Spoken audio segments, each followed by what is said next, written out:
Ketika cabaran mendatang, ada yang hanya memerhati.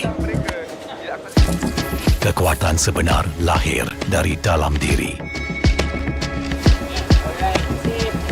Dibangkitkan oleh jiwa yang menyokong teguh tanpa henti. Kadangkala, saat kita rasa jauh dari apa yang kita impikan, ia muncul dari arah yang tak dijangka. Saat itu, kita sedar potensi yang sebenar ada di sekeliling. Ini semua bukanlah satu kebetulan, tapi kita yakin ini semuanya aturan takdir. Setiap langkah bukan hanya untuk diri sendiri, tapi juga untuk mereka yang berdiri dan berjuang bersama agar kita melangkah lebih jauh, menjadi lebih hebat.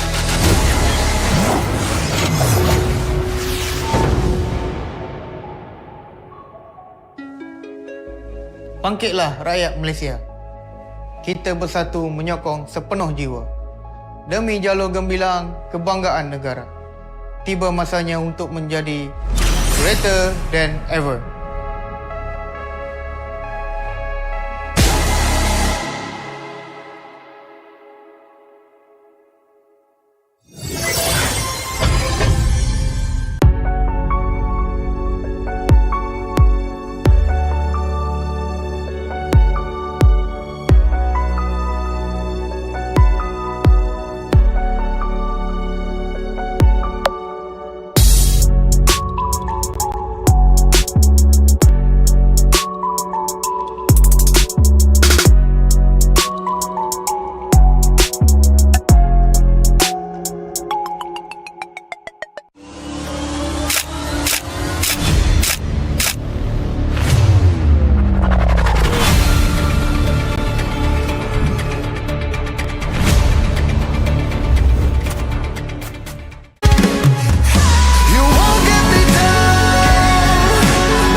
Pada tim SRG, Gulak Red Giant, banggakan Selangor, banggakan Malaysia.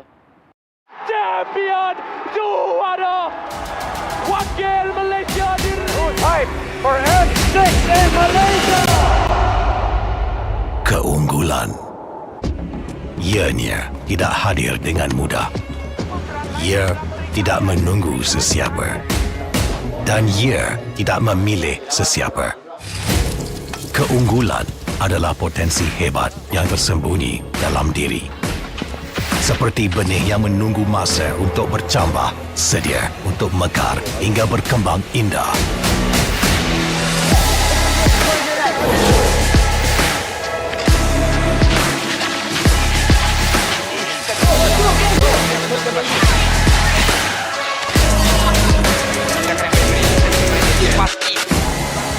Ketika cabaran mendatang, ada yang hanya memerhati.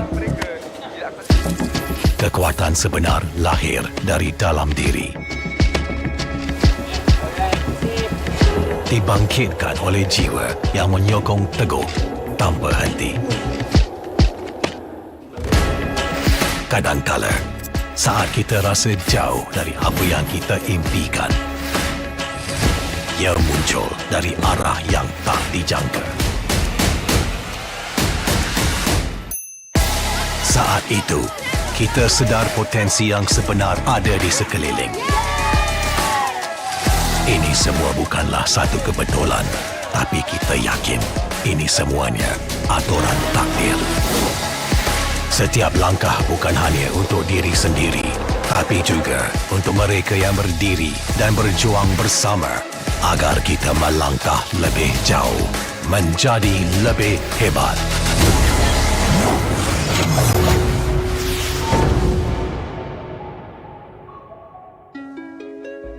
Bangkitlah rakyat Malaysia.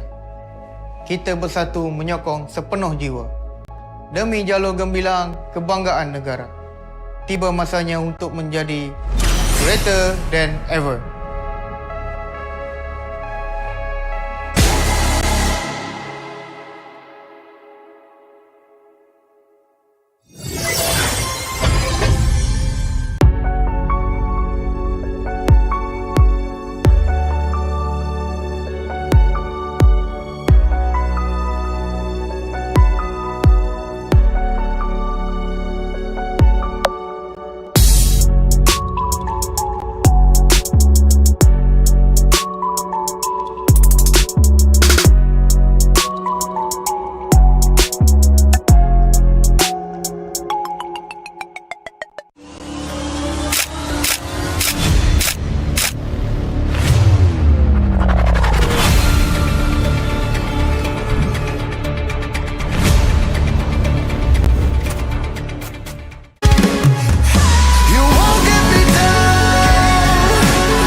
siapa ni? Pada tim SRG, Gulak Red Giant, banggakan Selangor, banggakan Malaysia. Champion juara wakil Malaysia fight for N6 in Malaysia. Keunggulan. Ianya tidak hadir dengan mudah. Ia tidak menunggu sesiapa. Dan ia tidak memilih sesiapa. Keunggulan adalah potensi hebat yang tersembunyi dalam diri. Seperti benih yang menunggu masa untuk bercambah, sedia untuk mekar hingga berkembang indah.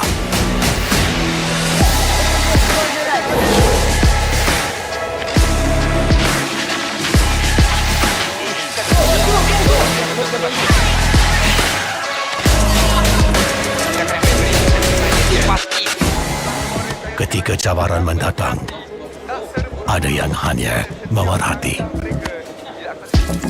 Kekuatan sebenar lahir dari dalam diri. Dibangkitkan oleh jiwa yang menyokong teguh tanpa henti. Kadangkala, saat kita rasa jauh dari apa yang kita impikan, ia muncul dari arah yang tak didangka. Saat itu, kita sedar potensi yang sebenar ada di sekeliling. Ini semua bukanlah satu kebetulan, tapi kita yakin ini semuanya aturan takdir. Setiap langkah bukan hanya untuk diri sendiri, tapi juga untuk mereka yang berdiri dan berjuang bersama agar kita melangkah lebih jauh, menjadi lebih hebat.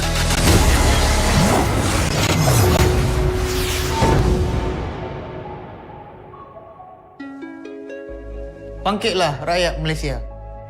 Kita bersatu menyokong sepenuh jiwa. Demi jalur gemilang kebanggaan negara.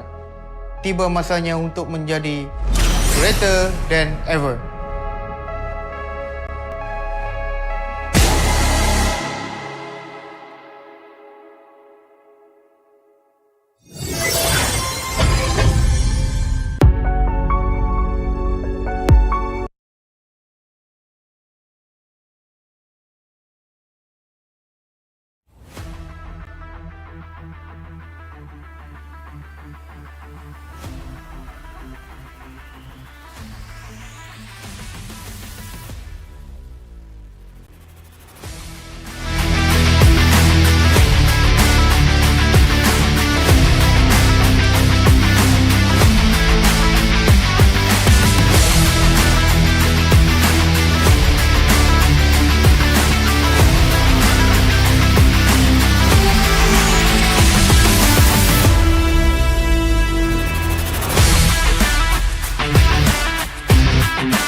Pada tim SRG, Gulak Red Giant, banggakan Selangor, banggakan Malaysia.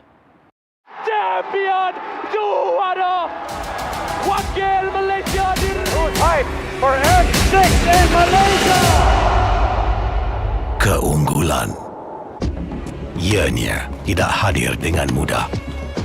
Ia tidak menunggu sesiapa. Dan ia tidak memilih sesiapa. Keunggulan adalah potensi hebat yang tersembunyi dalam diri. Seperti benih yang menunggu masa untuk bercambah, sedia untuk mekar hingga berkembang indah.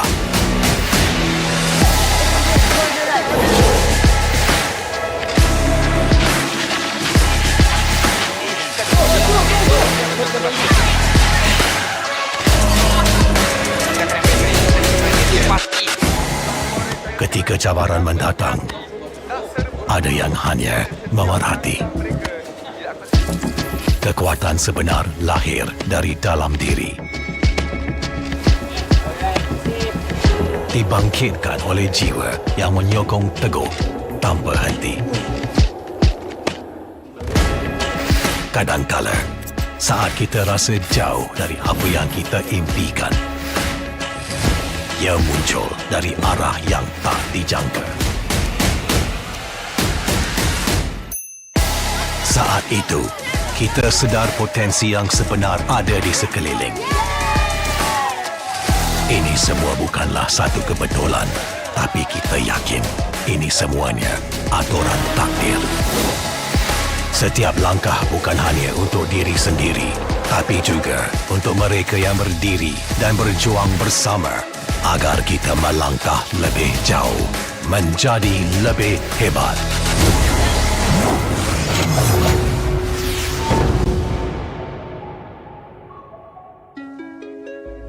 Bangkitlah rakyat Malaysia.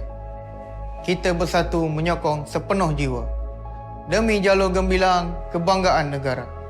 Tiba masanya untuk menjadi greater than ever.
Pada tim SRG, Golak Red Giant, banggakan Selangor, banggakan Malaysia.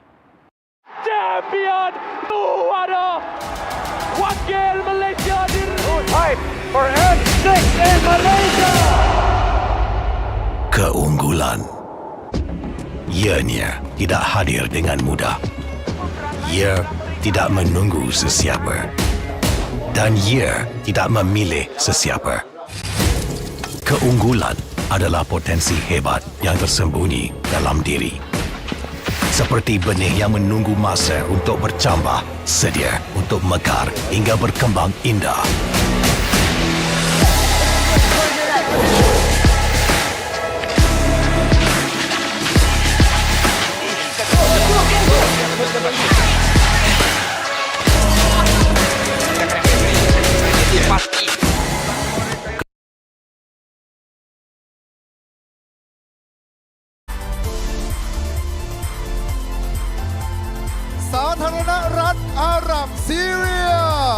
Syrian Arab Republic.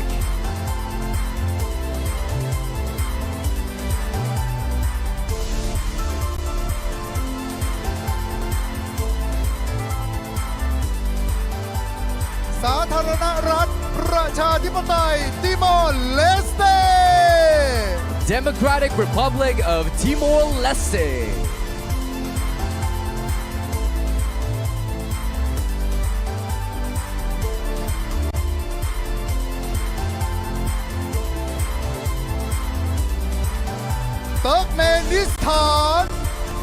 Turkmenistan.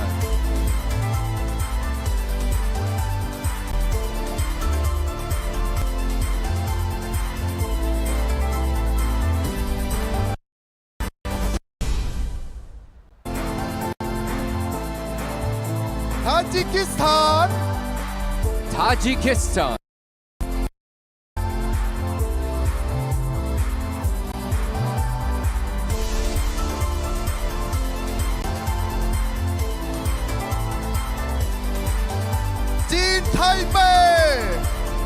China.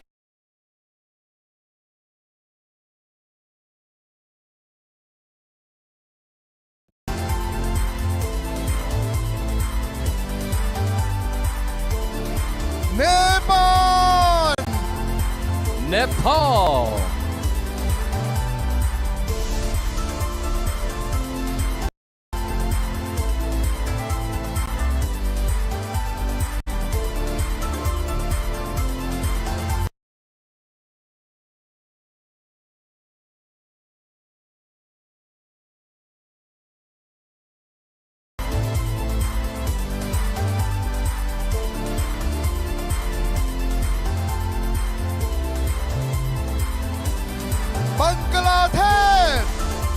Bangladesh.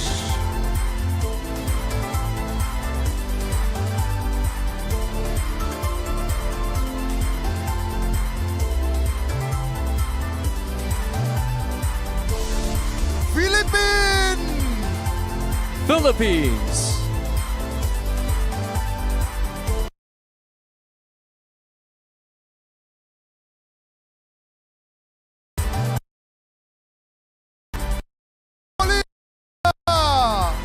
Mongolia.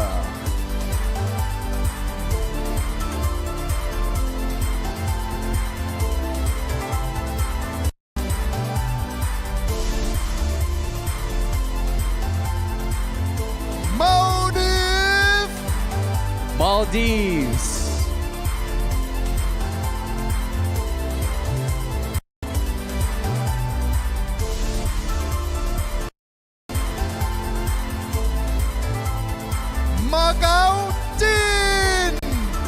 Macau, China.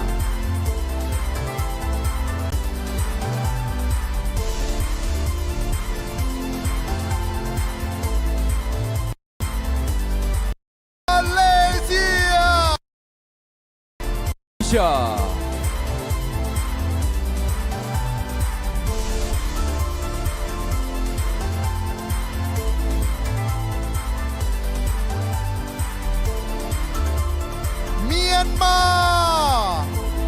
Myanmar.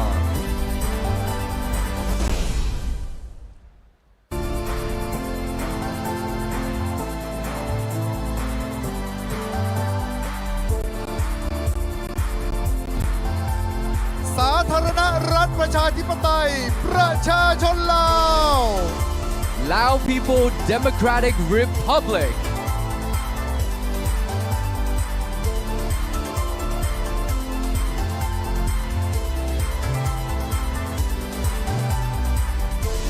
เวียดนาม Vietnam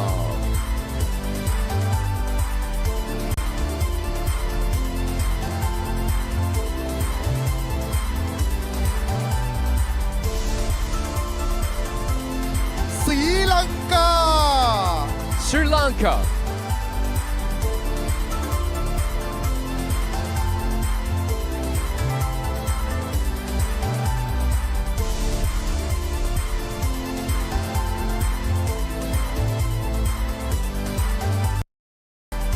อินเดีย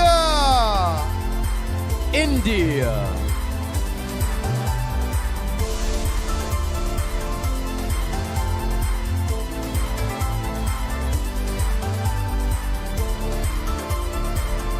อินโดนีเซีย Indonesia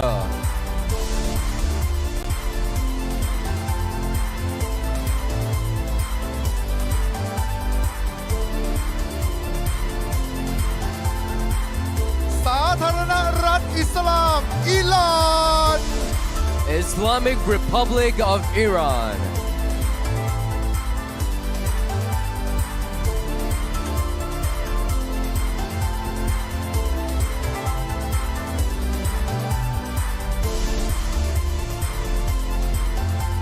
อุซเบกิสถาน Uzbekistan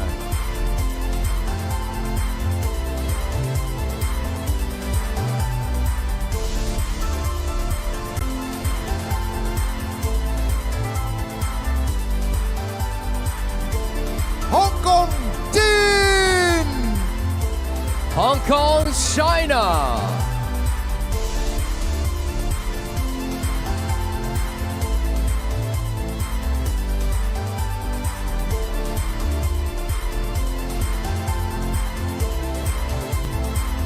ไทย Thailand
และนี่คือธงชาติของทั้ง 29 ประเทศขอเสียงปรบมือดังๆด้วย ขอบพระคุณครับซึ่งแน่นอนครับเหล่าธงชาติคือตัวแทนของเหล่านักกีฬาครับที่เข้าร่วมการแข่งขันเริ่มต้นวันนี้เลยนะครับแล้วก็ไปอีก 7 วันกับการแข่งขันสุดดุเดือดที่จะเกิดขึ้นแห่งนี้เลย Indoor Stadium โฮมานะครับซึ่งงานดีๆแบบนี้จะไม่เกิดขึ้นเลยนะฮะซึ่งนี่คือครั้งแรกเลยนะฮะสำหรับ Asian Esports Game นะฮะที่จัดขึ้นนะฮะซึ่งต้องกราบขอบพระคุณท่านบริหารคนสำคัญนะครับบุคคลสำคัญที่ให้เกียรติมาร่วมงานในวันนี้แบมขออนุญาตนามให้ทุกท่านได้ทราบกันนะครับท่านแรกครับท่านผู้ว่าการการกีฬาแห่งประเทศไทยดร.ก้องศักดิ์ยอดมณีครับขอเสียงปรบมือกับท่านด้วยครับThere you go, the Governor of the Sports Authority of Thailand, Mr. Sebastian Lau ท่านผู้อำนวยการสมาพันธ์กีฬาอิเล็กทรอนิกส์แห่งเอเชียหรือ AESF ครับคุณนารีรัตน์อริยประยูนครับท่านบริหารสายงานกลยุทธ์และผลิตภัณฑ์รายย่อยธนาคารกรุงไทยจำกัดมหาชนครับ คุณสันติโหลทองครับท่านนายกสมาคมกีฬา e-sport แห่งประเทศไทยและประธานคณะกรรมการจัดการแข่งขันครับคุณปรีชาลาลุนครับท่านรองผู้ว่าการฝ่ายกีฬาเป็นเลิศและวิทยาศาสตร์การกีฬาคุณยุทธยาจานหีดครับท่านผู้ในวยการฝ่ายธุรกิจกีฬาครับรวมถึงผู้บริหารการกีฬาแห่งประเทศไทยทุกท่านด้วยครับขอเสียงปรบมือด้วยนะฮะพร้อมกับคุณพิจินอภิวันธนาพรครับรองกรรมการผู้จัดการใหญ่บัญชีและการเงินบริษัท IRPC จำกัดมหาชนครับและคุณวราวุฒิเจนธนากุลครับประธานเจ้าหน้าที่บริหารบริษัท Sense Entertainment จำกัดครับขอบพระคุณทุกท่านมากๆเลยจริงๆนะครับและในลำดับแรกนี้ครับผมขอเรียนเชิญนายกสมาคมกีฬา e-sport แห่งประเทศไทยและประธานคณะกรรมการจัดการแข่งขัน Asian Esports Game 2024 ครับได้กล่าวถึงวัตถุประสงค์การจัดงานครับคุณสันติโหลทองขอเสียงปรบมือด้วยครับ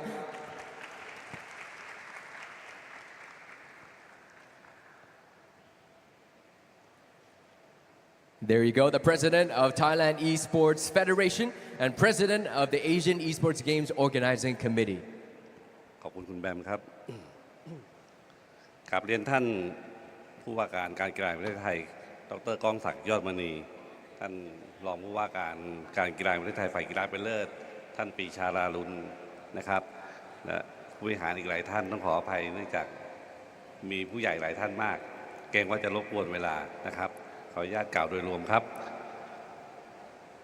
ประเทศไทยพัฒนากีฬาสปอร์ตมาเป็นเวลากว่า15 ปีผ่านการรับรองด้วยวิสัยทัศน์ที่ก้าวไกลจากการกีฬาแห่งประเทศไทยทำให้กีฬาอีสปอร์ตนั้นเปลี่ยนจากการเล่นเกมทั่วไปมาเป็นกีฬาชนิดหนึ่งนะครับในการรับรองให้อีสปอร์ตเป็นกีฬานั้นมีหลายพันธกิจเกิดขึ้นนะครับไม่ว่าจะเป็นด้านการศึกษาด้านการกระตุ้นเศรษฐกิจของประเทศกระตุ้นการท่องเที่ยวและทางด้านสุขภาพเป็นหลักนะครับเราได้รับความร่วมมือจากสหพันธ์กีฬาอิเล็กทรอนิกส์สปอร์ตแห่งเอเชียนะครับนั่นก็คือ AESF นะครับแล้วก็ประเทศพันธมิตรในเอเชียหลายประเทศด้วยกันดังท่านจะเห็นจำนวนธงชาติของเพื่อนบ้านเราในภูมิภาคนี้จำนวนมากถึง29 ประเทศนับเป็นอันดับ2รองจาก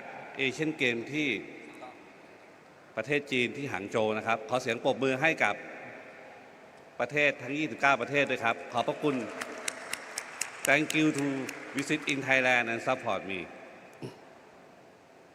การแข่งขันเราจะดำเนินขึ้นเป็นเวลา7 วันครับเริ่มต้นจากวันนี้เป็นต้นไปหลังจากพิธีเปิดเรียบร้อยนะครับจะแข่งด้วยเกม Mobile Legends เป็นจำนวน3 วันจากนั้นจะต่อด้วยเกม ROV ซึ่งเป็นเกมที่คนไทยนิยมชมชอบเป็นอย่างมากนะครับอีก2 วันด้วยกันนะครับส่วน3 วันสุดท้ายจะเป็นการแข่งขันกีฬา e-football mobile ทั้ง3 ตัวเป็นเกมมือถือทั้งสิ้นในอนาคตเราจะพัฒนาเข้าสู่เกมคอนโซลและเกม PC อย่างแน่นอนที่สุดนะครับเนื่องจากวันนี้เราทำเกมมือถือนอกจากความง่ายแล้วนะครับสิ่งเจตนารมณ์ของเราคือในช่วงเวลานี้ที่ทุกท่านอยู่กับผมตรงนี้มันช่วงเวลาที่ประเทศไทยกำลังจะจัดแข่ง Asian Indoor Martial Arts Game แต่ด้วยเหตุผลบางประการนะครับทำให้จำเป็นจะต้องยกเลิกออกไปซึ่งในประการนี้ทางรัฐบาลไม่ได้นิ่งนอนใจนะครับเดี๋ยวท่านลองฟังรายข้อมูลคร่าวๆจากท่านผู้ว่าการดูได้นะครับเราก็เลยคิดว่าประเทศสมาชิกต่างๆที่พร้อมจะมาแข่ง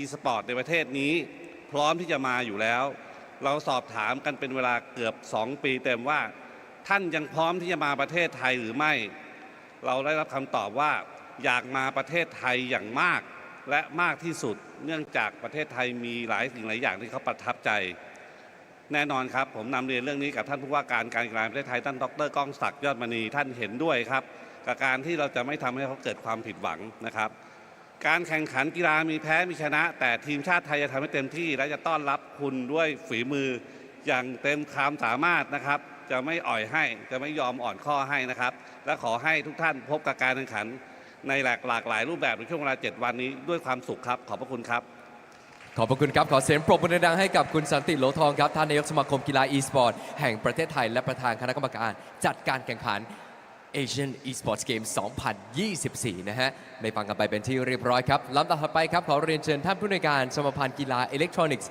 แห่งเอเชียหรือ AESF Mr. Sebastian Lau ขอเสียงปรบมือด้วยครับ Up next you'll be hearing from Director General of Asian Electronic Sports Federation or AESF to give a speech about the collaboration in organizing this event. Sawadee Krap. I'm sorry if my pronunciation is not that accurate. Esteemed Dr. Khongsa Yodmani, the Governor of the Sports Authority of Thailand. Mr. Precha Lalong, the Deputy Governor for Elite Sports and the Sports Science and the Sports Authority of Thailand. Mr. Michai Yingwood, Deputy Governor of the Administration of Sports Authority of Thailand.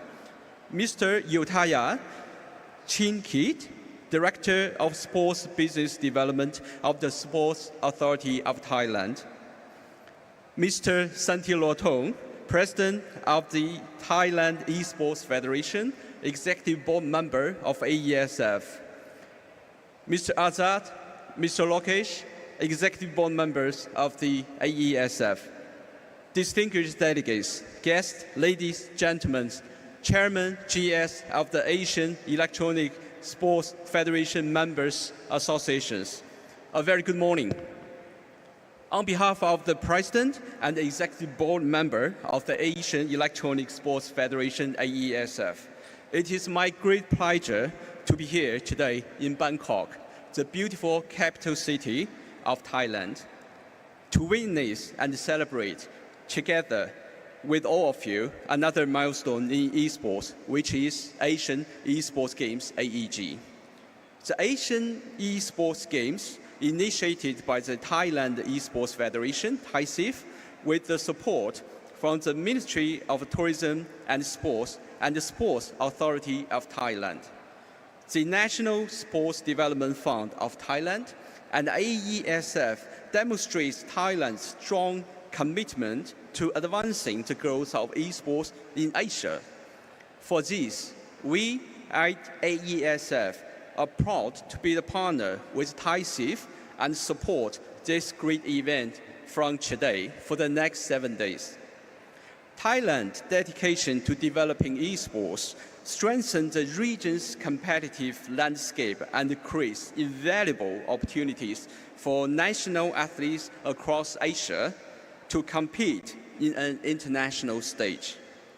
This commitment paves the way for sports to promote unity, gender equality, and diversity, while further boosting Thailand esports economy ecosystem ahead of its hosting of the next SEA Games in 2025, where esports will be the official medal events again.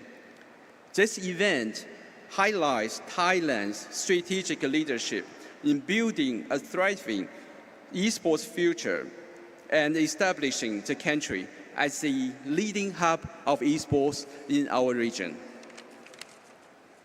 Moreover, AESF remains steadfast to its mission to provide opportunities to our member associations across our region. The incredible participation from 29 countries and regions with 179 athletes underscore our collective vision for esports. This includes a historic first, such as the Mobile Legends Bang Bang women's event, featuring 20 teams with debut appearances and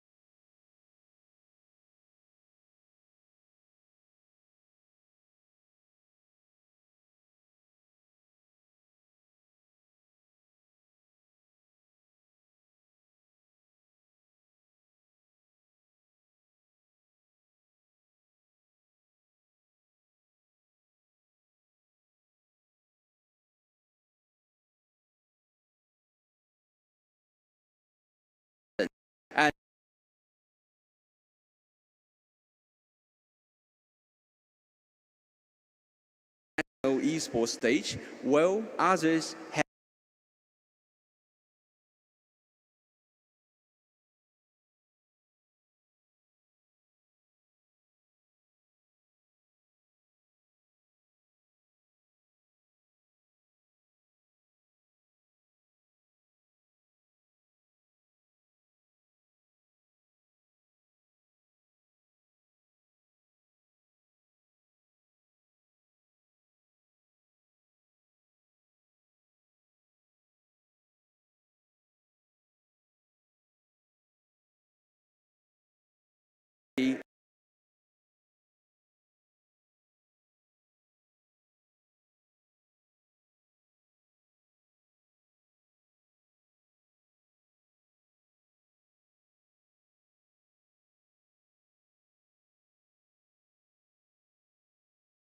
show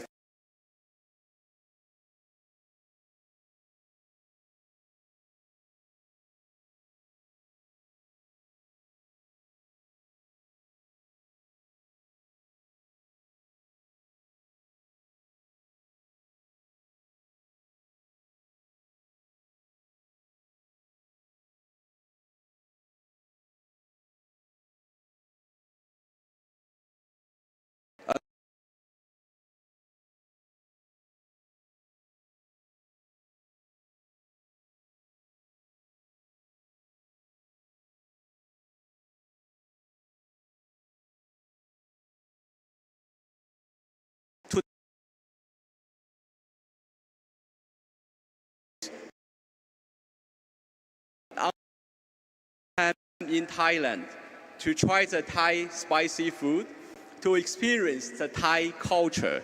It's definitely a great showcase to tell the world of Asian is. Thank you again. Let's keep the passion, move on. Wish all of you good luck. Carbon Cup. Thank you.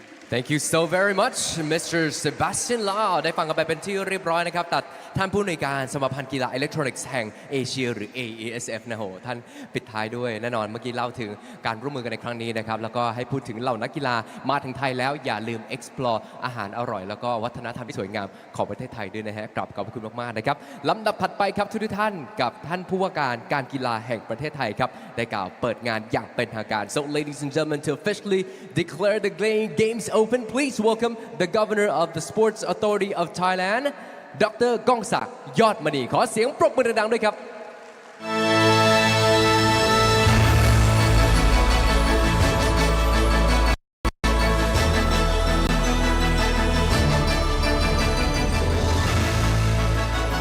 ท่านประธานคณะกรรมการจัดการแข่งขันท่านผู้อำนวยการสมาพันธ์ Esports เอเชียแขกผู้มีเกียรติพี่น้องสื่อมวลชนทุกท่านนะครับวันนี้ผมรู้สึกเป็นเกียรติและยินดีอย่างยิ่งที่ได้มาร่วมงานนะครับ Asian Esports Games นะครับซึ่งก็ท่านนายกสมาคมซึ่งเป็นประธานจัดการแข่งขันท่านสันติโลทองนะครับท่านได้กล่าวแล้วนะครับว่าสิ่งต่างๆที่เกิดขึ้นในประเทศไทยนะครับเราต้องยอมรับกันว่าเราไม่มีการจัดการแข่งขัน Asian Indoor Martial Arts แต่ทุกประเทศได้เตรียมการในการเข้าร่วมการแข่งขันนะครับโดยเฉพาะ e-sport นะครับก็เป็นที่คาดหวังนะครับว่าเราจะได้มาแข่ง Asian Indoor Martial Arts กันนะก็จะเห็นว่าเมื่อท่านสันติโลทองนะครับได้เสนอความคิดว่าเราอยากที่จะจัดชิงแชมป์ระดับทวีปที่ยิ่งใหญ่นะครับไม่แพ้เอเชียนเกมขึ้นมาในกีฬา e-sport การกีฬาแห่งประเทศไทยนะครับก็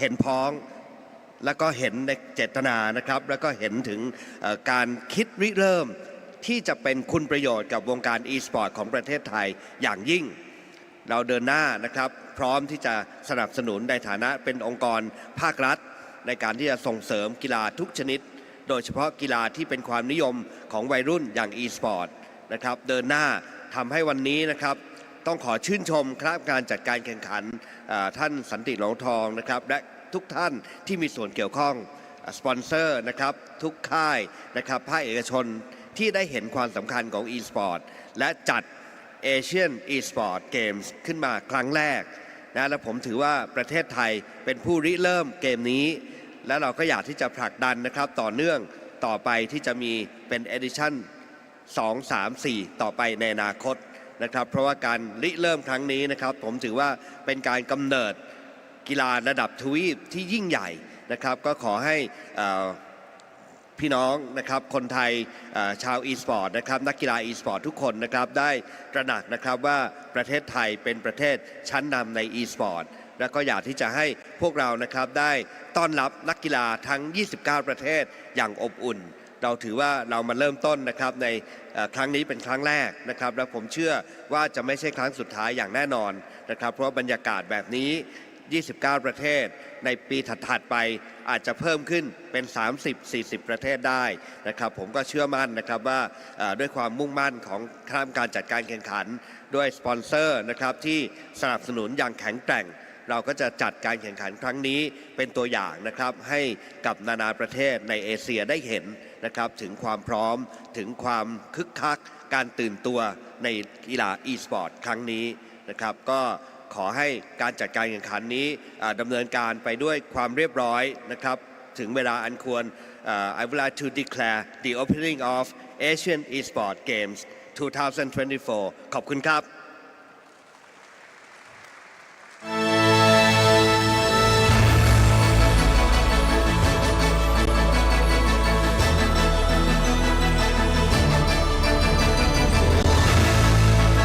เปิดอย่างเป็นทางการแล้วนะครับขอเสียงปรบมือ Day here ครับ at คือ Asian the Huamak Indoor Stadium in Bangkok, Thailand, as we draw the curtains upon the official opening of the Asian Esports Games Bangkok 2024. A historic moment for women in esports, with Mobile Legends Bang Bang as the exclusive title for the women's competition to set the stage for greater visibility and opportunities for female gamers. My name is Stafa and I will be your caster for today alongside my co-caster Hans. How are you feeling, sir? Man, I am feeling amazing. Like, to be honest, when you take a look at a lot of the teams that we have here, we are composed of 4 different groups together with 5 teams each, 5 nations to be specific. And you're right, this is a chance to be able to showcase what women's MLBB is all about, giving them a new platform, giving them a new set of skills, and maybe some of the other teams that we can definitely take note of here, or maybe in the future, because, you know, as far as I can remember, I feel like this next edition of the SEA Games is going to be held here as well. So this is a really good start as to what they want to do for esports. Absolutely. It is going to be an incredible event that will be occurring over the next few days, where we'll get the chance to witness what many different nations, in fact 20 teams from different nations across Asia, competing for a chance to claim that championship title. There's many diverse regions at play here. We've got Southeast Asia, East Asia, South Asia, Central Asia, as well as the Middle East, for an incredible display of international talent and regional pride. Yeah, I feel like for most of the teams that we have here, we don't usually get to see them very often, right? Sure, we see a lot of teams coming in from Malaysia, the Philippines, Indonesia. You also have teams from Cambodia as well, and Thailand being the hosts of their respective tournament. But for the other teams out there who we would usually see in like a lot of different tournaments that are not really in terms of the international standard, right? This is where you would not only want to learn from your respective competitors, but to also know more about them, maybe build connections in the future, so that when you try to go for practices, especially with, you know, more of these international tournaments coming up, I feel like you're gonna need all of the familiarity that you will need with the teams that are already established in the scene. I mean, right? We've seen those 3 or maybe 4 countries that have really showcased what they can do in the female MLBB scene. So this is a chance for us to also see what the other nations can contribute as well. Maybe there's something that we haven't seen or we haven't heard of that could make some noise or could maybe, you know, earn some reputation points heading into this tournament. Yeah, I absolutely agree with you, Hans, and I think we're both very honored to have the chance to be here to cast and commentate over this prestigious event. As we can see in the background, the opening ceremony is taking place, and once this is concluded, we will be able to jump on into the land of dawn to bear witness to which teams will be able to reign supreme. After all, a lot of these teams, while they may have some international experience, probably don't quite have the same amount of exposure as the more popular men's teams in MLBB. So it is a great opportunity for us, for them, and for all of you guys watching as well to see what potential is just hiding out there in the open. Yeah, I feel like for most of the nations that are here, they are very much excited because, for a lot of the respective countries that we've had, I believe this is somewhat of like a first time that we're gonna be holding something that's related to esports in Thailand, in MLBB wise. Okay, I'm not really familiar with the other gaming titles, but in terms of MLBB, this is a really good chance for the players to know more about it as well, for the locals to know more about the game, what they can do, and at the same time, this is also a chance for our respective representatives from the different countries to have another chance to explore another country here, that is Thailand, that is Bangkok, Thailand. I'm sure that there are a lot of delicacies, a lot of they can take note of it. Maybe they've already, roamed for this tournament even started. But I'm sure with all of the festivities that have happened way beforehand, as you see most of the very important people on your screens right now in terms of how we're gonna start this off, it wouldn't have been possible without them as well. So yeah, everything really is happening for a reason, and I am sure that it is possible with these guys on your screens.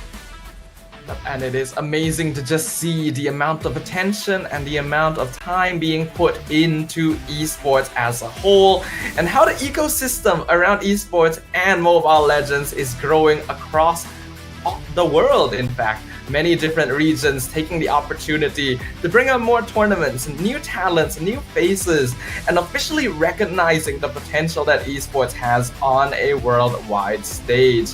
It is not just about gender, it is not just about background or culture. Everyone can participate in esports, and anyone can be a champion. Yeah, I mean, at this point in time, we're about to crown a new champion, right? Because this is another new tournament for our female or women's teams to just showcase what they can do in the battlefield. And for everybody's information, right, most of the games, or all of the games that you're going to be seeing for today, is going to be at a best of one series. So rest assured that the teams are going to do everything in their power to win every single game that they could get, because again, you're only going to be stuck for in a group of 5, and only 2 can make it past it. So I feel like the chances are very slim, or it's not very, but it's completely slim, especially when you're looking at some of the groups that we have here, where some can be free for all, some you kind of like predict already how it's gonna go, unless there are gonna be some surprises here. Yeah, surprises are always possible, and we love to see an underdog or dark horse story, so I'm gonna be keeping my eyes open, and I hope that everyone watching will be doing the same. We also get to see some of the mascots up on stage here of the Asian Esports Games. I'm a fan, I do like birds in general, so I think they're pretty cute. Agree. And with the opening ceremony, I think it'll be a great way to start off the day. Like you mentioned, Hans, we are going to be witnessing best of one series throughout the day, and the reason for that is because we are going to be starting off with the group stages. You already brought this up earlier in the day, but there's going to be 20 teams, with 5 teams slotted into 4 groups total, with full round robin best of one games being played among all the teams, so that the top 2 from each group is able to move on to the knockout stage. I feel like that's how many the people are currently on the stage right now, and only 2. Yeah, that's a bad example. All right, I'm just gonna try to figure something out here on my end, but again, it's nice to see that representatives from different nations are here on stage right now. You see representatives from Indonesia, you see representatives from the Philippines, from Thailand, and also from Vietnam being there as well. So all of them are present, all of them are eager, excited, and very much looking forward to what is about to happen in this specific moment. And you're right, it's really just, you know, a matter of fact on how they would be able to at least maximize on the chances that are given to them, because you only have at least like 4 games to make it into the playoffs, and that is not a lot of games, because usually, right, you'd play more than that if you're practicing or if you're like win streak on ranked games. So I feel like you're really gonna have to make your shots count, and this is the best chance for you to just do that. Yeah, opportunities are plenty, but in best of 1 series, it's gonna be a lot more chaotic, right? The possibility of cheese or surprise picks that you're not quite prepared for are even more possible, which means that a lot of preparation has to be taken going into the tournament, because there are only a few slots to go off into the playoff stage. You don't want to have to go home and the group stage, considering the competition that is at stake here. So I hope that we get to witness some very interesting stuff today. Yeah, I feel like that is where, you know, our beloved host has already mentioned that he maybe is looking forward to a lot of the festivities. In case you guys didn't hear him, I assume that's what he mentioned, because I feel like I am also ready to see some pretty intense women's MLBB with us today. And as of that moment, that's going to be the case here. We will go ahead and be jumping into a short break here, ladies and gentlemen, but the festivities will start in just about 15 minutes, so make sure you guys don't go anywhere. We'll be right back.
Pada tim SRG, Gulak Red Giant, banggakan Selangor, banggakan Malaysia. Champion juara wakil Malaysia time for N6 in Malaysia. Keunggulan. Ianya tidak hadir dengan mudah. Ia tidak menunggu sesiapa. Dan ia tidak memilih sesiapa. Keunggulan adalah potensi hebat yang tersembunyi dalam diri. Seperti benih yang menunggu masa untuk bercambah, sedia untuk mekar hingga berkembang indah.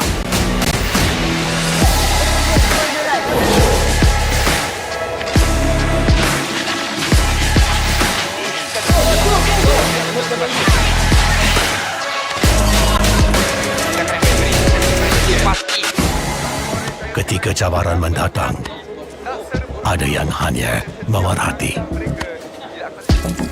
Kekuatan sebenar lahir dari dalam diri. Dibangkitkan oleh jiwa yang menyokong teguh tanpa henti. Kadangkala, saat kita rasa jauh dari apa yang kita impikan, ia muncul dari arah yang tak dijangka. Saat itu, kita sedar potensi yang sebenar ada di sekeliling. Ini semua bukanlah satu kebetulan, tapi kita yakin ini semuanya aturan takdir. Setiap langkah bukan hanya untuk diri sendiri, tapi juga untuk mereka yang berdiri dan berjuang bersama agar kita melangkah lebih jauh, menjadi lebih hebat.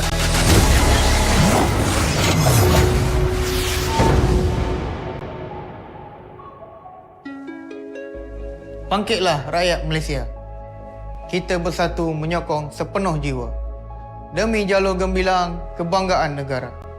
Tiba masanya untuk menjadi greater than ever.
Pada tim SRG, Golak Red Giant, banggakan Selangor, banggakan Malaysia.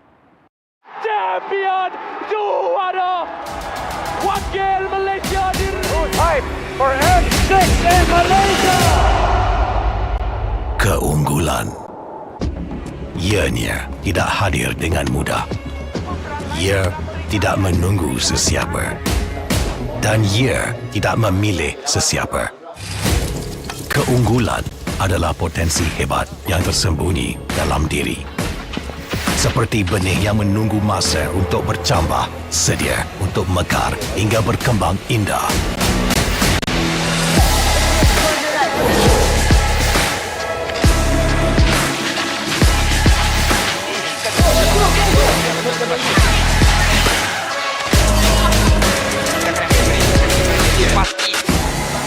Ketika cabaran mendatang, ada yang hanya memerhati.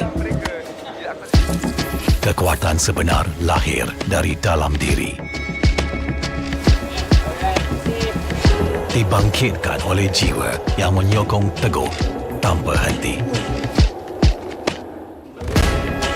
Kadangkala, saat kita rasa jauh dari apa yang kita impikan, ia muncul dari arah yang tak dijangka.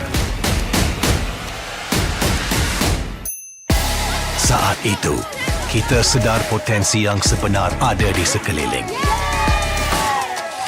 Ini semua bukanlah satu kebetulan, tapi kita yakin ini semuanya aturan takdir. Setiap langkah bukan hanya untuk diri sendiri, tapi juga untuk mereka yang berdiri dan berjuang bersama agar kita melangkah lebih jauh, menjadi lebih hebat.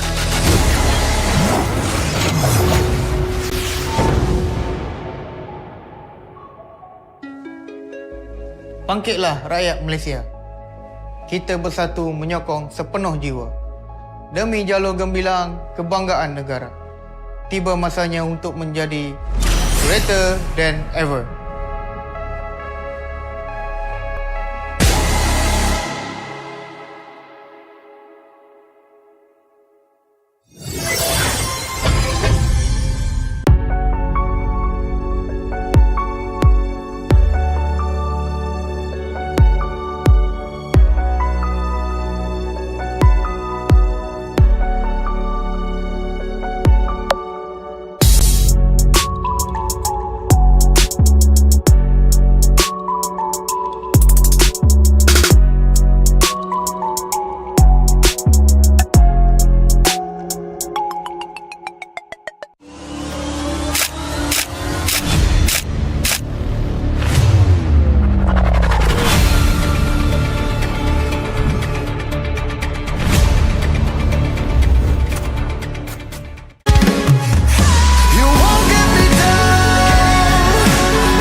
Pada tim SRG, Gulak Red Giant, banggakan Selangor, banggakan Malaysia. Champion juara wakil Malaysia Fight for M6 in Malaysia. Keunggulan. Ianya tidak hadir dengan mudah. Ia tidak menunggu sesiapa. Dan ia tidak memilih sesiapa. Keunggulan adalah potensi hebat yang tersembunyi dalam diri. Seperti benih yang menunggu masa untuk bercambah, sedia untuk mekar hingga berkembang indah.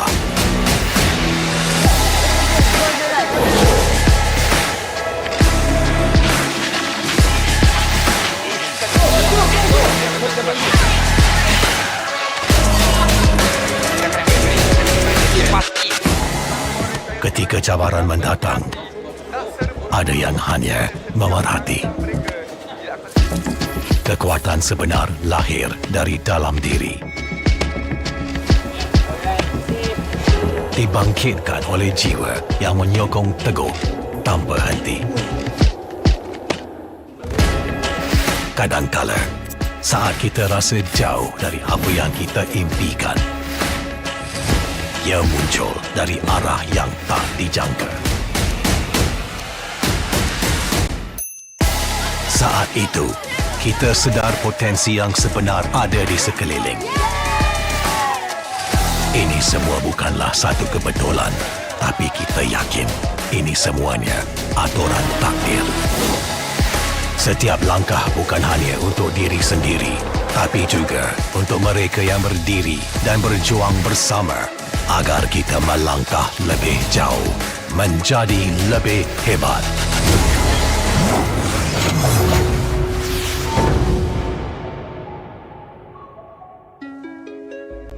Bangkitlah rakyat Malaysia. Kita bersatu menyokong sepenuh jiwa. Demi jalur gemilang kebanggaan negara. Tiba masanya untuk menjadi greater than ever.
Pada tim SRG, Gulak Red Giant, banggakan Selangor, banggakan Malaysia.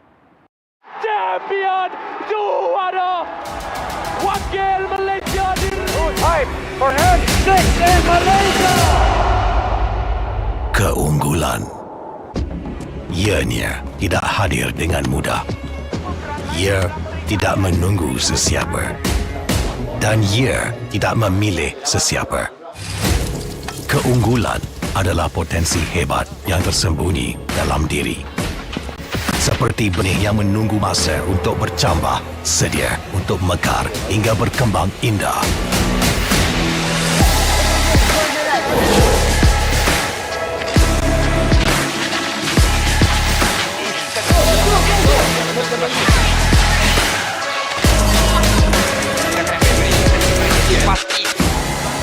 Ketika cabaran mendatang, ada yang hanya memerhati. Kekuatan sebenar lahir dari dalam diri. Dibangkitkan oleh jiwa yang menyokong teguh tanpa henti. Kadangkala, saat kita rasa jauh dari apa yang kita impikan, ia muncul dari arah yang tak dijangka.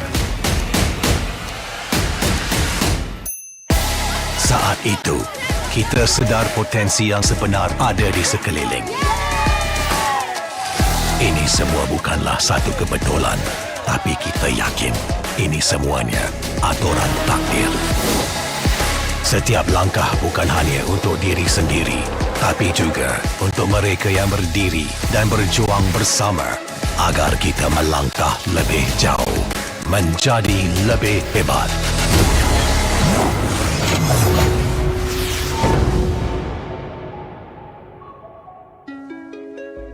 Bangkitlah rakyat Malaysia. Kita bersatu menyokong sepenuh jiwa.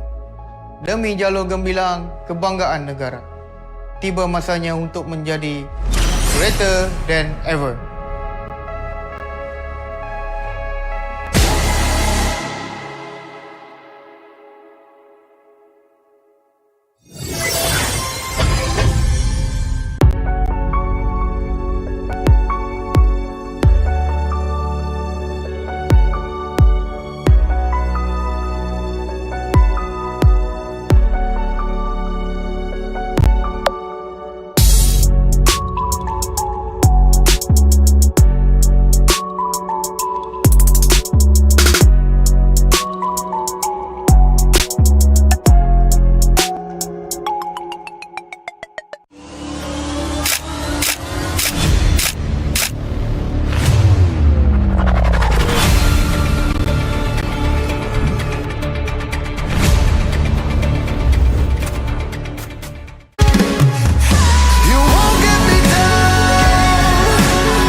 Pada tim SRG, Gulak Red Giant, banggakan Selangor, banggakan Malaysia.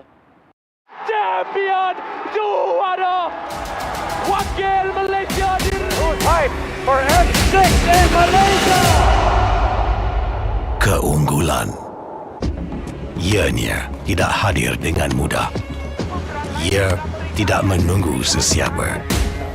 Dan ia tidak memilih sesiapa. Keunggulan adalah potensi hebat yang tersembunyi dalam diri. Seperti benih yang menunggu masa untuk bercambah, sedia untuk mekar hingga berkembang indah.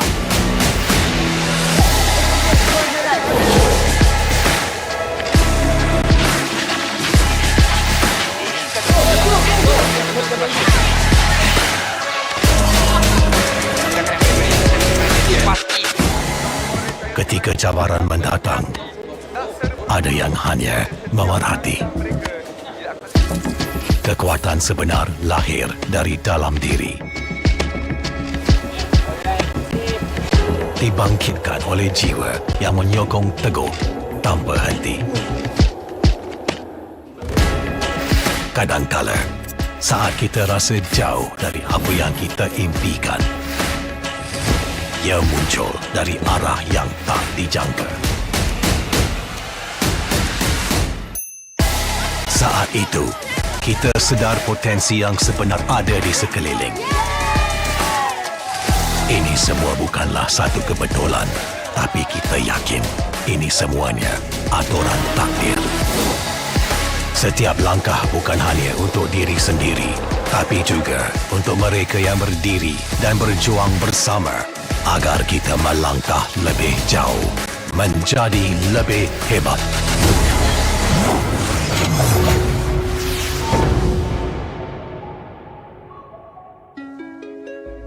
Bangkitlah rakyat Malaysia.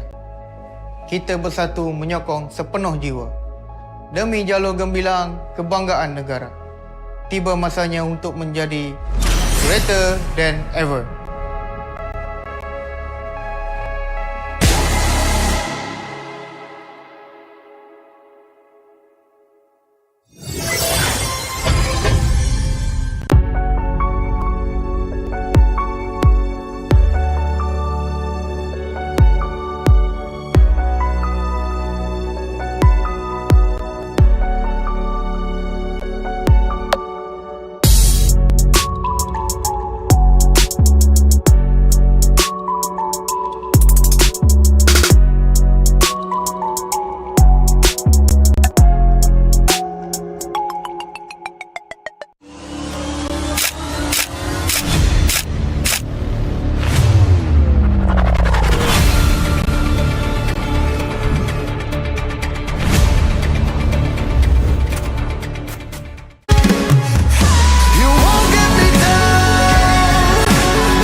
Pada tim SRG, Golak Red Giant, banggakan Selangor, banggakan Malaysia. Champion juara wakil Malaysia fight for F6 in Malaysia. Keunggulan. Ianya tidak hadir dengan mudah. Ia tidak menunggu sesiapa. Dan ia tidak memilih sesiapa. Keunggulan adalah potensi hebat yang tersembunyi dalam diri. Seperti benih yang menunggu masa untuk bercambah, sedia untuk mekar hingga berkembang indah.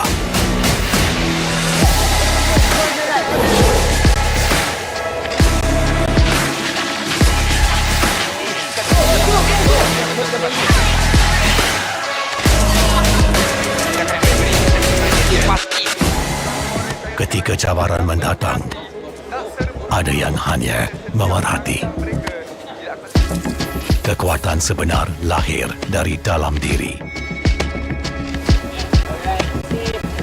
Dibangkitkan oleh jiwa yang menyokong teguh tanpa henti. Kadangkala, saat kita rasa jauh dari apa yang kita impikan, ia muncul dari arah yang tak dijangka. Saat itu, kita sedar potensi yang sebenar ada di sekeliling. Ini semua bukanlah satu kebetulan, tapi kita yakin ini semuanya aturan takdir. Setiap langkah bukan hanya untuk diri sendiri, tapi juga untuk mereka yang berdiri dan berjuang bersama agar kita melangkah lebih jauh, menjadi lebih hebat.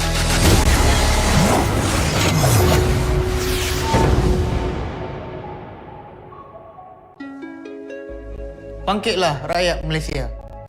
Kita bersatu menyokong sepenuh jiwa. Demi jalur gemilang kebanggaan negara.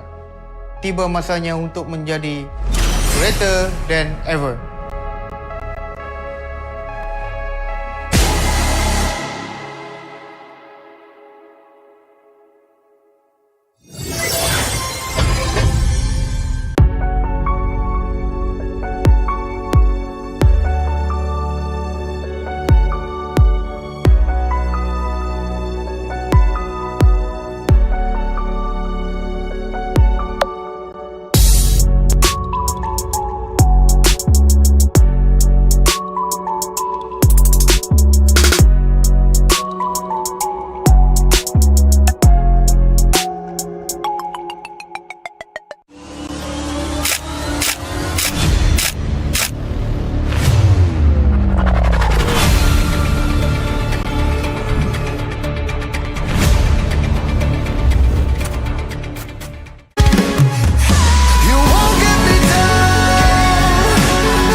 Pada tim SRG, Golak Red Giant, banggakan Selangor, banggakan Malaysia. Champion juara wakil Malaysia fight for N6 in Malaysia. Keunggulan. Ianya tidak hadir dengan mudah. Ia tidak menunggu sesiapa. Dan ia tidak memilih sesiapa. Keunggulan adalah potensi hebat yang tersembunyi dalam diri. Seperti benih yang menunggu masa untuk bercambah, sedia untuk mekar hingga berkembang indah.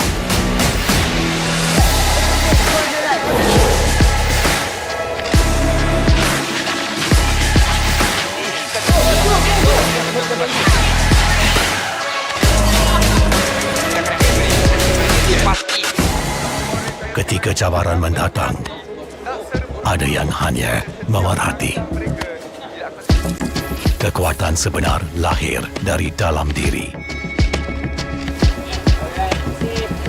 Dibangkitkan oleh jiwa yang menyokong teguh tanpa henti. Kadangkala, saat kita rasa jauh dari apa yang kita impikan, ia muncul dari arah yang tak dijangka. Saat itu, kita sedar potensi yang sebenar ada di sekeliling. Ini semua bukanlah satu kebetulan, tapi kita yakin ini semuanya aturan takdir. Setiap langkah bukan hanya untuk diri sendiri, tapi juga untuk mereka yang berdiri dan berjuang bersama agar kita melangkah lebih jauh, menjadi lebih hebat.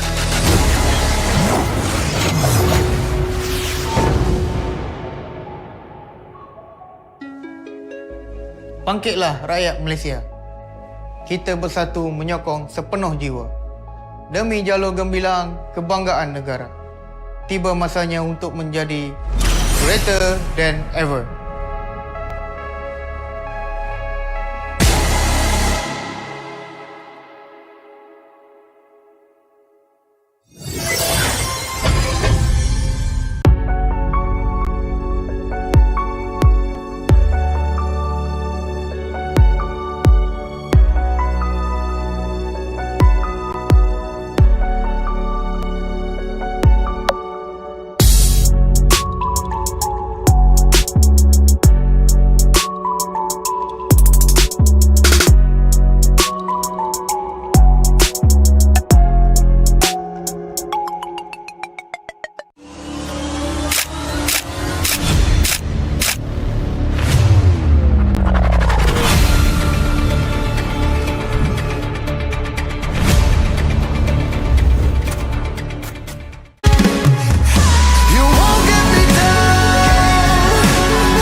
Kepada tim SRG, Gulak Red Giant, banggakan Selangor, banggakan Malaysia. Champion juara wakil Malaysia Time for N6 in Malaysia. Keunggulan ianya tidak hadir dengan mudah. Ia tidak menunggu sesiapa dan ia tidak memilih sesiapa. Keunggulan adalah potensi hebat yang tersembunyi dalam diri. Seperti benih yang menunggu masa untuk bercambah, sedia untuk mekar hingga berkembang indah.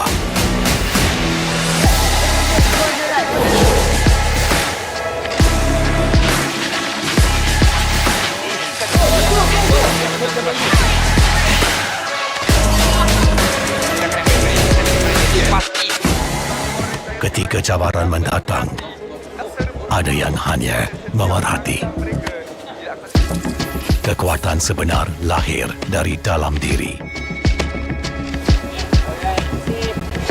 Dibangkitkan oleh jiwa yang menyokong teguh tanpa henti. Kadangkala, saat kita rasa jauh dari apa yang kita impikan, ia muncul dari arah yang tak dijangka. Saat itu, kita sedar potensi yang sebenar ada di sekeliling. Ini semua bukanlah satu kebetulan, tapi kita yakin ini semuanya aturan takdir. Setiap langkah bukan hanya untuk diri sendiri, tapi juga untuk mereka yang berdiri dan berjuang bersama agar kita melangkah lebih jauh, menjadi lebih hebat.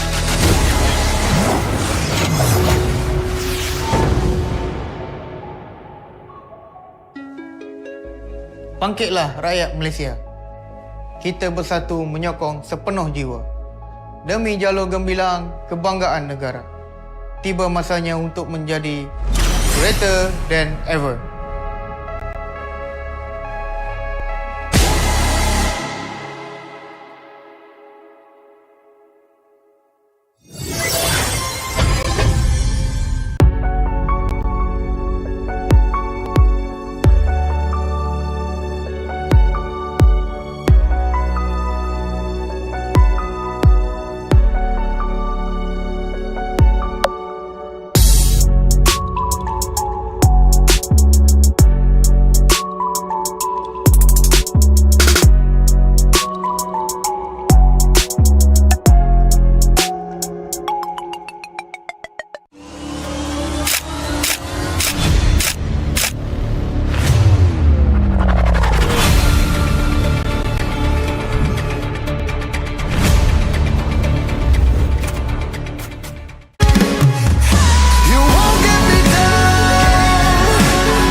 Pada tim SRG, Golak Red Giant, banggakan Selangor, banggakan Malaysia.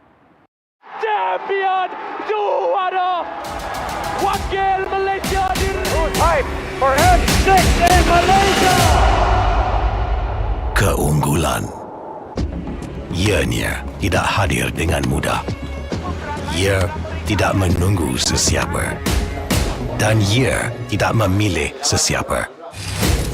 Keunggulan adalah potensi hebat yang tersembunyi dalam diri. Seperti benih yang menunggu masa untuk bercambah, sedia untuk mekar hingga berkembang indah.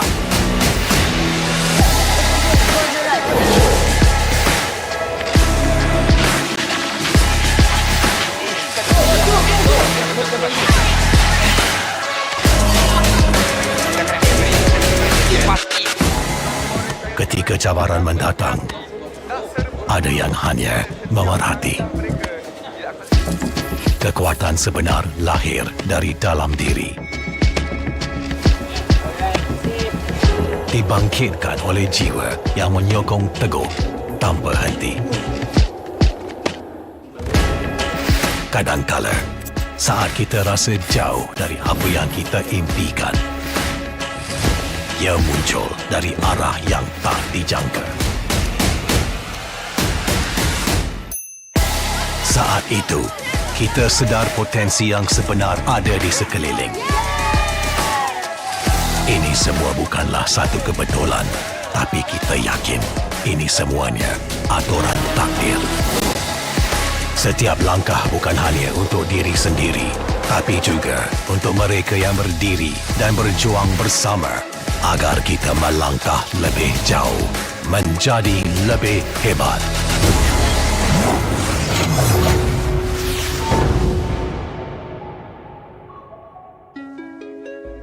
Bangkitlah rakyat Malaysia.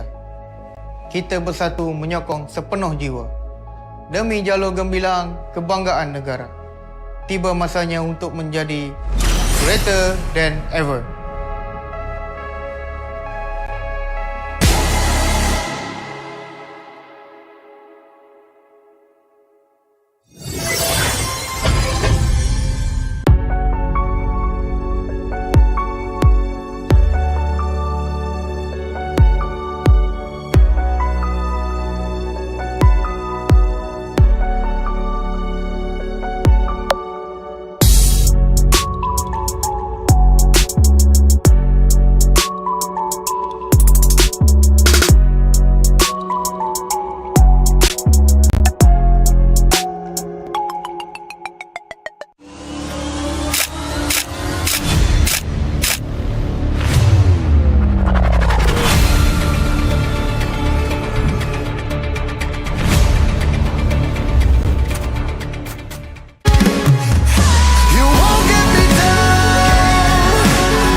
Pada tim SRG, Gulak Red Giant, banggakan Selangor, banggakan Malaysia. Champion juara wakil Malaysia Time for N6 in Malaysia. Keunggulan. Ianya tidak hadir dengan mudah. Ia tidak menunggu sesiapa. Dan ia tidak memilih sesiapa. Keunggulan adalah potensi hebat yang tersembunyi dalam diri. Seperti benih yang menunggu masa untuk bercambah, sedia untuk mekar hingga berkembang indah.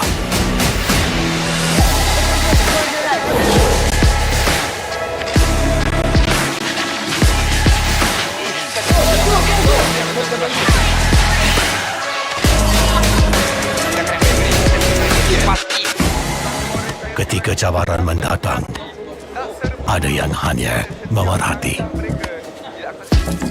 Kekuatan sebenar lahir dari dalam diri. Dibangkitkan oleh jiwa yang menyokong teguh tanpa henti. Kadangkala, saat kita rasa jauh dari apa yang kita impikan, ia muncul dari arah yang tak dijangka. Saat itu, kita sedar potensi yang sebenar ada di sekeliling. Ini semua bukanlah satu kebetulan, tapi kita yakin ini semuanya aturan takdir. Setiap langkah bukan hanya untuk diri sendiri, tapi juga untuk mereka yang berdiri dan berjuang bersama agar kita melangkah lebih jauh, menjadi lebih hebat.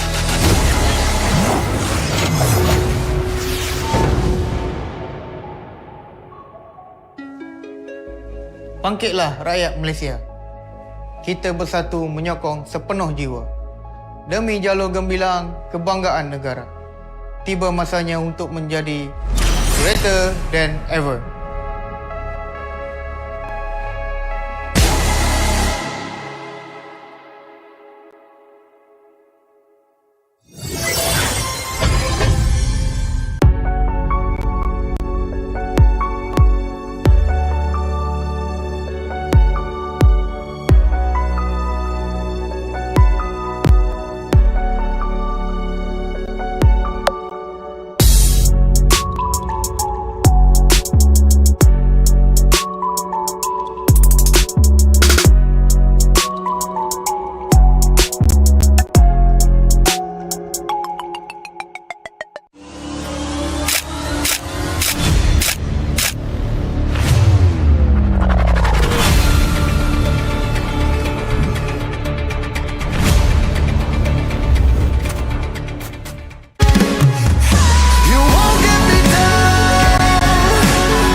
Pada tim SRG, Gulak Red Giant, banggakan Selangor, banggakan Malaysia.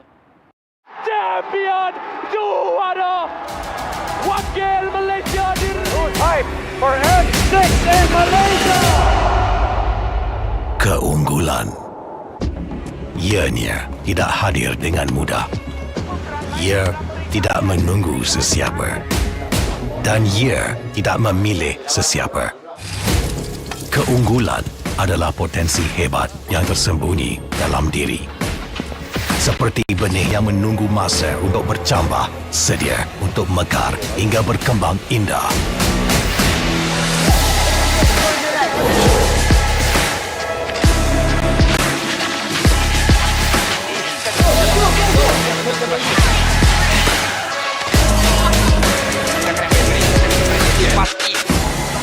Ketika cabaran mendatang, ada yang hanya memerhati.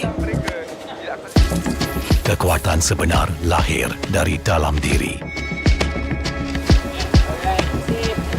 Dibangkitkan oleh jiwa yang menyokong teguh tanpa henti. Kadangkala, saat kita rasa jauh dari apa yang kita impikan, ia muncul dari arah yang tak dijangka. Saat itu, kita sedar potensi yang sebenar ada di sekeliling. Ini semua bukanlah satu kebetulan, tapi kita yakin ini semuanya aturan takdir. Setiap langkah bukan hanya untuk diri sendiri, tapi juga untuk mereka yang berdiri dan berjuang bersama agar kita melangkah lebih jauh, menjadi lebih hebat.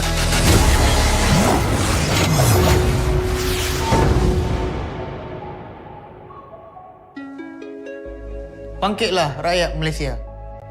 Kita bersatu menyokong sepenuh jiwa. Demi jalur gemilang kebanggaan negara. Tiba masanya untuk menjadi greater than ever.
Hello, ladies and gentlemen.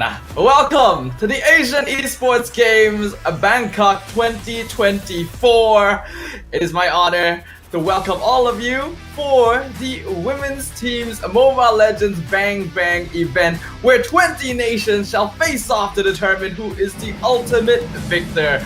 My name is Stafa, joined once again by Hans. How are you feeling, sir? I'm feeling good. I'm sure that for everybody else, wherever you may be, you probably got lunch already. If you haven't, go ahead and take it already, because I assume this is going to be a long set of matches for each and everybody else to determine the winner of this year's Asian Esports Games in the women's MLBB division. I'm curious to see on, which new talented nations are we gonna be seeing. Is it the ones that we have already expected, or is it new and up-and-coming nations that we're about to figure out today?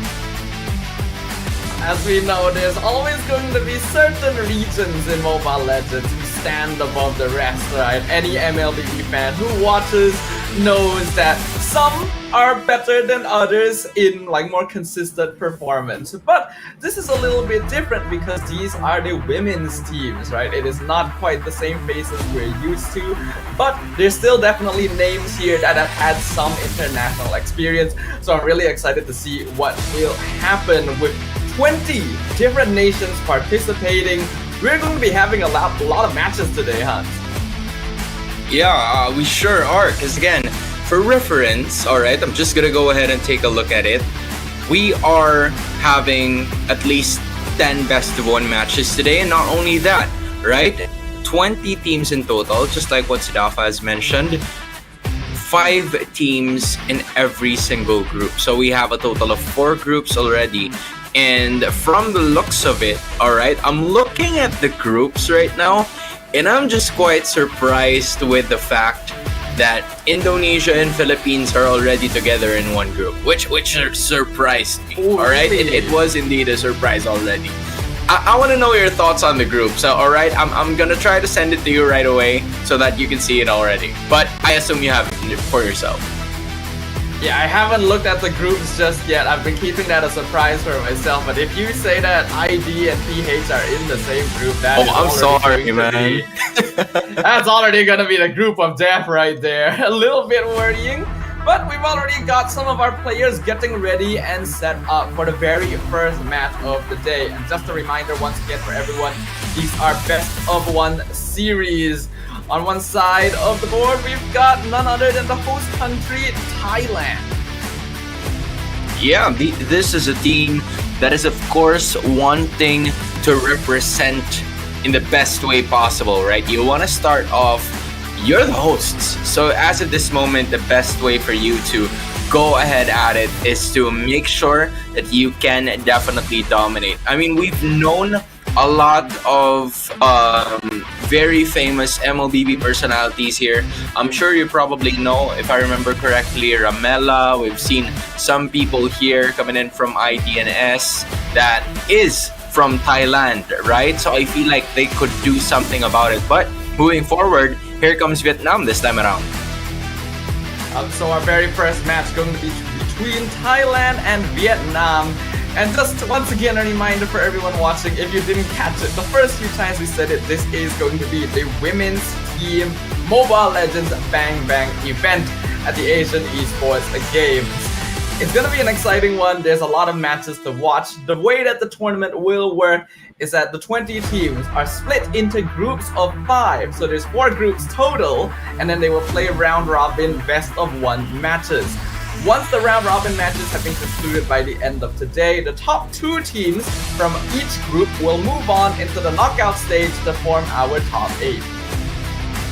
Yeah, so with that being said, yeah, that checks out. Top 8, you got that right, Sidafa. I feel like now you're currently seeing Group 8, alright? You're currently seeing Group 8, Group A. Why am I saying Group 8? Group A, alright? Let's get that clear. Group A. So it's Thailand going up against Vietnam. They are joined currently by Uzbekistan, China, and Mongolia. So this is gonna be another best of 1 series. It's really another crucial matchup moving forward, even in the start of the competition. So I assume that all of these teams are really gonna put forth their best foot forward so that they can make it into that top 8 that Stafa was talking about a while ago, right? Yeah, top 8 knockouts will be much more comfortable since once we head into the knockout stage, it is going to be the usual double bracket elimination format. So at the very least, they will have that second life if they end up losing a match there. But in the group stages, there's no such thing. Every single match matters. It is all about the points that you are able to earn here so that you can make it to that top-notch group. Yeah, that's painful also. Like, just imagine later on, right? If we go neck and neck and the head-to-head matches or head-to-head games are what's gonna cost you to advance in the next stage of competition or to finally end it as well. You don't want to, or for your tournament life to depend on someone else's hands. So as of this moment, right, the best case scenario for you is to go for nothing, right? It's for you to have at least an advantage moving forward and to at least build on that momentum as well. Get the reputation that's needed. That's like, oh shoot, these are, or this is the team that we're gonna have to beat. You wanna beat that team, right? But at the same time, if you wanna start to try flying under the radar, maybe that's something that you can also do, depending on how you would want to execute this specific set of games. The best is to lose one, or yeah, the best case scenario, if you, in case you're gonna lose, right, is to maybe lose one. But the worst thing is for you to lose two, because I feel like that's where the tiebreakers are gonna come in handy. Yeah, I think in the end the safest is of course to win all of them, but you can probably afford to at most lose one game in your group and still feel safe that you could move on forward. But without further ado here, ladies and gentlemen, we are going to be jumping into the draft for game number 1. Thailand on the blue side, Vietnam on the red. Alright, so for Thailand, we have Mirali, Ri, Leon King, Blitzbeat, and Isu Ace. For Vietnam, we have Daisy, Sa, Chelsea, Kao Cute Ka, and Crystal. Alright, I feel like this is a different set of players from what we're accustomed to see. This is another chance for them also to introduce themselves as well. But as of the moment, pretty similar in terms of that, banning phase as we speak. Yeah, I think the banning phase that we will see will most likely be quite similar to what we've already been seeing in other professional tournaments for MLBB. But we are in a meta right now where there is a lot of potential creativity in the way that the draft goes, right? The hero pool is actually fairly open across the game, and you can very creatively slot in even more classic heroes if the situation calls for it. But it also means that a best of one is going to be particularly tricky because surprise picks can be very unexpected. In the best of 3, you would have time to adjust a little bit even if you drop a game, but here it's all or nothing. Yeah, all or nothing indeed. At this point, you have the Suyu taken out already.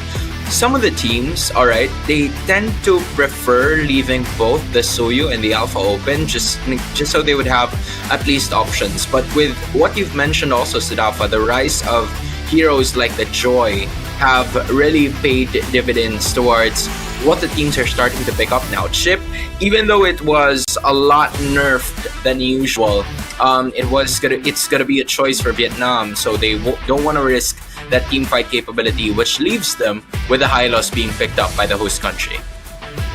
With these bans though, it does mean that Fanny is actually left open in the draft, a hero that was recently buffed and is an absolute terror in the right hands. Thailand has decided not to go for that and start with the more safe opening of high-lows. We're seeing a lot more teams go for the high-lows or get top first pick nowadays just to keep the draft open. Vietnam now going to be responding with the Vex and Matilda.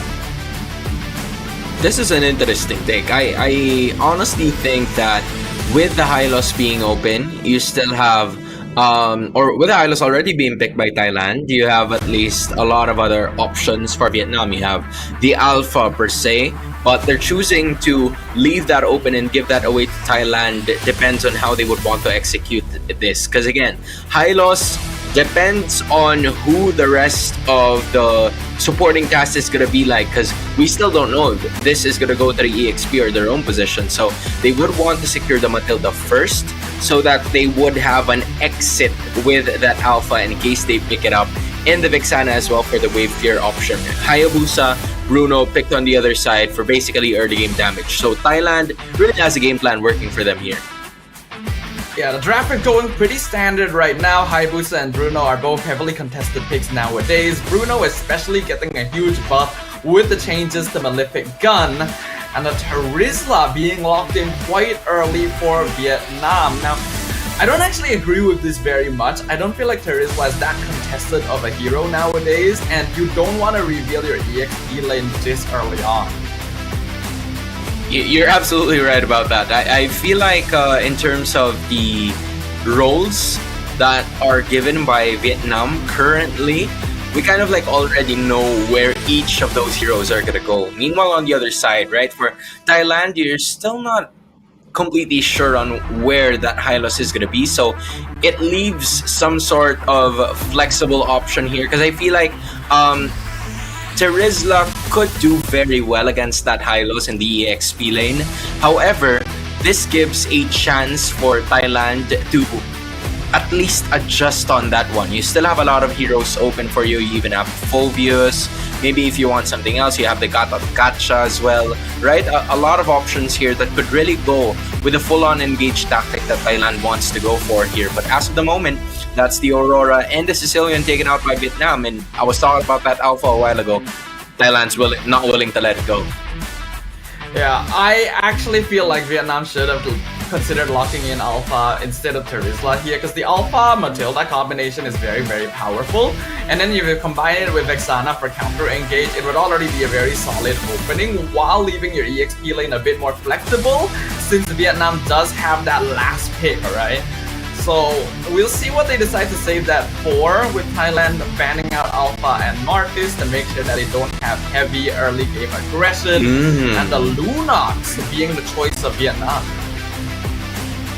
Completely different options here for Vietnam, because again, they're going to be going up, the Lunox is going to be going up against the Bruno, and Bruno is going to have a field day in terms of getting that early game farm just because of the damage that he possesses. So with that being said, the Lunox is going to be assisted here by at least the mid lane trio, and we are still yet to figure out on who that jungler is going to be like. I'm thinking more of like a Nolan, just so there would be enough farming speed that could match up with a Hayabusa as well, especially when you have the Edith and the Valentino on the other side. But instead, they're going with an Export. It's an interesting choice now. Export is alright, but not something I'd be a big fan of. It's good against the Hylos and Edith to try and prevent a dive composition alongside the Vexana, but all of their burst damage basically comes in the form of magic, right? With Vexana and Lunox, Nolan would have helped balance that out, but this means it's a lot easier for Thailand to itemize like Athena Shield and stuff to deal with a lot of that DPS. Yeah, at this point, if you are Vietnam, what you would probably do here is to find a way that you can get wave clears as much as possible. You're not supposed to play that early game, which is, the reason why I really think that there's a disconnect with the lineup that Vietnam has showcased to us as we speak. Because again, if you currently saw it, right, of course our friends are right over there already, but in case you guys saw it, the Matilda was picked up together with the Vexana, and then you have a Lunox on your side. So at some point, Matilda's advantage is specifically at the early portions of the game, right? So you would expect that they would have to build on something like, I don't know, maybe a Beatrix. I think a Beatrix would have worked in that composition as well. But unfortunately, again, this is a best of one series. And if you are comfortable with the heroes that you're going to be picking, then why not? You can have a chance to win. Yeah, I think probably the reason they went Lunox anyway is because Bruno is gonna straight up win lane against most other options. Like, a lot of teams will pick up heroes like Hari, for example, just to try to match that early game advantage somewhat. But I'm gonna assume that Vietnam went with the Lunox to try and basically surrender the early game slightly while having a hero that can safely clear the lane from afar, while also having late game insurance. But the damage typing is what I'm mainly worried about. Yeah. I mean, if you're, at some point the damage output, there's not a lot of DPS, honestly, from Vietnam, right? Now, not a lot of, you do have an abundance of maybe wave clear and magic damage just because you have the Vexana on your side already.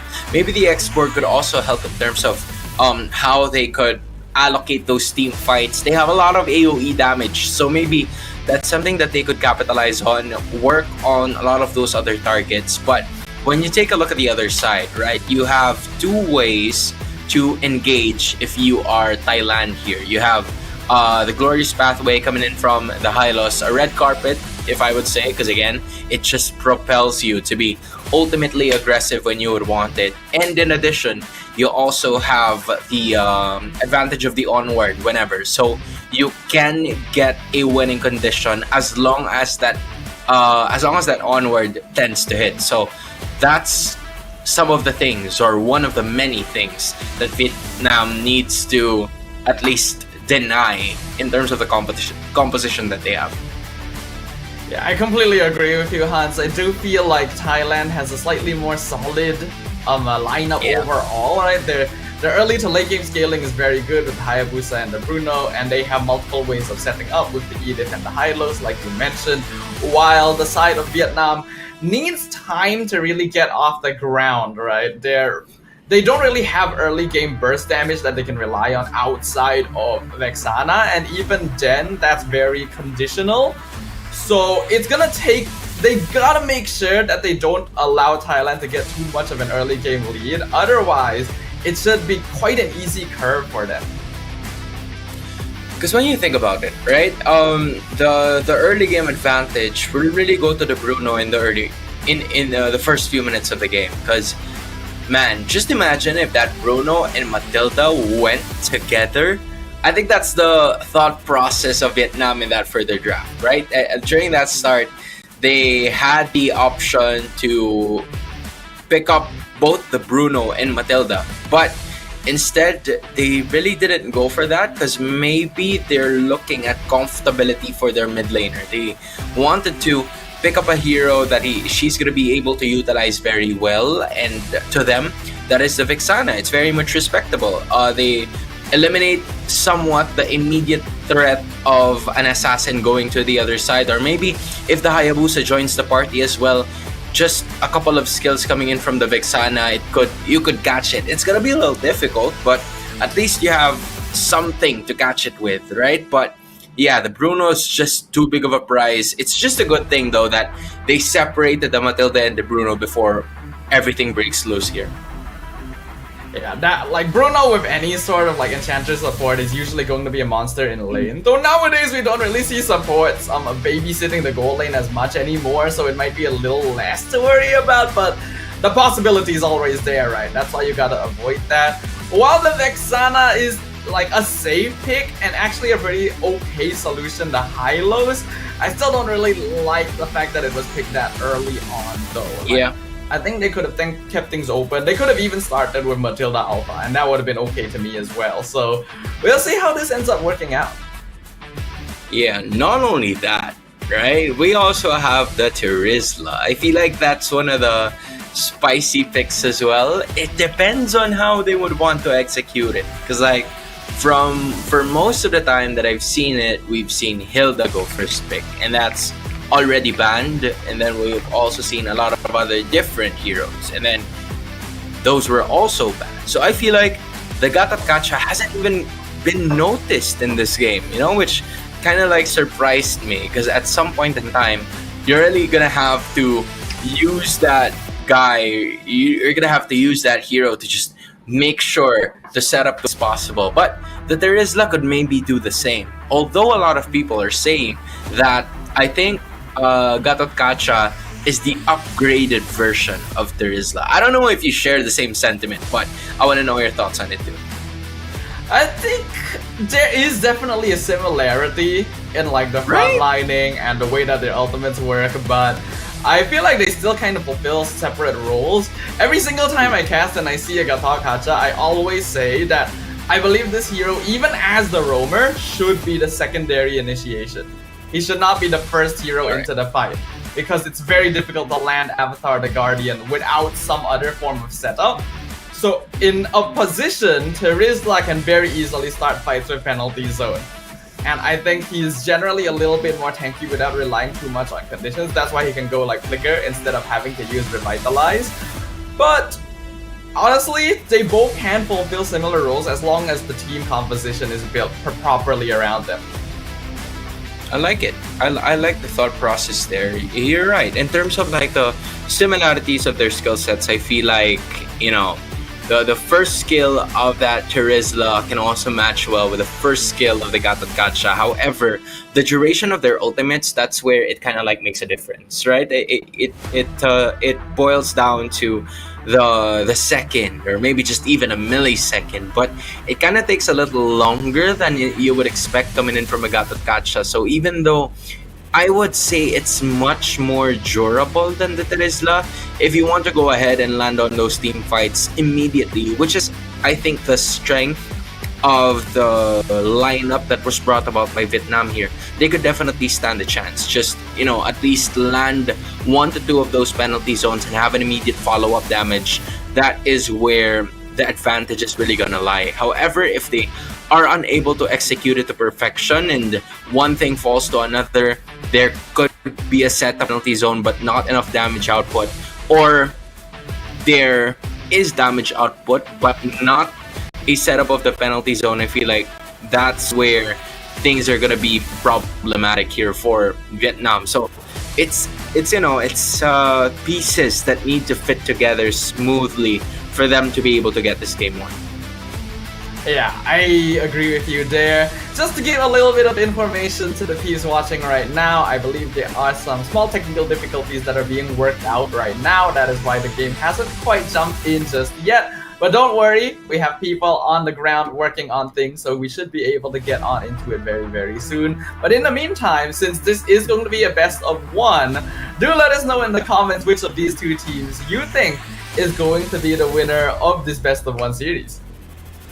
Yeah, I mean, I think from the draft, right? I'm gonna start it off just so our audience could have a little bit of like a deeper understanding towards it. But from the draft, I really do think that the host country is gonna be able to get this one. Just the lineup is much more, you know, easier to execute, and then you also have options here that could go from an early to the late game. The damage output is there, which, you know, really was the reason as to why I think they're going to be getting this game number 1. What do you think?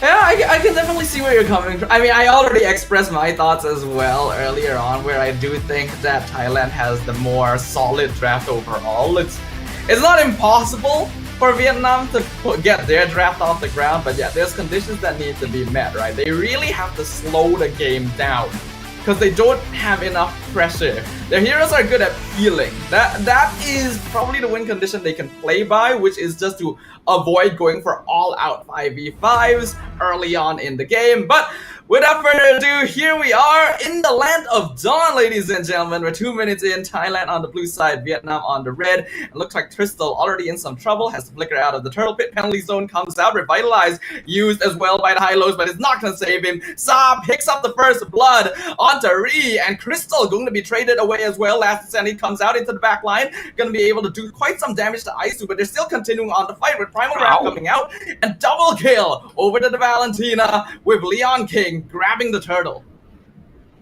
Yo, Stafa, I feel like you got insanely surprised because as soon as we got in, the fight has immediately started, but you got it anyway. And just like what we expected, right? An immediate surge coming in from Thailand, already getting 3 kills in 3 minutes. That's a kill per minute there for the host country as they're doing their best to just maximize every single opportunity here. Once they have someone from Vietnam that is completely overextended in their base, they will make sure that one of those girls are going to be brought down. And as of this moment, 3 minutes in, it is all good, and they are safely securing it for themselves. We already expected that Thailand would probably have the advantage in the first few minutes of the game, and they're going to continue that. They found Crystal in the brush, a good ambush by Ree and Blitz, so the Guiding Winds will just barely get Crystal out. As of the moment, from what we're seeing, right, that there's already like around a 900 gold lead for the side of Thailand. They're getting most of their kills. One kill already going to Leon King, so that is very much helpful. And then Mirali, from what we've expected from a while ago with her dominating that lane using the Bruno, it hasn't really boiled down to that as of the moment, because most of the activity is happening in the mid lane. Yeah, it's expected they would have that mid lane dominance. And speaking of Leon King, into the jungle, gets another kill. Just picked up Hunter Strike at 4 minutes in. And we know how dangerous a Hayabusa can be when he has that snowball. So things already not looking good for Vietnam.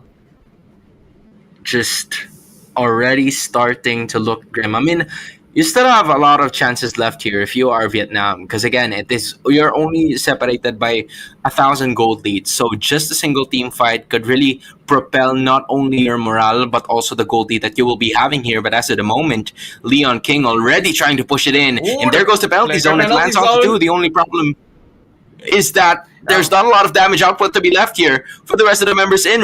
Surrounded by the rest of the members of Vietnam, they're going to try to push back away. The only problem is that the turtle's still there and everybody's just watching him.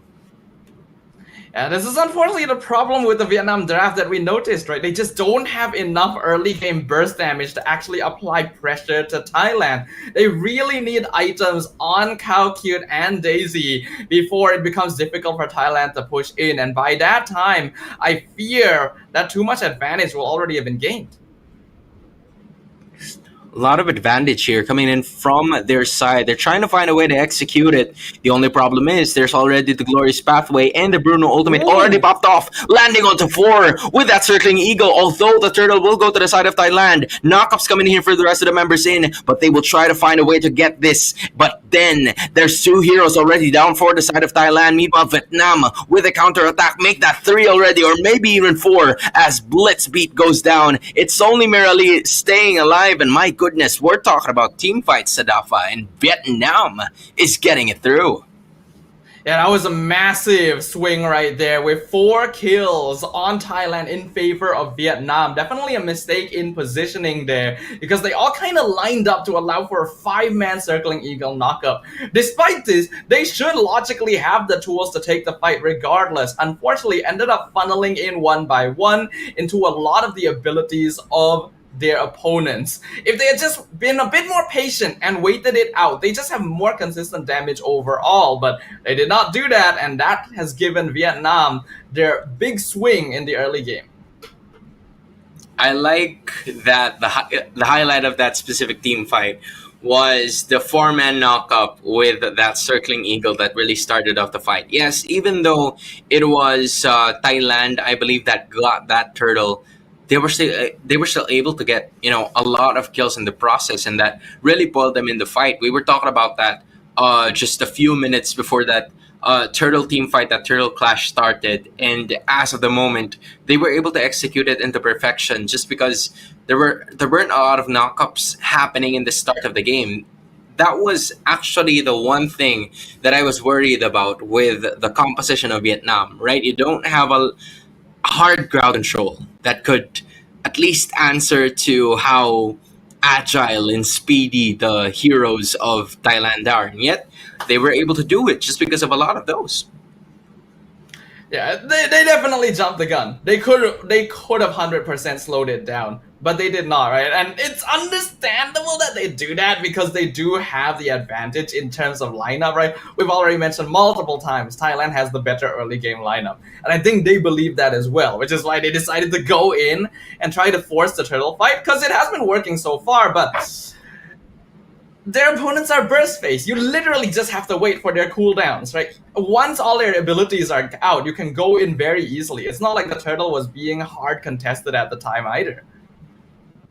Yeah, and you also have to give props to the Terisla too, because I think that's what Thailand was doing right from the start, right? They were trying to wait for the best opportunity to strike, and then all of a sudden there's like a penalty zone all over your face, and you have no choice but to go ahead and fight. And I think that's where Thailand was forced to go ahead and contest most of that objectives, in which they were probably even surprised too. They wanted a bit more time for them to just unleash those, but the only problem is not only were they caught by surprise, but they were also caught by surprise in a single position together, where the AOE of Vietnam, where every single skill can really deal a ton of damage, and that's exactly what happened there. 3-4 heroes already down, and it was only the Bruno staying alive here for Thailand. They're gonna have to do something about this.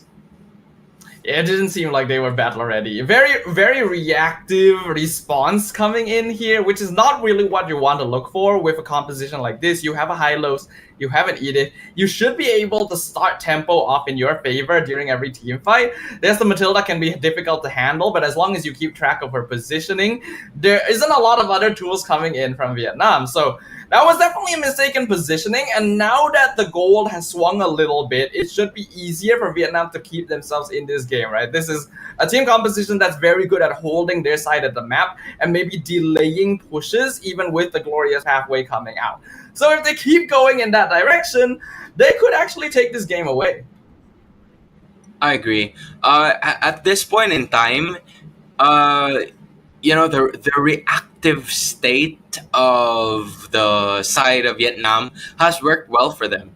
All you need to do is to just save up on all of those attributes and save up on all of those skills, because again, they're gonna come out wherever they may come from, right? They're possibly gonna try to contest on most of those objectives as well, because if they don't, then they're gonna be left behind, because their composition really is sticking with that early to mid game damage output. And now that is a crucial thing that Vietnam has managed to take from Thailand, because they won a team fight in the early portions of the game, something that shouldn't have happened if you were Thailand, right? Just because you have the advantage on your side. But I feel like for most of the time, the Bruno wasn't joining the team fights as well, in which that was quite understandable, given that, he hasn't really built, or she hasn't really built up most of her items just yet.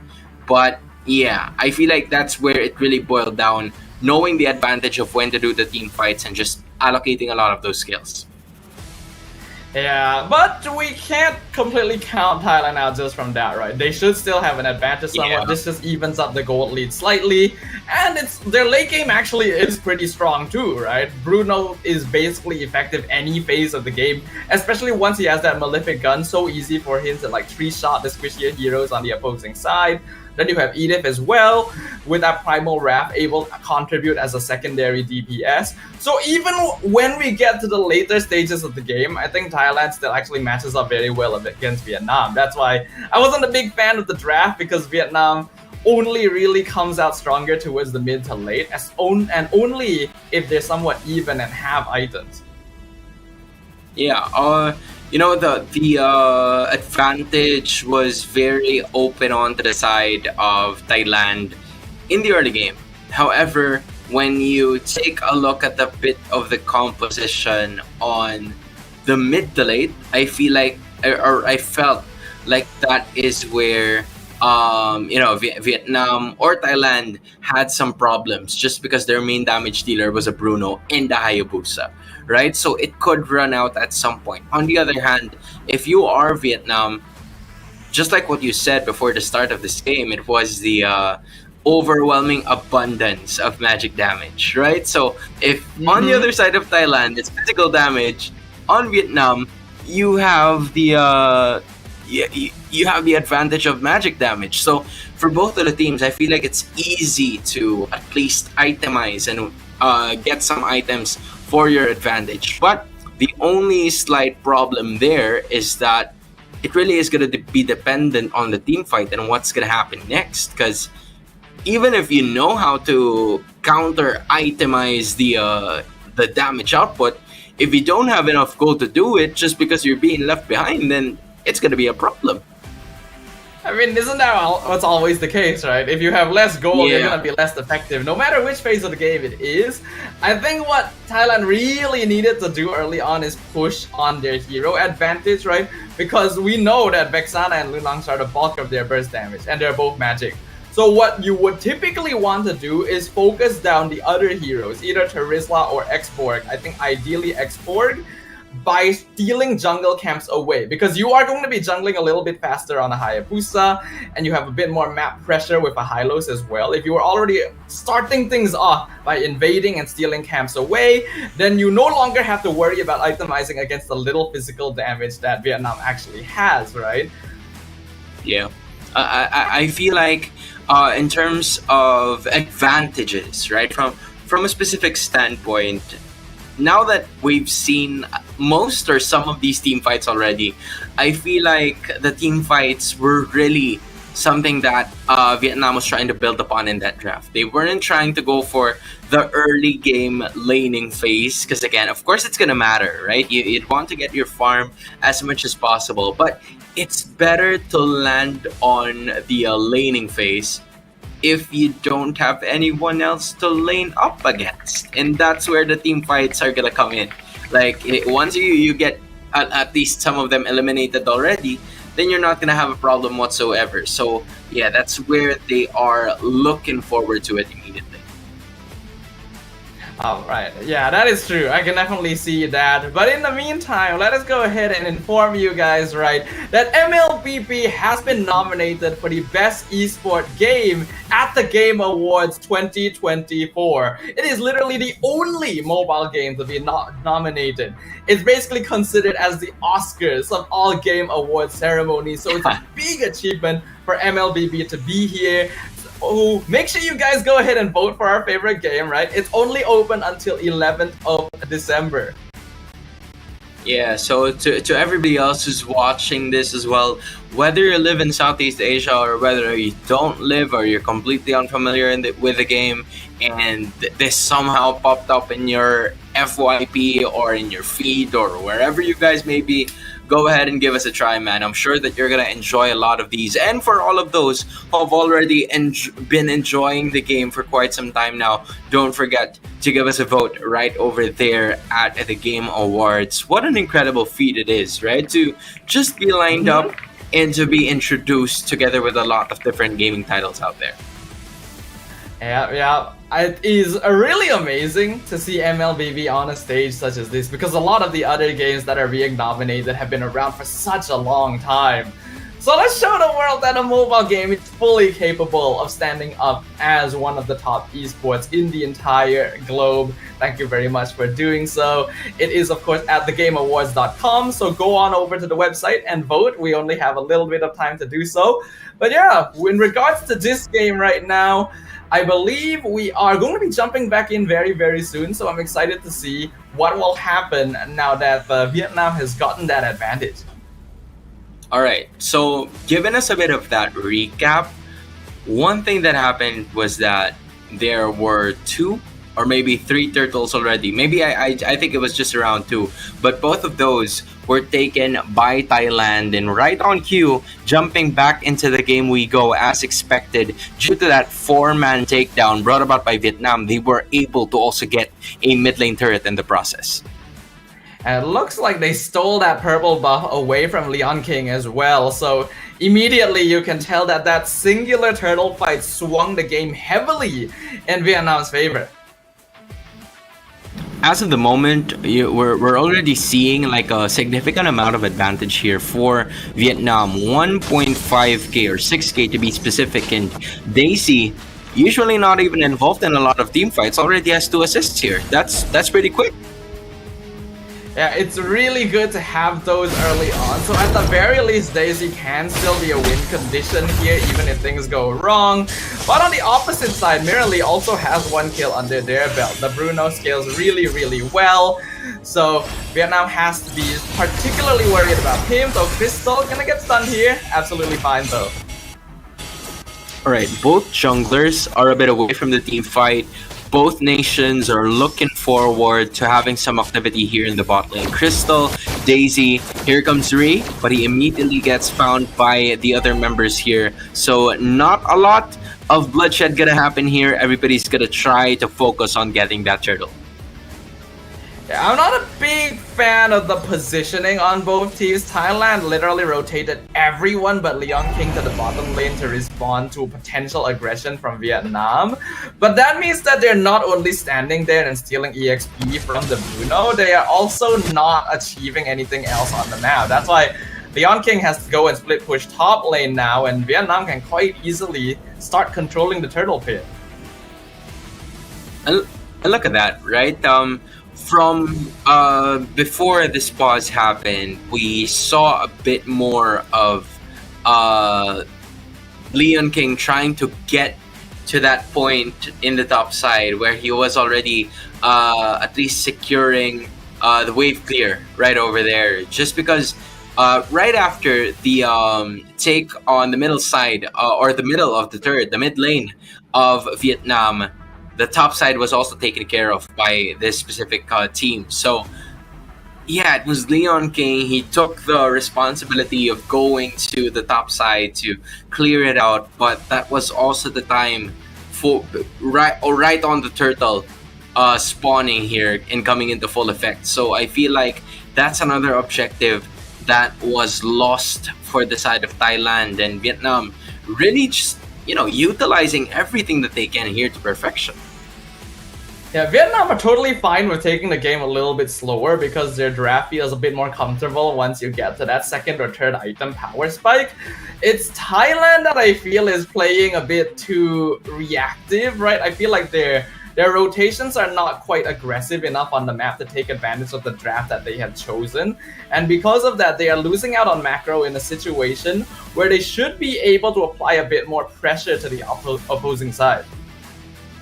I agree. At this point in time, you would expect that the damage output coming in from Thailand would come in handy already, right? You can see that at some point we got to take notice of the Bruno already having damage, Leon King at some point already having damage too. So yeah, I was just really wondering as to why they don't use it as much in like the first few minutes of the game.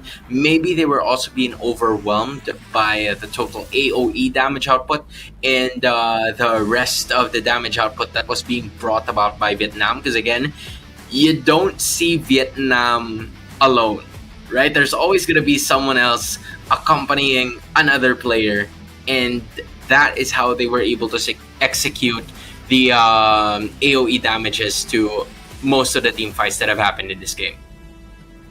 Yeah, to be completely honest with you, I do just feel like there's too much reactivity coming out, not just from Thailand, but from Vietnam as well. It's just that their draft is a little bit more suited for that kind of playstyle in the first place. Yeah. Thailand, there is this feel where they're playing very afraid or overly respectful of their opponents, because you saw, like, once they saw that there was a potential aggressive rotation down bottom, they just gathered and then didn't try to force anything, even though they could have like baited out battle spells or resources, right? When the Matilda walked in and the Hylos got the stun, no one really followed up on it. They just immediately gave up.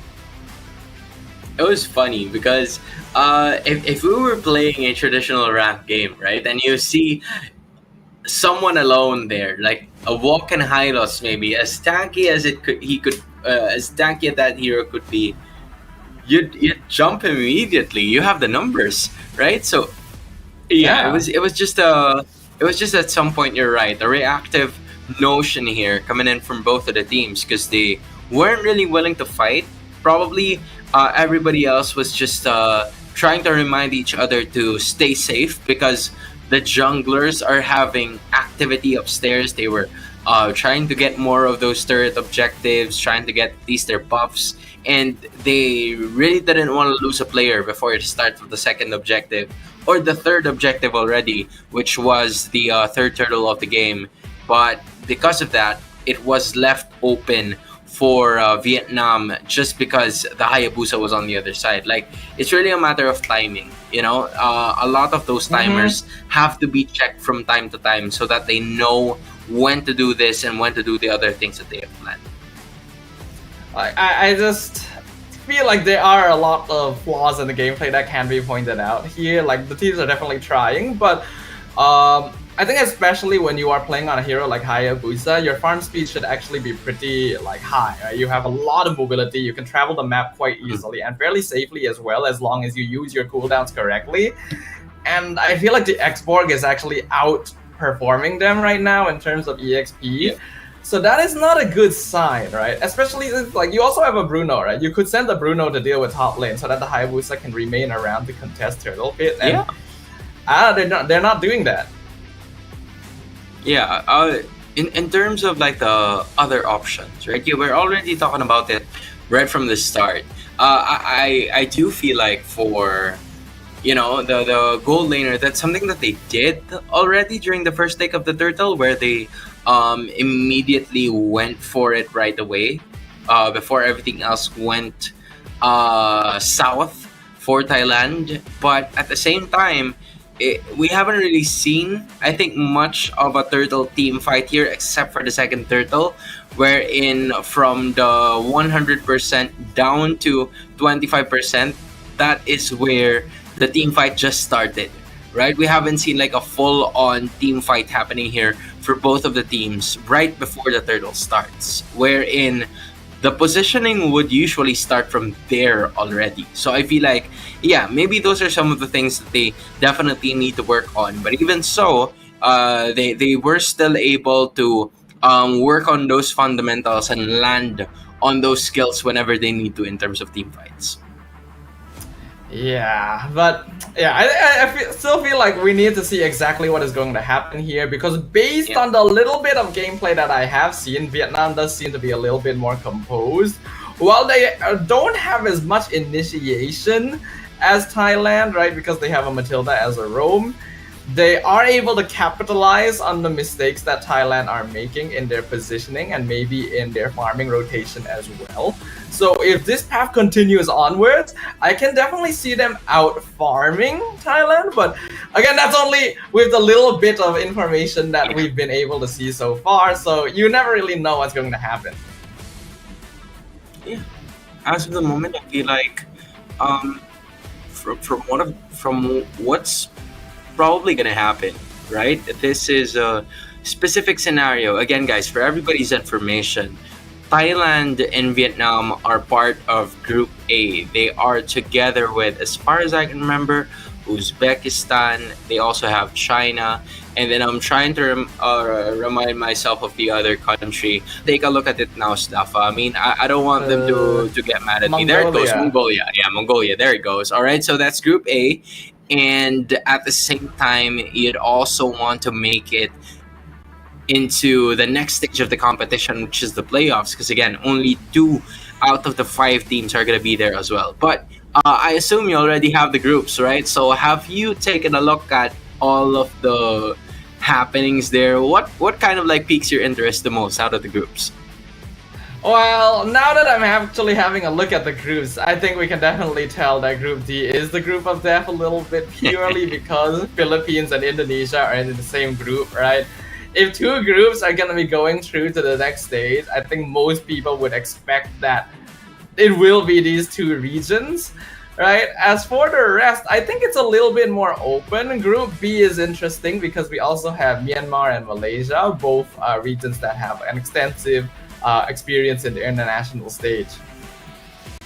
Yeah, and we're also sharing, or Group B is also shared by Hong Kong, Kyrgyzstan, and Timor-Leste. And Timor-Leste has been a team that has, had some developments in terms of like their the MLBB scene that they've had. So I honestly feel like this is a good opportunity as well, not only for their men's team, but also for their women's team to also get some exposure in terms of like the professional scene and the international scene as well. Because from what we've seen, right, they're going to be going up against Malaysia there. And I feel like Malaysia has had a ton of representatives as well in the female MLBB scene. And I feel like that's something that they could learn, especially when they're going up against Malaysia and Myanmar that you've mentioned, which is gonna be, quite tough amounted to take over because those are the two countries that you'd want to take down for you to make it into the next stage. But hey, there's a lot of things that could happen. Yeah, a lot can happen, right? We expect a lot of the more mainstay names and regions to be able to make it forward in the competition, but this is not the usual names and faces that we will be seeing on the global stage either, right? These are, of course, the women's teams. It's a chance for them to get that experience, get that exposure that they typically wouldn't have as much access to, and really show the world what they're capable of. I agree. At this point, right? For us, the mainstay names from Group B are Malaysia and Myanmar. For Group D, it's Indonesia and the Philippines. Group C, you probably have Cambodia and Saudi Arabia. Depends on where you would usually look at it.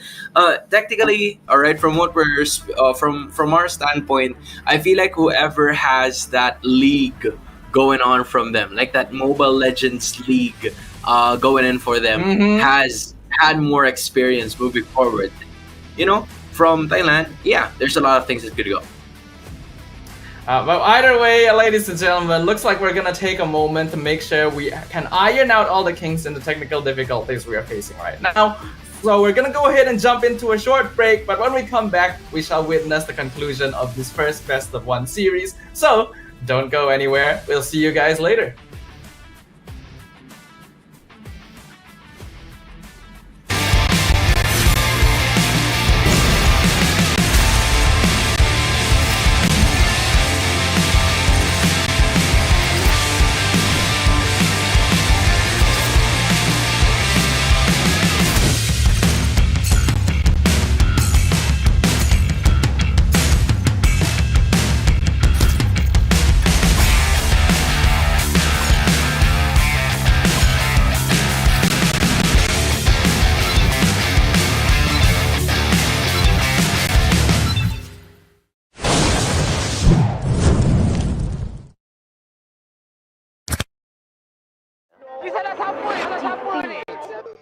Pada tim SRG Golak Red Giant, banggakan Selangor, banggakan Malaysia.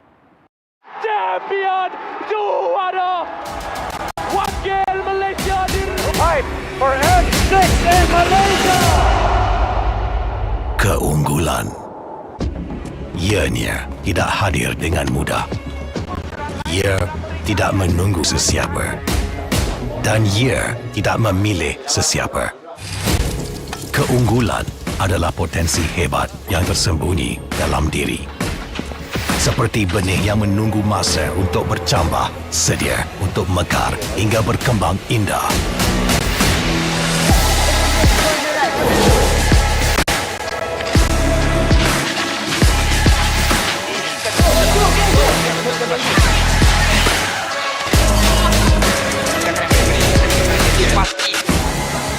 Ketika cabaran mendatang, ada yang hanya memerhati. Kekuatan sebenar lahir dari dalam diri. Dibangkitkan oleh jiwa yang menyokong teguh tanpa henti. Kadangkala, saat kita rasa jauh dari apa yang kita impikan, ia muncul dari arah yang tak dijangka. Saat itu, kita sedar potensi yang sebenar ada di sekeliling. Ini semua bukanlah satu kebetulan, tapi kita yakin ini semuanya aturan takdir. Setiap langkah bukan hanya untuk diri sendiri, tapi juga untuk mereka yang berdiri dan berjuang bersama agar kita melangkah lebih jauh, menjadi lebih hebat.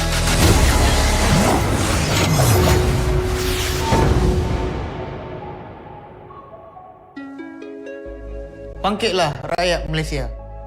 Kita bersatu menyokong sepenuh jiwa. Demi jalur gemilang kebanggaan negara. Tiba masanya untuk menjadi greater than ever.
pada tim SRG Golak Red Giant, banggakan Selangor, banggakan Malaysia.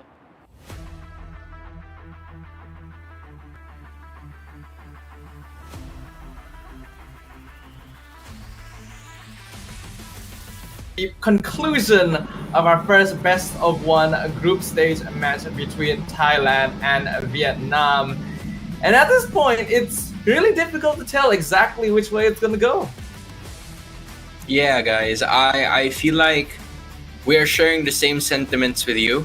If you guys are waiting for it, we're waiting for it as well. But we're finally here once again, and we're gonna be going off courtesy of a kill, going on to Ray, and it is still Vietnam leading by 1.3k, and they're also leading in terms of those turrets. Ari getting caught out the moment we jump back into the game here. Definitely not looking good for Thailand. But literally mentioned this is a composition that should be more solid early to mid, but they're gonna engage now on Chelsea. Ogi Shadow Kill comes out, bounces the crystal. Guided Wind is gonna pull Chelsea out to safety. Lord dropping down 20%, and now Vietnam is looking for the re-engage. How cute secures the Lord, and Aisu will be the first one taken out by Daisy with the spam on the Shadow Assault. It's gonna be 1 kill and 1 Lord for Vietnam. Safely securing it is Vietnam. They got at least a lot of those damage output landing onto the other side, coming in from Vietnam, and then Thailand not having enough space because all of the bases were already covered here by Vietnam, so they were able to get at least a turret or a Lord and the kill as well, and that led to a bit more of that. Unfortunately, it's just more damage output coming in from Vietnam. A mistake there by Leon King. Ogi Shadow Kill was a bit too late, or Sa was just too quick with that flicker, but the Ogi Shadow Kill came out after the escape and was eaten entirely by the Eternal Guard. And even Daisy catching out Leon King in his own jungle on the opposite side of the map. Vietnam completely in control. Just look at how much skills they're burning just to bring Leon King down here from Thailand. Just a while ago, in case you didn't see it, Vietnam used the penalty zone coming in from Chelsea. And then you also had Daisy trying to flicker forward that led to a kill for Leon King here. So they're not giving that Hayabusa a really easy time for him to fight. But we see the Circling Eagle actually get the good knockup. This allows Daisy to escape, and now penalty zone on 3 right into the last Insanity, but they're under the tower, so How Cute cannot continue chasing. This is a good time for Thailand to maybe make a reversal, but Vietnam has already backed off to safety. It's so difficult because all of them are in one specific position. Like, you know, Vietnam is already somewhat expecting that the land's going to be coming from one specific area and not from the other sides of the map. You would expect that Leon King would appear out of nowhere and just use those Oogie Shadow kills, right? But the only problem is that he's already visible in the map, and Vietnam knows what they're going to do. Yeah, he's already 2, 3, and 1 as well, so it's very difficult. Oh, Leon actually jumps back in. Ogi Shadow Kill at this point doesn't really do anything though, and he once again completely soaked by the Eternal Guard. Here we go again. This is the same position that happened a while ago, but as of the moment, not a lot of activities are going to happen as we speak. Just a bit of a vision check for both of the teams, but this is what I was talking about a while ago. Vietnam just really being a bit more reactive, not assertive of what they want to do, and that's what their lineup is made for. Meanwhile, if you are Thailand, you can't just rely on being reactive as well, because you need to at least get that damage output in, and it's gonna be dependent on both Aisu and both Ri, because at this point, they're gonna be the source of that initiation. They're gonna have to find a way to get a kill possible. Yeah, Thailand really needs to be the team that is more proactive here, because Vietnam has a lineup that's actually quite good at responding, right? Reactive play is usually not the most ideal, but it's a little bit better with the heroes that Vietnam have to play around with, and that's why you can see that they're usually coming out on top. A glorious pathway comes out from Ree. We're gonna see a flicker forward into the Earth Shatter, into the onward. Chelsea fully locked down, but gets the penalty zone out in time, and the Lord has only been stolen by Vietnam with the last Insanity and the Dark Assault breaking down Thailand. Complete and utter disintegration. Oh, wow. Triple kill for Daisy and a team wipe for Vietnam. Oh, that might just be it. It just depends on how long they're gonna be keeping this turret. But it is looking like the holy defense is down in Sadafaj. This might be the end. Yep, I don't think there's any way Thailand can make it back in time to defend against this. So game 1 of our best of 1 series today will be taken by Vietnam in Group A. And with that being said, a statement win coming from Vietnam. Hey, I don't know, Sdafa, if you know Shaq, but Shaq once said that's the great Shaquille O'Neal. I'm sorry, I wasn't completely familiar with your game, and I am now. I completely denied of the thought that, you know, the composition would not work, because they definitely knew what it takes for them to be able to win. As you can see, they were all there. They're just all smiles as of the moment as we speak. And they denied the host country of getting their first win in this Group A. Yeah, we can already see them discussing about some of the things that happened in that game, getting prepared for what is going to be happening next. We can see that unfortunately Thailand fell a little bit short of expectations, despite many of us expecting that they would have the more solid draft overall. But it did come with a little bit of requirement in execution, and they just weren't able to hit those beats. Yeah, I was about to list down so that I'll be much more updated as to how the rest of their games are gonna go, because I don't want to miss out on a single quite possible head-to-head scenario here. But as we speak, all right, it's Thailand going down 0-1, and it's Vietnam moving up the standings of Group A 1-0. We are still yet to see the other 3 teams, the other 3 nations competing. I can probably say the same thing for all of the other 18 nations that we are yet to see in just a bit, right? So I feel like there's going to be a lot of MLBB action that's going to happen, but this is a series that just showcased what they can do. Yeah, looks like we're gonna be going over to the stage now to be announcing the winner, but there's definitely some things that Thailand need to work on going into their next game. Remember, this is a round robin, it's still the group stage, so we're not gonna be seeing them knocked out of the competition or anything like that yet. But this is a team that still has some growing to do, I think.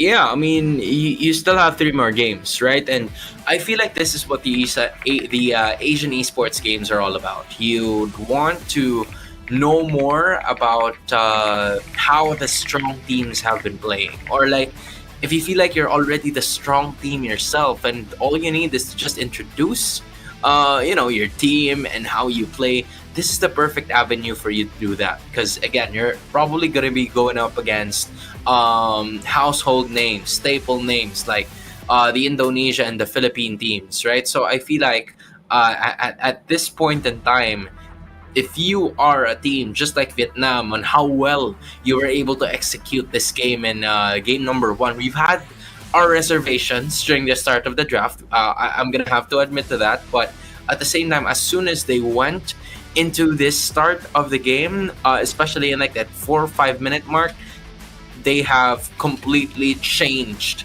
how I view them, and maybe Vietnam could really make it out of Group A depending on how well they have performed in this one. Yeah, on paper, the draft felt like it was very conditional and it needed to hit certain timings to be effective. And because some of those timings were particularly weak to the heroes from Thailand, we figured that, okay, their early game phase should be much more effective. However, itemizing against a team, you brought this up, Hans, you can't really itemize against 2 magic DPSs if you don't have enough gold to do so, right? And the game ended up ending really, really quickly due to a notable snowball after that second turtle. So Thailand couldn't even get their items in time.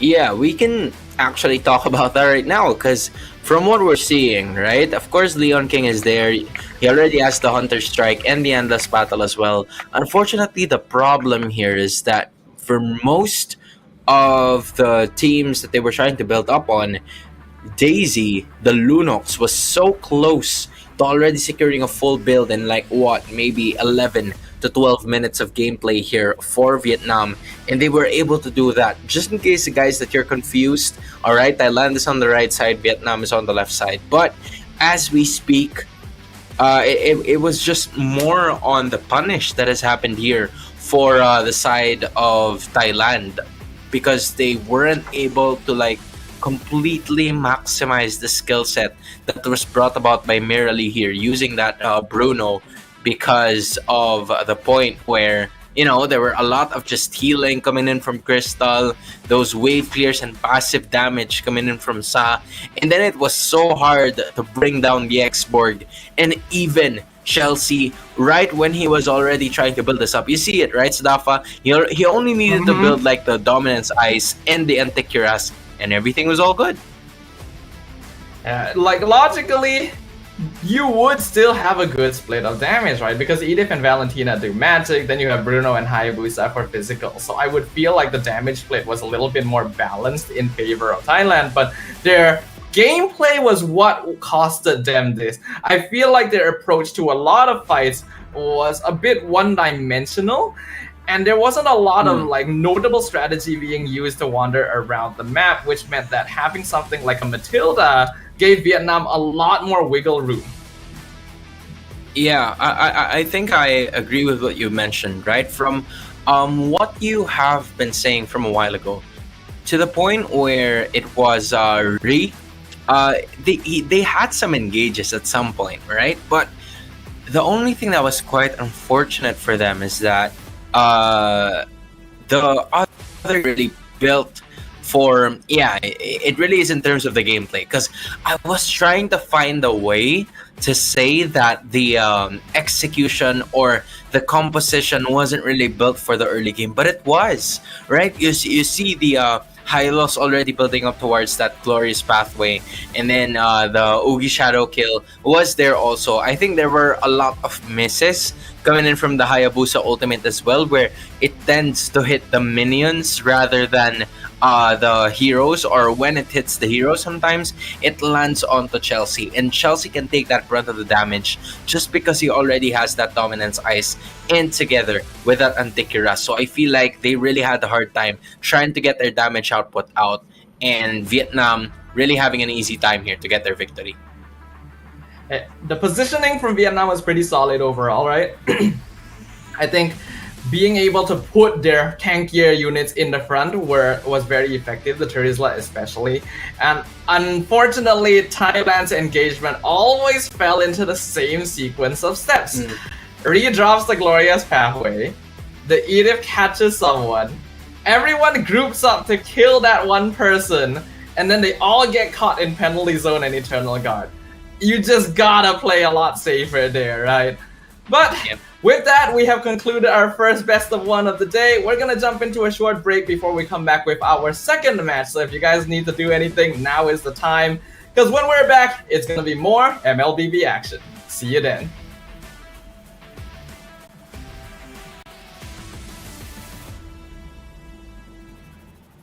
Champion juara wakil Malaysia time for F6 in Malaysia. Keunggulan. Ianya tidak hadir dengan mudah. Ia tidak menunggu sesiapa. Dan ia tidak memilih sesiapa. Keunggulan adalah potensi hebat yang tersembunyi dalam diri. Seperti benih yang menunggu masa untuk bercambah, sedia untuk mekar hingga berkembang indah.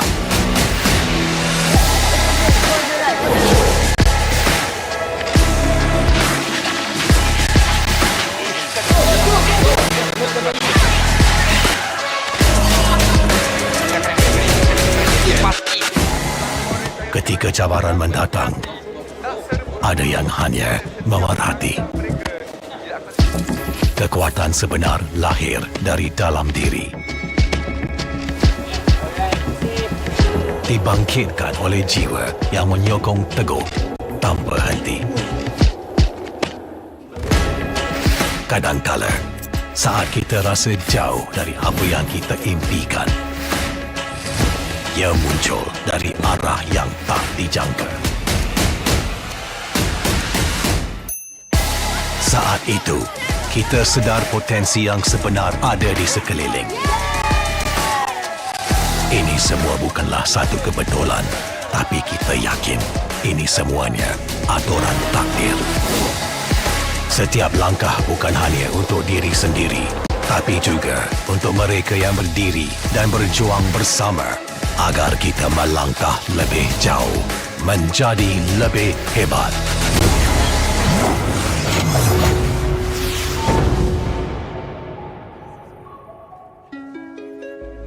Bangkitlah rakyat Malaysia.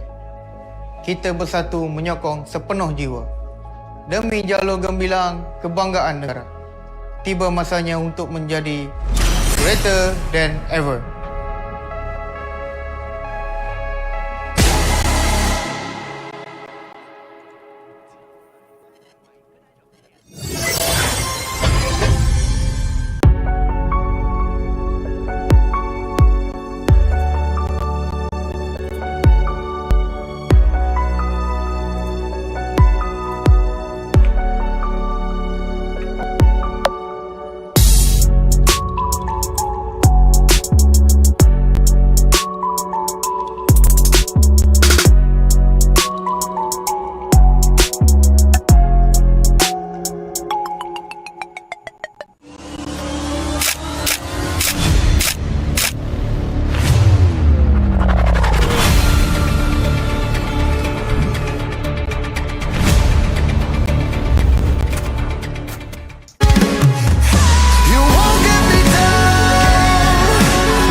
Pada tim SRG, Golak Red Giant, banggakan Selangor, banggakan Malaysia.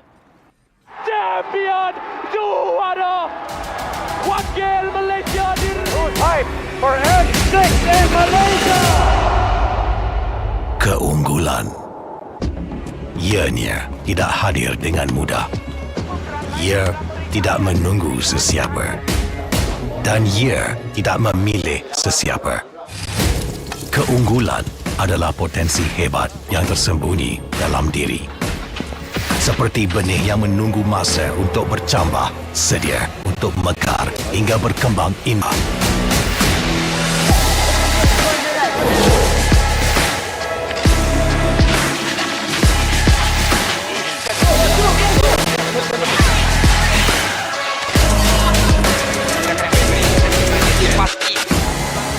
Ketika cabaran mendatang, ada yang hanya memerhati.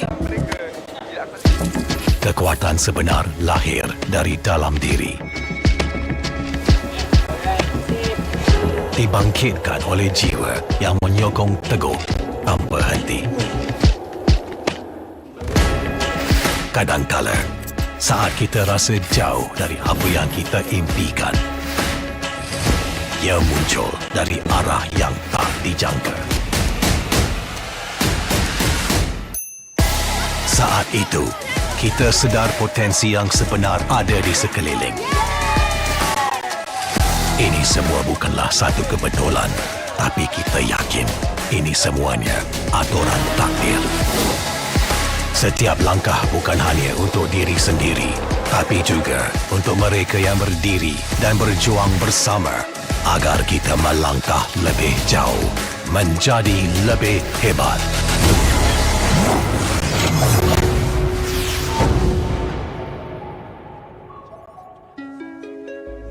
Bangkitlah rakyat Malaysia. Kita bersatu menyokong sepenuh jiwa. Demi jalur gemilang kebanggaan negara. Tiba masanya untuk menjadi greater than ever.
kepada tim SRG Golak Red Giant, banggakan Selangor, banggakan Malaysia. Champion juara wakil Malaysia fight for N6 in Malaysia. Keunggulan ianya tidak hadir dengan mudah. Ia tidak menunggu sesiapa dan ia tidak memilih sesiapa. Keunggulan adalah potensi hebat yang tersembunyi dalam diri. Seperti benih yang menunggu masa untuk bercambah, sedia untuk mekar hingga berkembang indah.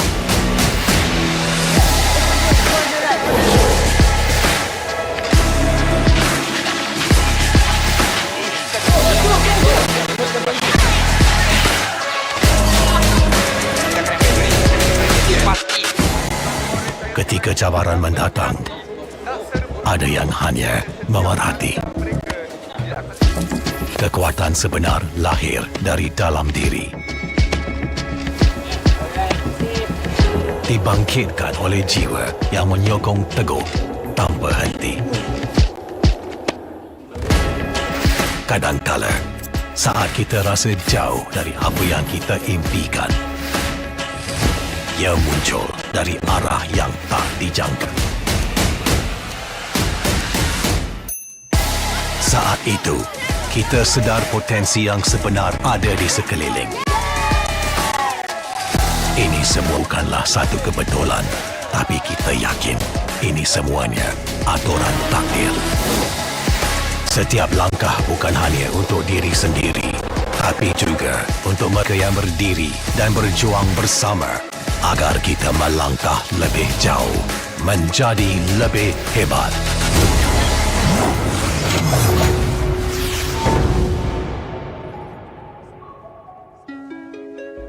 Bangkitlah rakyat Malaysia. Kita bersatu menyokong sepenuh jiwa. Demi jalur gemilang kebanggaan negara. Tiba masanya untuk menjadi greater than ever.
Pada tim SRG, Golak Red Giant, banggakan Selangor, banggakan Malaysia. Champion juara wakil Malaysia fight for N6 in Malaysia. Keunggulan. Ianya tidak hadir dengan mudah. Ia tidak menunggu sesiapa. Dan ia tidak memilih sesiapa. Keunggulan adalah potensi hebat yang tersembunyi dalam diri. Seperti benih yang menunggu masa untuk bercambah, sedia untuk mekar hingga berkembang indah.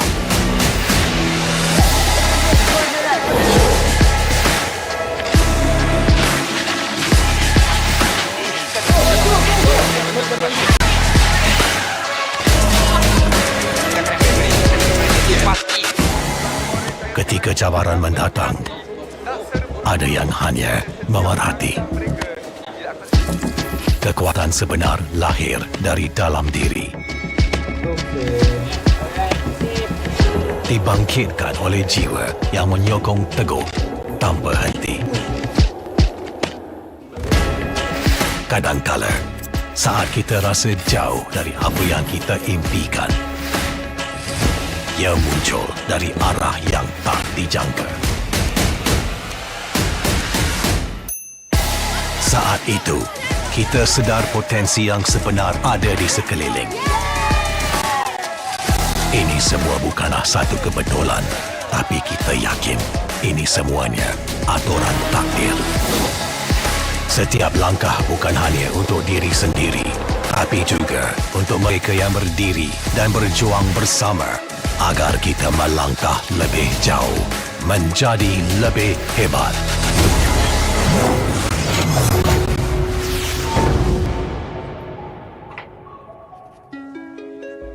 Bangkitlah rakyat Malaysia. Kita bersatu menyokong sepenuh jiwa. Demi jalur gemilang kebanggaan negara. Tiba masanya untuk menjadi greater than ever.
Pada tim SRG, Golak Red Giant, banggakan Selangor, banggakan Malaysia.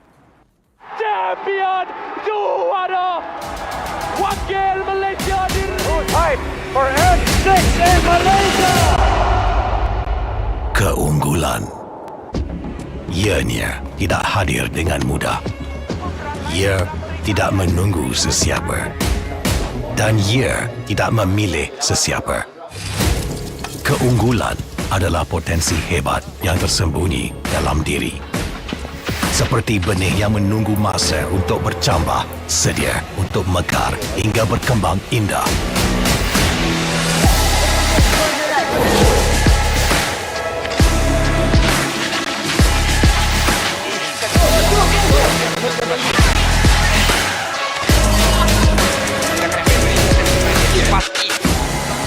Ketika cabaran mendatang, ada yang hanya memerhati.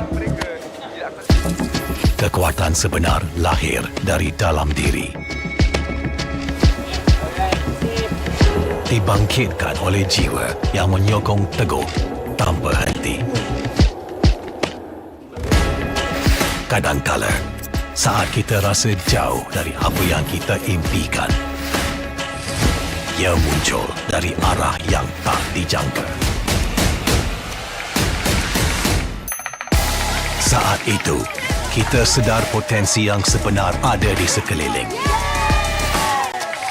Ini semua bukanlah satu kebetulan, tapi kita yakin ini semuanya aturan takdir. Setiap langkah bukan hanya untuk diri sendiri, tapi juga untuk mereka yang berdiri dan berjuang bersama agar kita melangkah lebih jauh, menjadi lebih hebat.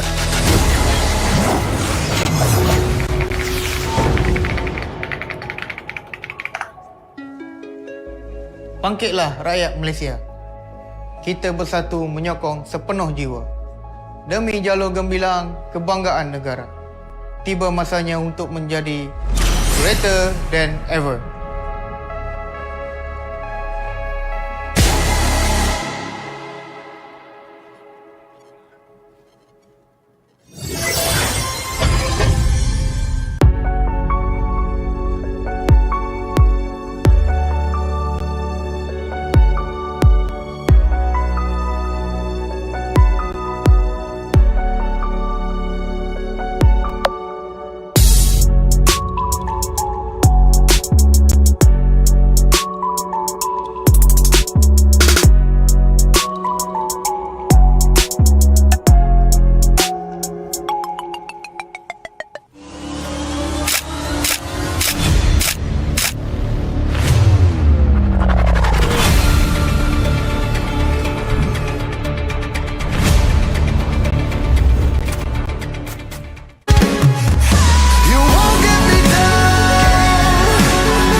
Pada tim SRG, Golak Red Giant, banggakan Selangor, banggakan Malaysia.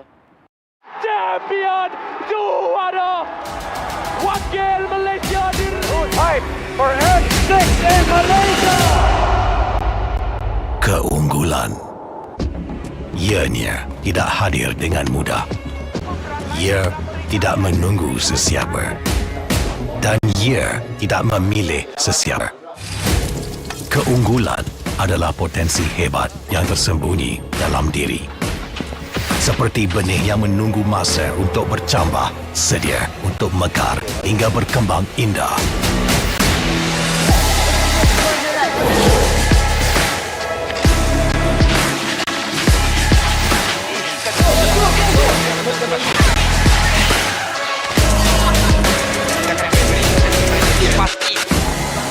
Ketika cabaran mendatang, ada yang hanya memerhati. Kekuatan sebenar lahir dari dalam diri. Dibangkitkan oleh jiwa yang menyokong teguh tanpa henti.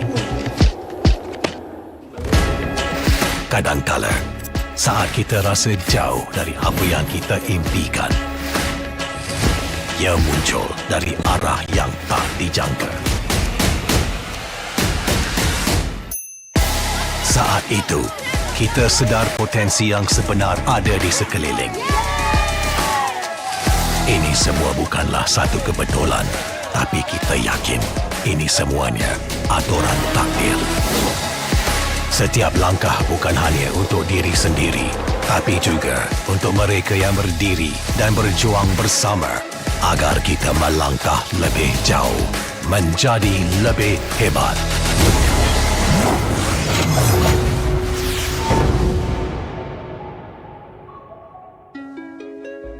Bangkitlah rakyat Malaysia. Kita bersatu menyokong sepenuh jiwa. Demi jalur gemilang kebanggaan negara. Tiba masanya untuk menjadi greater than ever.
Kepada tim SRG, Golak Red Giant, banggakan Selangor, banggakan Malaysia. Champion juara wakil Malaysia fight for N6 in Malaysia. Keunggulan. Ianya tidak hadir dengan mudah. Ia tidak menunggu sesiapa. Dan ia tidak memilih sesiapa. Keunggulan adalah potensi hebat yang tersembunyi dalam diri. Seperti benih yang menunggu masa untuk bercambah, sedia untuk mekar hingga berkembang indah.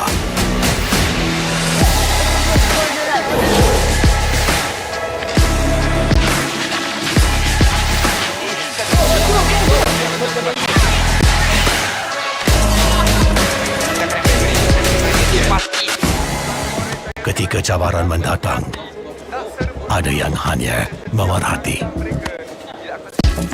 Kekuatan sebenar lahir dari dalam diri. Dibangkitkan oleh jiwa yang menyokong teguh tanpa henti.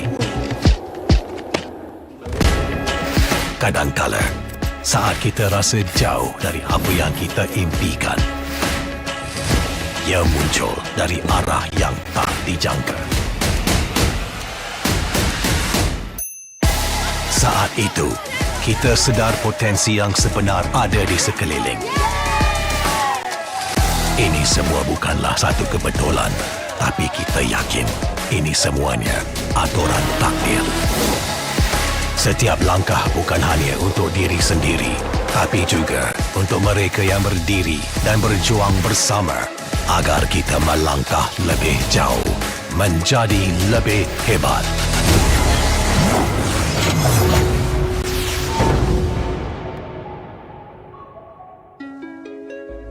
Bangkitlah rakyat Malaysia.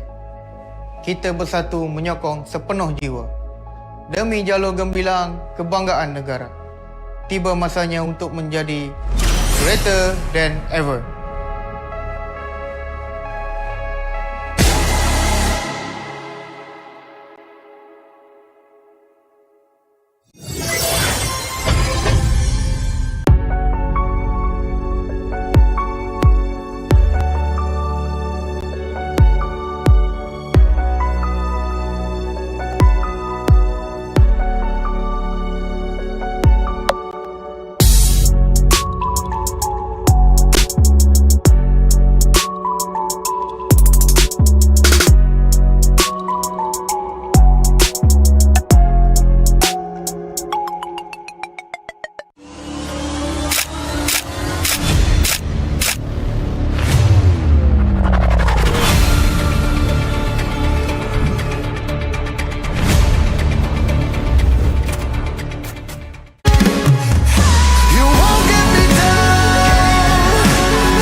Pada tim SRG, Golak Red Giant, banggakan Selangor, banggakan Malaysia.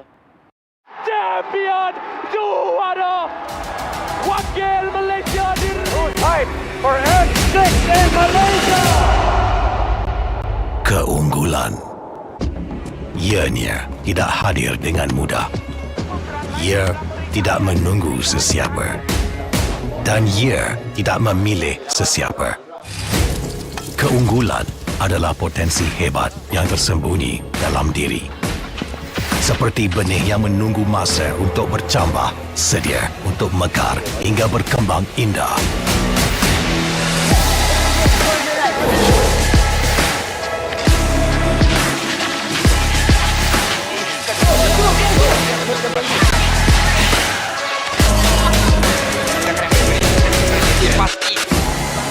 Ketika cabaran mendatang, ada yang hanya memerhati.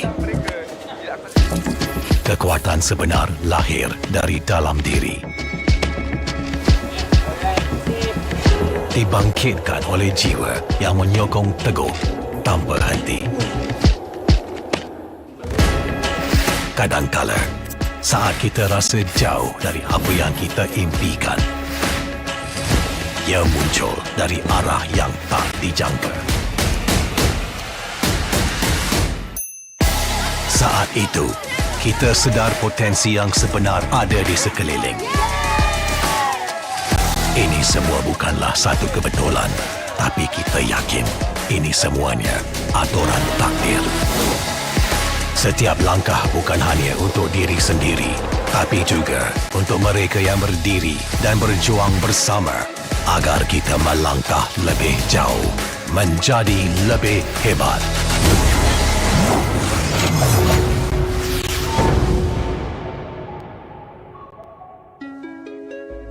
Bangkitlah rakyat Malaysia. Kita bersatu menyokong sepenuh jiwa. Demi jalur gemilang kebanggaan negara. Tiba masanya untuk menjadi greater than ever.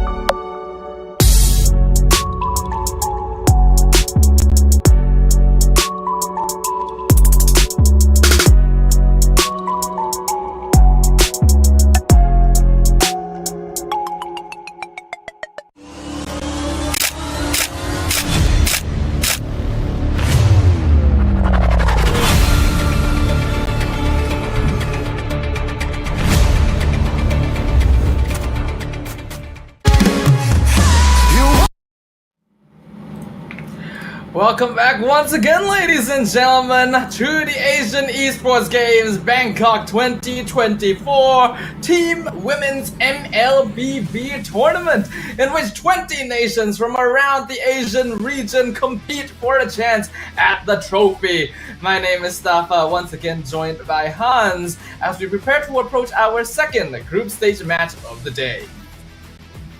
Man, I am sure that we are up for one amazing best of one game here, because what we have up next is are two teams that we have been, saying ever since the start of the tournament. It's Indonesia versus the Philippines. And all throughout the history of these two teams have been huge, and this is just gonna be another addition to that. I'm just wondering how it's gonna go. I'm just very excited for this matchup.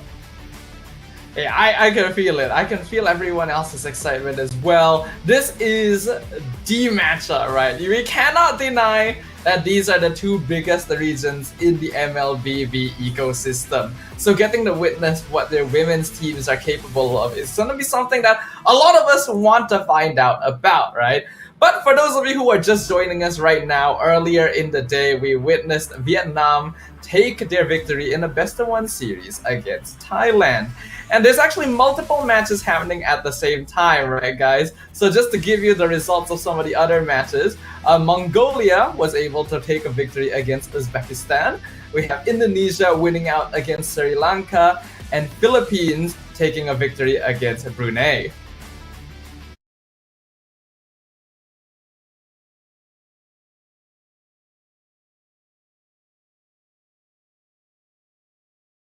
Sudafa has mentioned that a while ago.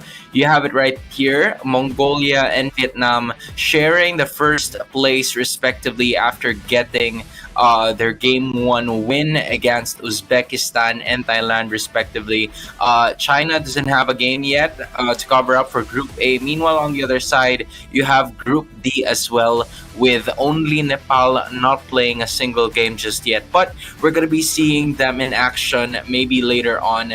But as of the moment, it's Indonesia and Philippines both sharing that first and second seed for Group D. Meanwhile, Brunei and Sri Lanka are going to be going back to that drawing board. So it may be primarily more of the Group A and Group D teams today, based on the schedule that we've been looking. But Group B and Group C are pretty stacked too. So I'm curious on how this one is going to fall, especially with the matches finally closing in. Yeah. It's really quite something to think about when you consider that at the end of today, we will have the group stages concluded, and we will know which are the top 2 teams from each of these groups that are making it into the knockouts. So I cannot wait to see what's going to come up next, right? Especially, like you've already mentioned, Hans, the second match is going to be one to really keep an eye on. Yeah, because I mean, we've been talking about the history, right? Brought about by this Indonesian team, the juggernauts. The confidence level is already there for this specific region. You have, if you are from Indonesia, or even if you're not, you probably know what these players are capable of. And together with them, of course, you probably see him. That is Coach Zaya.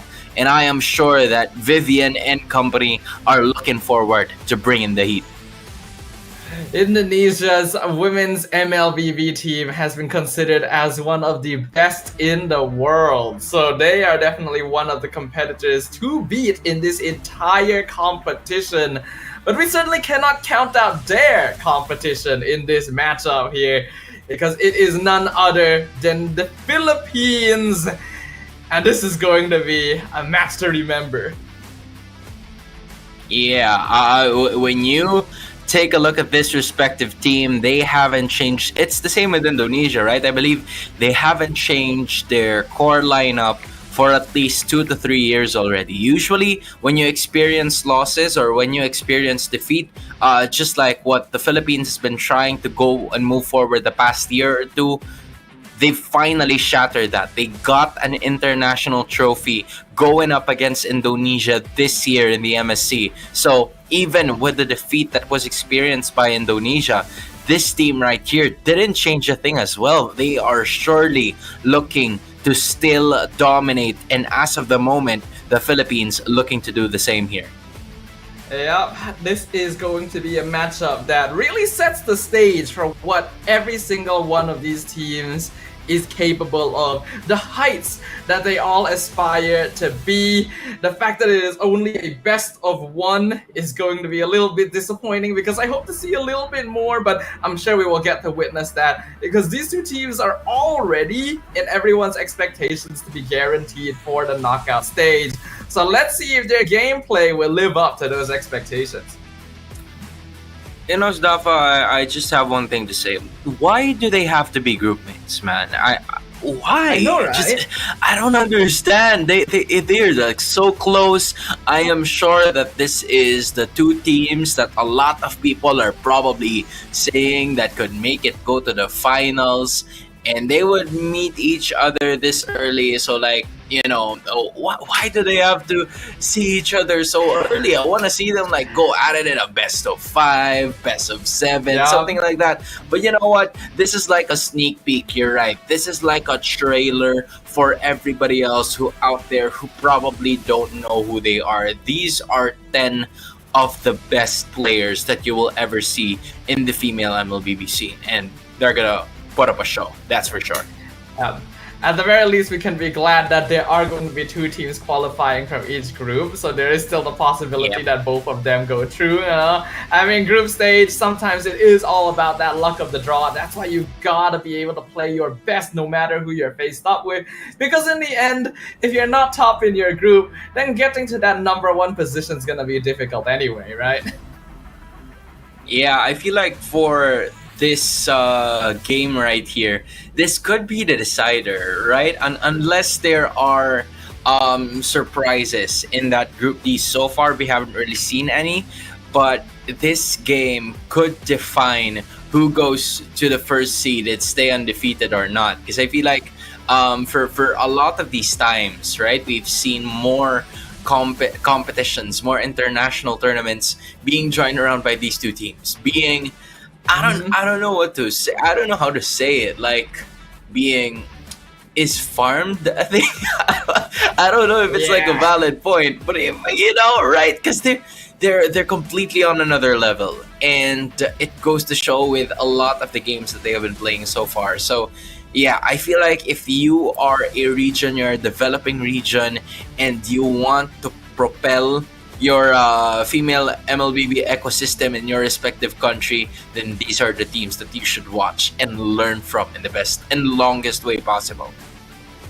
I mean, we're singing a lot of praises for these teams. There's a good reason why we're singing praises for these teams. But I think we can't count out these developing regions either, right? Yeah. I think a lot of the MLBB world has been growing so much in power level, in ability, and with new patches and updates coming to Mobile Legends all the time, switching up the meta.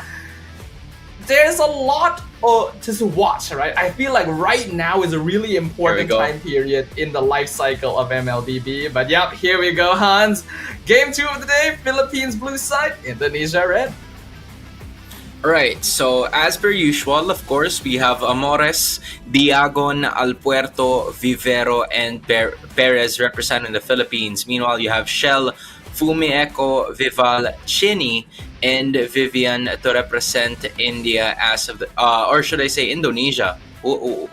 My bad. India's gonna be playing in like probably a couple more games from now, but this is Indonesia up against the Philippines, and that's the Matilda and Hayabusa, 2 heroes that we've seen in the very first game. So I feel like the Philippines are trying to stop the fast-paced aggressive play that Indonesia is trying to put here. Meanwhile, Indonesia looked at that ship pretty quickly, so both of the teams knowing where they're supposed to strike, the familiarity between these 2 is impeccable. I hear like the bans that we're seeing right now are really reflective of the general identities that these regions have crafted for themselves in the MLBB ecosystem, right? With Philippines banning out highly aggressive early game enablers and snowballers like Matilda and Hayabusa against Indonesia, known to be a region that likes brawling and fighting, and Indonesia banning out Chip and Angela against the Philippines, which are heroes that can set up for heavy macro play and supportive decision making, which are the specialties of Filipino gameplay. Now, this is where things are going to be a little bit tricky, right? Because if you're the Philippines, you have both the Suyo and the Alpha open, and you also have the Gatot Kacha and the Hylos that was used a while ago in like the previous game. Maybe it's something that they could capitalize or work on, because again, you're going to be leaving a lot of those 2 potential power picks for Indonesia, right? You have the Aurora as well. You even have a lot of other XP laners that could really vibe well in terms of the composition that they're trying to build. So this is going to be a throwaway ban, the Hylos, because again, you'd want to build on a bit more of that durability or just fix on those junglers. But Philippines looking to no longer keep things away from them. They want to have the choice in that jungler. Suyu is going to be the pickup. Yeah, this is a pretty interesting opening. While in the past, Suyo would always have been like a top pick or ban, and seeing him first pick is pretty normal. Nowadays, we don't actually see as much of that because we want to see teams keep their options a bit more open. That's why we're seeing a lot more Hylos and Gatot first pick, even the Valentina getting to show up from time to time just to address that. But since Suyo has been locked in already, a classic counter would be something like the Alpha in the jungle for Indonesia. They can no longer pair it up with the Matilda, but Eve is completely open and is a great hero for controlling space. Fight for the Good pickup. answer. I love the pickup of the Hilda. At this point in time, if you have the Hilda on your side, you could easily disturb the farming that could be brought about by the Suyo. It only depends on what the Philippines is going to pick up here. Maybe they could go for a Gatot Kacha just to slow down the Hilda as well so that it would become the dead lane in the EXP. And I feel like with Harith, on the other hand, you Rex Biru is going to be okay to match up with it as well. But the CC might be the answer here. Yes, they get to pick up the Gatot Kacha, but the CC is going to be part of it as well. Basing on how I'm looking at it, I feel like Gatot Kacha will immediately go to that roam position while the CC is going to go XP. Yeah, I agree with you there, Hans. I think it's pretty straightforward that that's where these heroes will go. I'm fine with the Gatot. Gatot is a very classic counter to Harith because the moment you pop down the Zaman Force, you just cover it with the Avatar, the Guardian, and then you can no longer dash around. But I feel like the CC could have been left until a little bit later. If they went like Gatot Eve, it would have been impossible for Harith to play the game. I think CC is fine to match Hilda in lane, but there's still other options they could have went with even if it got banned. Especially with that show picked up, right? In traditional or in most of the MLBB tournaments, I think we've casted a lot gets to, or a lot of the teams pick up both the Gatot Kacha and the Cho in like one specific 2-pick ban, right? So let's say, for example, when you get the first 2 picks, it's an immediate Gatot Kacha and Cho. But in this specific scenario, that's not the case. As Indonesia picks up the Hilda, and then they also pick up the Harith in exchange. But I also see some gameplays where in the Philippines or the CC would usually be placed or would occasionally be placed in that gold lane. I don't know if that's going to be applied today, but depending on how this thing is going to go, considering that the Hilda is there, maybe that Hilda is going to get matched up against the CC just so they could match very well in terms of the agility aspect. Yeah, actually, now that you pointed out, the CC gold lane is not impossible, but it doesn't really feel like the typical style you would see from the Philippines. Though it is a possibility depending on how they go for it. So this could be an open flex coming in from Philippines. Surprisingly, Eve still being completely left open, with the Aurora being banned out alongside the Bruno. Bruno obviously making sense since Harith, that's one of the few heroes he actually does lose lane to. So if Indonesia wants to maintain lane control so that they can go for aggressive map rotation, then getting rid of heroes that would directly counter them in lane is crucial. I honestly won't mind if the Philippines would go for a Vixana here. Same with Indonesia. Because again, a lot of the heroes from the composition of the Philippines are more on the engaged and aggressive aspect. So I feel like that's really going to be a chance for them to just go at it whenever. But I feel like in just a bit, we're about to figure out more or the continuation of that next set of drafting and banning phases for now. I'm gonna assume that we ran into some kind of technical difficulty that's not allowing us to see the rest of the draft. So for now, we will go ahead and wait until we get some news on that. But I am kind of surprised. Your team is picking. I'm still hearing That was a something though, ban. right? I hear it. I'm trying to remember whose voice line that is, but now I remember I don't play the game in English. So. Oh man, me too. I get you at some point. I'm trying to wonder who that is now, and I assume that's the last ban of the second phase, right? Because this time it's Indonesia's turn to pick up something, and with the heroes that they've had, from what I can remember, that's the Cho, that is the why am I forgetting things so quickly? That's the Harith and that's the Hilda, right? Cho, Harith, Hilda. I'm looking for some sort of really, really good DPS skill, and there you go, right? The Melissa. It's a niche ban towards Shinoa here, towards Perez, the gold laner of the Philippines, because that's what they used to win an MSC. So they're not really taking any sort of chances here, but the Nolan's gonna get picked up here pretty quickly. Yeah, not only that, but the Melissa specifically is a somewhat counter to heroes like Hilda and Cho somewhat. A good Cho can outplay the Melissa ult, but it's just better to not have to deal with it in the first place. The Nolan is also fine, but I worry if the enemy heroes will be squishy enough for him to take out, because Suyo, CC, and Gatot would all be quite difficult to burst. But Vexana and this final gold laner should be good targets for him. I think Moskov would make a little bit more sense to me than Carry, and yeah, looks like the Filipinos do agree. This wretched world. All right, Moskov for at least the macro possibility. I feel like now a Valentina wouldn't hurt if you are going for Indonesia, because again, you have an Avatar of the Guardian to copy on the other side, right? That will come in handy, especially when you take a look at the composition of the Philippines, wherein most of their skills are heavily reliant on team fights. Like, you have the Moscow at some point. It's going to be very good towards the laning, going up against the Harith to just, provide the distance for it to potentially get away. And you also have the CC that could go ahead and land on those 1v1 kills. But the Kadita is going to be the choice here. I like the Kadita in a sense that the Philippines doesn't have a lot of vision, right? The skills to use for vision. So I feel like as of this moment, the idea for Indonesia is that, okay, since they don't have a lot of vision, let's get a hero that can burst them when they go inside the bush. And that is where the Kadita can definitely capitalize on, getting a -1 to possibly win this game. Yeah, potentially, but I still feel like it's weird that heroes like Eve or Lo Yi weren't even considered. Kadita can be good. We do see Kadita from time to time, especially being used against Eve.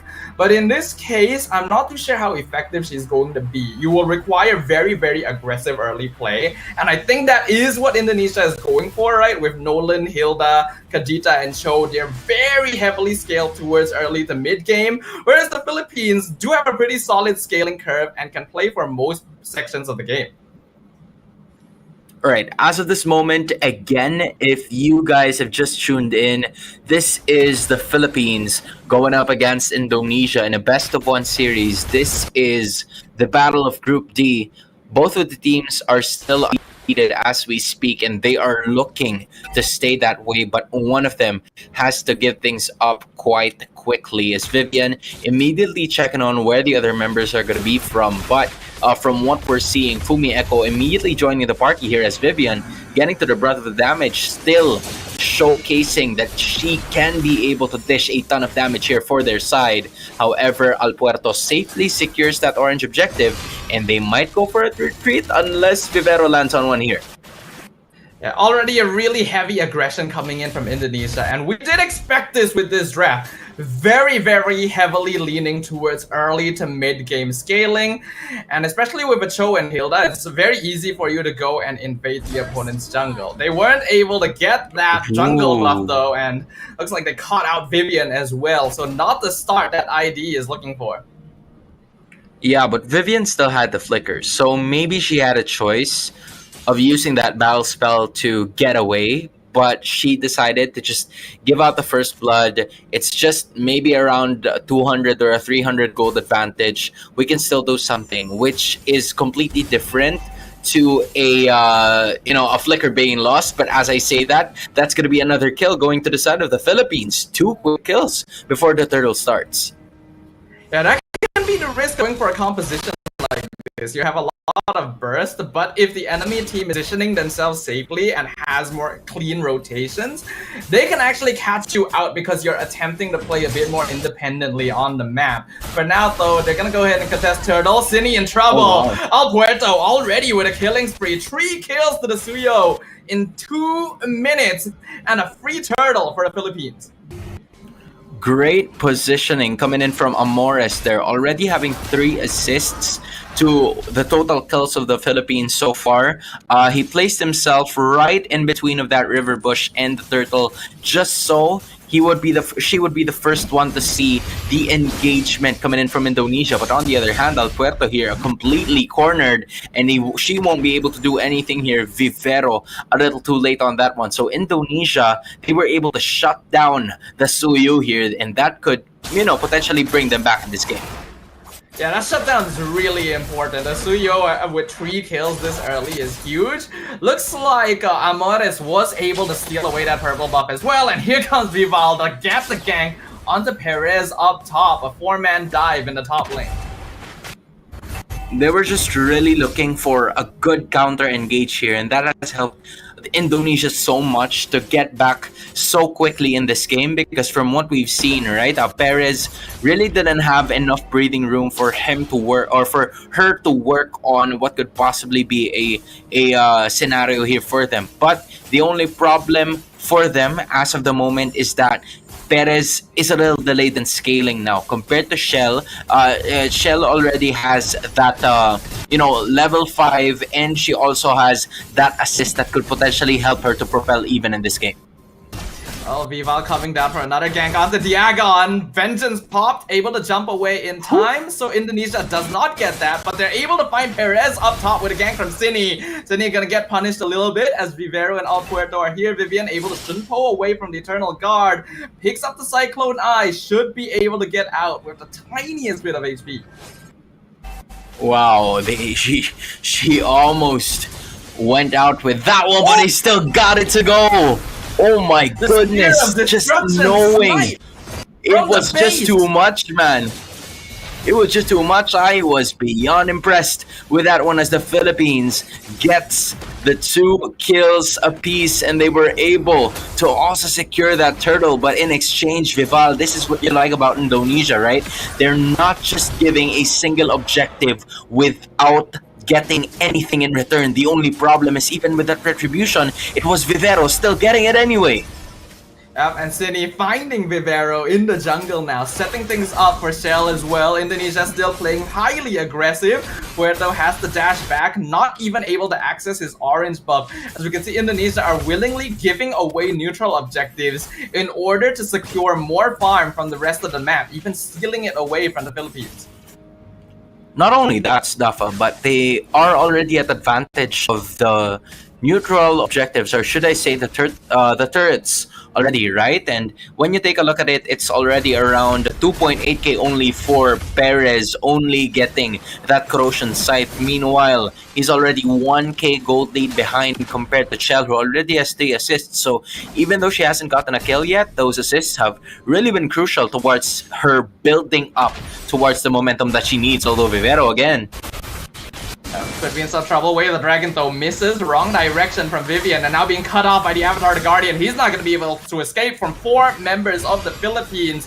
So a bit of a punish here, good positioning and escape to make sure that Vivian was caught instead. Just safely securing a kill, utilizing that Avatar of the Guardian to stay in behind of the pathway that, Vivian was trying to go for. She's kind of like struggling to get the vision off now, just because with one Amores skill or taunt or terrify, then that could potentially bring her down. But Cheney's going to be able to escape that one.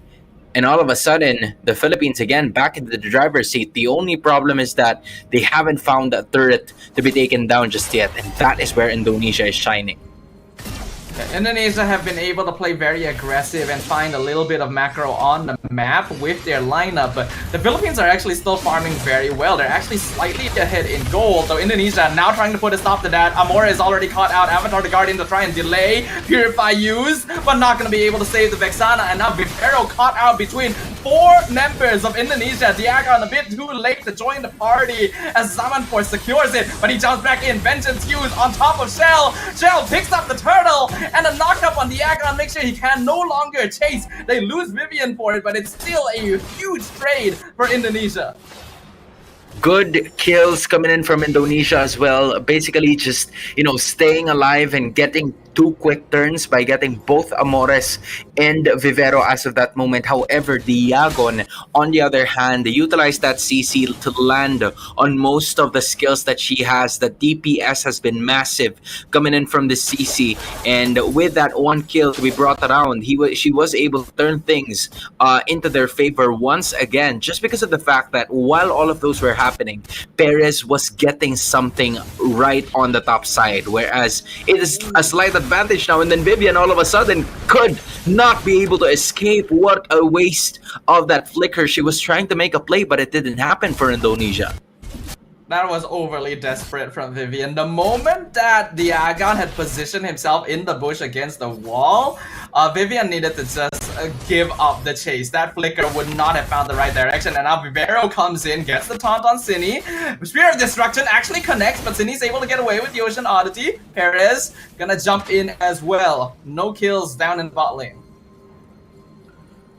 Alright, it's been a stalemate, a back and forth from both of these teams, only separated by around 300 to 400 gold, and we haven't seen like a completely massive team fight that would determine on whether or not things are gonna go to either one's favor. But it's at least around 1 to 2 heroes down, maybe 2 to 3, but still, it really is a matter of point on where the neutral objectives are gonna be like, and a solo kill is gonna happen upstairs as Vival is gonna get a kill towards Al Puerto, and now Indonesia's on the go zone. Yeah, really good information scouting. The rest of Indonesia noting that most of the Filipino team is in the bottom half of the map and saying okay to Vival that Al Puerto is by himself. Vivero now being caught out by Fumi. He is still delaying their entrance. Shell gonna drop the Zaman Force right in the funnel to allow Vival to continue on the Lord. Avatar Guardian dodged by Shell, lands on Fumi, but Vivero taking a lot of damage, has to dash back out. In the meantime, Cine and Vivian gonna be double teaming Perez in bottom lane, picking up the Moskov, and the Hilda is already gone as well. The Lord gonna be secured by Vival, and the rest of Indonesia now gonna be looking to make their grand escape. Philippines a bit too scattered to chase them down. Yeah, they were trying to gamble on the fact that Al Puerto is gonna have enough more time for her to get to that Lord Pit. The only problem was that Perez was already down. Indonesia had a really good notion, or had a really good idea of putting the pressure towards Perez so that the main damage dealer of the Philippines will not be there right before the fight even starts. And as of this moment, they're gonna try to do it again. Yeah, they found Amores and Al Puerto, and despite the Purify not going to be able to get away from the rough wave, Shell now very deep, but still continues the fight with Fumi taking up the front, going to be zoning Diagon and Al Puerto off of their own orange buff, while the Lord is pushing up top lane. At least Perez is already there. However, Indonesia has really been trying to dominate the set pieces of this map. Vivian looking for someone to kick all the way back to her teammates, but as of the moment, it's Vival who's actually right here already. She's looking for a way to bring Perez down as well. Slowly, we are now starting to see a significant advantage that is brought about by Indonesia in this game, just really playing good and patient MLBB, because again, there is the Yakon just a tad too early in terms of that escape, but she caught every single brunt of the damage output. That's gonna be it once again, my goodness! In the back line, and that's gonna be a mega kill straight away as Indonesia completely disintegrate the Philippines. Oh, wow. Not giving them a chance. A beautiful flank coming in from Cine, showing us that the Kadita is still a viable option. Oh wow, what an incredible initiation coming in from Cine. She literally went all the way out of nowhere, and this is the advantage of just having a pretty agile roam and a pretty agile mid laner as well. You'll never know when they're coming, and as of that moment, Cine just capitalizing on the fact that most of the Filipino players have already utilized their skills, and there really isn't a lot left. And when you think about it, at least all of them still had purifies before the start of the fight. The only problem was that one of them weren't able to escape. So it was an advantage for Indonesia, and that's something that could potentially be a threat moving forward. You can see Indonesia doing a great job of utilizing every single tool in their composition, the zoning to make sure they're able to safely take objectives, and the patience to wait for the Philippines to misposition themselves so that they can go for huge engages. The Filipino team has not been able to safely claim even their half of the map the entire game. Just not having a lot of openings here, and that could add salt to the wound, even as Indonesia is now going to go for it. Salmon Force is going to be utilized already, but Vivero is going to be right there using the avatar of the Guardian to be able to escape it. She will be able to. The only problem is that the Lord is already in the hands of Indonesia, and they can't secure any more objectives as we speak. 4 are safe from the Philippines, but Indonesia is going to be adding +1 to their party. Things are looking up. Now a 6k gold lead in favor of Indonesia at the 13-minute mark. Only inhibitors left standing for PH.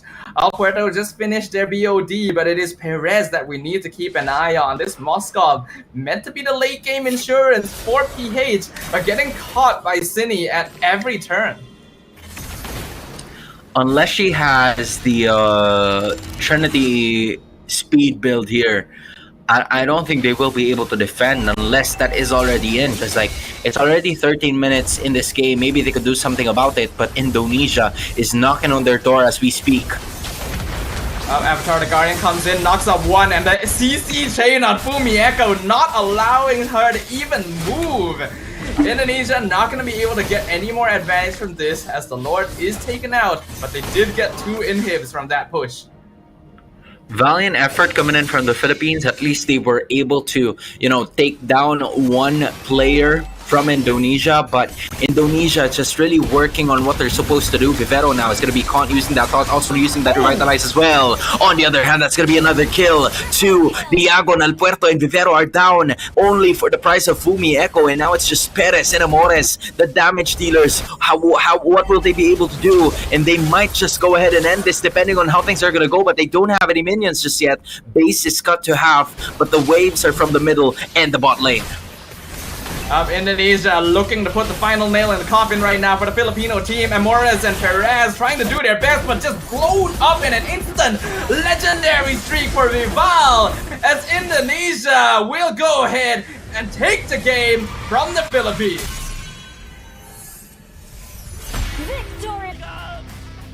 Now that is what we would call I don't know what that's called. It's the way MLBB should be played. My goodness, the aggression coming in from Indonesia. Just how well they have continuously executed their game into perfection. And, they just came from Riyadh, man. They just came from Saudi Arabia, and now they're in Thailand. They're roaming in different parts of the world and just dominating every single MLBB tournament there.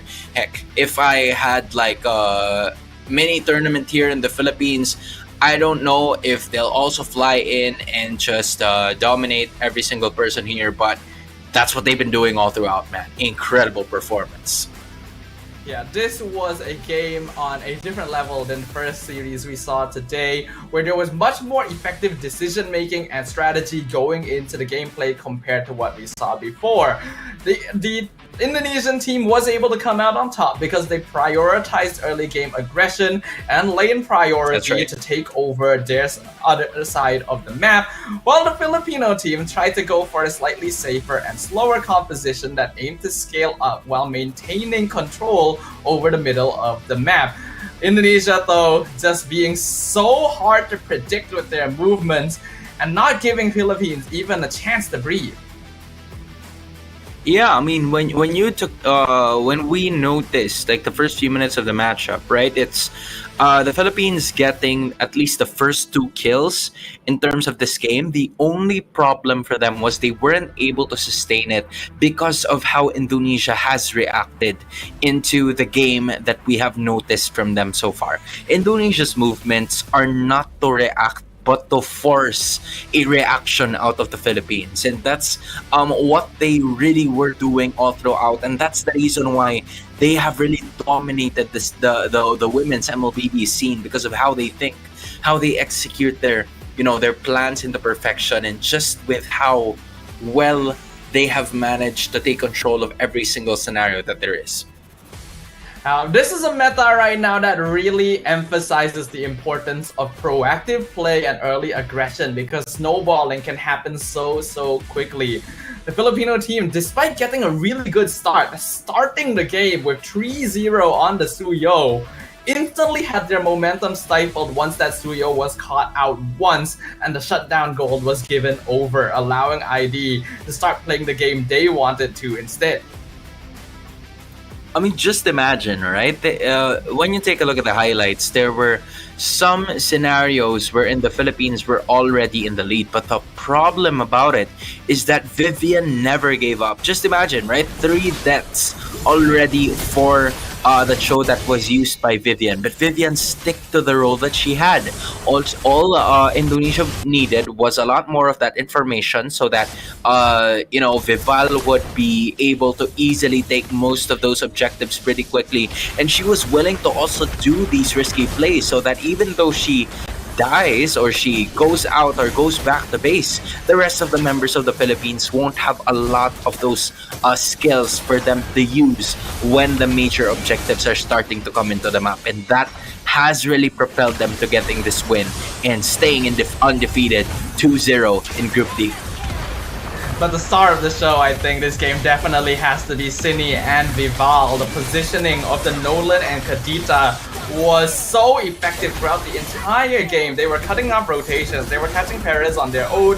Cini getting that mid lane 4-man Petrify Rough Waves combo to completely dismantle the Filipino team, using the flanks and angles and controlling the map in such a way that forces the Filipino team to make mistakes just to try and get farm. Yeah, honestly, it was so difficult for the Philippines to not only make a comeback, but to also try to hold someone down on their side. Because when you take a look at it, right, you have the CC, of course, but the CC doesn't have a lot of crowd control except for that ultimate, which can only last for like maybe 2 to 3 seconds, right? And then in addition, you can also take a look at the pressure that Indonesia has given Perez, knowing that Perez is gonna be that that person, that player that they're probably gonna have problems with in the later portions of the game.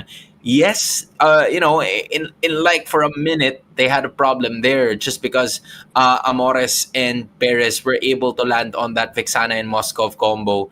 However, it didn't work well for them still, just because the Moskov was delayed a little too much because of the pressure that she got in the first few minutes of the game. Yeah, I think, unfortunately, the PH team wasn't quite able to play fast enough in this game. And while they tried to do so early on, the speed at which the Indonesian team was coming at them was a little bit unpredictable. Unfortunately, in the draft, I do feel like they could have switched up some things to maybe have more control over their map, like maybe the Yves Gatot combo that I mentioned earlier on would have been a little bit more effective. But that's that for this matchup. We still got more matchups coming up for the rest of the day, though. So for now, we're going to once again jump into a short break. And when we come back, it's going to be our third group stage match of the day. See you guys there.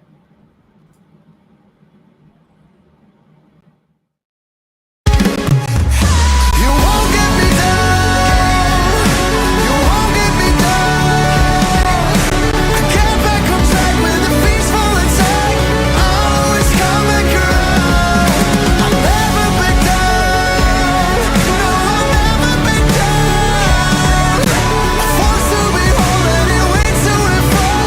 Always coming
kepada tim SRG Golak Red Giant, banggakan Selangor, banggakan Malaysia. Champion juara wakil Malaysia fight for F6 in Malaysia. Keunggulan. Ianya tidak hadir dengan mudah. Ia tidak menunggu sesiapa. Dan ia tidak memilih sesiapa. Keunggulan adalah potensi hebat yang tersembunyi dalam diri. Seperti benih yang menunggu masa untuk bercambah, sedia untuk mekar hingga berkembang indah.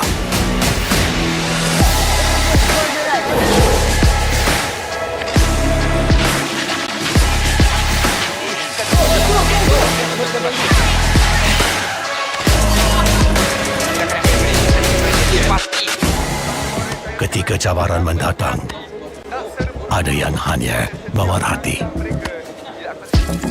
Kekuatan sebenar lahir dari dalam diri. Dibangkitkan oleh jiwa yang menyokong teguh tanpa henti. Kadangkala, saat kita rasa jauh dari apa yang kita impikan, ia muncul dari arah yang tak dijangka. Saat itu, kita sedar potensi yang sebenar ada di sekeliling. Ini semua bukanlah satu kebetulan, tapi kita yakin ini semuanya aturan takdir.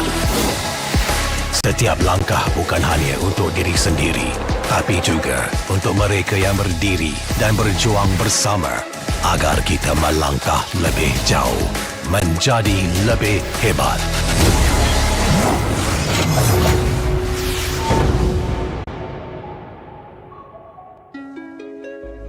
Bangkitlah rakyat Malaysia. Kita bersatu menyokong sepenuh jiwa. Demi jalur gemilang kebanggaan negara. Tiba masanya untuk menjadi greater than ever.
kepada tim SRG Golak Red Giant, banggakan Selangor, banggakan Malaysia. Champion juara wakil Malaysia fight for head 6 in Malaysia. Keunggulan. Ianya tidak hadir dengan mudah. Ia tidak menunggu sesiapa. Dan ia tidak memilih sesiapa. Keunggulan adalah potensi hebat yang tersembunyi dalam diri.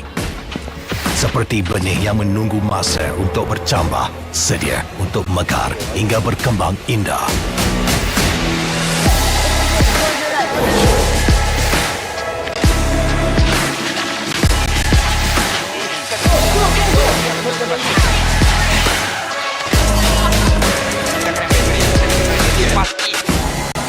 Ketika cabaran mendatang, ada yang hanya memerhati.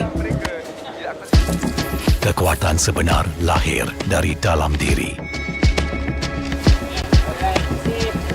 Dibangkitkan oleh jiwa yang menyokong teguh tanpa henti.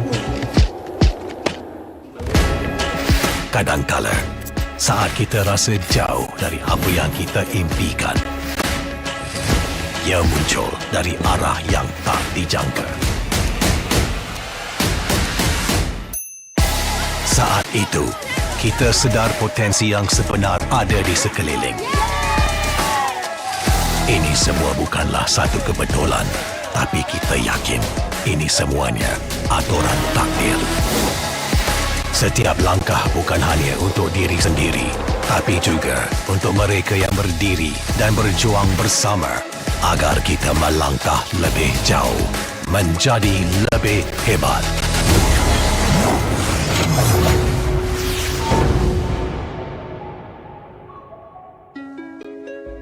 Bangkitlah rakyat Malaysia. Kita bersatu menyokong sepenuh jiwa. Demi jalur gemilang kebanggaan negara. Tiba masanya untuk menjadi greater than ever.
Buat tim SRG, Golak Red Giant, banggakan Selangor, banggakan Malaysia.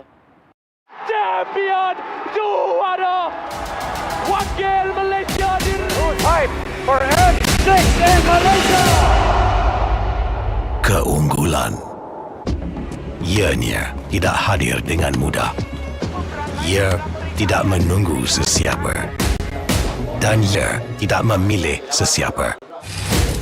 Keunggulan adalah potensi hebat yang tersembunyi dalam diri. Seperti benih yang menunggu masa untuk bercambah, sedia untuk mekar hingga berkembang indah.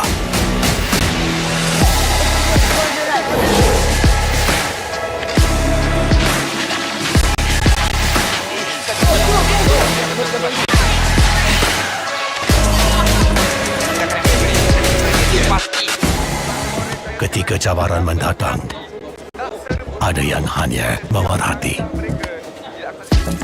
Kekuatan sebenar lahir dari dalam diri.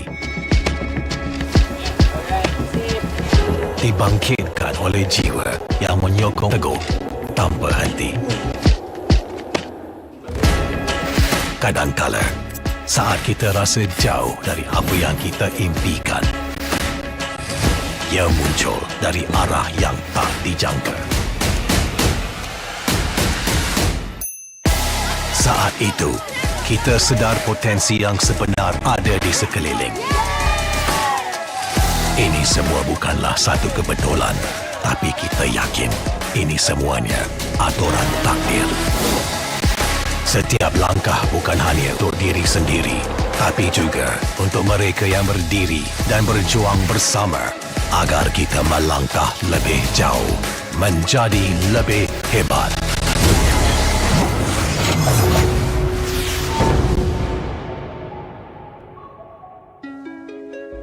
Bangkitlah rakyat Malaysia. Kita bersatu menyokong sepenuh jiwa. Demi jalur gemilang kebanggaan negara. Tiba masanya untuk menjadi greater than ever.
Pada tim SRG, Golak Red Giant, banggakan Selangor, banggakan Malaysia. Champion juara wakil Malaysia time for N6 in Malaysia. Keunggulan. Ianya tidak hadir dengan mudah. Ia tidak menunggu sesiapa. Dan ia tidak memilih sesiapa. Keunggulan adalah potensi hebat yang tersembunyi dalam diri. Seperti benih yang menunggu masa untuk bercambah, sedia untuk mekar hingga berkembang indah.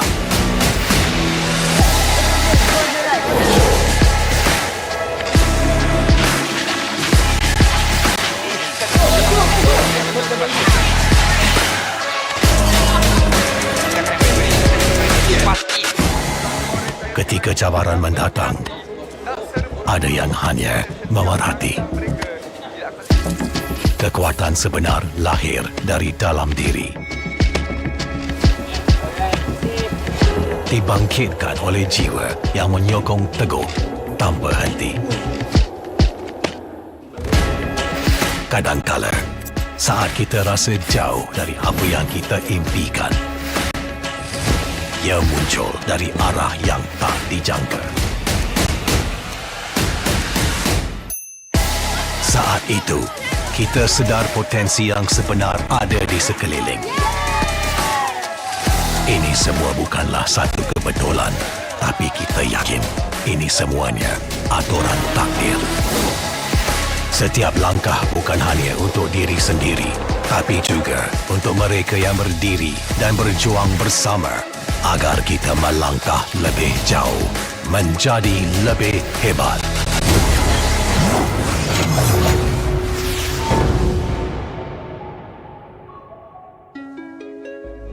Bangkitlah rakyat Malaysia. Kita bersatu menyokong sepenuh jiwa demi jalur gemilang kebanggaan negara. Tiba masanya untuk menjadi greater than ever.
We welcome all of you guys back to the Asian Esports Games 2024 in Bangkok, where we are witnessing women's MLBB teams from 20 different nations spread across Asia battle for dominance.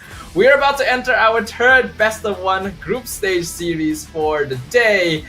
And I just gotta ask you, Hans, like, how are you feeling about the game so far?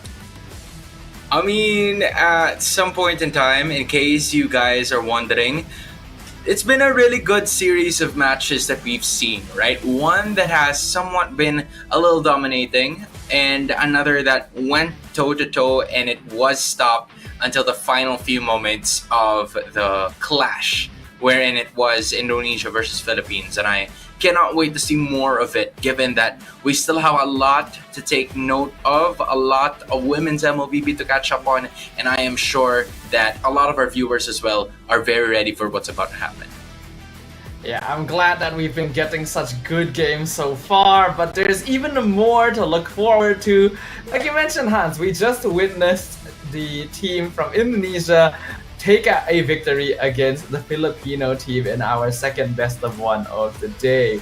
For the third match, we're going to be witnessing the team from China go up against Mongolia. And I think this is a particularly interesting one because recently we have been seeing the Chinese teams show us that they've actually improved a lot in MLBB despite being fairly new to the game.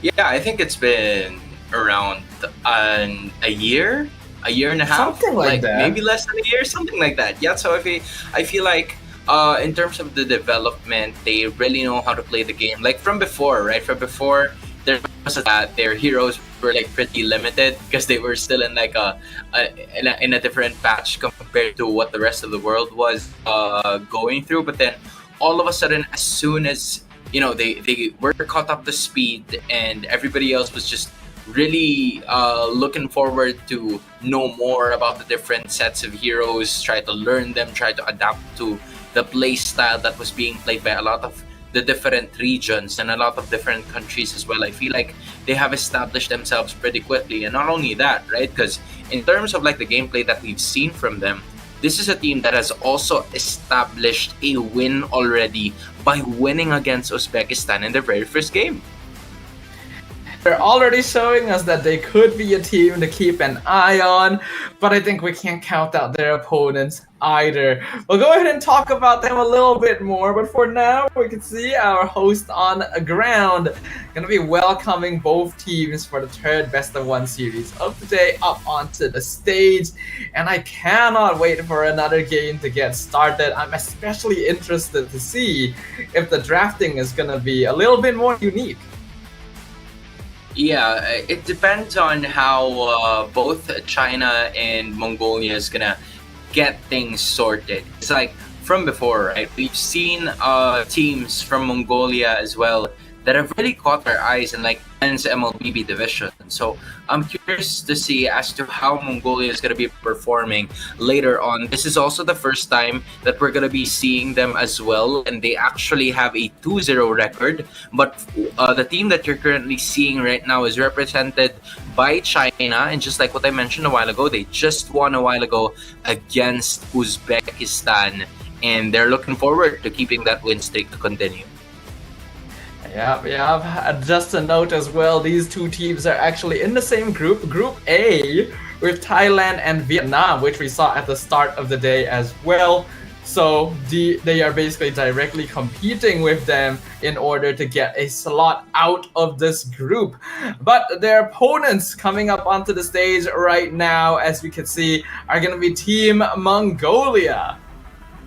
Mongolia has been a region that has established themselves as one of the dark horses so far. And, looking at Group A, they are the only team, if I remember correctly, that has a 2-0 record after defeating one Uzbekistan, or should I say one Uzbekistan, and then the hosts in an offline game that happened separately from a while ago, which is Thailand. So thinking and looking at it right now, 2-0 for Mongolia, but China looking to separate themselves from the competition and give them their first loss. Yeah, so we're going to be starting things off once again with a Group A and Group D here. I believe we'll be seeing the games for Group B and C later in the day. But like Hans mentioned, Mongolia is currently at the top spot in Group A, followed right behind by Vietnam and the People's Republic of China. In Group D, Indonesia is on the top, load closely behind by Nepal and Philippines. It's still very early on in the competition, so it's hard to say which of these teams will be qualifying forward, but Mongolia and Indonesia looking very comfortable right now. Yeah, I'm looking to like really double check on who Nepal faced recently because from what I remember correctly, they're still yet to play a match, but maybe I'm mistaken as well. Moving forward, yep, Uzbekistan and Thailand, unfortunately, the host country is in a little bit of a pickle right now as China, Vietnam, and Mongolia have respective wins already. And when you are at these two defeats, in the records or in the standings, right? It kind of is like a very difficult task for you to continue to make it into the next stage of the competition. But you still have two more games to go, maybe 10 to learn from more of that as we try to close out and wrap up both Group A and Group D as we speak.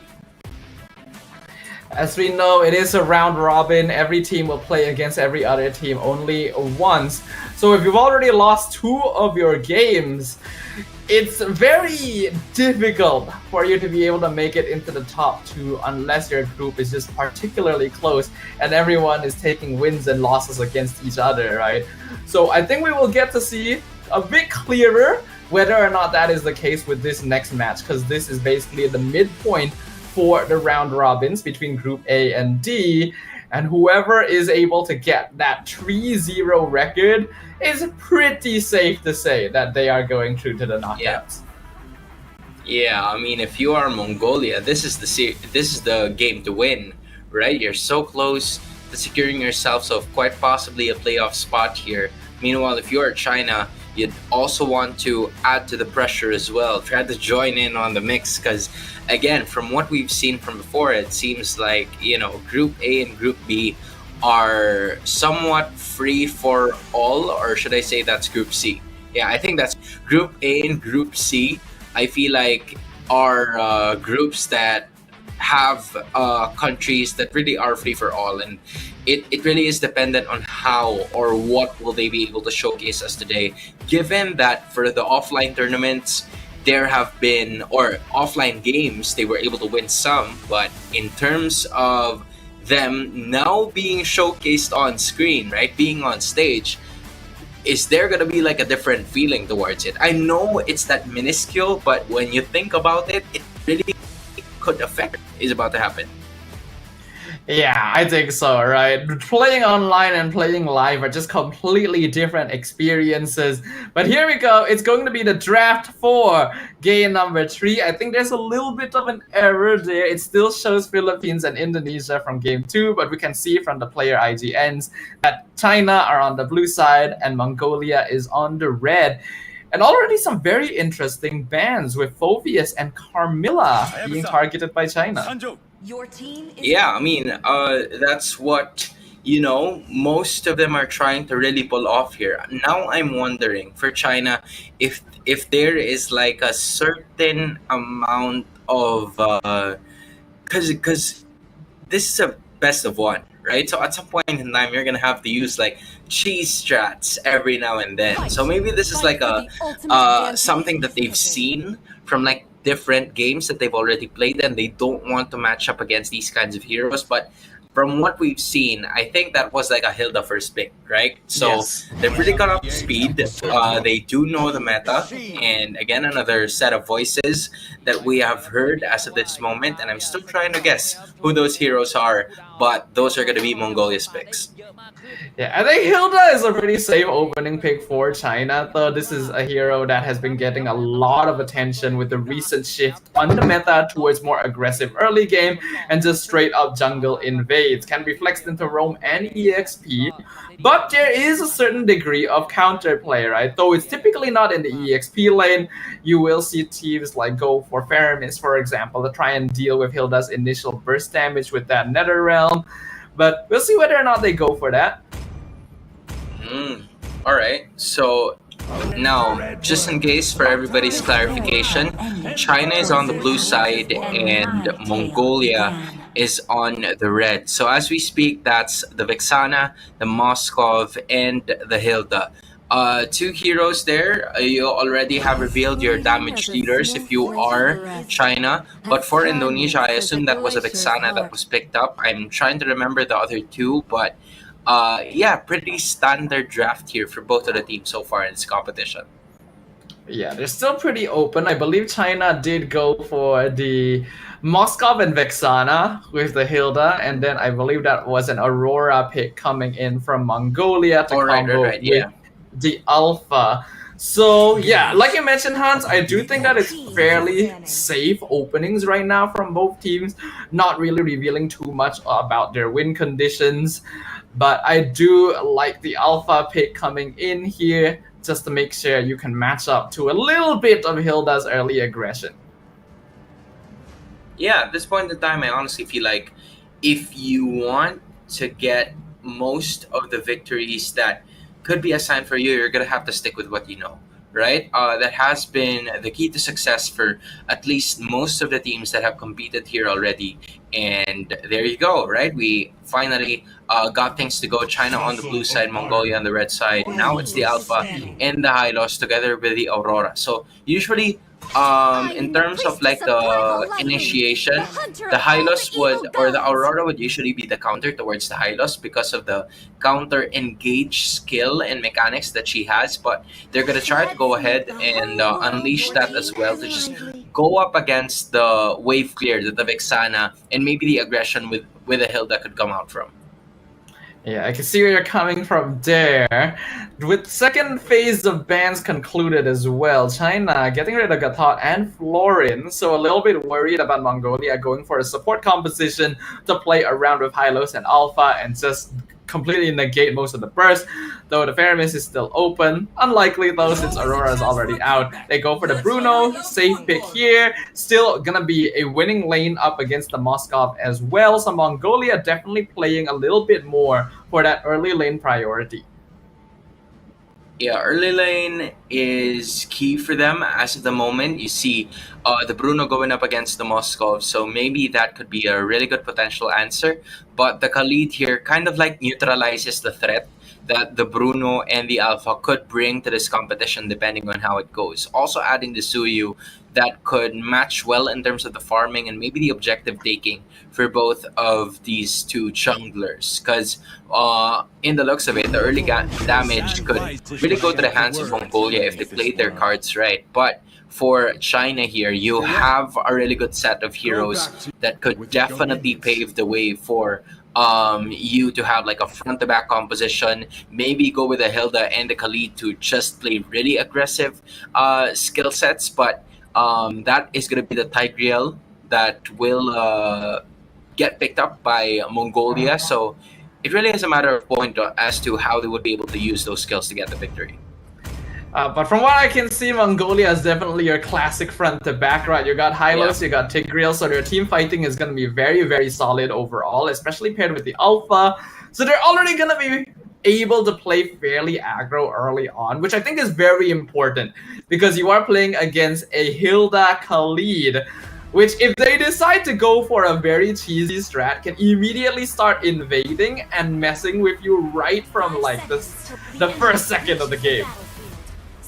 I mean, at this point in time, we're about to figure out how both of these teams are going to utilize these skills to get it through. You're seeing Vermouth, Jessica, Fanhua, Yinhuai, and Chokes on the other side for China. But then on the other side, you have Nika, Non-AXN, Zolana, Mob Psycho, and Deja Vu representing Mongolia. Both of these teams still undefeated, and they are looking forward to getting a win here.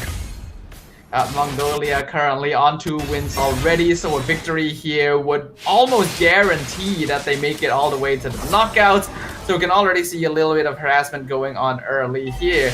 China has the advantage at EXP lane priority, but Mongolia has gold lane priority. So the junglers shifting towards the bottom side of the map is going to be interesting. Yeah, they're just, slowly getting most of the objectives. Not really a lot of activity happening. EXP lane trying to at least showcase themselves to one another given the rotation that they're both planning to do. I'm curious to see who is going to go first towards that gold lane matchup to try to give a possible impact there, because I feel like Mob Psycho has the advantage. So with that, Fanhua going to the bot lane, just making sure that Yinhuai here is going to have a pretty decent or good time upon getting those minion waves, just because the threat of Mongolia in attacking him has been evaded. I think it makes more sense for China to focus a bit more towards the EXP lane though, because even with some help, it's going to be hard for the Moscow to get the kill on Bruno. So assisting Hilda in really messing with Hylos to unlock your EXP laner from the lane as early as possible may bring more benefit to them. Now they're going to try to go ahead and unleash most of the damage outputs here so that they will be able to take care of business. Turtle already got into half health here, but it seems like that's going to be safely secured unless... Ooh. Whoa, hold on a second here. Actually able... Ooh. Okay, from what we've heard, there is apparently a pause ongoing, so we're taking a moment to resolve some technical issues, but that is certainly quite the timing for it to happen. An excellent steal by Nonaxon, I'm not too sure how their name is pronounced, but I'm gonna assume that's it, on the turtle when it was literally 1v4 in the turtle pit. The retreat timing was perfect. And then the glorious pathway came out, and now Mongolia attempting to chase down China. Yeah, that was exactly what was happening during that time. It was a good stellar play, just, you know, the lack of vision coming in from China and Mongolia arriving as to where China least expected them to arrive. So with that, they were able to get the very first turtle of this game in a best of one series, and advantage now goes into the alpha, already achieving that level 4, but because of him using, or because of her using her ultimate to get to that next point, which is securing that turtle, she was able to give a certain amount of advantage to the rest of the teams. Because like from the first few minutes, right, it was pretty neutral. We really haven't seen a lot of movement and activity from both of these teams except during that turtle fight, and I feel and for Mongolia, they felt like it was the right time to strike. Personally speaking though, I feel like if the game state is neutral in the earlier stages, then it is actually China who will find themselves behind. Because when you have Hilda and Khalid, these are two heroes that are both meant to be flexible and both meant to be able to bully the enemy jungle out of their camps. It's obviously harder to do this since you're up against an alpha, right? He actually does have damage at levels 1 and 2, but I feel like it's a little bit too passive, right? They needed to play a little bit more for lane priority and map control, because once you get into the mid game and you try to commit for bigger team fights, Mongolia just has the better draft.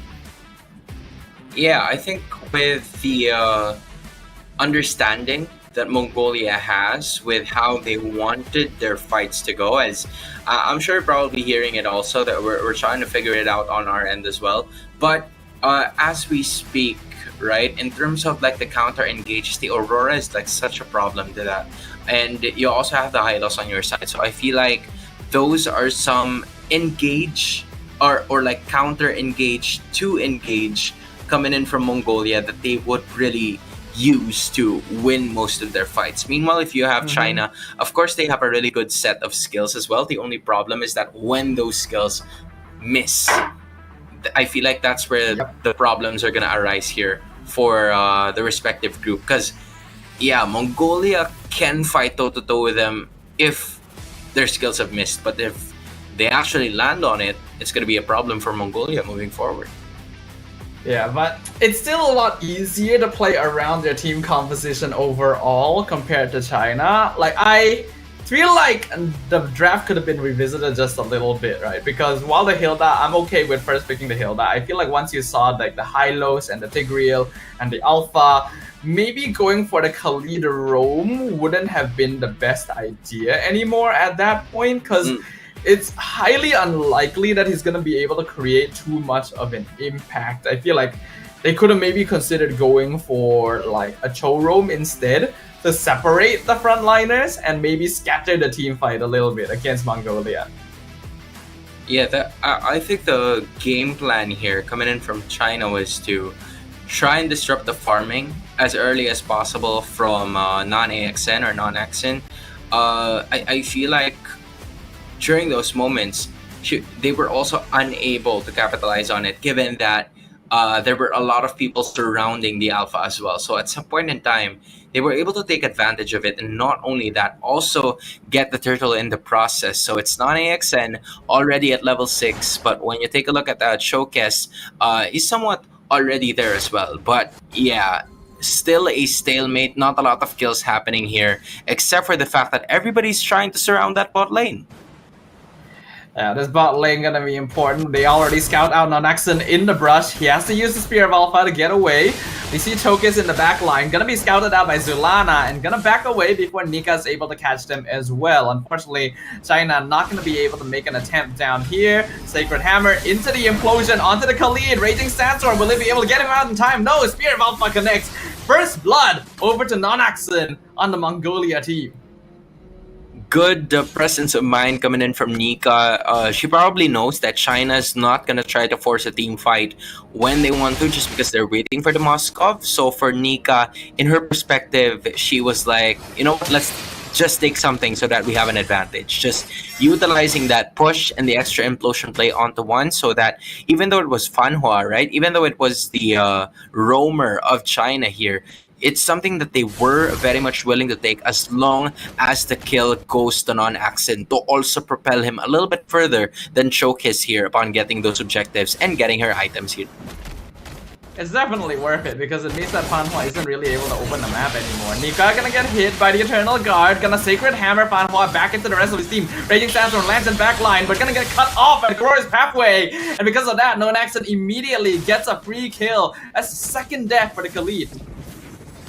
What you were saying a while ago is finally coming into life. The Khalid somewhat already struggling to find his position here in the composition of Mongolia, and now it might be Jessica's turn to go after that. But because of it, right, the Fanhua in China is struggling to get the information that's needed for them to make their rotations. They're somewhat reacting to what Mongolia is doing here, looking or just looking for a way to actually strike. But as soon as Fanhua sees one or two members, they can't do anything about it. But this is a good sign. Showcase and the kill goes to Yinhua Year of China.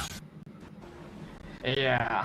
China, I don't know about this draft a little bit. It can definitely work, but requires proactiveness. The same thing that we saw from Indonesia earlier, where you invade and don't give your opponent a chance to leave. Hilda and Khalid, heroes that are very powerful early, fall off very quickly as well. So the later game goes, the longer wait, the more dangerous it's going to become. Only difference from that Indonesia game to this China-Mongolia game is that Yinhua is having a really good time compared to Perez a while ago, where there isn't a lot of room. But look at this. Yep, the implosion already missed. Raging Sam comes in, hits 3 people, but he's inside halfway. Fanhua's already gone. Brav gets sniped in the back line. Shows a bit too late to the party. Jessica just able to run away. Mongolia are forming a massive F-ball now. That was a good positioning coming in from Zulana. She was able to stay away from the damage dealers of China, while also the damage is the reason why she was able to land on it. The only problem was Javu was right there. Jessica was pushed, but she is going to be able to escape that one. It was just a matter of fact as to how Mongolia is going to be able to use most of their skills. They were able to use it just because Yinhua was too busy trying to farm up most of her minion waves and objectives. So this is a really good chance for Mongolia to assert their dominance as early as possible, while Yinhua hasn't really gotten her items just yet. Yeah, I think that's exactly what they're doing as well, Hans. The dominance that Mongolia is showing. Flicker Raging Sandstorm, I'm not sure if it landed. Looks like it did. Zulana gonna get picked off in the mid lane. Eternal Guard onto Nika, scouting him out, not gonna allow him to get a free implosion. A good blade surge, but now Glorious Pathway stopping them all in their tracks. An implosion gonna find 2 with the Sacred Hammer, knock up Chokis. Already down Fanhua, gonna be comboed alongside him. The Naxon jumps on top of Yinhua, but he gets traded, killing spree over to Yinhua on the Moskov, while Jessica chases down and 1v1's Mob Psycho. China coming out on top. love the positioning coming in from Jessica there. Just, not really giving up on the play. She understood that two of her teammates are actually down already just because of that implosion play. That was also well played coming in from Nika. The only problem was that most of the damage dealers coming in from Mongolia were already at low HP, so they couldn't really assist or do the follow-up damage that would be necessary for Mongolia to take control of this game. And because of it, knowing that Jessica has that passive already, she went past those bushes in the river while waiting for at least 1 second or two, and then all of a sudden just landing those hammer shots towards her opponents who are already at low HP. And now China having an advantage and propelling themselves even further away from Mongolia. Yeah, the way you play around a front-to-back composition is to scatter their lines, and China was able to off-tempo that previous team fight so that Mongolia wasn't quite grouped up in the position they wanted before it actually started. Even though Nika tried to re-engage and got a pretty good catch-up, at that point they'd already lost most of their damage with Mob Psycho being chased down by Jessica. So because of that, China were able to outlast them. And so far, already almost at least a 2K gold lead here is the lead brought about by China as we head to the next break of this competition. Not really a break, but just a pause. But, China already starting to establish what they would want to do. And Mongolia, even though their lineup is somewhat a little easier to execute, that means that it's also easier to read. So with that, they just find, or China just continues to find a way to let them disperse, and that's their perfect time to strike. Yeah, the classic front-to-back composition is always going to be the most reliable style of gameplay, but just like you mentioned, it also means that you know exactly what they want to play with. So while China has a slightly more difficult composition to play, if they're able to catch people out one by one, they hold the advantage. Just like right now, Raging Sandstorm used a 3-man implosion by Nika! Yinhua able to purify out, Fanhua gonna flicker out as well, but they've lost Chokes. Meanwhile, in the backline, Jessica looking for Nonaxon gets the final hit, killing spree for the Hilda, but will trade a shutdown over the Mob Psycho. You see what Jessica was doing there, right? It would have been a story if Jessica wasn't there in terms of that team fight, because it was a bit of a sandwich method with Jessica as the top bread and then the other 4 members as the bottom bread. And then Nika just went on using that implosion, catching 3 to 4 heroes with that implosion as well. But there was one hero that was missing, and that time it was Jessica. Jessica was too much of a threat that Mongolia just chose to, focus on bringing Jessica down rather than continuing the team fight, because they know that Jessica is going to be targeting the squishy or the low HP members coming in from Mongolia. We are at the stalemate once again, Staffa. Yeah, but I think both teams at this point are definitely realizing that there needs to be more respect in positioning. Lord gonna knock off the Suyo. Chokes has to dash back away. Jessica buying a lot of time in the backline. Nika not able to get the implosion out. Deja Vu gonna be traded over right now as Non-Axon takes the Lord, but they've already lost 2 teammates. The rest of Mongolia, only 3 players standing, now have to make a hasty retreat. Yeah, great sacrifice still coming in from Deja Vu and Nika. Deja Vu trying to find more ways to put the pressure on Chokes in this one, and she was able to do that because Chokes using that second skill to be able to get away in certain situations before the fight even started. The Holy Defense has already been utilized here, but the Lord is where it's gonna matter. At least the Holy Defense was gone now. Now they have to just worry about this major objective, and I feel like they should worry about it a little less because it's less than 12 minutes also, so it's not going to be an Evolved Lord just yet. But still, if you're Mongolia, you're going to be happy with this trade because you got a major objective on your side. Yeah, the First Lord usually isn't going to be able to do too much damage on the map, but because China still has so many towers standing in comparison to Mongolia, any structural damage they're able to do right now will be huge. Glorious Pathway comes out, but the Beautiful Spear of Misery, Zulana almost drops, and with all of that, Raging Sandstorm comes in, knocks up Tree, we're gonna pop the past him, no Naxon already caught out, Frigid Glacier a bit too late to save him. Meanwhile, Jessica in the back line, Zulana's got Nika, unstoppable streak for Yin Huai, 5-0-6 on the Moscow. 3 members of Mongolia are dead. Chokus chasing down Deja Vu. Jessica finding Mob Psycho in the brush as well, just keeping him in place while the rest of China go for the push down mid lane. They're not even letting Mob Psycho go home, and they're right there at the base of the enemy. Yup, they knew it, they planned it. Jessica just being a pain in their side until the end, as China gonna go ahead and take a game off of Mongolia in our third group stage match of the day. Oh wow, I am quite impressed with how China showcased their skill in this specific game. What an incredible performance to go up against Mongolia. But I have to say, Stafa, that was a rookie mistake right there from Mongolia, man. It's the First Lord. You don't really invest too much of your power on that First Lord, especially with the the lack of vision that you guys had. Because before everything was happening, right? As soon as they were there at the Lord pit, they were trying to assist the Lord in the top side of the map. It was already Jessica looming around the corner. She was right there at the river bush. She saw what was gonna happen before that fight even started. And then all of a sudden, she saw Mob Psycho, she saw Bruno as well, and she just told her other teammates that, guys, I found my target. And that's exactly what she did. Waited for the right time, and then there was an incredible, alright, and should I say incredible, because Fanhua landed on that Raging Sandstorm. Everybody was caught inside the turret area where it was just free hit coming in from that defensive objective. And then it was just Jessica looking for the squishiest hero on the other side of the floor.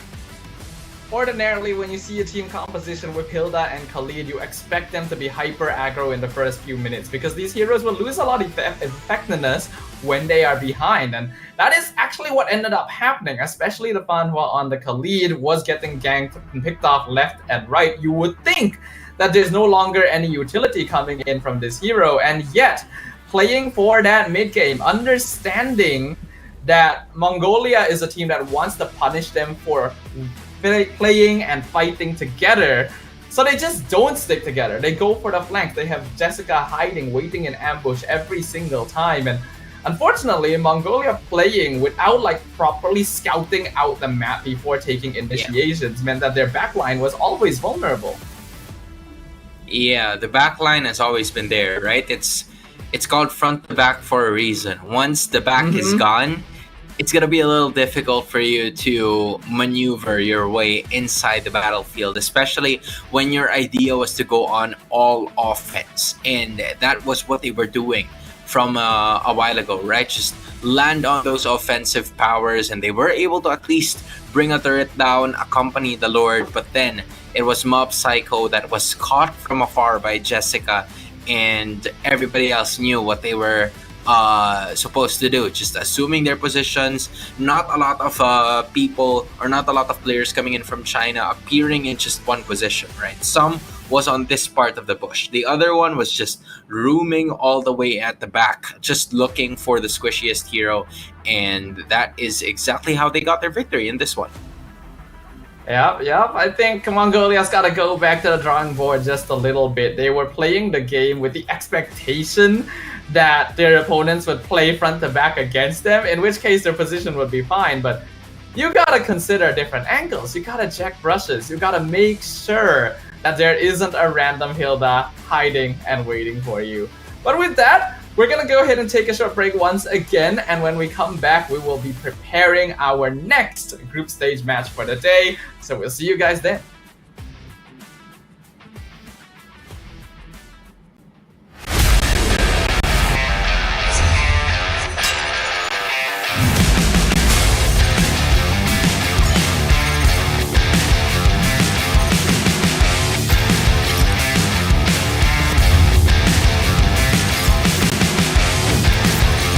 first, hopefully.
Pada tim SRG Golak Red Giant, banggakan Selangor dekat Malaysia. Champion juara wakil Malaysia time for N6 in Malaysia. Keunggulan. Ianya tidak hadir dengan mudah. Ia tidak menunggu sesiapa. Dan ia tidak memilih sesiapa. Keunggulan adalah potensi hebat yang tersembunyi dalam diri.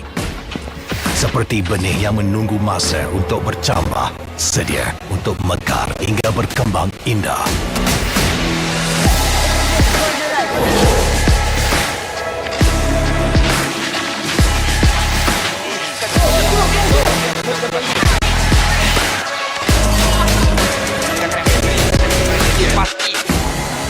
Ketika cabaran mendatang, ada yang hanya memerhati. Kekuatan sebenar lahir dari dalam diri. Dibangkitkan oleh jiwa yang menyokong teguh tanpa henti. Kadangkala, saat kita rasa jauh dari apa yang kita impikan, ia muncul dari arah yang tak dijangka. Saat itu, kita sedar potensi yang sebenar ada di sekeliling. Ini semua bukanlah satu kebetulan, tapi kita yakin ini semuanya aturan takdir. Setiap langkah bukan hanya untuk diri sendiri, tapi juga untuk mereka yang berdiri dan berjuang bersama agar kita melangkah lebih jauh, menjadi lebih hebat.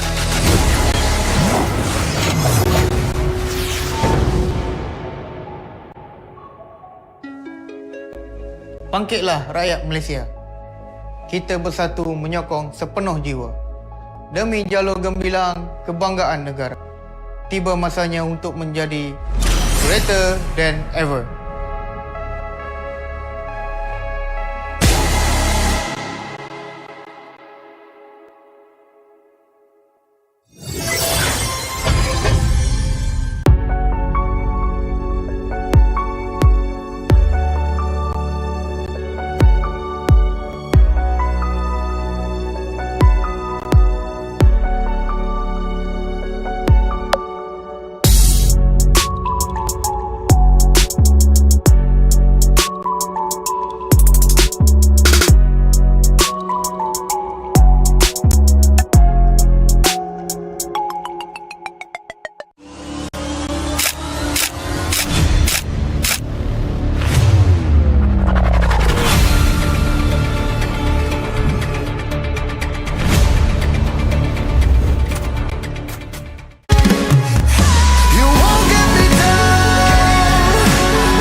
Pada tim SRG Gulak Red Giant, banggakan Selangor, banggakan Malaysia. Champion juara wakil Malaysia di time for N6 in Malaysia. Keunggulan. Ianya tidak hadir dengan mudah. Ia tidak menunggu sesiapa. Dan ia tidak memilih sesiapa. Keunggulan adalah potensi hebat yang tersembunyi dalam diri. Seperti benih yang menunggu masa untuk bercambah, sedia untuk mekar hingga berkembang indah.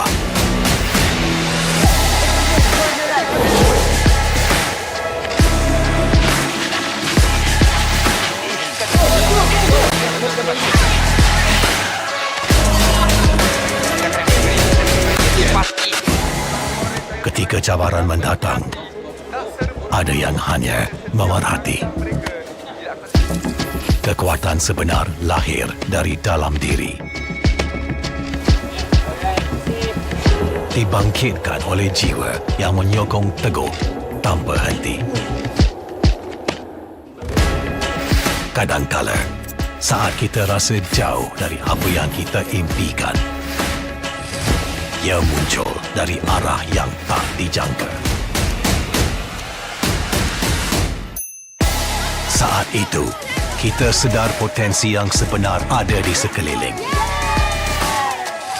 Ini semua bukanlah satu kebetulan, tapi kita yakin ini semuanya aturan takdir. Setiap langkah bukan hanya untuk diri sendiri, tapi juga untuk mereka yang berdiri dan berjuang bersama agar kita melangkah lebih jauh, menjadi lebih hebat.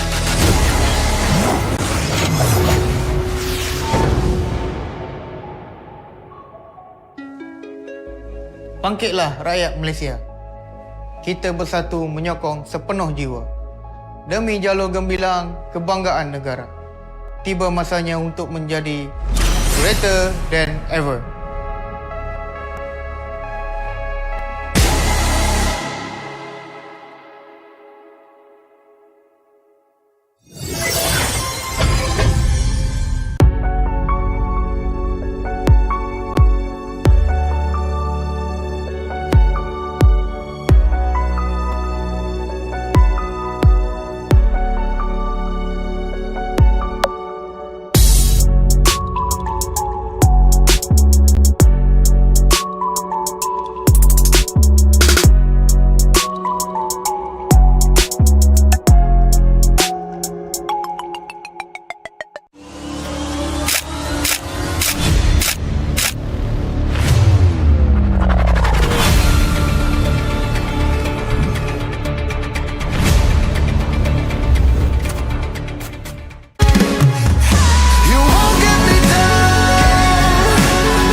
Pada tim SRG Golak Red Giant, banggakan Selangor, banggakan Malaysia.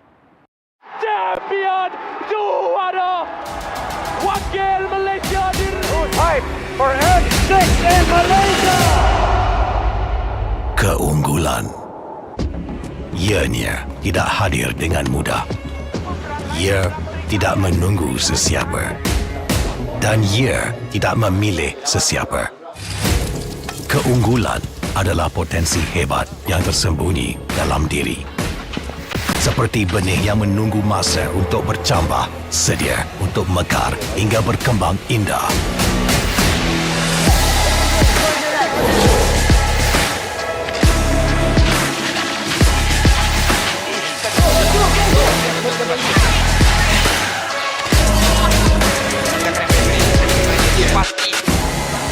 Ketika cabaran mendatang, ada yang hanya memerhati. Kekuatan sebenar lahir dari dalam diri. Dibangkitkan oleh jiwa yang menyokong teguh tanpa henti. Kadangkala, saat kita rasa jauh dari apa yang kita impikan, ia muncul dari arah yang tak dijangka. Saat itu, kita sedar potensi yang sebenar ada di sekeliling.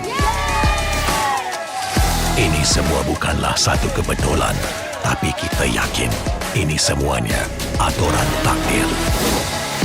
Setiap langkah bukan hanya untuk diri sendiri, tapi juga untuk mereka yang berdiri dan berjuang bersama agar kita melangkah lebih jauh, menjadi lebih hebat.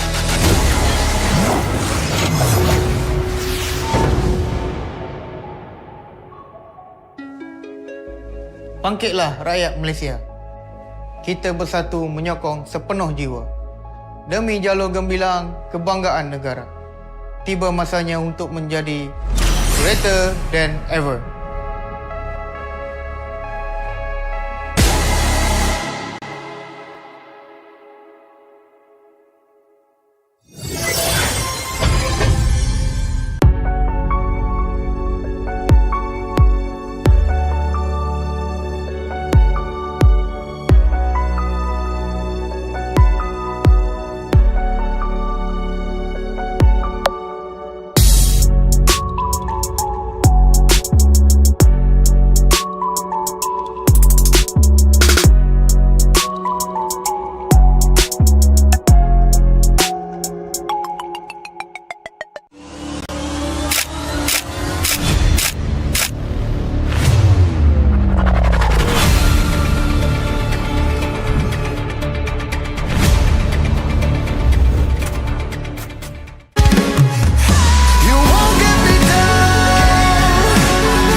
Kepada tim SRG Gulak Red Giant, banggakan Selangor, banggakan Malaysia.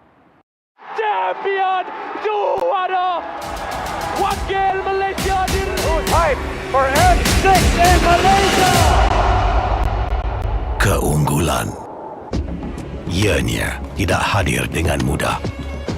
Ia tidak menunggu sesiapa dan ia tidak memilih sesiapa. Keunggulan adalah potensi hebat yang tersembunyi dalam diri. Seperti benih yang menunggu masa untuk bercambah, sedia untuk mekar hingga berkembang indah.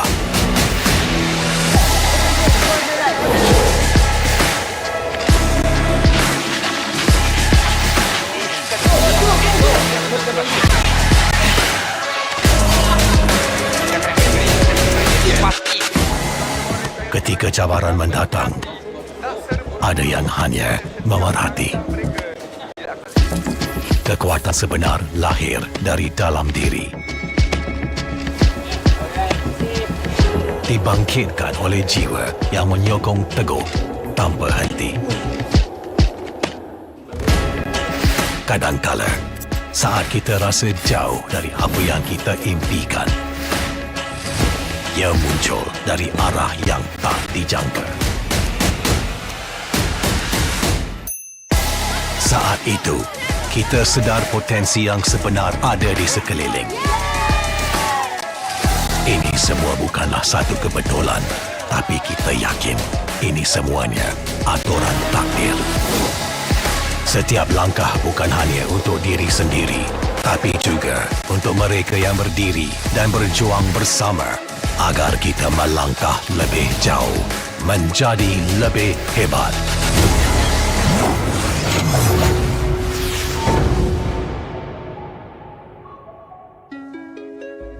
Bangkitlah rakyat Malaysia. Kita bersatu menyokong sepenuh jiwa. Demi jalur gemilang kebanggaan negara. Tiba masanya untuk menjadi greater than ever.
Pada tim SRG Golak Red Giant, banggakan Selangor, banggakan Malaysia. Champion juara wakil Malaysia time for M6 in Malaysia. Keunggulan. Ianya tidak hadir dengan mudah. Ia tidak menunggu sesiapa. Dan ia tidak memilih sesiapa. Keunggulan adalah potensi hebat yang tersembunyi dalam diri. Seperti benih yang menunggu masa untuk bercambah, sedia untuk mekar hingga berkembang indah.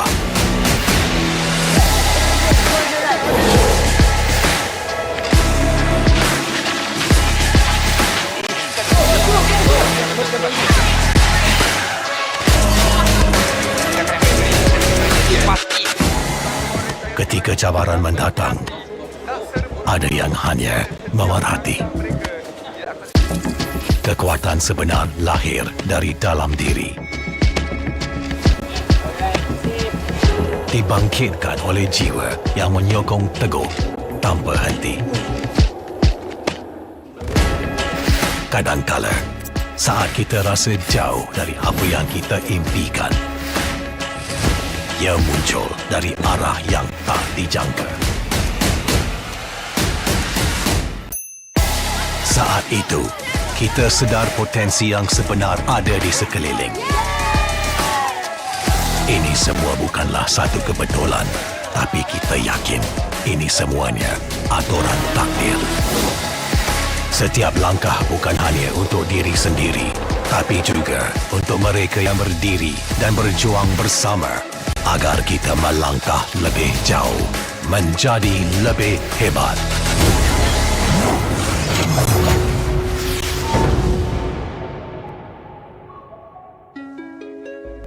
Bangkitlah rakyat Malaysia. Kita bersatu menyokong sepenuh jiwa. Demi jalur gemilang kebanggaan negara. Tiba masanya untuk menjadi greater than ever.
Pada tim SRG Golak Red Giant, banggakan Selangor, banggakan Malaysia. Champion juara wakil Malaysia Time for N6 in Malaysia. Keunggulan. Ianya tidak hadir dengan mudah. Ia tidak menunggu sesiapa. Dan ia tidak memilih sesiapa. Keunggulan adalah potensi hebat yang tersembunyi dalam diri.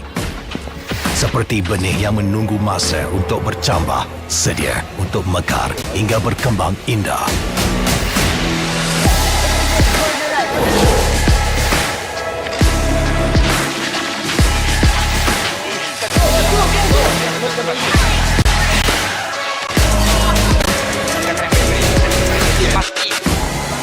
Ketika cabaran mendatang, ada yang hanya memerhati.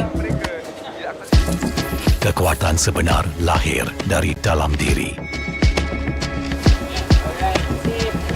Dibangkitkan oleh jiwa yang menyokong teguh tanpa henti. Kadangkala, saat kita rasa jauh dari apa yang kita impikan, ia muncul dari arah yang tak dijangka. Saat itu, kita potensi yang sebenar ada di seling. Ini semua bukanlah satu kebetulan, tapi kita yakin semuanya aturan takdir. Setiap langkah bukan hanya untuk diri sendiri, juga untuk mereka yang berdiri berjuang bersama agar kita melangkah lebih jauh, menjadi lebih hebat.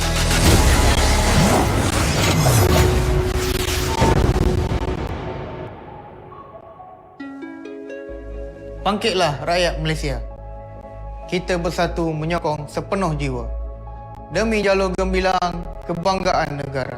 Tiba masanya untuk menjadi greater than ever.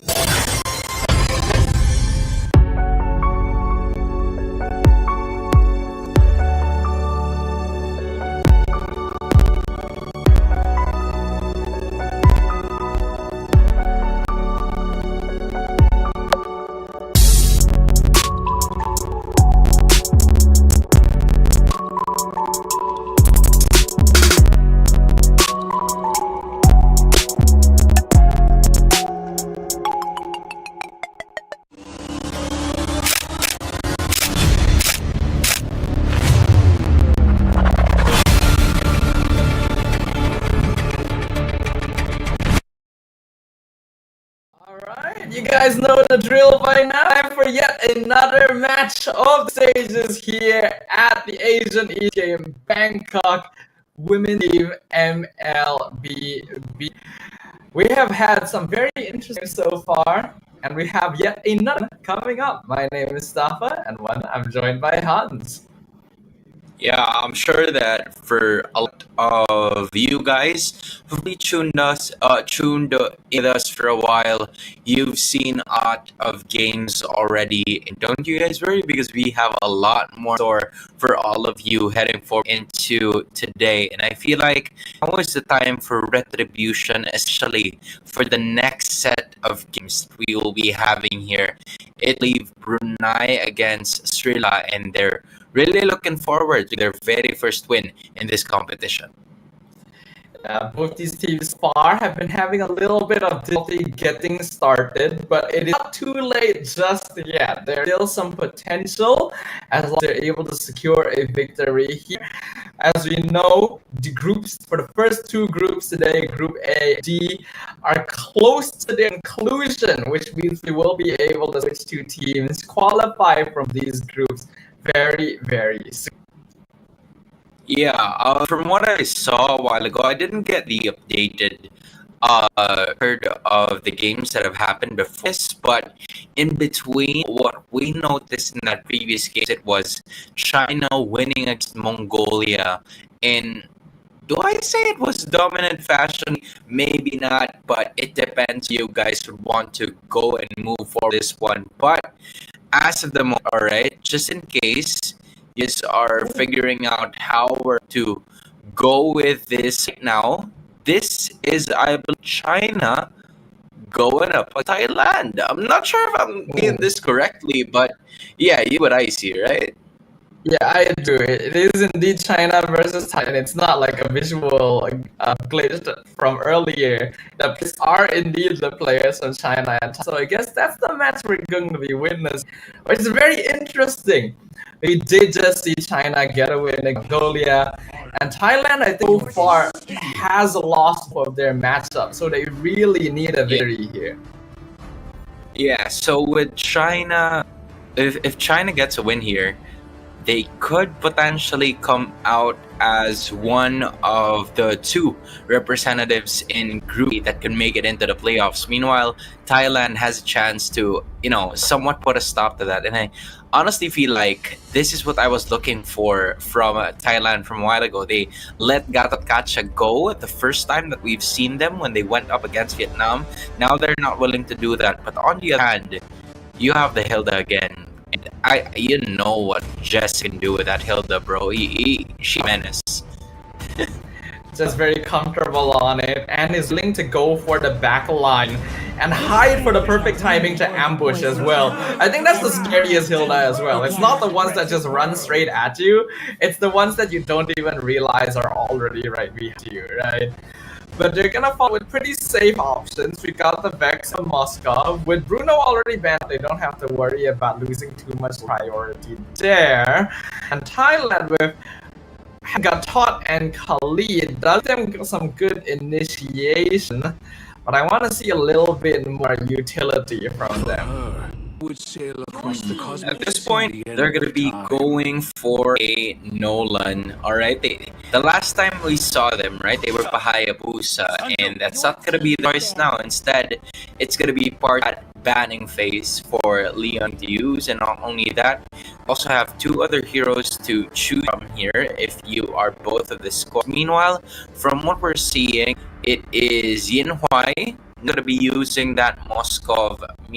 I believe it was Vermouth or Fan Hua. I'm not sure who was the middle from a while ago. But one thing is for that is Jessica who will be holding the Hilda. I feel like they're getting comfortable as the tournament goes for long, and this is exactly what you would want because a lot of things are happening really smoothly for the side of China. Yeah, I agree there. Well, I think what China needs right now is a secondary form initiation, because if we want to enable Jessica to go for those backline actions again, then you need someone to be holding the front line instead. I think the Cho still could be a valid option, but there are a pretty good number of heroes still available in the pool. Tigreal also up there, not too bad, but they will unban the Eve. Very surprised to see more of this hero. It's a good place to get rid of it because manipulation with Avatar of Guardian would be a lot to deal with.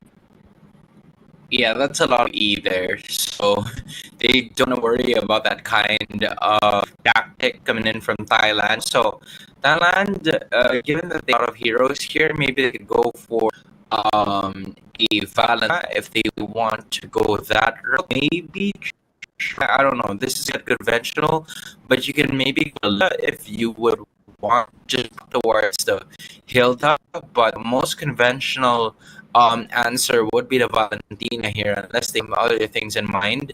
And yep, they do have some other things in mind. It's going to be the Melissa, picked up pretty quickly to answer towards the Hilda. Now I'm about to find out whether or not the hammer reaches Melissa's force field when it procs. We're about to find out.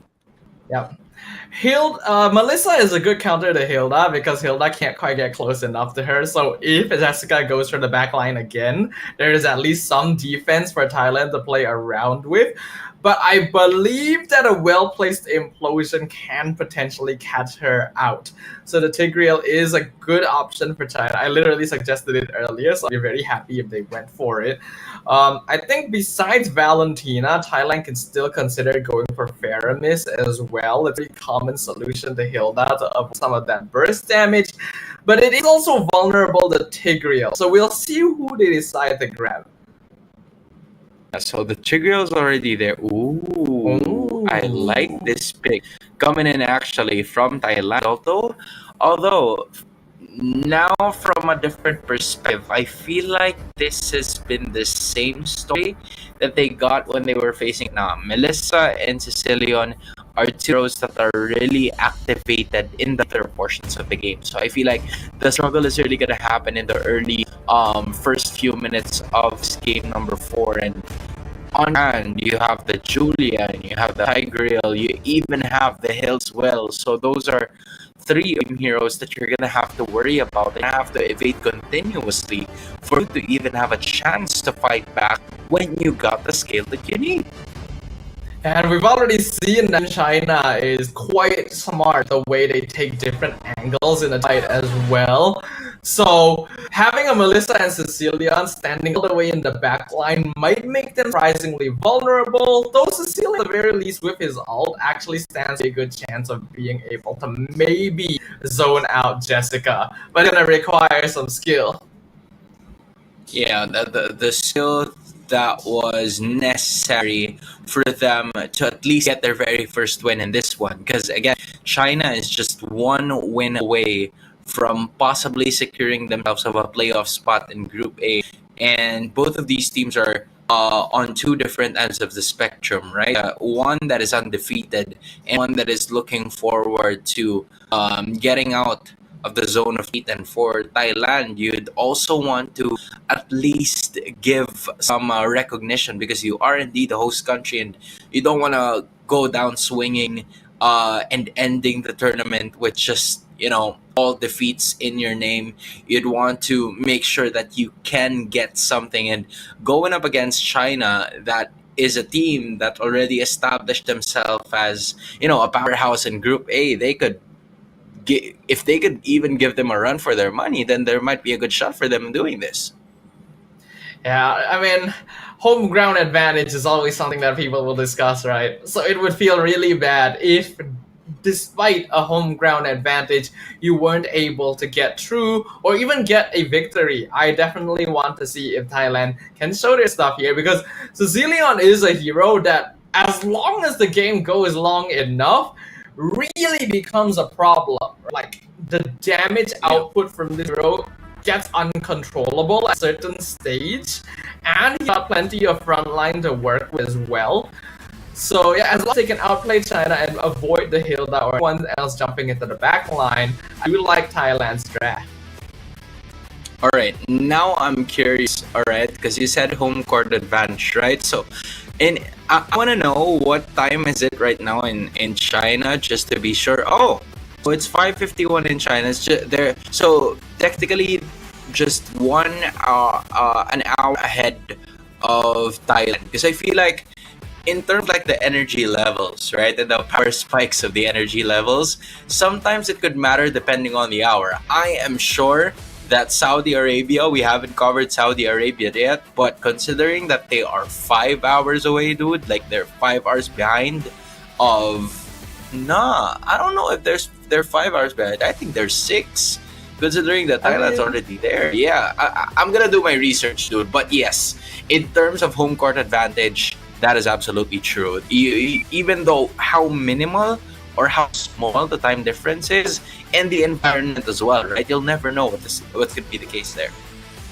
I mean, even if the original is different, though, all of the teams are like actually there in Thailand at the arena, so they are playing at the same timing regardless. I feel like in this case the home court advantage comes from the fact that they are literally in their home country, right? They're more familiar. It doesn't feel like you're in a foreign place. I think that's usually where the advantage would come from. I feel like in terms of Thailand having to no longer adjust to what they're accustomed to, because at some point it's already there, but it is a different situation for all of the other 19 nations that have been participating, right? Because I feel like it's a different environment. You're gonna have to take note of how you would be able to at least land most of the victories. And I know there's not a lot of like time difference with most of the Southeast Asian countries compared to that of Thailand, right? But for nations who are like a little bit away, like what I mentioned, Saudi Arabia, maybe Kyrgyzstan, like those are some of the nations that you can really take note of moving forward. Because again, when you notice or when you take a look at it, right? If the game gets a little bit more longer, let's say at around 10 p.m. to 11 p.m., it's just Saudi Arabia's like time. So yeah, I don't know. I guess so. For now, we're gonna take a real short break here, guys. So don't go anywhere. When we come back, we will go ahead and jump into the game between China and Thailand.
Pada tim SAJ Golak Red Giant, banggakan Selangor, banggakan Malaysia. Champion juara Wakil Malaysia diri 5 and 6 in Malaysia. Keunggulan ianya tidak hadir dengan ia tidak menunggu sesiapa dan ia tidak milih sesiapa. Keunggulan adalah potensi hebat yang tersembunyi dalam diri. Seperti benih yang memasa untuk bercambah, sedia untuk mekar hingga berkembang indah.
salah siapa ni?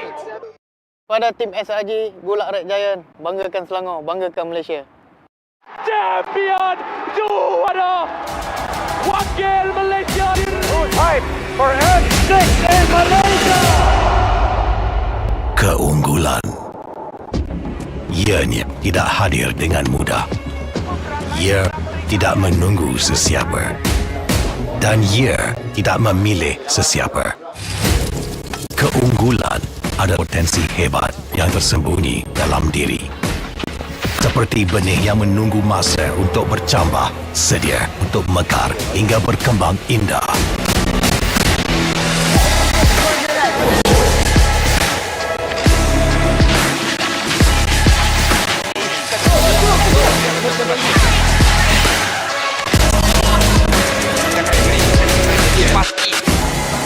Ketika cabaran mendatang, ada yang hanya memerhati. Kekuatan sebenar lahir dari dalam diri. Dibangkitkan oleh jiwa yang menyokong teguh tanpa henti. Kadangkala, saat kita rasa jauh dari apa yang kita impikan, ia muncul dari arah yang tak dijangka.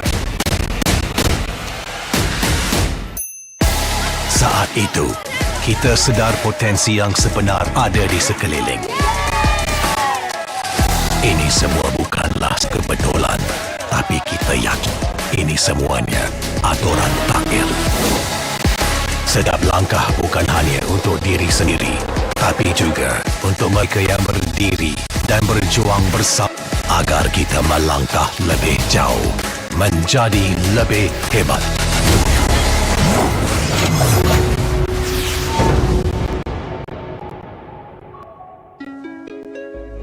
Bangkitlah rakyat Malaysia. Kita bersatu menyokong sepenuh jiwa demi jalur gemilang kebanggaan negara. Alright, ladies and gentlemen, welcome back to the stream. Apologies for the delay, and thank you very much for your patience. We are right in the heat of things in the matchup between Team China on the blue side and Team Thailand on the red side. And it looks like the first hurdle of the game is already being contested.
Alright, we are back right now, and then unfortunately it does appear that we have jumped back into a pause for the time being, ladies and gentlemen. So we hope that you are willing to be just a little bit patient with us for a little while longer. I'm not too sure where Hans has gone off to as well, but no worries, we're still here, we're still good. So, welcome back everyone to the stream. You're currently watching the Asian Esports Games Bangkok 2024.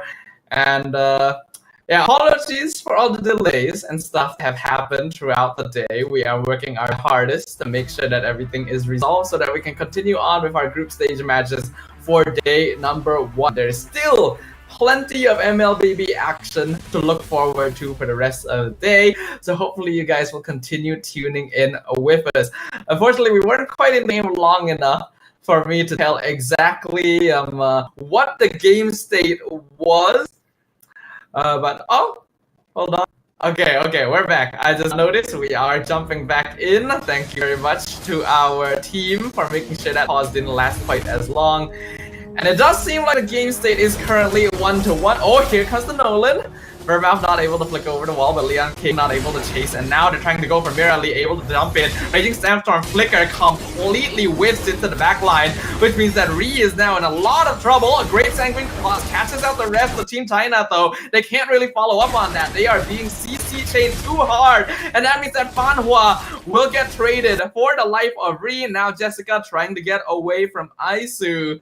Not too sure if they're gonna be able to do so. The rest of Team China a little bit deep inside Thailand's half of the map, but they are still able to get the tower in the end. Yeah, I honestly felt like for the entirety of this matchup, right? Thailand was doing their very best and like claiming everything there.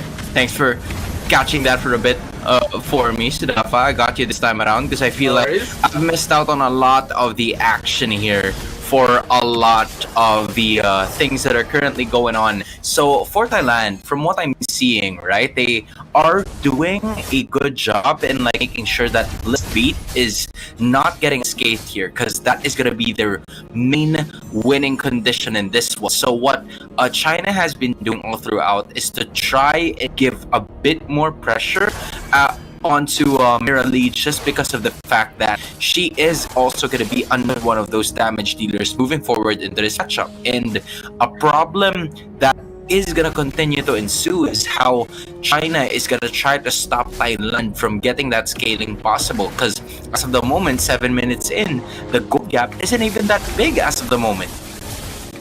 Yeah, it's not that big, but it's still fairly notable. 2K in 7 minutes is not at all bad for China, especially like you mentioned, Hans, they want to try and disrupt the game before Thailand are able to scale up. It's good that they are targeting Mirali, but I also feel like some attention needs to be given over to Blitzbeat, because I just straight up think Cecilion has more dangerous damage later in the game than a Melissa.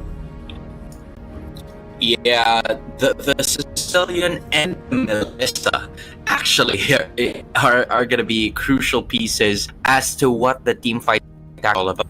Also, take a look at the composition of the other side of China here. You have the Hilda, and you also have the Tigreal on your other side. I honestly felt like, in terms of the entire composition that the side of China would want to instill here, it will start to become a huge problem later on when either Fanhua is unable to secure most of that implosion takes now, because there is a lot of AoE damage that is gonna come from Thailand as we speak.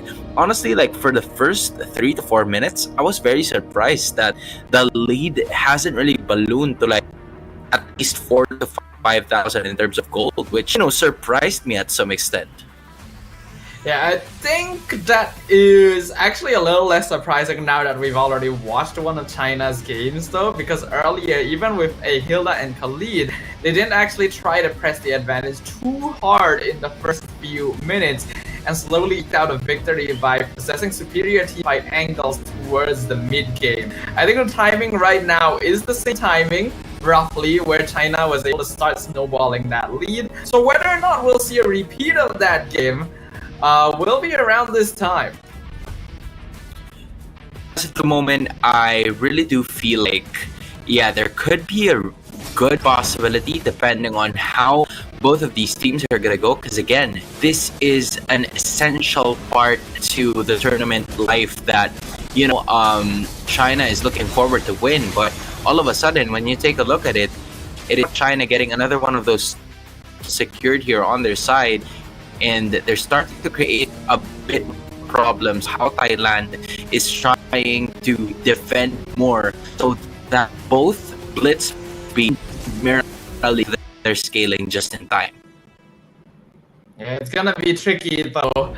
When China already has lead at this point in the game, I think their composition just generally has a bit more maneuverability compared to Thailand, which we can already see is forcing Thailand into very defensive movements. They basically have to play together a lot of the time just to make sure they don't randomly get picked off.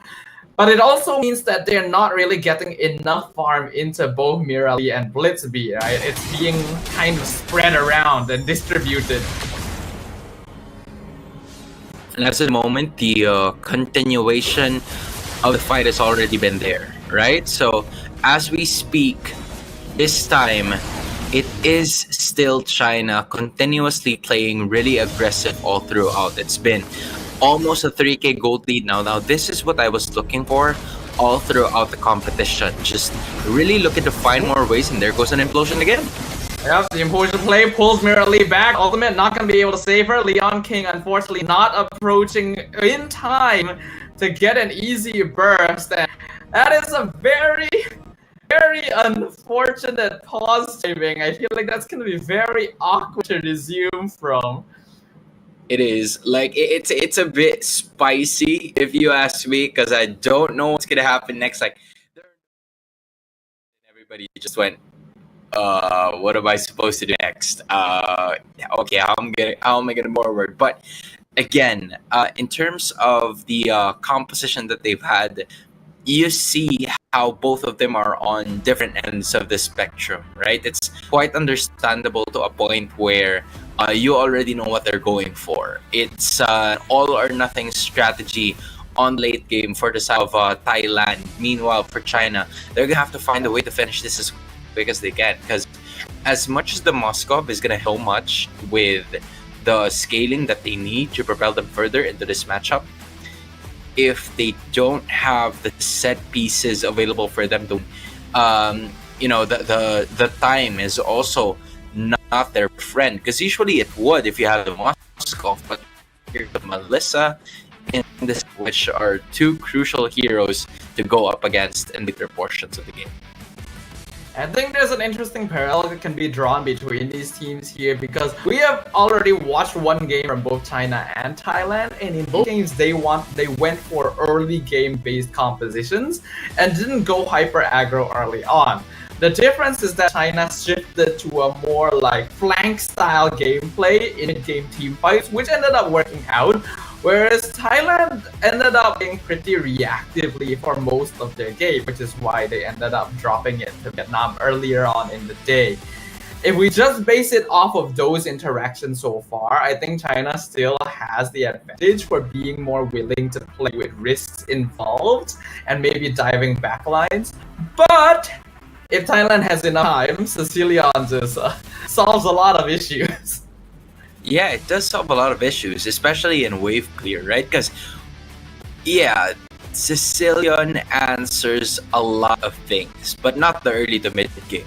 There was just a time, I think, during the, I don't know if you saw it, during the playoffs of the MPL Philippines, where the Sicilian was immediately activated like 10 minutes, 11 minutes in, which I found crazy, because it's not supposed to do that, but all of a sudden it was just right there. It was activated all throughout, and they were just able to take control of the game, and it's 11 minutes late. But this is a totally different scenario. So you are at least 4K gold lead behind, 4K gold behind now. So you have to adjust, try to pull on the brakes a bit in terms of the extra initiation that you would want to have in the game.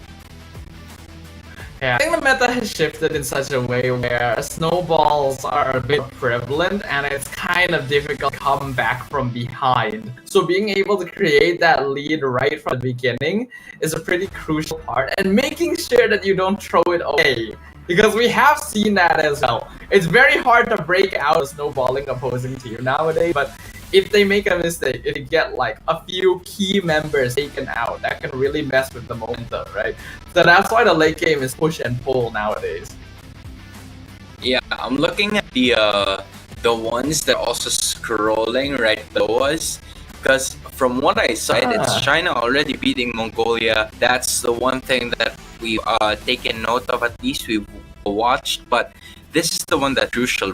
Vietnam already winning against Uzbekistan. So Uzbekistan is on 0-3, but Vietnam is currently at 2-0. So Vietnam and Mongolia is gonna be going neck and neck depending on how the rest of this game is gonna go. Yeah, tiebreakers are looking possible here, Mustafa. That would be an interesting thing, right? Because it's technically still early on in the group matches. There's still quite a few games that we have to play before we know exactly how things are going to line up. But yeah, if the teams do end up matching in sport towards the end, especially around second and third place, then we could be looking at potential tiebreakers to see who does end up going into the knockout stage after all. For now, though, we still gotta conclude the actual group stage matches, so hopefully we're able to get all of our technical issues resolved as soon as possible so that we can jump back into the land of fun. I'm sure that, you know, a lot of these teams are really geared up, really far as to showing what they can do in the game, and of course, knowing that they're already there, representing respective countries, respective nations.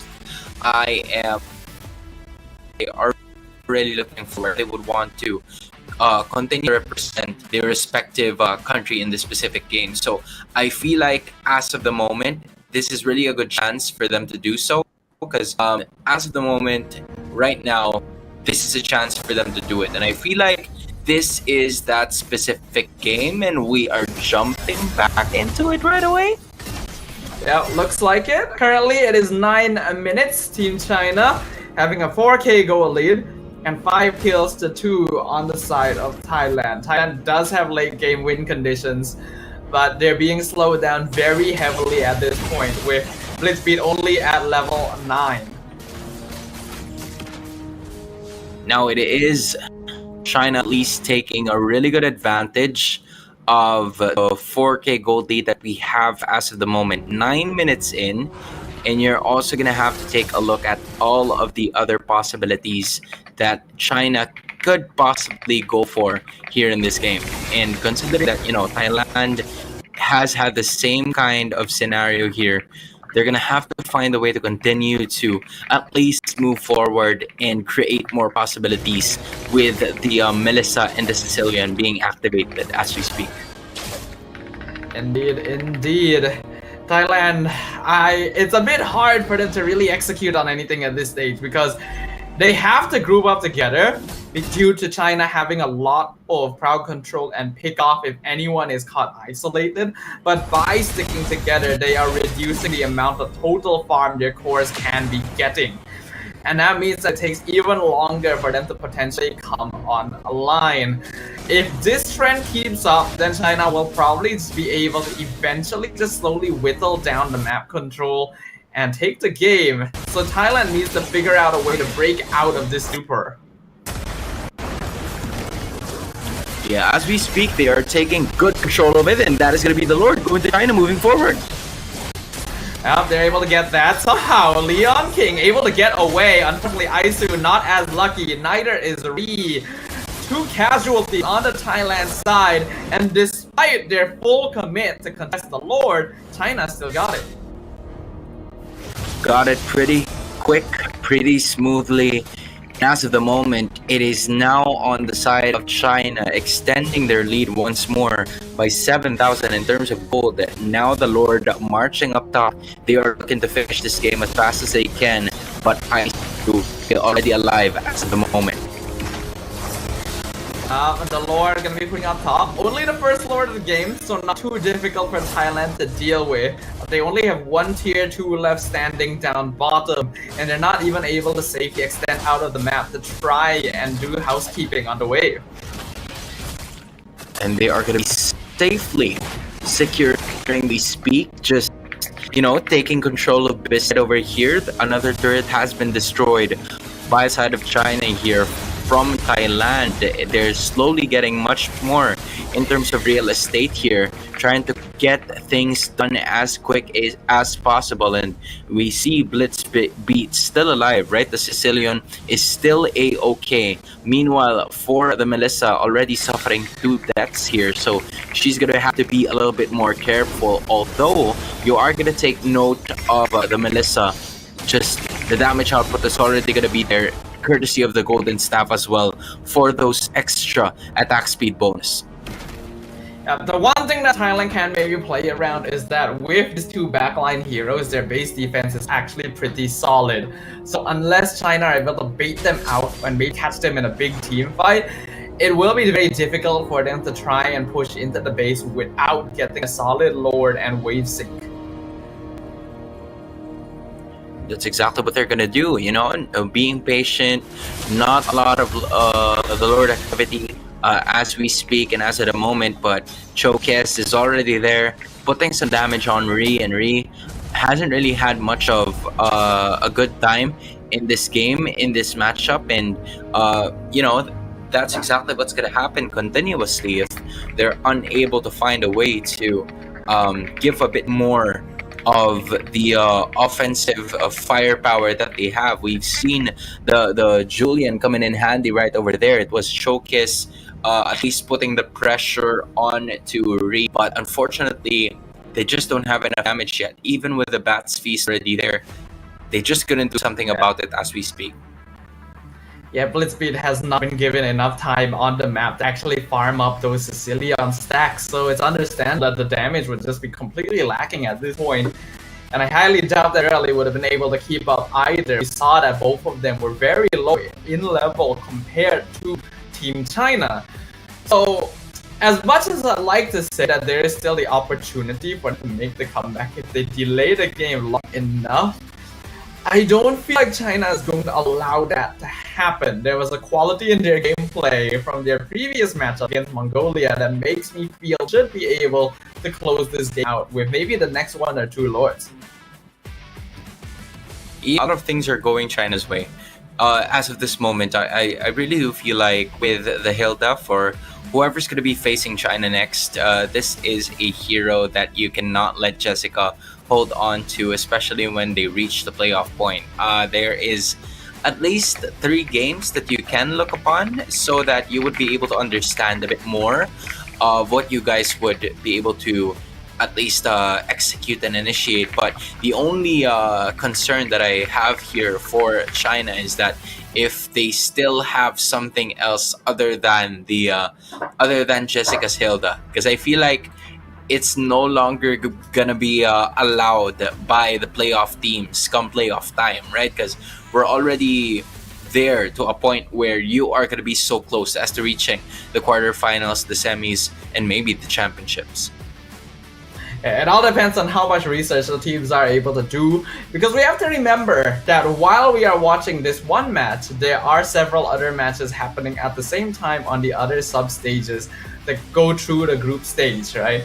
So other teams that may face off against them may not have the time to really watch what is going on here. Yeah. So the time in between the days, we will see how much preparation they can lock in. But for now, the main goal of every single team here at the Asian Esports Games is to make sure that they can win every series they come across so that they can qualify into the knockout, so that they even have to consider that preparation in the first place.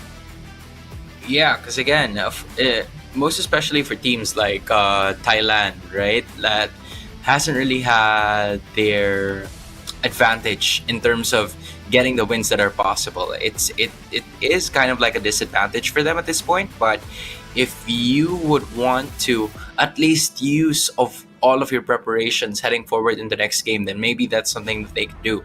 And I feel like part of the preparations that they've done for maybe weeks, maybe months, have been that Melissa and the Sicilian to some accord. It does, you know, bode well with their play style.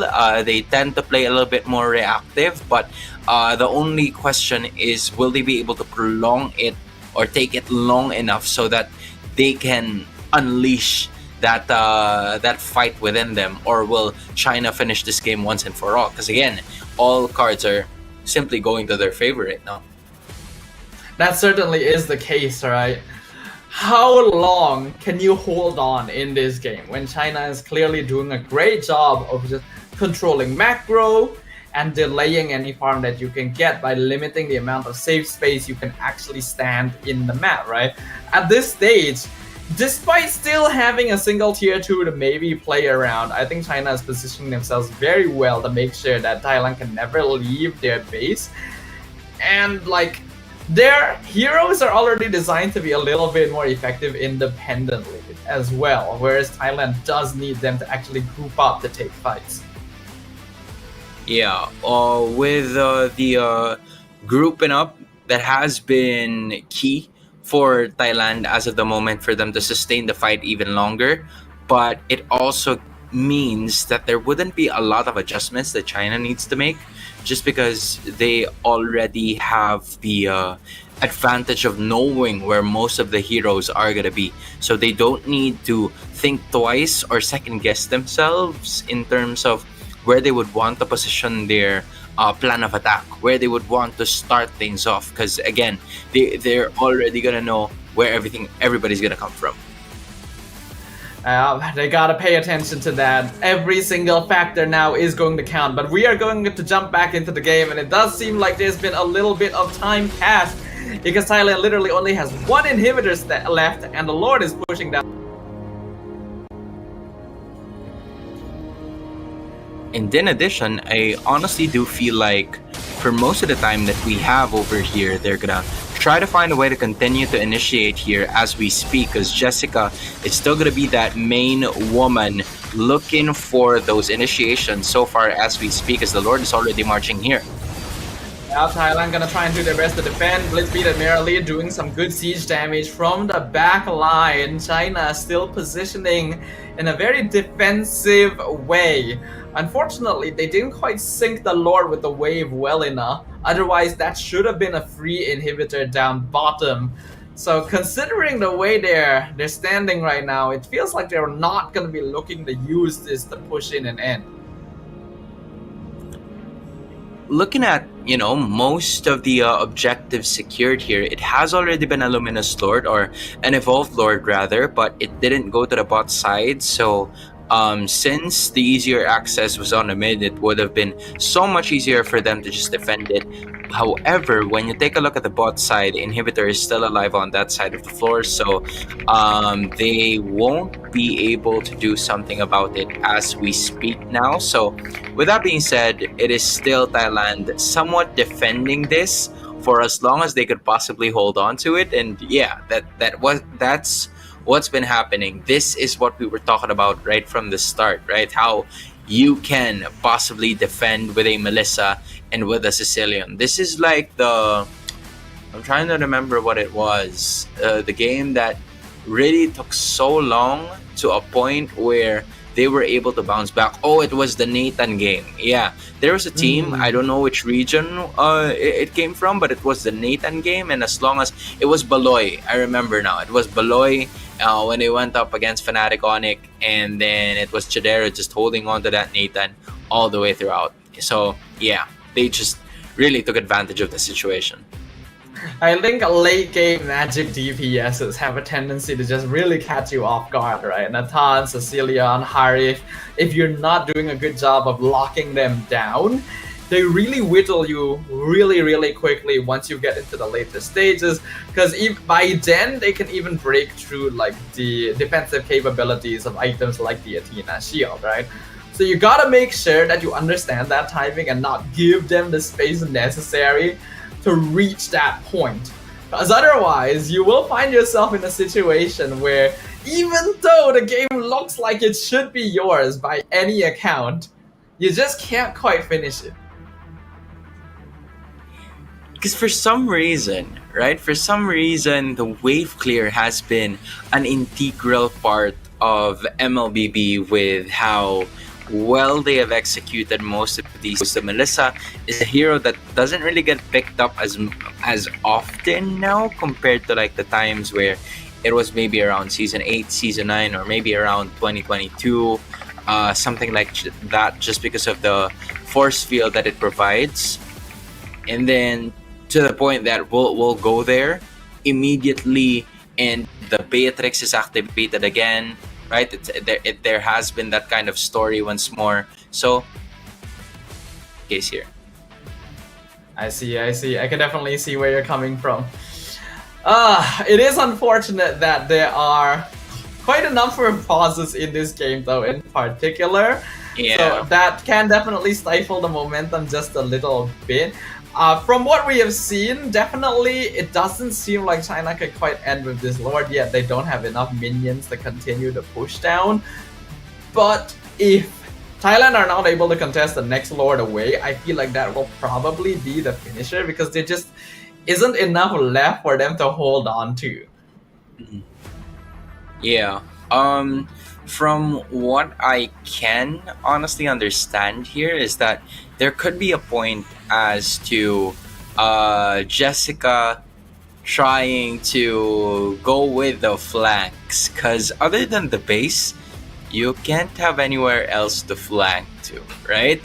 that's the game plan of Jessica all throughout, is to go the opposite route all the time, and until it reached a point where the wipeout has happened.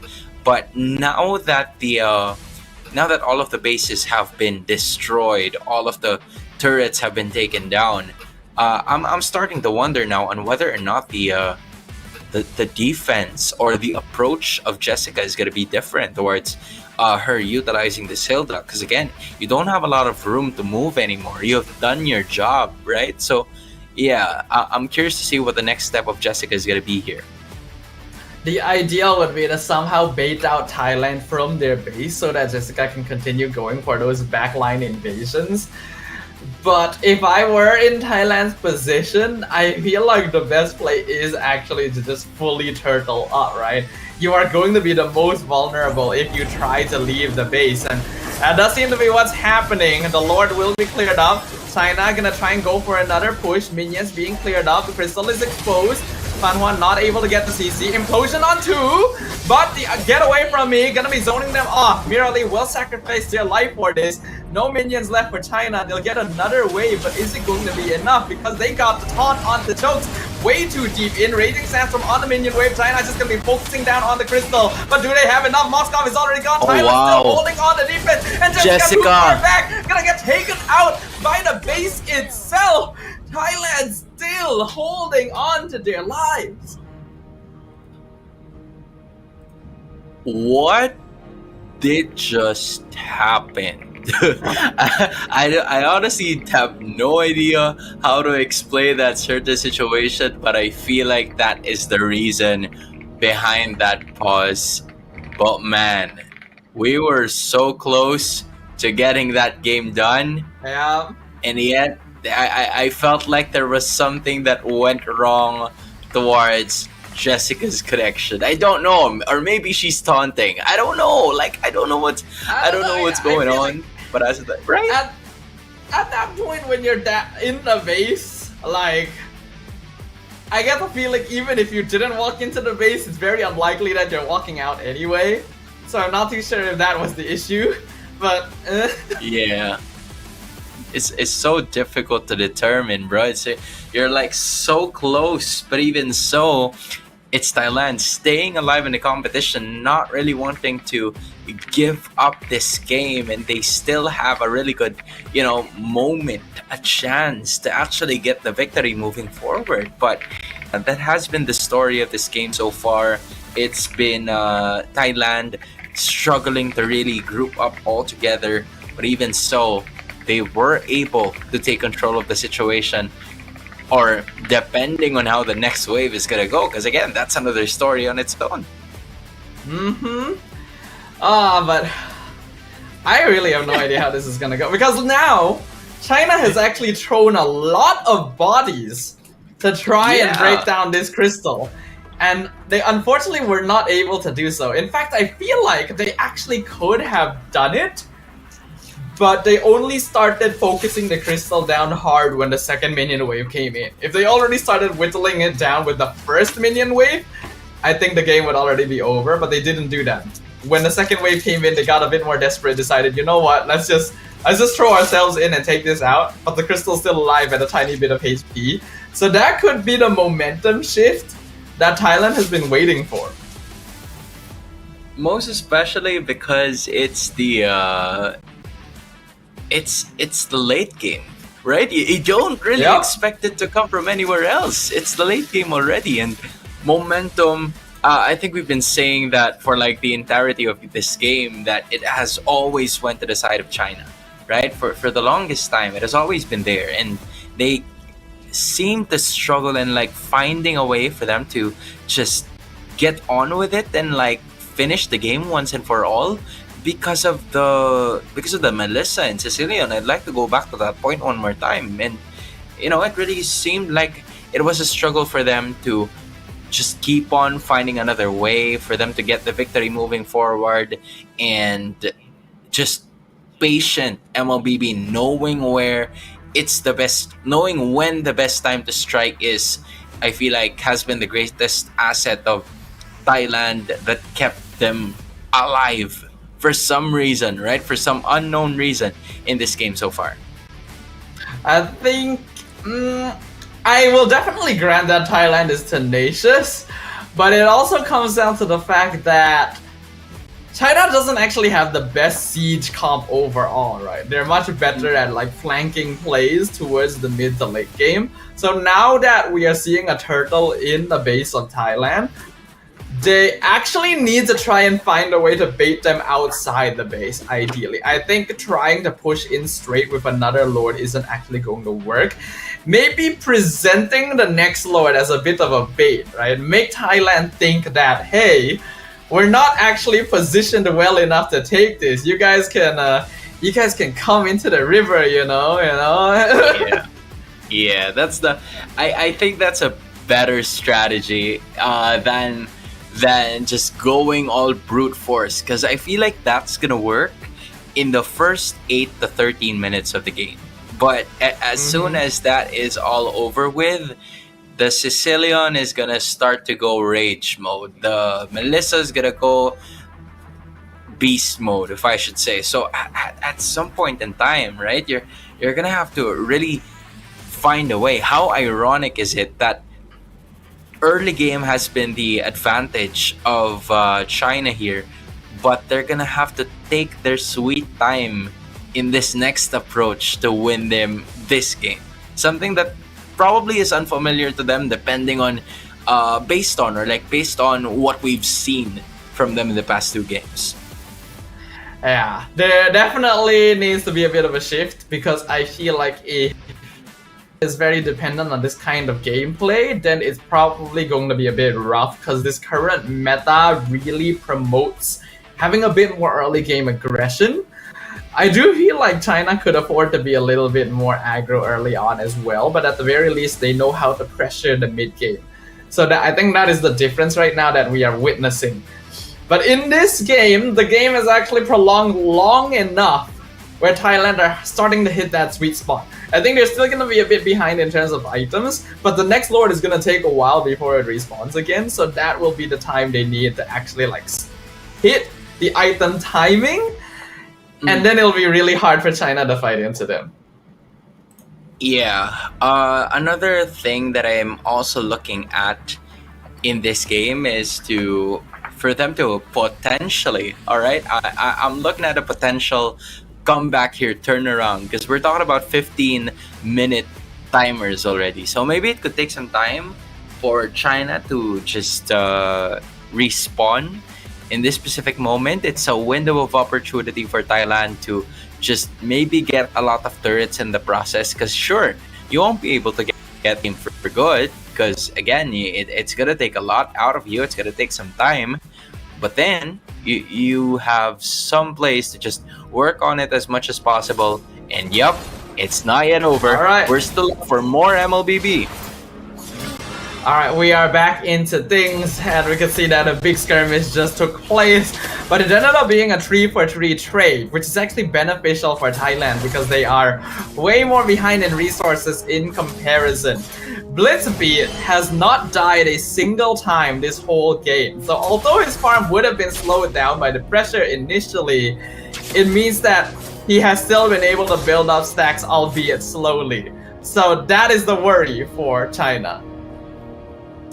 She still, or should I say, Blitzbeat is the lifeline of this Thailand team, knowing that she's gonna be the main source of damage output coming in from the Thais. They would want to make sure to always keep him intact. So as you can see, Asu and main condition here is to try to force something they already know or they already understand to a level, to a point that they can't fight this right away. But here comes the Lord fight, trying to initiate now.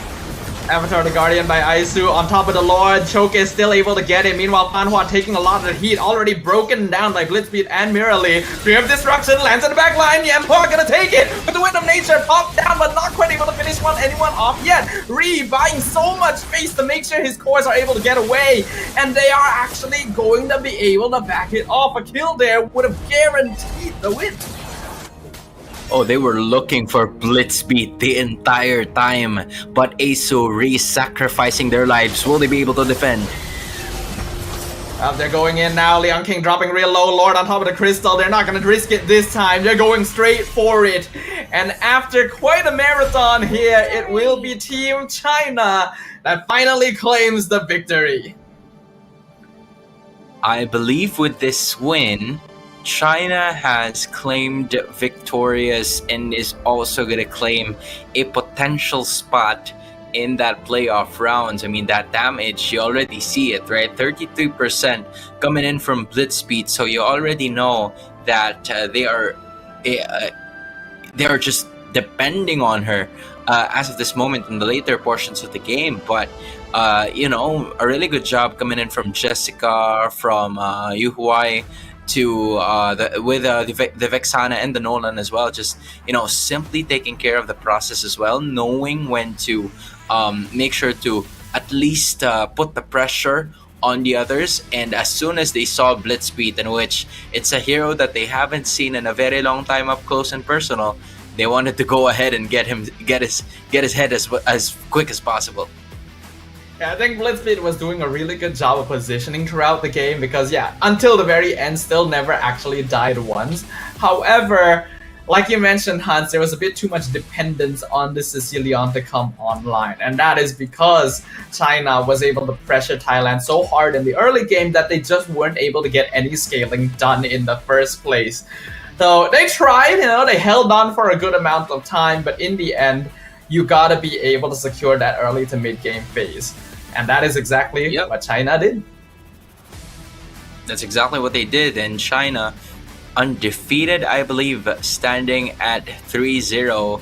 Staffa was talking about the developing countries right from the start, and I honestly feel like this is exactly what we're looking for, or this is exactly what we've expected coming in from China. They could potentially come out as the top seed of Group A, but now I'm wondering, right? I'm wondering who among Mongolia and Vietnam is gonna make it as the second seed, because from what I'm seeing, Vietnam, I believe, is still undefeated. Meanwhile, Mongolia has had a defeat already after they went up against China. Yeah, so I think things are gonna be tough now for Thailand as well. China looking very comfortable. I agree with you, Hans. I think based on their score so far, it's quite safe to say that they are guaranteed to be top 2 and moving on to the next phase. But I believe this has been Thailand's third defeat in a row as well, and that means it's very likely they're gonna be eliminated at this stage, and that is quite a big blow for the team representing the home country. Yeah, I mean, you did everything that you could, right? You were able to at least showcase what they can do, try to prolong the fight even longer going up against China, who has claimed to be a dark horse in this tournament just because of their recent performances in the past 2 games that we've watched them. But of course, for Thailand, this is a pretty good start because, again, just like what I was saying, the SEA Games or the Southeast Asian Games is going to be held there next year. So they, from here on out, they have an entire year to at least practice, learn from their mistakes, and move forward. Well, speaking of moving forward, we are going to be moving forward with the competition. But before that, once again, jump to a short break so that we can get the next teams up on stage and ready. And we will see you guys right after this.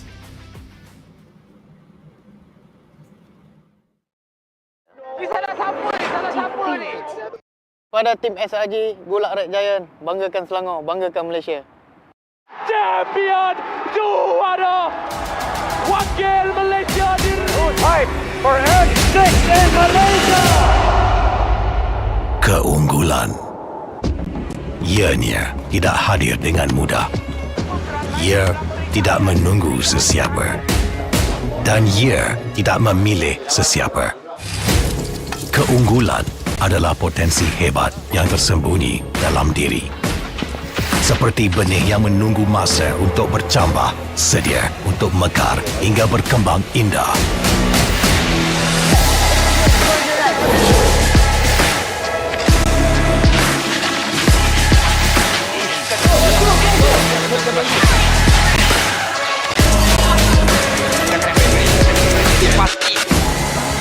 Ketika cabaran mendatang, ada yang hanya memerhati. Kekuatan sebenar lahir dari dalam diri. Dibangkitkan oleh jiwa yang menyokong teguh tanpa henti. Kadangkala, saat kita rasa jauh dari apa yang kita impikan, ia muncul dari arah yang tak dijangka. Saat itu, kita sedar potensi yang sebenar ada di sekeliling. Ini semua bukanlah satu kebetulan, tapi kita yakin ini semuanya aturan takdir. Setiap langkah bukan hanya untuk diri sendiri, tapi juga untuk mereka yang berdiri dan berjuang bersama agar kita melangkah lebih jauh, menjadi lebih hebat.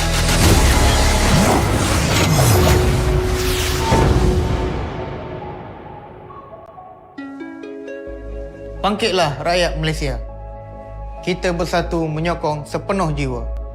Demi jalur gemilang kebanggaan negara. Tiba masanya untuk menjadi greater than ever.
Pada tim SRG Gulak Red Giant, banggakan Selangor, banggakan Malaysia. Champion juara wakil Malaysia fight for N6 in Malaysia. Keunggulan. Ianya tidak hadir dengan mudah. Ia tidak menunggu sesiapa. Dan ia tidak memilih sesiapa. Keunggulan adalah potensi hebat yang tersembunyi dalam diri. Seperti benih yang menunggu masa untuk bercambah, sedia untuk mekar hingga berkembang indah.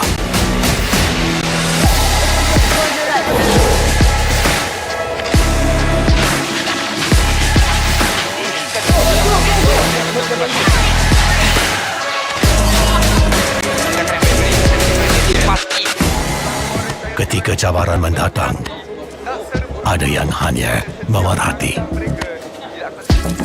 Kekuatan sebenar lahir dari dalam diri. Dibangkitkan oleh jiwa yang menyokong teguh tanpa henti. Kadangkala, saat kita rasa jauh dari apa yang kita impikan, ia muncul dari arah yang tak dijangka. Saat itu, kita sedar potensi yang sebenar ada di sekeliling. Ini semua bukanlah satu kebetulan, tapi kita yakin ini semuanya aturan takdir. Setiap langkah bukan hanya untuk diri sendiri, tapi juga untuk mereka yang berdiri dan berjuang bersama agar kita melangkah lebih jauh, menjadi lebih hebat.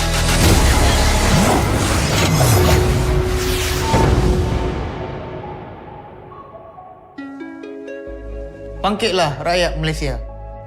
Kita bersatu menyokong sepenuh jiwa. Demi jalur gemilang kebanggaan negara. Tiba masanya untuk menjadi greater than ever.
Pada tim SRG Gulak Red Giant, banggakan Selangor, banggakan Malaysia.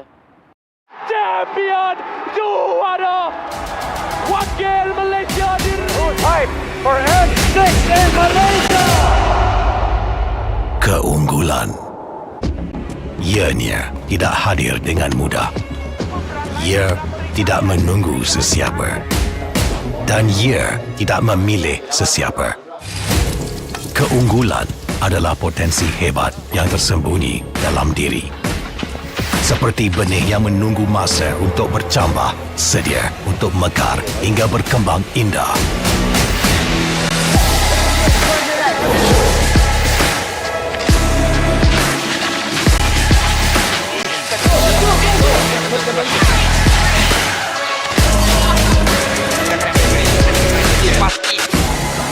Ketika cabaran mendatang, ada yang hanya memerhati. Kekuatan sebenar lahir dari dalam diri. Dibangkitkan oleh jiwa yang menyokong teguh tanpa henti.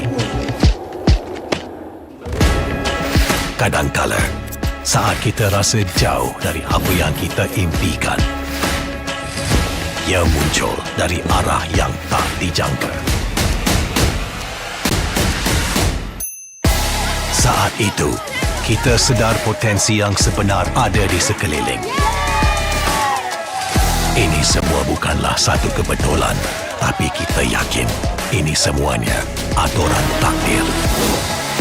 Setiap langkah bukan hanya untuk diri sendiri, tapi juga untuk mereka yang berdiri dan berjuang bersama agar kita melangkah lebih jauh, menjadi lebih hebat.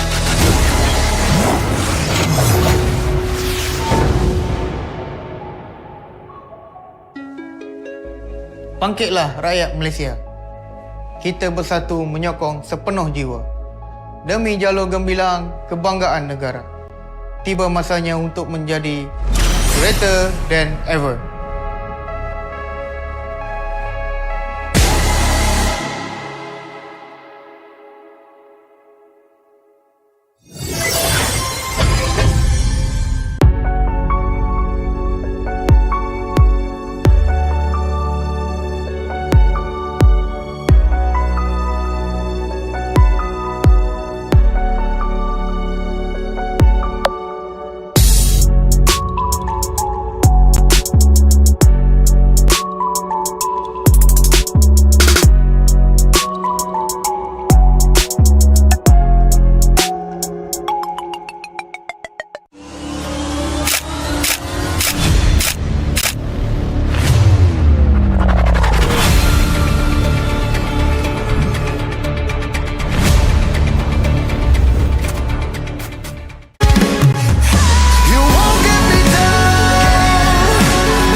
Pada tim SRG Gulak Red Giant, banggakan Selangor, banggakan Malaysia. Champion juara wakil Malaysia time for M6 in Malaysia. Keunggulan. Ianya tidak hadir dengan mudah. Ia tidak menunggu sesiapa. Dan ia tidak memilih sesiapa. Keunggulan adalah potensi hebat yang tersembunyi dalam diri. Seperti benih yang menunggu masa untuk bercambah, sedia untuk mekar hingga berkembang indah.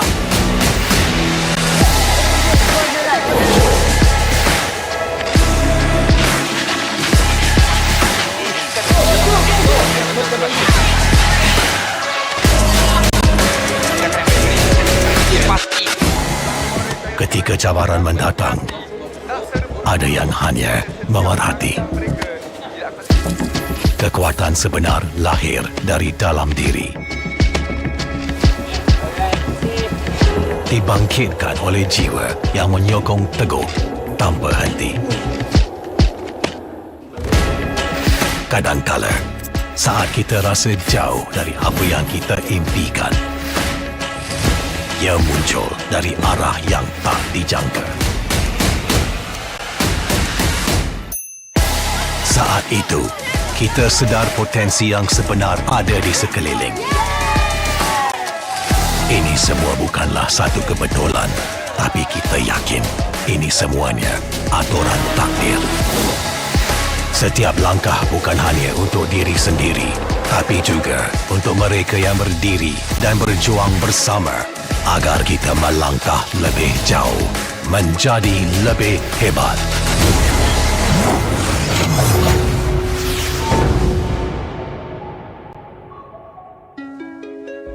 Bangkitlah rakyat Malaysia. Kita bersatu menyokong sepenuh jiwa. Demi jalur gemilang kebanggaan negara. Tiba masanya untuk menjadi greater than ever.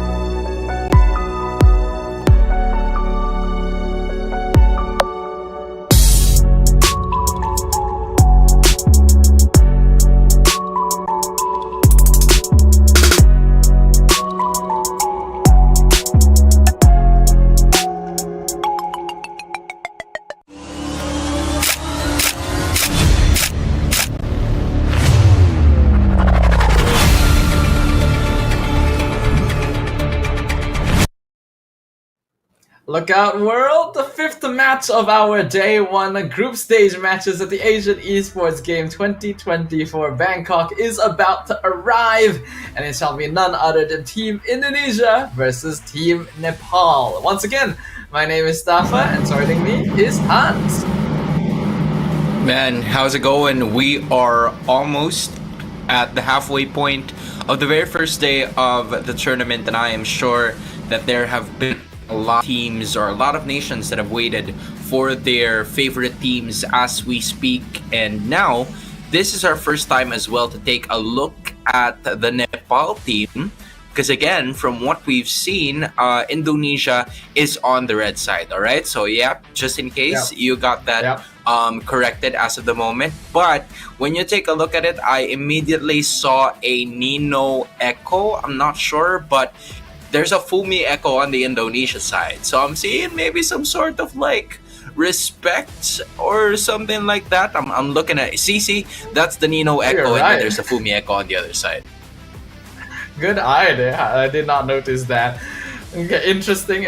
I wonder if there's any relation or if it's actually just completely a coincidence. But just to give some context, this is our last match broadcast for the first set of groups here.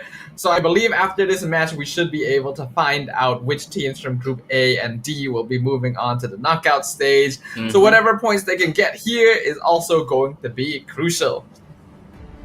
Yep, crucial as it is, Indonesia looking to keep their record unscathed, going up against Nepal, who I believe has already had a 2-0 record. So, it's a really good chance given that Nepal has been one of the teams that could potentially disrupt the flow of whether or not it's going to be Philippines and Indonesia moving on to this round, or will it be Indonesia and Nepal moving on to the next round, or will it be Philippines and Nepal to the next round? We still don't know. It depends on this game, right? But looking at it, Indonesia was in prime form a while ago when they went up against the Philippines, but Nepal is looking to disrupt the peace here.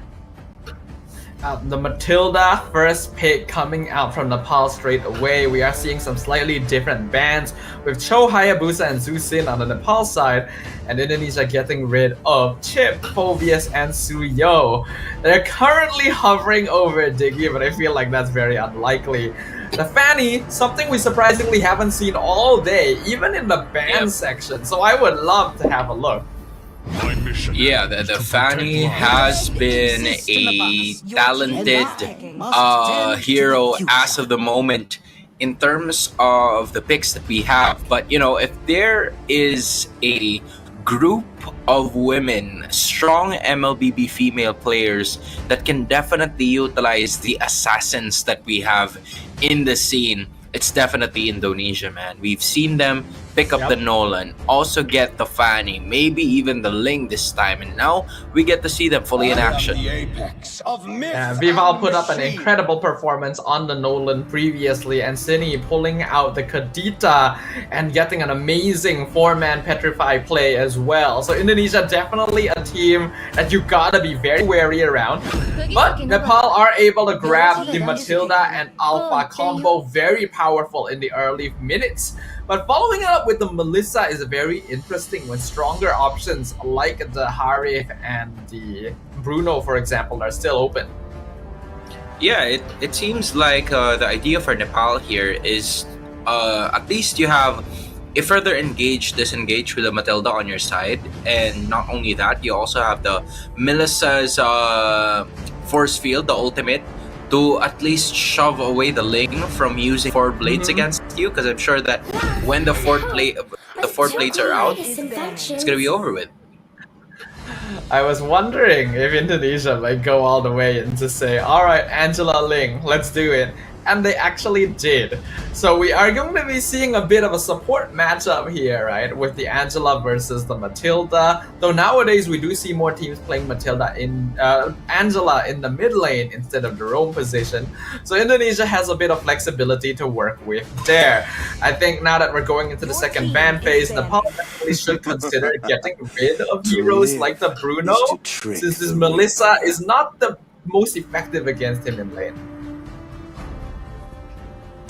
And not only that, you also have the Angeling combo, which has been proven and tested by so many different teams all throughout the MLBB esports scene. And going up, you're trying to go up against it with a Matilda.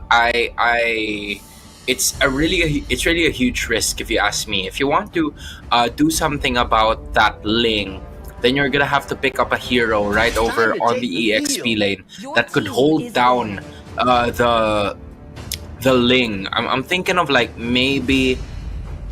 thinking of heroes in the EXP lane that would have good hold, but when you transition into the mid lane, you can go for an Aurora. I think that an Aurora would be okay here for the composition of Nepal, just so they can put a stop towards Vival, because Vival can freely roam around looking at just the first 3 heroes of Nepal here.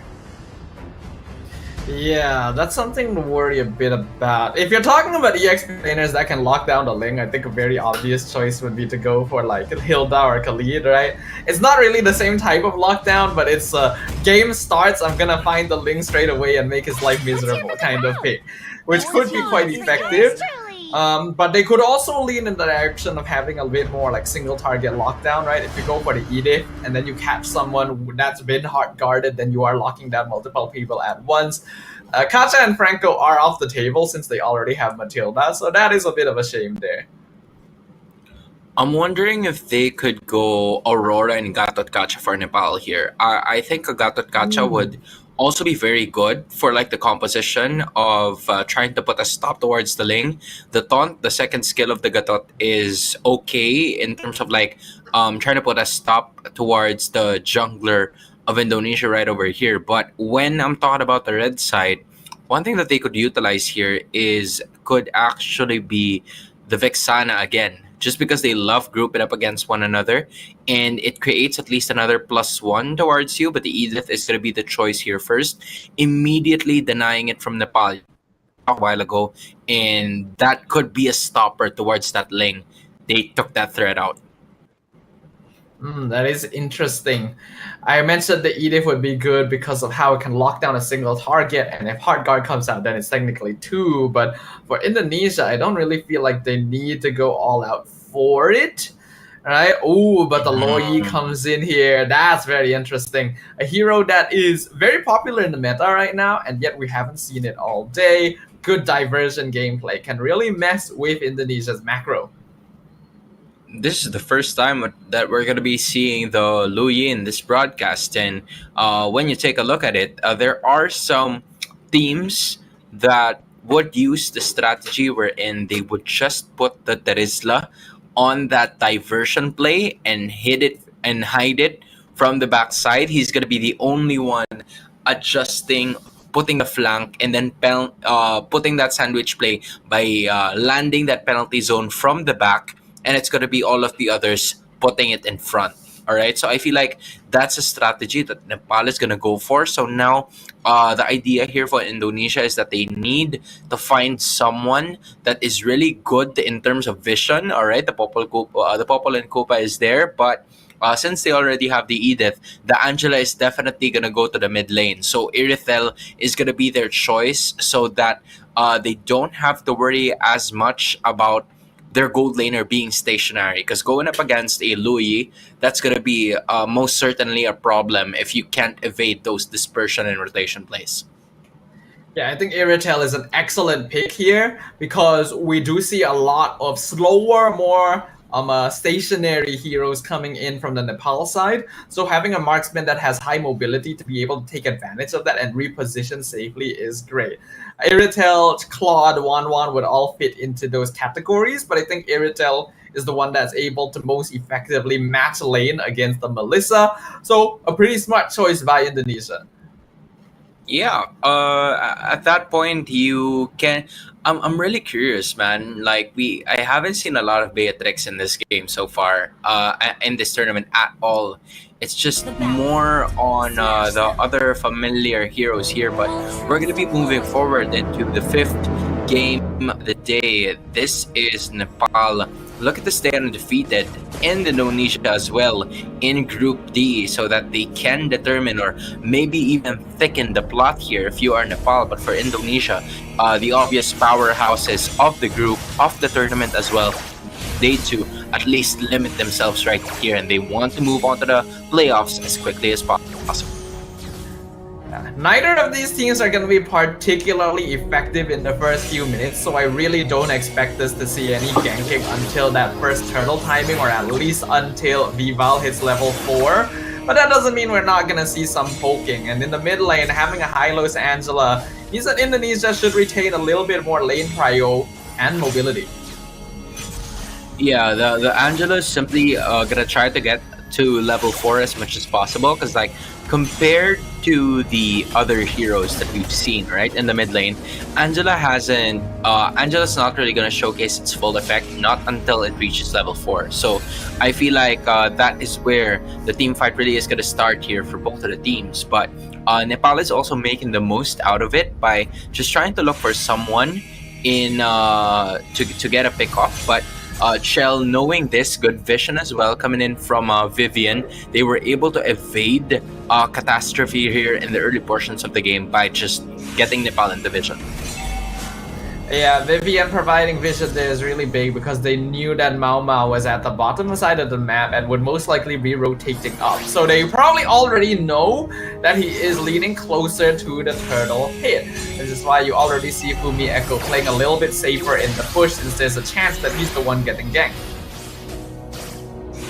Angela landing on towards on the Tato. as of this moment, and Nepal trying to position themselves together with Vivian here. Vival nowhere to be found, trying to look for a quick one, and he's going to be able to take it away. That is first turtle objective going on to the side of Indonesia. Quick bounce here from Nepal, staying away from danger, but from 0 to 100, Indonesia capitalizing on it. Yeah, really good timing. Vival perfectly knew when they needed to enter that fight to get the retry in, and even immediately popped the Tempest of Blades right after because he was already expecting the opponent to respond to his presence. So being able to get that safely is a really nice start. Uh-oh, mini control in some trouble, but Guiding Winds gets them out. Yeah, it's just a nice thing that you have like the emergency button to press, right? You don't have to worry about further engages in the early game just because you have an extra shield and you also have extra mobility. But here's the next problem. You're going to have to worry about Vival because he's going to go down, landing onto that one. And of course, First Blood lands towards the rest of the members of Nepal here. That's going to be the end of the team fight maybe, as Indonesia got more than what they wanted. It's perhaps not so ideal that Cine was the one to get that kill, since D'Angela would prefer to give the gold over to someone like Vival instead, but still a pretty nice start and very good layering of pressure by delaying the entrance and basically keeping mini controls in lane long enough so that Vival can eventually come over and secure the kill. This is going to be the first diversion play, just taking a look at what is about to happen in that mid lane side, and there it goes again, onward together with Cine, trying to land more of those waves. It's still gonna hit, but you know, at some point in time, that's gonna be more damage in the future. So Nepal needs to worry about that as the turtle already is approaching. Yeah, I feel like when they planned for that diversion ambush, they should have waited just a little bit longer. If they didn't reveal themselves, there's a chance that Indonesia would have tried to initiate and then they could counterattack. But because they revealed themselves, obviously Indonesia's not going to do that. And now even a flicker forced out on Cine.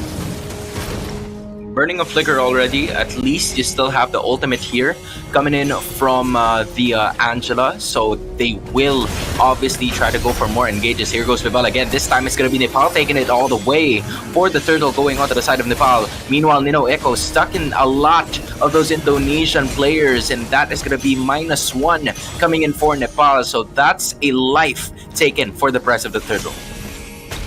A kill onto Nino Echo at this point is actually very good as well, because the more advantage they're able to give Fumi Echo in the EXP lane, the more comfortable it'll be for Indonesia to initiate fights, since Nepal is completely relying on Nino on the turret slot to actually be their front line. So if he's not tanky enough, it's very difficult for them to actually team fight come mid-game. And it seems like they're going to try to do it again. Looking at another ambush. Will they take your advice? I'm about to figure out if that's going to be the case here, as two heroes already appeared. Now they wanted to go for Chell, but instead they wanted to go for Vivian, and they immediately take her down. Chell might be up here next, but because of that glorious pathway, Essence has been evaded already. Cine finally joining the party here, and everybody else just decides to back away from that motorcycle. And as of this moment, it is Nepal trying their best to fight back, but there is already a turret brought down by Indonesia at the bottom. Yeah, I think that's a better example though of what Nepal needed to do. This time they actually waited, so they didn't reveal themselves, and that's what caused Vivian to walk up forward and initiate the fight. And in 1v3, even the high lows will eventually fall, so it looks like they decided not to go for Revitalize, and now Mau gonna get pulled out to safety, able to escape that gank. It's like Onda Tato has been on the case here, man. Literally just making sure that every single member, whenever they try to be put up in danger, he has them all under control. Now, Mini Control, rather, is just right over there trying to save her lane as we speak, because they don't want any sort of troubles moving forward in this opposite lane, because the turtle is already appearing.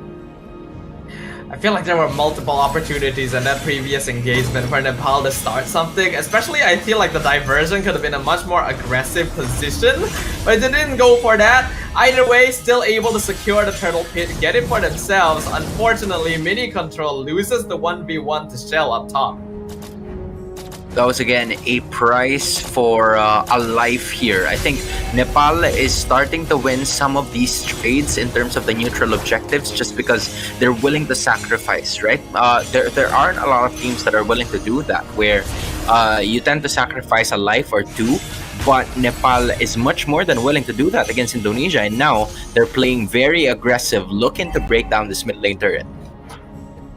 If you ask me, Nepal needs to be playing even more aggressive because Indonesia's late game scaling is really insane actually with Shell, Vival, and Fumi Echo. Oh, on the Tato trying to start a fight here.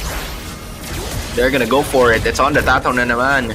Looking at it as of the moment, and that is gonna be Indonesia brought down by one player. Here comes Vival this time around. There's Mini Control. He couldn't control the situation. There's a penalty zone, and the Tempest of Blades as well, making it 4 Blades as well. Nino Echo is gonna try to survive, and he's gonna be able to take one. However, on the other hand, that's 3 heroes down for the price of 2. Indonesia getting to win some of that team fight, plus a little bit more out of that as well. Yeah, I do like what Nepal did. They finally decided to go for a slightly more aggressive play, but it could have been comboed a bit better with all of their cooldowns. It was only because On the Tato was able to find Shell that they were able to actually do anything with that. But Indonesia was still able to respond well. Vival gets a free tower mid, and I feel like the big issue for Nepal soon is going to be that macro play, because Indonesia just has so many ways of split pushing the map. Yeah, good call. Coming in from Indonesia to just bring down that mid lane turret. I feel like that's going to be their gateway moving forward into this competition. Is, you know, on the Tato has been brought to at least 75% of her health, but she is still okay. First Lord already appearing in this matchup, but they have their sights set on someone else. That's going to be Mini Controls, and she's going to go out of control, going down immediately. Mama's going to be stuck here. Angeling combo working wonders for Indonesia as we speak, and that is going to be another hero going down for the side of Nepal. Indonesia picking up the pace now. Now they lead by 4K. Yeah, they've hit the power spike on Vival. The Ling is currently 4-0, and because of that, they're able to up the ante and increase the tempo of their gameplay. This is what I was worried about. This is why I said Nepal needed to be way more aggressive in the early stages, because if they let Indonesia have the time and space they need to farm up to the second or third item power spike on their cores, they just completely take over the game. Yeah, it was a, you know, completely different story from like the first 5 minutes up until this next 5 minutes, because there's already a total of 10. I feel like, you know, Nepal was doing a good job in like trying to contest getting a life for, or sacrificing a life for the price of more objectives. However, it hasn't really paved well for them in the next set, just because they weren't able to get most of the trades happening here. Now the Lord is marching in. Oh, but wait, diversion play into the back line. Hard guard on top of Shell. They're gonna try and go for the blast here. Heavy crossbow doing a lot of damage, and Fumi Echo buying time, and they've already been able to juggle out the front line with Vivian able to get away quite safely. Vival jumps back in, but there's no hard guard on him this time, so he's not gonna be able to full commit. But they are able to chase Nepal back and get a free tier 2 up top. Oh wow, that's interesting. You know, there hasn't really been a lot of adjustments, or should I say there hasn't really been a lot of deaths happening in this next this very first Lord take. I was expecting more of like maybe 2 or 3 heroes going down from both sides. However, it was Nepal safely securing it just because of Madaleona being around the team fights more often. So you like to see that as well, putting the pressure immediately on Vival as soon as she went down from that Cloud Walker of hers. So at some point in time, there is a chance for Nepal to, you know, maybe put the brakes on Indonesia's train here, as they are still in momentum, but we see some signs of life, but it's only dependent on how long can they hold on to their inhibitors. Yeah, especially with Nepal as well. Most of their damage, especially towards the late game, is built into mini controls, right? This Melissa is the only consistent DPS they have unless Mao Mao is able to build like a snowball for herself, and so far that has not really happened. So even if they're able to bait out important cooldowns on Indonesia, which is ideally what they want to achieve, maybe like force a fight, get the hard guard out, disengage, and then start the fight over once it is out, they still actually need damage to be able to do that. And well, mini control has been targeted very hard this whole game.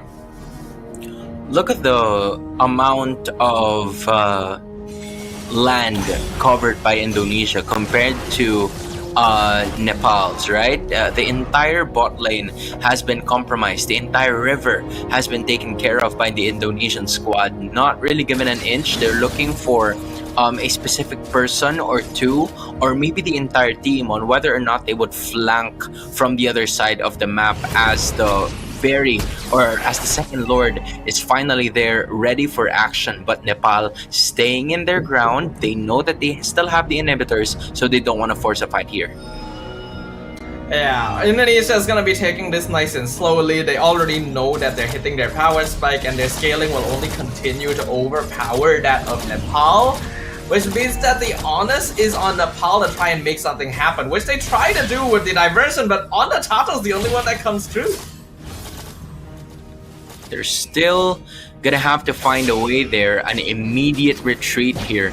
Coming from Nepal, they noticed that they weren't really in the best position, given that Mao Mao still needs more of those objectives, and Indonesia is gonna make quick work of this, noticing that there is no player from Nepal on the other side, and they are going to be able to secure it. And mind you, Sidafa, I was just looking at some of the social media pages here, and Nepal just recently lost to the Philippines. So this is currently a 2-1 standing of theirs, going up against 3-0 of Indonesia. So Indonesia technically doesn't need the win anymore, but it would guarantee first seeding in the group. Whereas Nepal wants it as much as they can, but with the Lord crashing in and one inhibitor gone, they can only try to hope and turtle this for Indonesia to make a mistake. And now starting it off with a glorious pathway, and just like what you said, another turret obstructed down. Lord is going to transfer onto the other side, but he's going to be brought down to crumble as well. Meanwhile, there's going to be the Tempest of Blaze and Vival still going to be able to escape, but as I say that, she is going to be taken out by Nepal. Great defense coming in from the blue side, trying to keep themselves in this game, but that is going to be a third destroyed. Now Mao Mao safely secured and gets right back into defense, but all of the inhibitors are gone.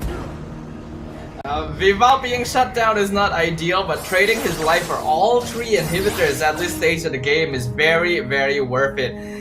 Nepal is going to have a really hard time defending the next Lord, and Indonesia is just continuing to secure resources from them.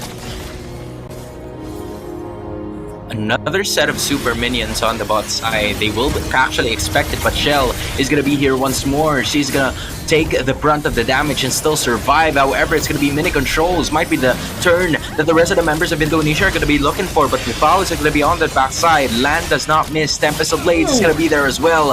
And 4 heroes are going to go down. Triple kill for Vival. And that is only Madaleona left to defend. Still, waves of minions crashing down the top and bot lane. A beautiful in and out though by Indonesia, consistently juggling out the player that is taking the most damage and forming the front line. The fact that they were able to keep Shell and Vival alive the entire time, only trading Vivian for it, means that this game is as good as done. Just look at how quickly Madaleona melts down, and now the crystal is exposed. Mini controls just taken out at the end for good measure, as Indonesia completely dominates Group D. Still an incredible performance coming in from Indonesia, staying undefeated. Asian Esports Games Bangkok, man, I am telling you, this team right here, they're the ones that a lot of teams, every team possibly is watching out for just because of their tremendous performances. There were probably questions on whether or not they would be the team that could come out on top of Group D. And it seems like, I know it's just 3-0, but that's what they're able to do. Yeah, I think a lot of people came into this with the expectation that they would be fan favorites because the Indonesian women's MLBB team has already stood out on the global stage even before women's MLBB became more widespread. It was a very one-sided game here, 14 kills to 5. Angeling, very classic combo for this specific region. Once you get this snowball going, it's very hard to stop it, especially without a form of solid and reliable lockdown. They were looking for like extra chances here. I feel like you were right all along, right? There were a lot of chances that were given to Nepal for them to take a little bit more control of the game in like the first few minutes of this matchup. However, I felt like slowly but surely their window started to crumble, and Mini Controls really couldn't get her power spike going just because of Vival's continuous pressure that was given to her. And not only Vival, right, but even Shell as well, as both of them were recipients of Cini's Heart Guard. And when there were times that Mini Controls was so close to bringing either of these damage dealers down, Cini is just right on point, not even dying once. Yeah, I'm really liking what I'm seeing from Cini so far. Being able to play both set up mid laners and support mid laners is an impressive hero pool to have. And it's quite unfortunate for Mini Controls. Their score is definitely the worst of the lot, but it's also obvious that they were being quite heavily targeted because Indonesia knew that she was going to be the main win condition for Nepal. The rest of the squad is actually somewhat manageable once they have a few items. So as long as they disable Mini Control, they can take the game. And that's exactly what happened.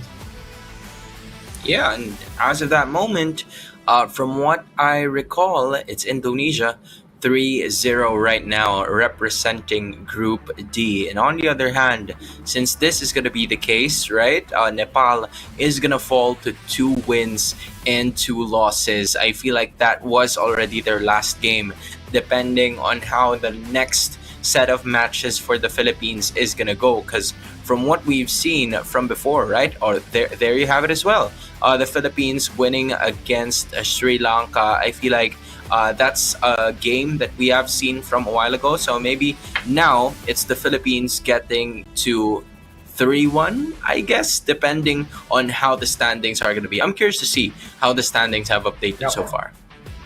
Yeah, based on what we saw in the scrolling bottom as well, some matches are actually still ongoing.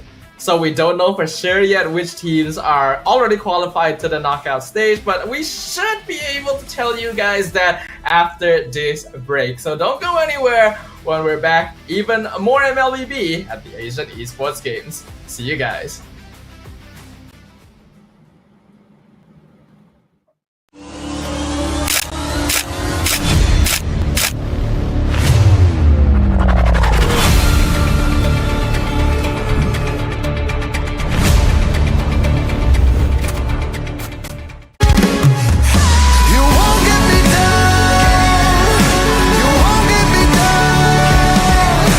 Get back on track with a peaceful attack.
Pada tim SRG Gulak Red Giant, banggakan Selangor, banggakan Malaysia.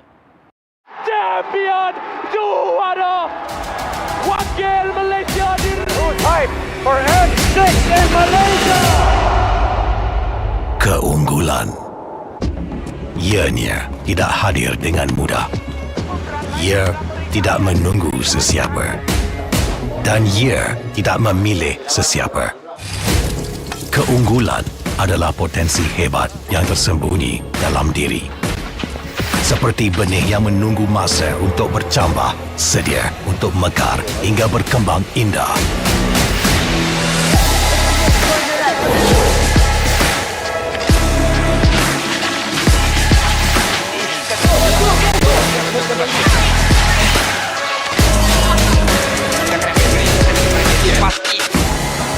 Ketika cabaran mendatang, ada yang hanya memerhati.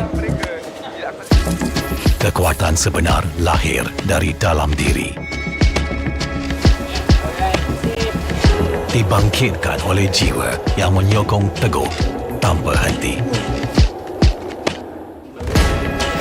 Kadangkala, saat kita rasa jauh dari apa yang kita impikan, ia muncul dari arah yang tak dijangka. Saat itu, kita sedar potensi yang sebenar ada di sekeliling.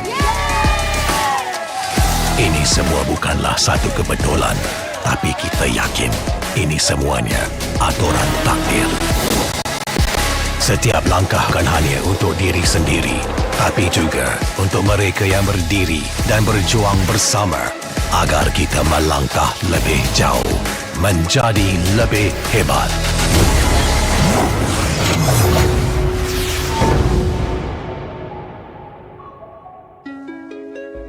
Bangkitlah rakyat Malaysia. Kita bersatu menyokong sepenuh jiwa. Demi jalur gemilang kebanggaan negara. Tiba masanya untuk menjadi greater than ever.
Pada tim SRG Gulak Red Giant, banggakan Selangor, banggakan Malaysia.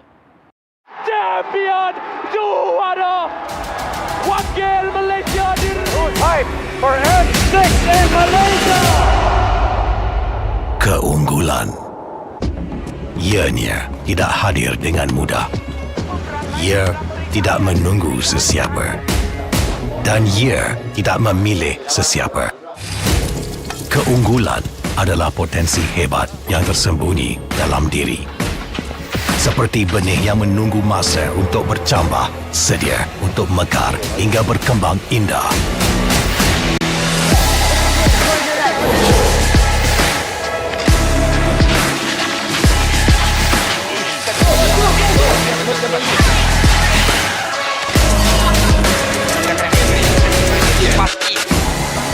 Ketika cabaran mendatang, ada yang hanya memerhati. Kekuatan sebenar lahir dari dalam diri. Dibangkitkan oleh jiwa yang menyokong teguh tanpa henti. Kadangkala, saat kita rasa jauh dari apa yang kita impikan, ia muncul dari arah yang tak dijangka. Saat itu, kita sedar potensi yang sebenar ada di sekeliling. Ini semua bukanlah satu kebetulan, tapi kita yakin ini semuanya aturan takdir. Setiap langkah bukan hanya untuk diri sendiri, tapi juga untuk mereka yang berdiri dan berjuang bersama agar kita melangkah lebih jauh, menjadi lebih hebat.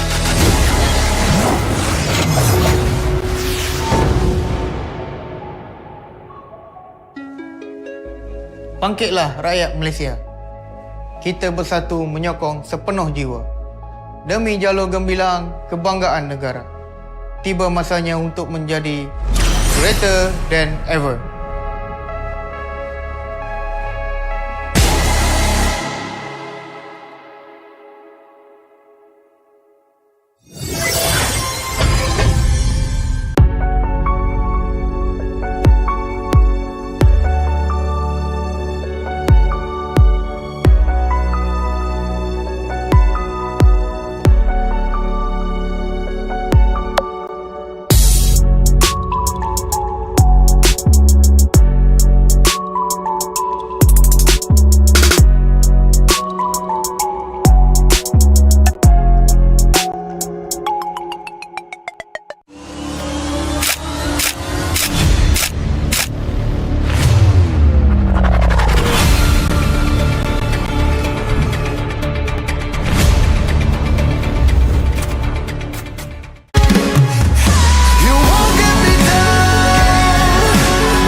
Pada tim SRG Gulak Red Giant, banggakan Selangor, banggakan Malaysia. Champion juara wakil Malaysia Fight for N6 in Malaysia. Keunggulan. Ianya tidak hadir dengan mudah. Ia tidak menunggu sesiapa. Dan ia tidak memilih sesiapa. Keunggulan adalah potensi hebat yang tersembunyi dalam diri. Seperti benih yang menunggu masa untuk bercambah, sedia untuk mekar hingga berkembang indah.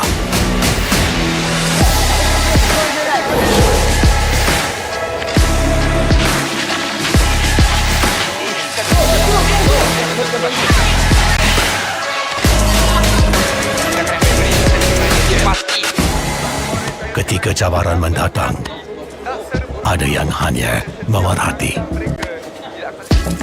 Kekuatan sebenar lahir dari dalam diri. Dibangkitkan oleh jiwa yang menyokong teguh tanpa henti. Kadangkala, saat kita rasa jauh dari apa yang kita impikan, ia muncul dari arah yang tak dijangka. Saat itu, kita sedar potensi yang sebenar ada di sekeliling. Ini semua bukanlah satu kebetulan, tapi kita yakin ini semuanya aturan takdir. Setiap langkah bukan hanya untuk diri sendiri, tapi juga untuk mereka yang berdiri dan berjuang bersama agar kita melangkah lebih jauh, menjadi lebih hebat.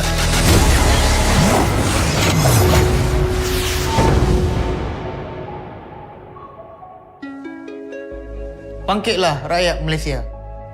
Kita bersatu menyokong sepenuh jiwa. Demi jalur gemilang kebanggaan negara. Tiba masanya untuk menjadi greater than ever.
Pada tim SRG Gulak Red Giant, banggakan Selangor, banggakan Malaysia. Champion juara wakil Malaysia Hype for N6 in Malaysia. Keunggulan ianya tidak hadir dengan mudah. Ia tidak menunggu sesiapa dan ia tidak memilih sesiapa. Keunggulan adalah potensi hebat yang tersembunyi dalam diri. Seperti benih yang menunggu masa untuk bercambah, sedia untuk mekar hingga berkembang indah.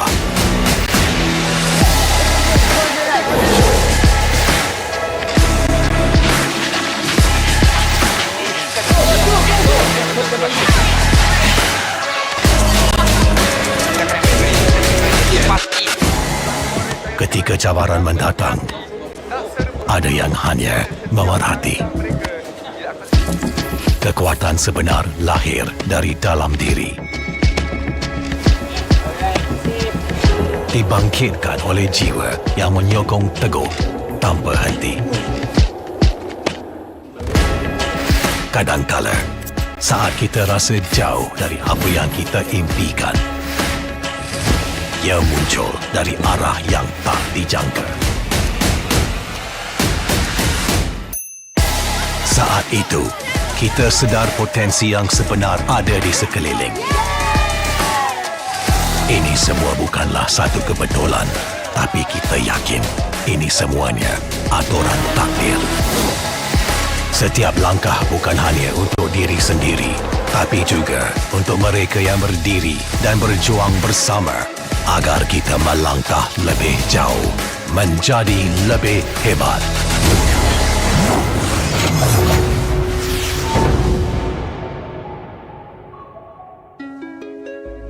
Bangkitlah rakyat Malaysia. Kita bersatu menyokong sepenuh jiwa. Demi jalur gemilang kebanggaan negara. Tiba masanya untuk menjadi greater than ever.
Pada tim SRG, Gulak Red Giant, banggakan Selangor, banggakan Malaysia.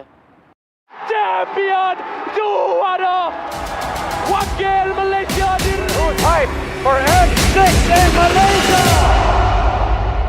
Keunggulan ianya tidak hadir dengan mudah.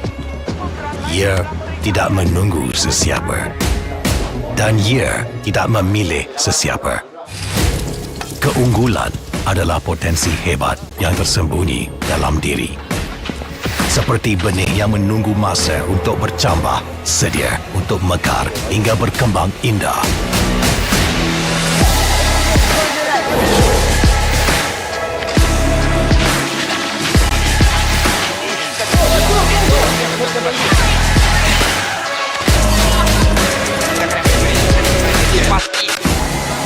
Ketika cabaran mendatang, ada yang hanya memerhati. Kekuatan sebenar lahir dari dalam diri. Dibangkitkan oleh jiwa yang menyokong teguh tanpa henti. Kadangkala, saat kita rasa jauh dari apa yang kita impikan, ia muncul dari arah yang tak dijangka. Saat itu, kita sedar potensi yang sebenar ada di sekeliling. Ini semua bukanlah satu kebetulan, tapi kita yakin ini semuanya aturan takdir. Setiap langkah bukan hanya untuk diri sendiri, tapi juga untuk mereka yang berdiri dan berjuang bersama agar kita melangkah lebih jauh, menjadi lebih hebat.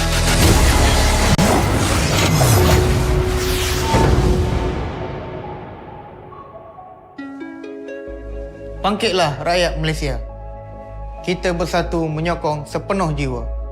Demi jalur gemilang kebanggaan negara. Tiba masanya untuk menjadi greater than ever.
Pada tim SRG Gulak Red Giant, banggakan Selangor, banggakan Malaysia.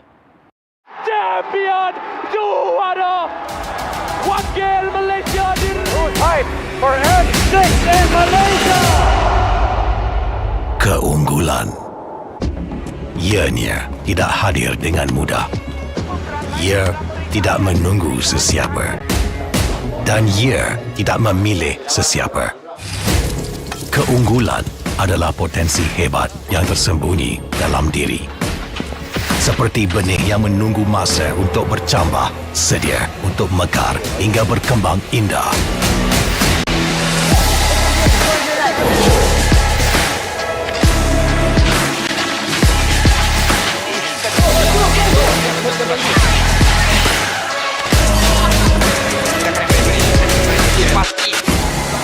Ketika cabaran mendatang, ada yang hanya memerhati. Kekuatan sebenar lahir dari dalam diri. Dibangkitkan oleh jiwa yang menyokong teguh tanpa henti. Kadangkala, saat kita rasa jauh dari apa yang kita impikan, ia muncul dari arah yang tak dijangka. Saat itu, kita sedar potensi yang sebenar ada di sekeliling. Ini semua bukanlah satu kebetulan, tapi kita yakin ini semuanya aturan takdir. Setiap langkah bukan hanya untuk diri sendiri, tapi juga untuk mereka yang berdiri dan berjuang bersama agar kita melangkah lebih jauh, menjadi lebih hebat.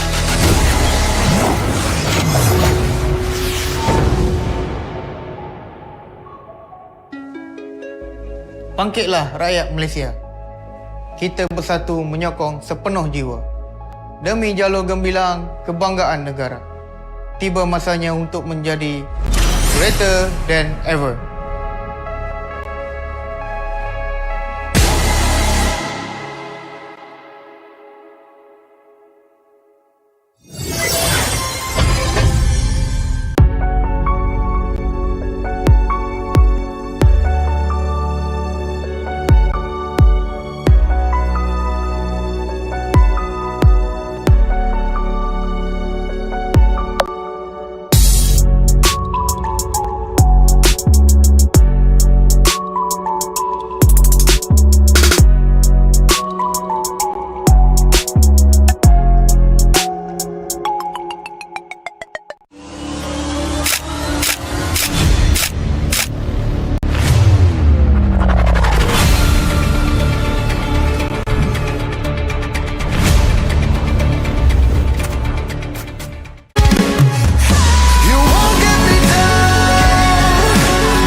Pada tim SRG Gulak Red Giant, banggakan Selangor, banggakan Malaysia.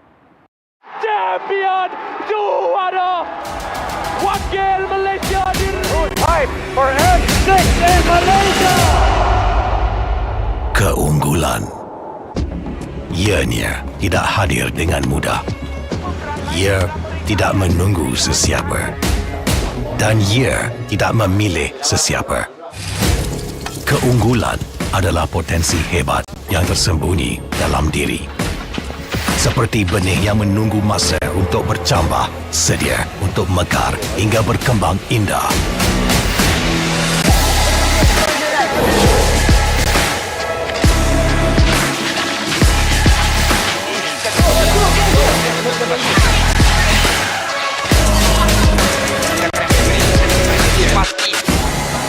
Ketika cabaran mendatang, ada yang hanya memerhati. Kekuatan sebenar lahir dari dalam diri. Dibangkitkan oleh jiwa yang menyokong teguh tanpa henti. Kadangkala, saat kita rasa jauh dari apa yang kita impikan, ia muncul dari arah yang tak dijangka. Saat itu, kita sedar potensi yang sebenar ada di sekeliling. Ini semua bukanlah satu kebetulan, tapi kita yakin ini semuanya aturan takdir. Setiap langkah bukan hanya untuk diri sendiri, tapi juga untuk mereka yang berdiri dan berjuang bersama agar kita melangkah lebih jauh, menjadi lebih hebat.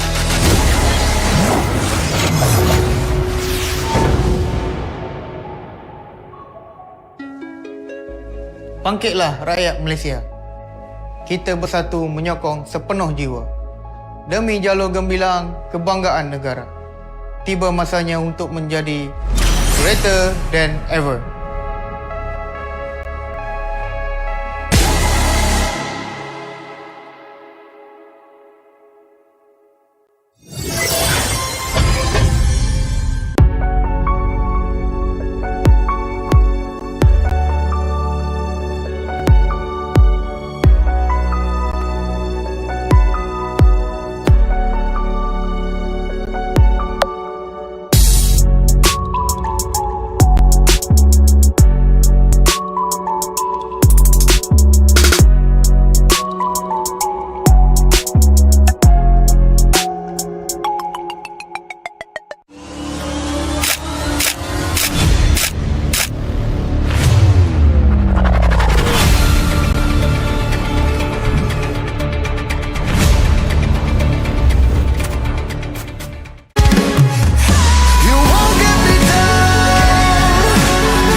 Pada tim SRG Gulak Red Giant, banggakan Selangor, banggakan Malaysia. Champion juara wakil Malaysia di Time for N6 in Malaysia. Keunggulan. Ianya tidak hadir dengan mudah. Ia tidak menunggu sesiapa. Dan ia tidak memilih sesiapa. Keunggulan adalah potensi hebat yang tersembunyi dalam diri. Seperti benih yang menunggu masa untuk bercambah, sedia untuk mekar hingga berkembang indah.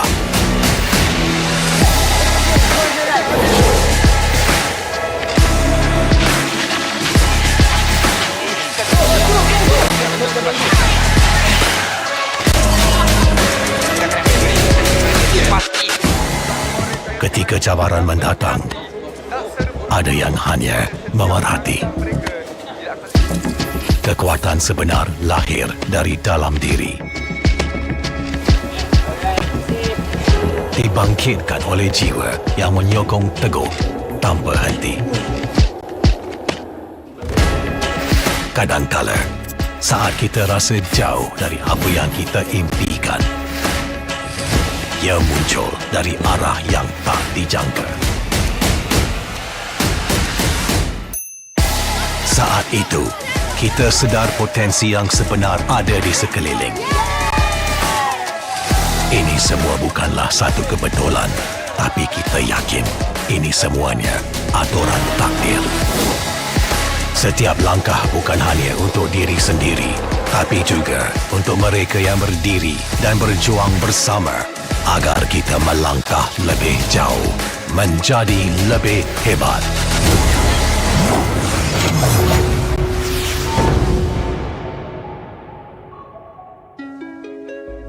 Bangkitlah rakyat Malaysia. Kita bersatu menyokong sepenuh jiwa. Demi jalur gemilang kebanggaan negara. Tiba masanya untuk menjadi greater than ever.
Pada tim SRG Golak Red Giant, banggakan Selangor, banggakan Malaysia.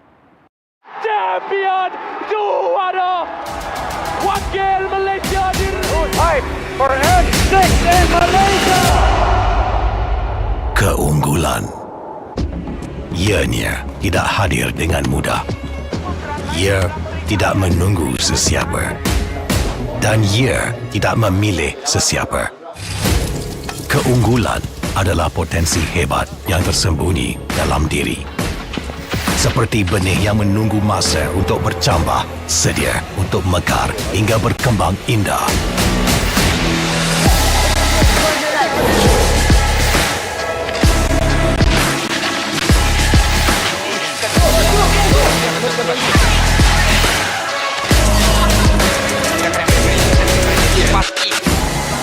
Ketika cabaran mendatang, ada yang hanya memerhati.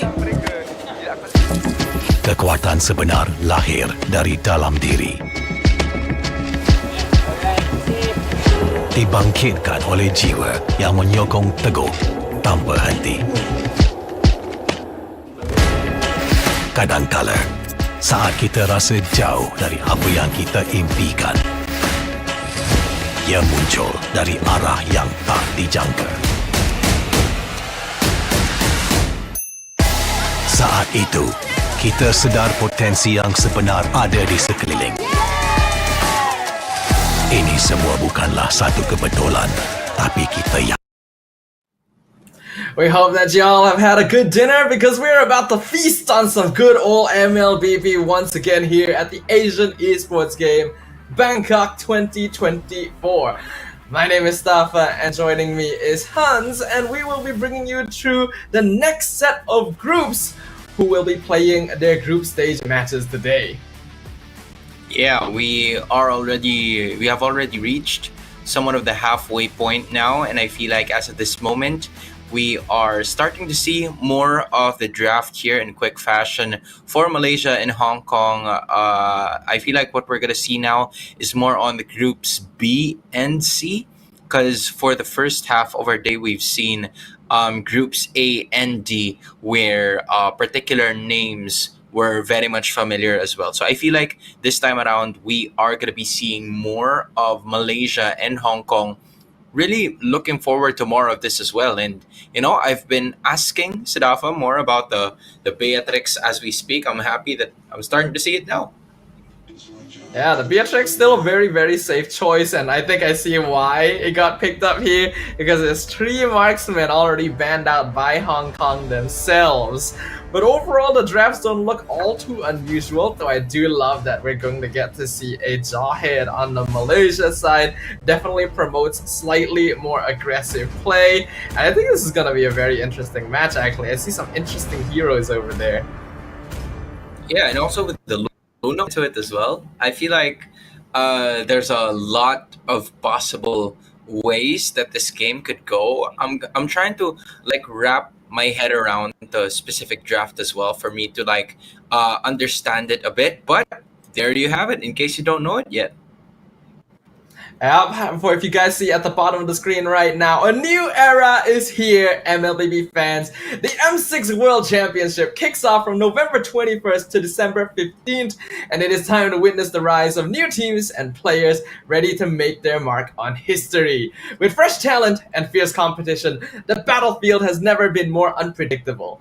Who will emerge as the next champion and claim the ultimate glory? Don't miss out on the action and drama as the journey to greatness unfolds. This is the M6 World Championship, greater than ever. Now, in case you guys are nearby Kuala Lumpur, Malaysia, better get your tickets now because it's probably running out fast. And from all of the installments of the competition in the M6 World Championship, I can assure you that that one could possibly be the closest that we have so far in all of the years that we've had, due to the rise of a lot of the MLBB regions that we've had all throughout the year. And this Asian Esports Games Bangkok 2024 is also an addition to that, because we're going to be seeing a continuation of this tournament heading forward into next year when, you know, most of the activities are going to be held there in Thailand. Yeah, there's so much to look forward to in MLBB, so hopefully you guys are keeping up with all of the events. I love that the Asian Esports Games is happening right in between the M6 wildcards and Swiss stage as well, so you guys have non-stop action in MLBB, and it really is a new era with so many new regions and new teams taking to the world stage and demonstrating just a new level of growth around the world. Yeah, the concept, or what should be the lesson towards what other teams are really going to be looking forward to is this one right here. You know, I think from what I'm seeing here, Malaysia is has had some familiar players as well that have competed, if I remember correctly, in other different tournaments as well. So these are some of the players that have consistently managed to represent the country. Meanwhile, for Hong Kong, from what I've been seeing here, this is a completely different set of players, and we don't usually get to see the region very often participate in international tournaments, so it's a really good sign for them to be here. Yeah, I'm really excited to see what Hong Kong will have to bring to the table. Malaysia, well, maybe not as accomplished as some of the teams from ID and PH, is also quite a mainstay. Our women's team has been playing in international tournaments for quite a while, and there's definitely names that many of us can already start recognizing over there. So we also gotta make sure to keep an eye on them. This Lunox in the gold lane versus the Beatrix is the first time we've seen this matchup today. Yeah, we don't usually get to see it very often, considering that a lot of teams would pick up either the Harith or the Moskov or maybe something else. But those two have consistently been the trend so far in the competition that we were at. But as of the moment, it seems like the first engage. Yep, Keyboy goes in, ejector play comes out, but they all get frozen. Keyboy hacks the flicker out to safety. So an unsuccessful attempt by Team Malaysia. That's cute. I just realized that her name is Keyboy, and I know Keyboy from somewhere else who also plays the same role. So, you know, I think it's going to be interesting on what she can bring to the table this time around. She packs the same aggressiveness that Keyboy has, though, but Turtle's going to be started now, 50% health. Yep, Quinn gonna be the one working on it. Team Malaysia has total control over the area, but Anna jumps in. Blade Surge gonna miss the red tree. Quinn gets it, and now the glorious pathway comes out. But Sha and Keyboy both get knocked up at the same time. Here comes Phobius with some damage from the flank. Vengeance popped already, maybe a bit unnecessary, as Malaysia has already made the disengage. Yup, at least they were able to take some sort of objective here for their respective team.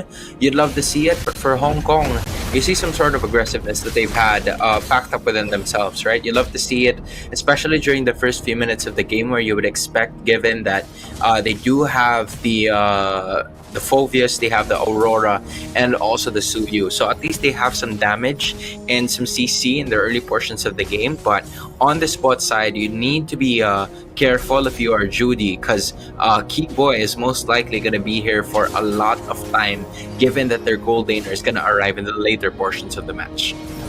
Yeah, they're gonna catch out Ching and Anna. Ejector play throws him back into the team. Not able to get the primal ram out. Is actually able to flicker out, but Bao Bao gets the final hit in. That's gonna be first blood after 3 minutes from Malaysia.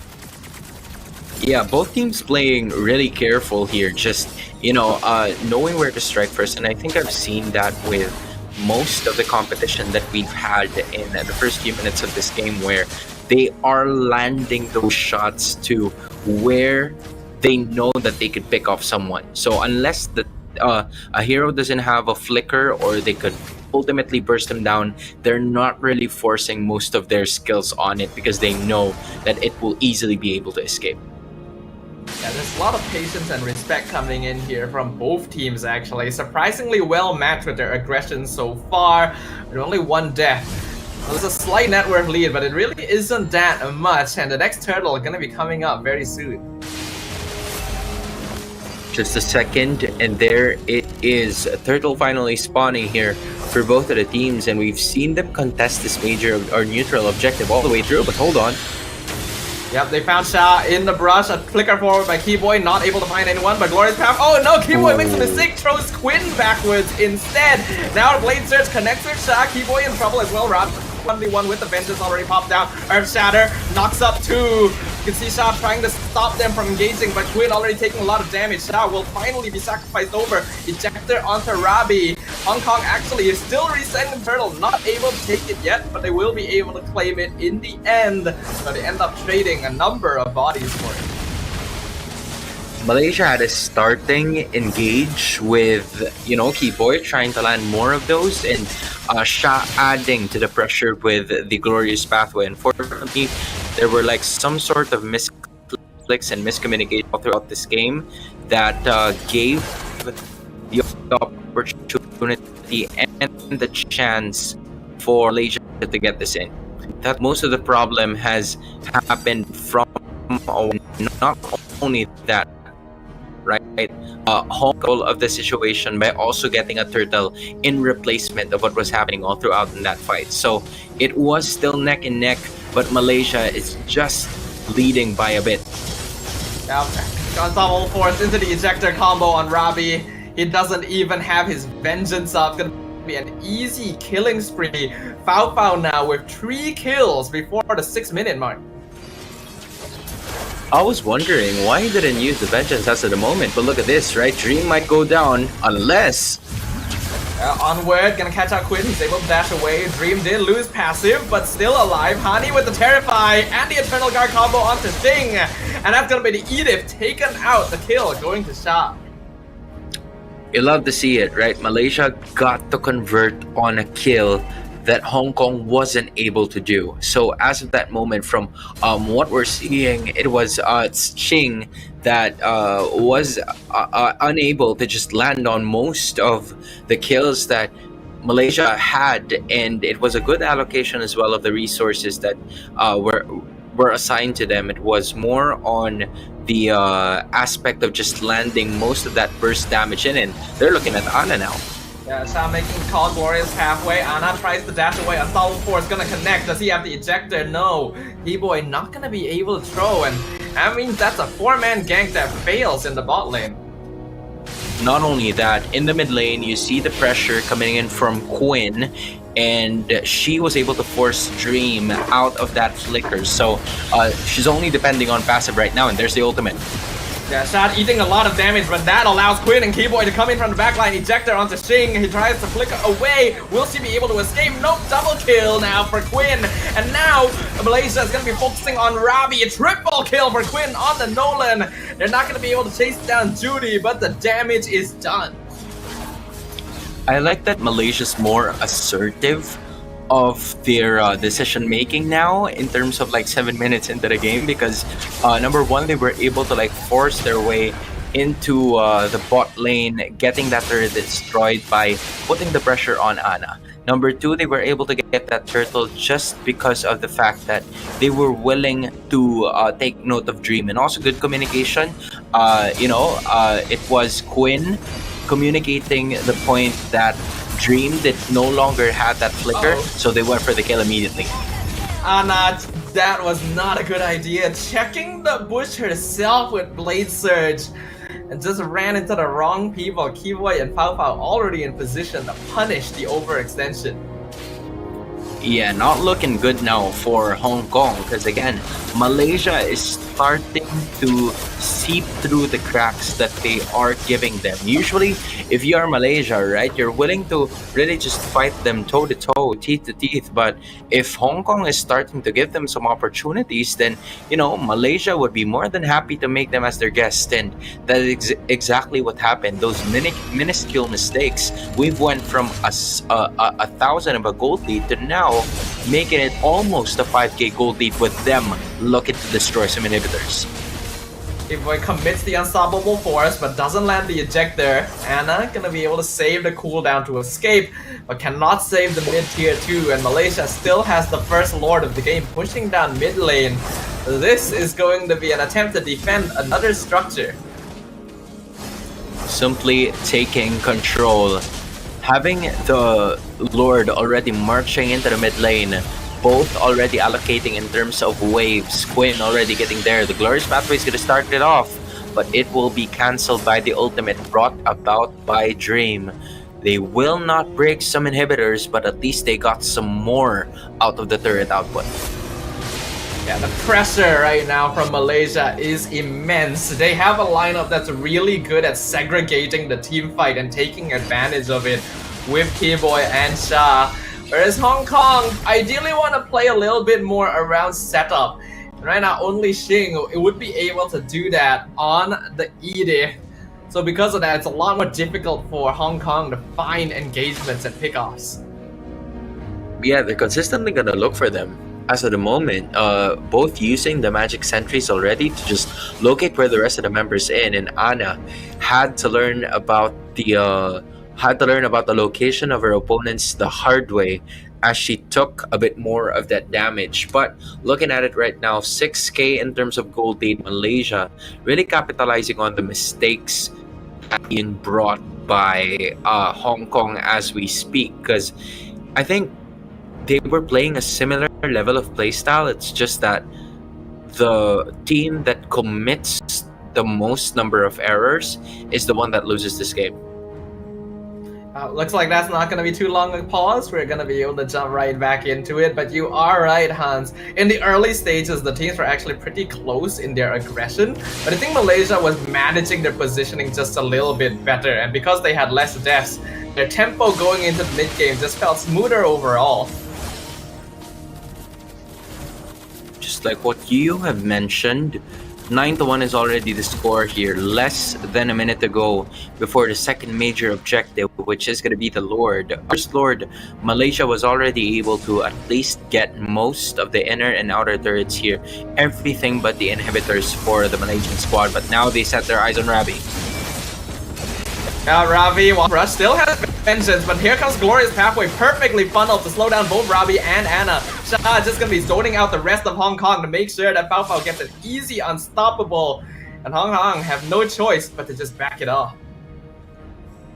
Immediately going away as fast as possible so that they will be able to just, make sure that all is well, all is good, and that is exactly what is happening as we speak. Not really letting go of their lead and just making sure that whatever it is that Ana's gonna be facing, she's not gonna do something about it anymore. You can see just how much damage Bao Bao has now. 6-0-1 on the gold lane Lunox. Ana just disappeared in an instant, and if Judy didn't have Flicker, she would have ended up dying there as well. The setup is clean, and Malaysia now have a free Lord to take and a potential way to close out the game. They didn't just take out any regular player. They just took out the jungler in Hong Kong. With that, they were unable to find a way to even contest for that respective objective. Now I'm curious and I'm wondering as to whether we're going to be seeing an Evolved Lord, and whether or not they waited for the 12-minute mark for that to at least bump once or twice, depending on the Evolved Lord that it already is. So I'm curious to see what it bump. I'm about to find out in a bit. Yeah, considering the timing, Malaysia could have waited a little bit longer to get that Evolved Lord instead, so Hong Kong actually may buy a bit more time from this. With a Beatrix on their side, I don't think they'll have any problems clearing the minion wave, so at most, they should lose only one inhibitor from this. Yeah, to be fair, Judy still hasn't died in this game, even though Malaysia has already accumulated 11 kills to be specific. So the tanky members of Hong Kong are doing a good job, but they're trying to force it now. Yeah, Glorious Pathway comes out, but Hong Kong are positioning very nicely, and the Frigid Glacier stops them from being able to push much further. However, Malaysia are still able to force down the mid tower while they're distracted. In fact, they take every tower. A wonderful wave sync here because of all the resources used by Hong Kong. Guess I was wrong. They can take a lot more than one tower with that Lord. Oh, a flicker from Keyboy throws back Xing. Mega kill for Quinn. Blade Surge finds Bao Bao. That's gonna be a shutdown for Ana, and now Malaysia may be overstaying their welcome. Revitalize comes out. They lose their gold laner for the first time. Yeah, that was unfortunate because that's shutdown gold going on to Hong Kong. Fafao would have at least kept it safe if Malaysia was already in the lead anyway. At least that's a 3k or that's a 10k gold lead before that death. So due to Fafao going back into base, trying to respawn again. The lead has now went down to 8.4. I know it's not a lot, but 1.6k is going to be enough for you to at least buy an item or two if you are a Judy here. And Judy has done a really good job in taking care of herself, not really putting herself in a very dangerous situation, and that's where the advantage is springing here for the side of Hong Kong. Is that you're right? If they can manage to keep Judy alive to a certain extent, then maybe they could throw around in this game. But the issue here could possibly be the Ruby DD. I'm wondering how hard is it to do the Ruby DD play now compared to before. It's gonna be up to Fafao to figure that out. Yeah, whether or not he's gonna be able to get that big AoE damage out is gonna be up to Team Malaysia to set up. For now, they are still in a very dominating position. They gave up a shutdown, but because the lead is so big anyway, it's not gonna affect them that much as long as they don't make a mistake like that. Again, they do definitely need to figure out a way to make sure Judy doesn't get to survive all these team fights though, because if this Beatrix can actually farm up, that is the win condition for Hong Kong.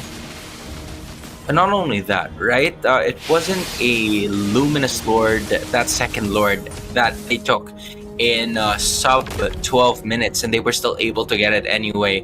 I'm talking about the 3 inhibitors that Malaysia has brought down. So Hong Kong needs to be heavily dependent here on both Dream and Judy so that they can safely secure most of the things that could possibly go okay or wrong for Hong Kong and Malaysia, depending on how they would want to, approach this. Because 20 seconds, the Lord is already going to be available, and it seems like Hong Kong is putting themselves in position. But Anna walking up too far to try and push the lane, almost gets away, but Fafao's already there. And even if he got away from her, Quinn was already taking up the back line. That is the Hong Kong jungler down for 30 seconds when the Lord just spawned. See, those are the things I'm talking about, right? Like those mistakes that are really crucial. I mean, Hong Kong was already in a position to hopefully get that Lord, not even get it, but maybe contest for it. But because one of the members are away, and it's not just one member, right? I would expect if it's an EXP laner, if it was a Xing or if it was a Rapi, it would have been okay to me if they were gone, because that is what they're supposed to do. But then it was Anna out of everyone that was on the top side, completely opposite to the Lord bit. So it was kind of like a really questionable decision coming in from Hong Kong in their step towards what they would do to bounce back in this game. Yeah, Anna really shouldn't have walked out that far in the top lane without at the very least having someone check the jungle right by it first, because that would have been a very simple thing to do and would have made sure that they would at least be able to contest the Lord, right? It's just unfortunate that with Hong Kong's lineup, they're very specialized into direct team fighting, right? Edith and Phobius are not really good at split pushing the lanes. They want to start by going for pickoffs or distracting the enemy. So you can't send Beatrix, right? So Suyo's the only one that can really do it. I just wish that they took the proper steps to make sure it was safe first. I guess they were looking for a way to at least not worry about the upcoming set of wave clears, just because the Lord spawned at the complete opposite on where all of the super minions of Malaysia were coming from. So they kind of wanted to initiate a Lord dance first, but for you to be able to do that without all of your inhibitors, you need to have your minion waves up. So I feel like Anna's idea was to stay there, gather the minions together so that they can have a fighting chance in that Lord bit. But Anna, I felt like she spent too much time staying there to a point where she was already unable to dish out the damage and even contest for that major objective. I feel like it would have been perfectly fine to wait until the minion wave pushed up just a little bit further as well, or at the very least had someone else shoving out the opposite side of the map a little bit as well, so that if you're planning to sacrifice someone, then you can at least get something. But now Hong Kong have to defend a Lord with no towers. It's really crucial here. Already marching onto the top side. At least this is a 5-on-5. The question is, can Hong Kong hold on or will Malaysia end this? Ravi gonna try and stop Shao, but the instant triple flank ejector play, stunning multiple members of Hong Kong. They're still alive for now, but they're gonna start dropping. Shao actually ends up being the first target, but Xing and Ana will be traded in return, and the Lord is on top of the crystal with Hong Kong no way of clearing it in time. That'll allow Malaysia to take the victory. Victory! That was fundamental MLBB, what we've seen from Malaysia, knowing their strengths, all right, and capitalizing, maximizing on them as soon as possible. From what we've seen, right, it was Hong Kong and Malaysia back and forth in like the first 3 minutes, both of them very patient with what they wanted to do and how they wanted to approach this game. But yeah, if you're just making a lot of mistakes, then Malaysia's gonna be like, yeah, go ahead, please be my guest. And they really just went with it right away and never looked back after that. Yeah, you can really see a difference in international experience here, because even though it seemed like the teams were quite well matched initially, once you hit that third minute and Malaysia got the resources they wanted, especially levels onto Keyboy and Sha, it became a lot easier for them to start initiations while controlling the map, knowing that Hong Kong's lineup isn't actually the most mobile outside of Ana. Because of that, this Jahid can just run around and toss people, and Hong Kong doesn't really have the best heroes to deal with it.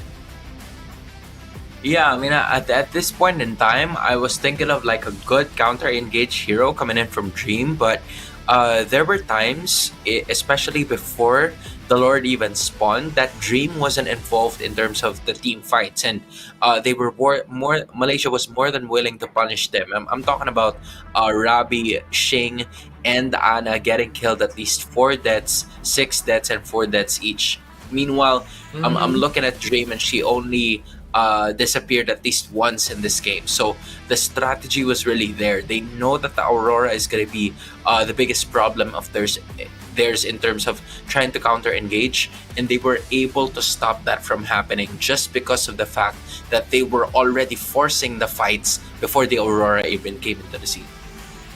One of the major weaknesses of Aurora is that she is good at counter-engaging, yes, but that is if you're facing off against an enemy team that wants to run straight at you, right? So that's where you can time the freeze. But if the opponent is literally flanking you from every direction, the way that Malaysia was doing, especially towards the end there, you have to pick your battles, and the rest of your team is not really doing enough to allow you to effectively select your target. Yeah, they were just unable to force those fights, or it was Malaysia forcing those fights that they were completely unprepared for, right? It was just a little difficult, but they still got the victory either way. Yeah, they still got the victory in the end, so they'll be able to rest up and prepare for the next match here. I am quite excited to see what the next match is going to be, right? It is, of course, a completely different set of teams that we're going to be watching in this second set. And I think I just got informed as well that the next matchup is going to be Malaysia again, but this time their opponent is going to be none other than Myanmar. All right, I see it. I feel like it is now time for us to toss it over in just a bit, but we're going to be watching that Malaysia versus Myanmar matchup in just a few minutes, so stick with us. We'll be right back. This is Dafa again and Hans, and this is Asian Esports Games Bangkok. Yakin, ini semuanya aturan takdir. Setiap langkah bukan hanya untuk diri sendiri, tapi juga untuk mereka yang berdiri dan berjuang bersama agar kita melangkah lebih jauh, menjadi lebih hebat.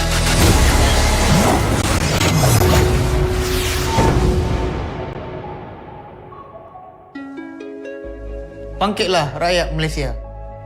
Kita bersatu menyokong sepenuh jiwa. Demi jalur gemilang kebanggaan negara. Tiba masanya untuk menjadi greater than ever.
Kepada tim SRG Gulak Red Giant, banggakan Selangor, banggakan Malaysia.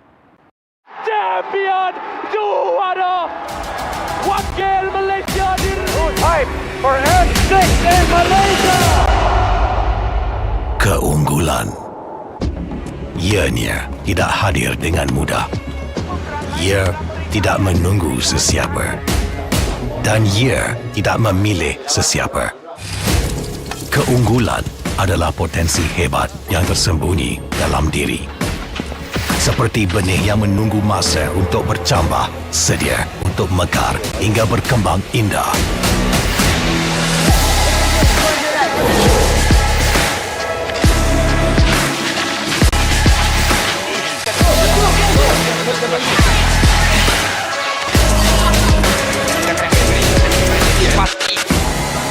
Ketika cabaran mendatang, ada yang hanya memerhati. Kekuatan sebenar lahir dari dalam diri. Dibangkitkan oleh jiwa yang menyokong teguh tanpa henti. Kadangkala, saat kita rasa jauh dari apa yang kita impikan, ia muncul dari arah yang tak dijangka. Saat itu, kita sedar potensi yang sebenar ada di sekeliling. Ini semua bukanlah satu kebetulan, tapi kita yakin ini semuanya aturan takdir. Setiap langkah bukan hanya untuk diri sendiri, tapi juga untuk mereka yang berdiri dan berjuang bersama agar kita melangkah lebih jauh, menjadi lebih hebat.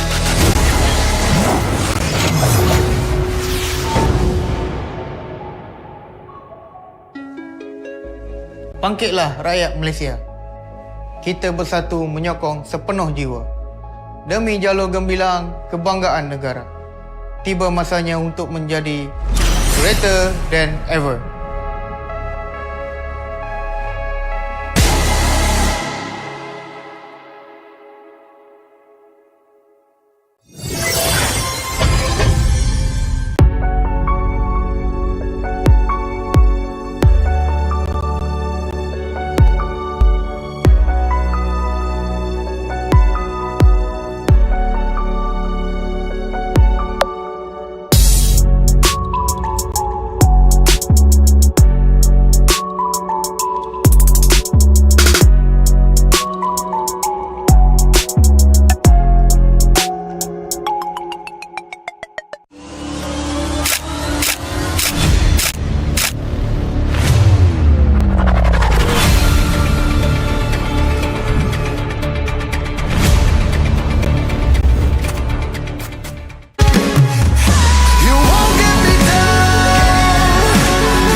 Pada tim SRG Gulak Red Giant, banggakan Selangor, banggakan Malaysia.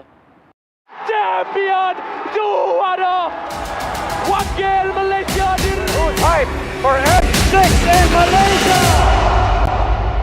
Keunggulan ianya tidak hadir dengan mudah. Ia tidak menunggu sesiapa dan ia tidak memilih sesiapa. Keunggulan adalah potensi hebat yang tersembunyi dalam diri. Seperti benih yang menunggu masa untuk bercambah, sedia untuk mekar hingga berkembang indah.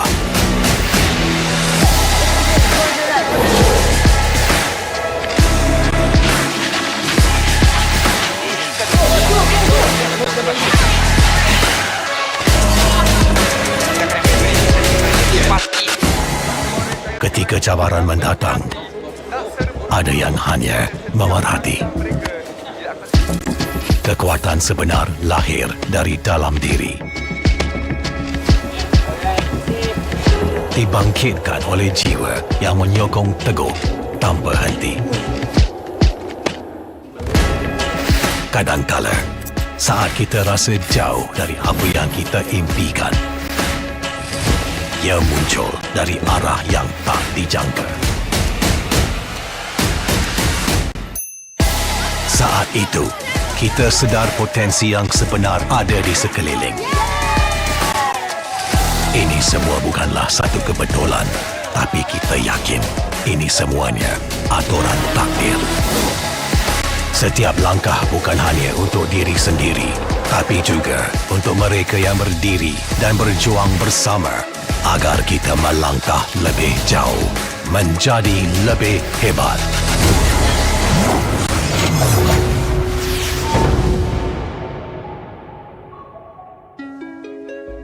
Bangkitlah rakyat Malaysia. Kita bersatu menyokong sepenuh jiwa. Demi jalur gemilang kebanggaan negara. Tiba masanya untuk menjadi greater than ever.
Pada tim SRG Golak Red Giant, banggakan Selangor, banggakan Malaysia.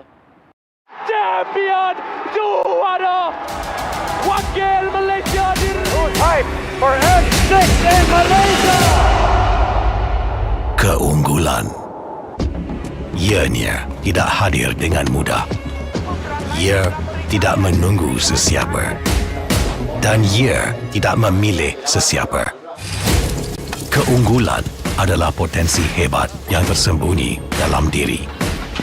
Seperti benih yang menunggu masa untuk bercambah, sedia untuk mekar hingga berkembang indah.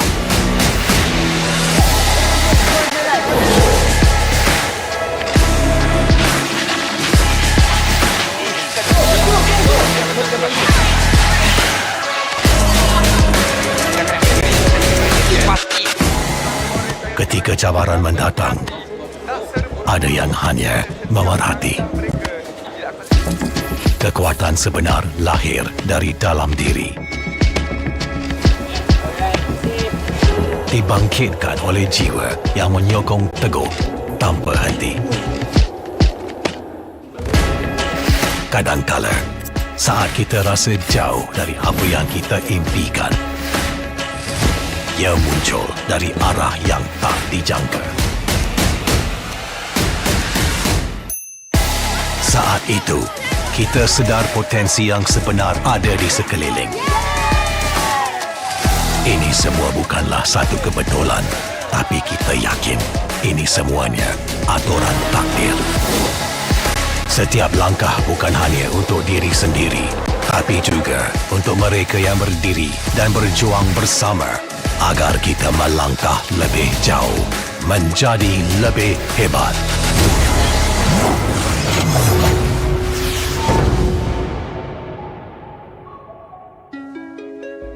Bangkitlah rakyat Malaysia.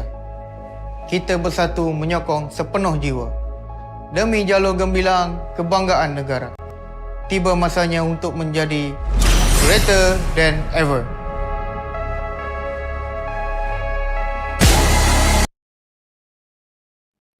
Hello people! The festivities continue here at the Asian Esports Games Bangkok 2024, where we are officially in the second half of day 1, witnessing the group stage battles between Group C as well as Group B teams. Once again, my name is Stafa, and joining me is none other than Hans.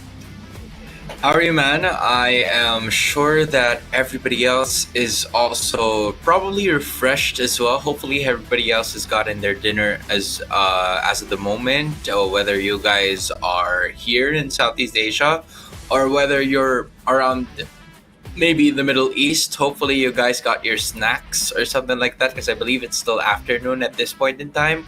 But yes, MLBB does not choose a time zone for this specific matchup, because this time we're going to be witnessing Malaysia going up against Myanmar. And from what I'm seeing,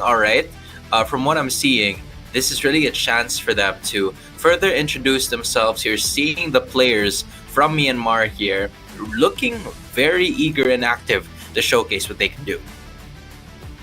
Yeah, they are here to prove to the world their capabilities. And I think this is going to be a very interesting match as well, because up until now, I don't think we've gotten a chance to see a team play 2 matches sequentially like this.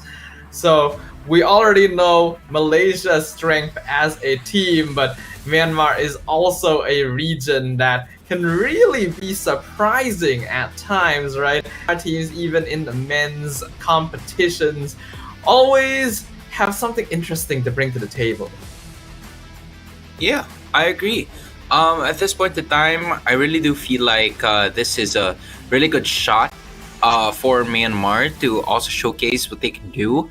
They have been in the scene for quite some time now, right? I think we've seen a lot of these respected teams already being here. The Myanmar teams, or the Burmese teams, actually, if I should say, have already showcased a lot of what they could do, especially in the M2 World Championships that have happened from before. And now it's the women's turn, right? We've seen a lot of representation coming in from Myanmar with the men's. So now it's the Burmese side to showcase what they can do in this one. Yeah. I want to see more interesting hero picks as well, you know. I think the meta has gotten to the point where a lot of teams have kind of started sticking to the same pool of heroes, but it's always really, really interesting when more unique pocket picks get to show up on the screen, right? I wouldn't really call Jawhead like non-meta, but it's also not something people pick up very often. So that was fun to see earlier in the hands of Team Malaysia. We shall find out whether they grab it again, but let's have a look at the current group standings. Alright, so from the looks of it, it seems like we're not gonna have a tiebreaker for the first two groups that we've had in this competition, because for Group A, we have already unlocked our two representatives, with China being undefeated and Vietnam only losing one and getting over Mongolia here. And on the other hand, Group D, you have Indonesia, the undefeated team, and the Philippines only losing to Indonesia as well. So at least we have already secured 4 of our representatives heading forward into the playoffs, and we are looking for 4 more from Group B and Group C.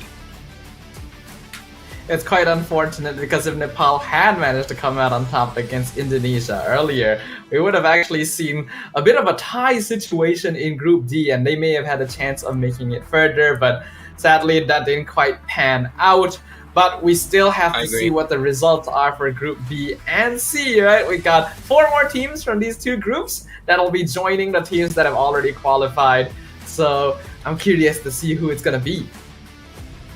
Yeah, I mean, at this point in time, right? If you are Myanmar or Malaysia, both of you guys, from what I saw a while ago in the standings, you both are undefeated. So I am just not certain as to who the play or which teams or which groups are going to be facing off against each other, because I feel like that is going to be another issue as well. Just imagine if you're Group B, you're both Malaysia and Myanmar, right? And you're going to be going up against Group D, Indonesia and Philippines right off the bat. If you get to be second seed, you're going to be facing off Indonesia. If you get to be first seed, you're going to be facing off against the Philippines. So, it's a tough task to handle. So you're just really going to give it your best shot and think of it as that kind of mindset moving forward in this game. Yeah, like if any team is comfortable enough that they can try to determine the points that they'll get to see who they're seeded against, that would already be very impressive. But I think the groups are actually set up in a way where no team can really say that, 100% we can control who we win and lose to in this group. It's always risky of a thing to do. So the best thing to do is just play your best and see what fate has in store, because we don't really know exactly what the seeding method is going to be as well once we go into the playoffs. So that's also something to keep an eye on.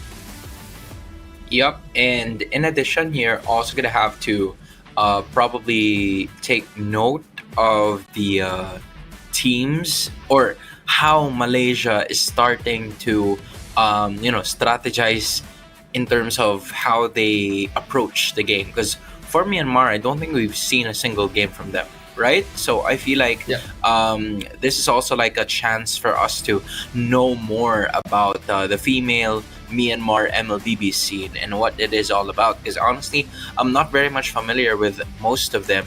And even though I've done a lot of research, there weren't really a lot of articles that showcased more about the ecosystem there in Myanmar in terms of female MLBB. So I feel like if there is a chance for them to introduce themselves, this would be the perfect platform to do so. And this first game, or the second game rather, of the second half of the tournament is going to be depicting how we would view them even further. Because again, we've mentioned that Malaysia, Indonesia and the Philippines could be known as the powerhouses, but Myanmar has been always regarded as the dark horse. And I'm just wondering if the female MLBB team of the nation can also live up to that potential.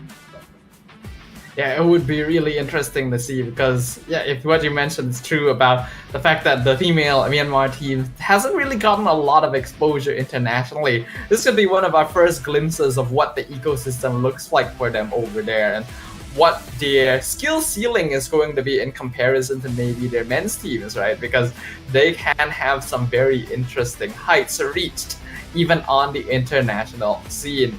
But the fact that we're going to see one of their first matches ever internationally and it is up against Malaysia is going to be a tricky one because, like you mentioned, Hans, that is one of the more established teams even among the women's divisions. So it's going to be a tough one. It's gonna be a tough one, for sure. I'm thinking of like what they could, bring to the table here. Just like what you've mentioned from before, right? I feel like this is completely the scenario that we've seen from before in terms of Malaysia even getting the skyrocket in terms of popularity and reputation, especially when moving over to the men's division again, when SRG won MSC, right? They got a lot of reputation moving forward whilst introducing themselves into the scene. I mean, SRG, it's been one of the first few times going internationally. They're probably very known locally. And yet, as soon as they made their break towards the global stage of things, they were able to showcase what they can do there. So I'm really boiling on towards a point where for teams here or for developing countries that, not a lot of people are very much aware of, then this is the perfect chance for them to do so. And now we're seeing a different approach towards our drafting phase. We get to see a little bit of the faces of the players as well, so something a little bit more interesting as we jump into our second half of the day. Malaysia going to be drafting on the blue side. Malaysia on the red side, Myanmar on the blue side. And they're going to go ahead and start off straight away by first picking Bruno. Alright, so this is Sikoshi, Lunalin, Ku, K, and Lang. And then, of course, it's pretty much the usual for the other side. You still have the familiar faces and names coming in from Malaysia. And I do feel like this is going to be interesting because compared to what we see, right, in most of the tournaments that both of us probably casted, you don't see the Angela being picked up as early as this, but it seems to be a trend now in this specific tournament. Angela does have good combos, with Ling being the most popular one, but also working well with general fighters like CC, for example. Though if we're talking about combos, Matilda Alpha is a very notable one, and when you combo that with Bruno too, Myanmar is already setting up for a terrifying early game that Malaysia will need to deal with. Yeah, that's gonna be the issue here. Compared to what we see so far from the side of Malaysia, they were much more willing to fight fire with fire. Means that they're very much willing to go for the early game scaling as well, which is the reason why they probably picked the Hylos and the Angela as well. But for them to have a little bit more balance with the damage output that they could give, they chose to pick up the Beatrix just because it would have a decent laning phase against Bruno. It has the distance advantage, so it doesn't need to fight toe-to-toe against that gold lane matchup in terms of getting the minions in. And now I'm just concerned, or I'm probably just thinking of what the early game hero is going to be like for the composition of Malaysia. Maybe they could go with a Nolan here unless Myanmar bans it. Yeah, Nolan is a possibility, though maybe still a little bit difficult to really jump onto some of these heroes. Hayabusa's already gone. You could still definitely go in the direction of Ling or Joy, though Joy just got banned out. like maybe a bit risky, since like a lot of early game potential coming in from Myanmar right now. They do ban out the Sicilian just to make sure that Myanmar isn't like trying to set up an early game sort of sandbag to allow their mid laner to get farmed up, because that would be kind of difficult to manage. Malaysia already knows that Beatrix is going to lose out lane priority overall to Bruno, so they cannot afford to go for anything that would give Myanmar late game advantage too. Yeah, this is a really good sense of awareness coming in from Malaysia, knowing that they have some sort of advantage here in terms of like the well-balanced scaling in the damage output that we were talking about.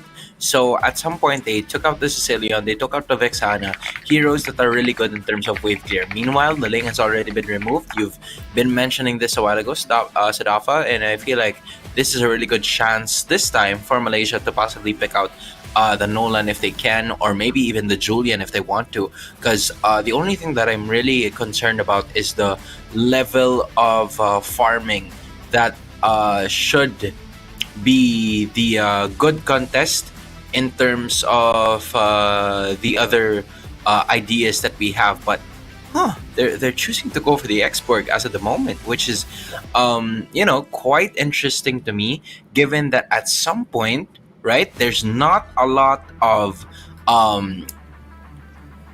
DPS here when you think about it, because the Bruno is of course going to be there, but when you save your distance from it, then maybe it can pose like a problem, which makes the Lilia so good in this lineup brought about by Malaysia, because it can slowly peel down the Firaga armor and it can slowly take down the Hylos by just bringing the damage output down. Yeah, you're absolutely right, Hans. The reason why Malaysia did go for the Exborg here is to play more for a peeling style composition. They know that there is no way they can out-damage Myanmar in the early game at this point. So they're picking up heroes that don't die to the early DPS from their opponents and basically slow down the game until the Beatrix gets her farm in. So now with the Eve and Khalid locked in as well, Myanmar definitely going to be trying to force things as much as possible towards the early mid-game phase. Malaysia hovering over the glue. It's alright, but I'm actually not the biggest fan of it, because if they do go for this, they are really putting all of their eggs into the mid-late game basket. Man, I'm so happy that the Eve is finally picked up. You've been talking about this for a while now, and it's just a nice note to take that it's finally here and active. But as of the moment, they chose to go with the Kadita instead. I'm talking about Malaysia. So they're going to be moving the Angela into the roam position, and then the EXP is going to go to the Hylos. So it's a pretty squishy mid lane trio, if you ask me. However, the essence of that one is at least you have some sort of pressure to go along with it. Because, like, yes, you may not be as tanky on a roam as you think you are, but as long as you can keep up the pressure for them to not build up on those defensive items, then maybe you can stand a chance here. Plus, you have the Hylos to engage. It's an interesting choice here, because if they are going this way, it means that Kadita is mid and Angela is in the roam position. And nowadays you don't see that much anymore, because you really want your roamer to be more of a front line. I guess they're expecting, since their Exborg is jungle and they have a Hylos, that it will be a little bit more manageable. But hopefully it works out for them, or Myanmar will just run him over right from the get-go. As we jump into the Land of Dawn, let's see which of these teams is going to be able to claim their second victory. As of the moment, they are going to be looking forward to this. We were talking about how squishy both of the compositions for these teams are going to be like. And, you see a bit more of that as we speak. Not really letting up on a lot of the damage output here. But in terms of the idea that they can do in this one, it is still all right for most of the first few minutes of the game, because both of them have some sort of regeneration factor with the Angela and the Matilda joined up in the mix here for both of the teams.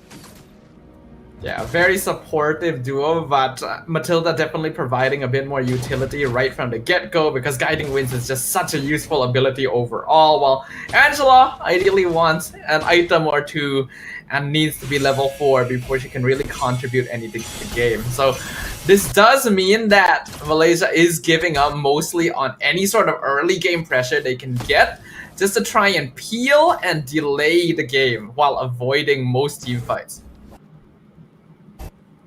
That's exactly what they're gonna do as of the moment, trying to put the pressure towards that turtle pit upon getting it right away. And there you go, Sha taking a bit of the damage there, but using at least the Revitalize to be able to stay alive and immediately regenerate the HP that was lost. But most of them still fixated on that turtle. To be honest, I feel like K could have maybe committed Alpha Ult onto that. Sha was taking a lot of poke, and that could have been a free kill and potentially a free turtle.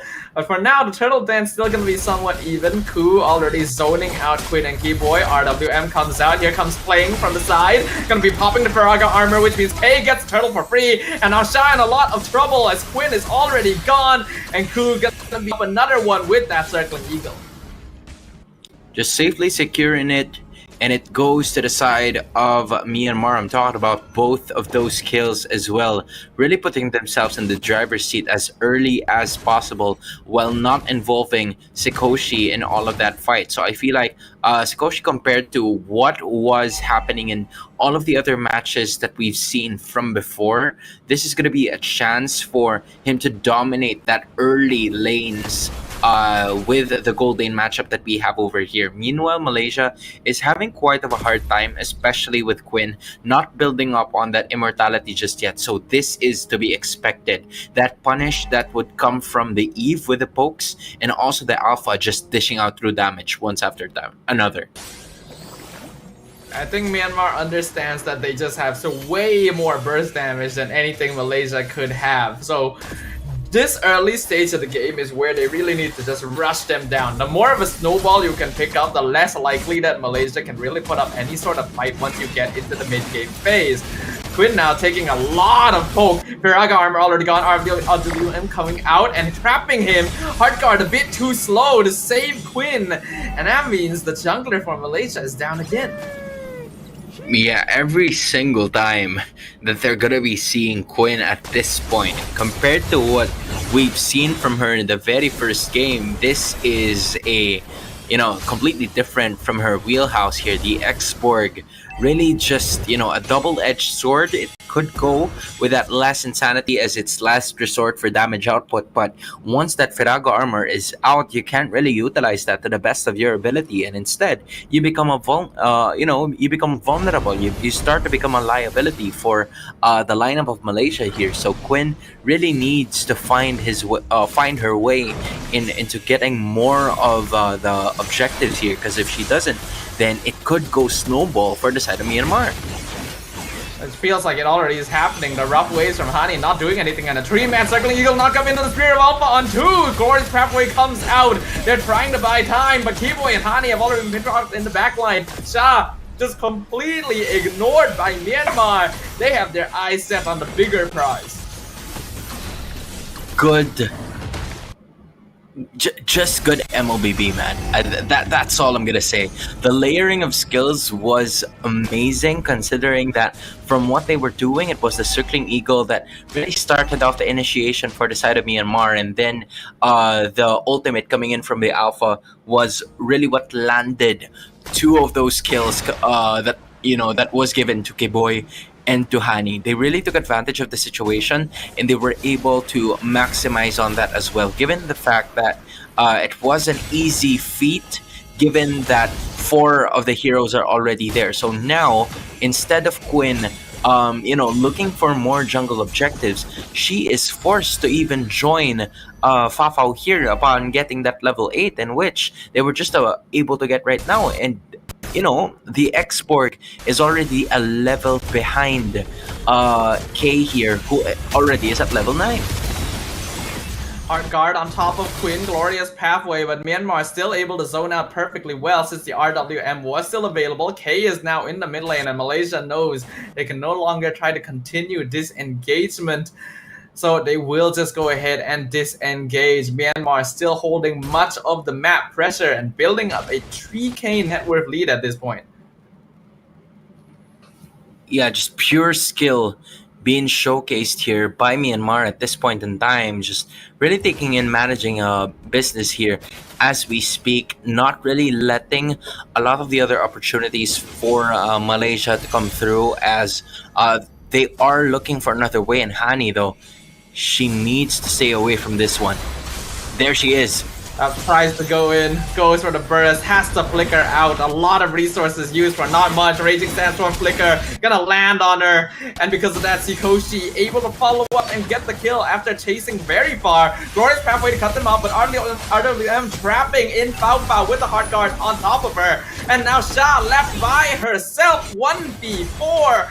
Myanmar just be running down Team Malaysia. Already a killing spree achieved for Lunalyn. Just a really smart play coming in from Myanmar, making the right moves all throughout the first 7 minutes. That's a kill per minute, if you ask me, and Malaysia is still struggling to find their very first kill here, and that is a move made by Hani. Still couldn't find anyone at this point. The shots are just not falling for Malaysia. Meanwhile, Myanmar is not only dunking, but also taking layups and hitting those mid-range shots when possible. Yeah, Myanmar's draft is just straight up much better than what we're seeing from Malaysia right now. The composition that they're playing is incredibly scattered and kind of disconnected, if you ask me, because they had to be forced to adjust after seeing the heroes that Myanmar actually picked up. Because of that, it's very difficult to execute on, and Myanmar just really can run them down over and over again, though they might be able to find one here. Raging Sandstorm gonna jump back in, Lang actually surviving all of it, and now RWM comes out on Quinn, but Baraga armor's already gone even before last insanity. Nibiru's passion doing a good amount of poke, but they're still trapped inside the kill box. Myanmar all still healthy thanks to the extra healing, and Circling Eagle even continuing to zone out Malaysia from the mid-tier 1. How did Lang managed to escape that? I was surprised. I thought it was a surefire Malaysia takedown, and not only that, right? She was able to land on that second skill to at least heal herself before she went away. But instead of going away, she landed at Raging Sandstorm after she healed, so that it would go, or she would be able to stun 2 of the members coming in from Malaysia. And yet, because of the passive, she was able to escape. And with that being said, more pressure is going to be felt by Malaysia here. And Glorious Pathway comes out, as well as that insanity with the hard guard. Hani jumps into the backline, but it's just blown up instantly by Sikoshi. The Bruno has too much damage. RWM on top of Quinn. Nibiru's passion try and break down K, but it's cancelled instantly with a Circling Eagle. Though Quinn able to walk away, actually returns back to Baraga armor. They only lose the Kadita there, but the pressure is undeniable.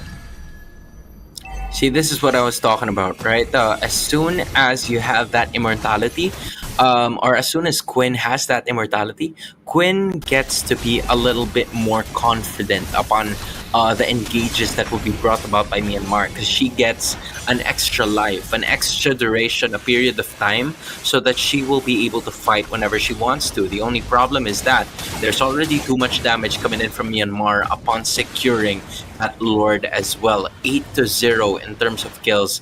Very clean, very methodical approach is being done by the Burmese team, and it's also in terms of like an almost 8k gold lead that has been established by Myanmar at this point.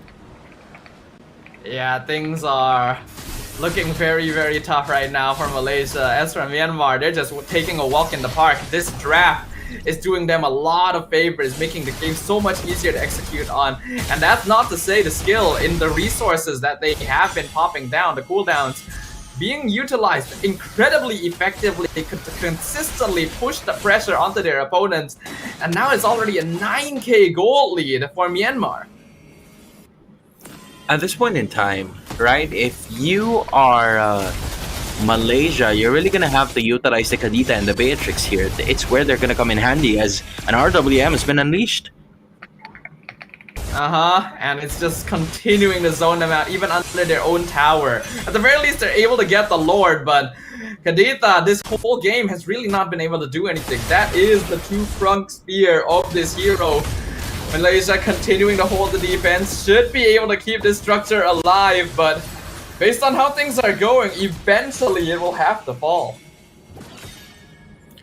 As of the moment, this right here is the first kill that Malaysia has gotten in 11 minutes of gameplay. That should give them some sort of hope in this one, but Myanmar really just able to maximize the efforts that they have been doing from start to finish, just because of the fact that, you know, they were simply securing a lot of these objectives, and Malaysia just struggling to come up with another adding point. And it's a good thing that Fafao still hasn't died in this specific matchup, so at least that's something that they could still look forward to. But the only problem, or one of the many problems that Malaysia has, is that number one, they are trading by at least 7,000 gold lead, so that's maybe around 1 to 2 items that they're gonna have to worry about. Number two is that their inhibitor on the bottom side is about to go down, so they have to make sure and be careful that it will not go down right before the Lord even starts. And number three,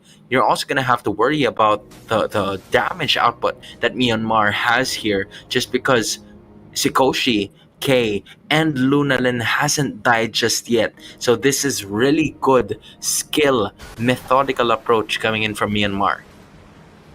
Yeah, methodical approach is very accurate here. It is a slow but steady and surefire snowball going in their favor right now. I do worry that Malaysia may be overcompensated in the draft when they saw the heroes that were being locked in here and didn't give themselves enough tools to maybe respond to this.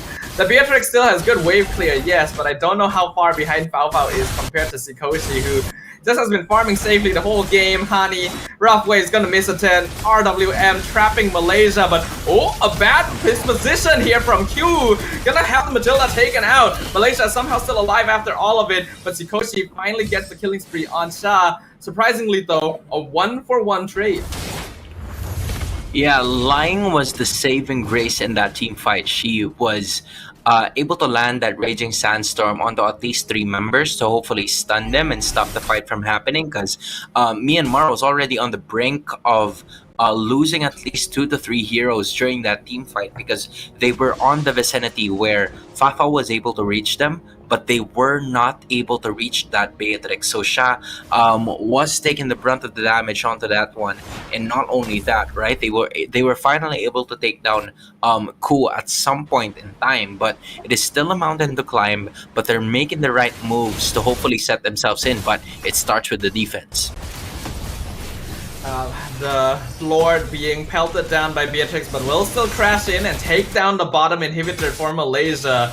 Myanmar taking it slow. Hani actually in the backline to see if she can get an ambush out, but I'm not sure if she has enough damage. And now the RWM has come out, trapping Malaysia, popping the Piraga armor. They have to go back and regen, which means that the mid tower goes down too. Hani actually catches out Eve, but yeah, that's what I talked about. Not enough damage. Lunalin only at half HP, and now K just chasing down Shah. Mega kill for Sikoshi. Malaysia only 3 players left standing against 5, with minions still on top of the crystal. Fao with a hard guard, able to clear up most of the minion wave and taking a lot of damage from Hyang, able to trade back for him. Sikoshi flickering forward, a lot of damage on this Bruno, but he's 1v3. Fao survives with a 1% HP, and his minions still, but without their goal laner, Myanmar cannot actually end the game. This right here is what they do best, getting those team fights to be in their favor. My goodness, Malaysia still hanging in there, not by a thread, maybe by a rope if you ask me, just because of the HP that was left towards that crystal base. And you know, you have to give props to Fafa as well. She was able to defend that by using the full arsenal of the Beatrix that was already became part of it. And because of that defense, that valiant effort, she is already at full build right now, leading even the entirety of Myanmar. So, you were talking about this a while ago, Staffa, that for most of the time, right? This is gonna be Malaysia putting all of their eggs in one basket, and so far it has been working for them, especially in the 15-minute post 15 minutes of this game, just because they were able to land on Fafao, especially with that Warcry as emblem. So much damage prepared by Beatrix. But it does mean there's so much pressure on Fao Fao herself. The only source of DPS that Malaysia have. Myanmar will know at this point to target her down in the team fights, which means positioning is crucial. And the moment she goes down, they just can no longer fight. And speaking of fighting, it's Spirit of Alpha fights. Too glorious, pathway a bit too late. Malaysia being caught out in a bad spot. Shah already gone. Hani goes in, petrified, two-man knockup. Rough Wave is literally doing no damage at all. Fao Fao getting caught out with Spirit of Alpha. Wind of Nature comes out. Hard guard keeping her alive for how long? She is 1v4. Is on to the Beatrix. And Myanmar now looking for final nail in the coffin as Hani and Quinn barely able to escape, but with multiple minion waves coming in, I don't know if they have enough damage to defend this.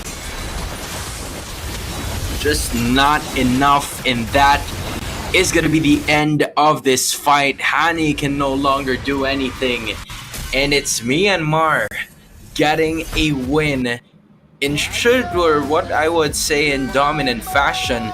An incredible performance coming in from Myanmar, being our match 7 winners, really introducing themselves and what Myanmar MLBB is all about.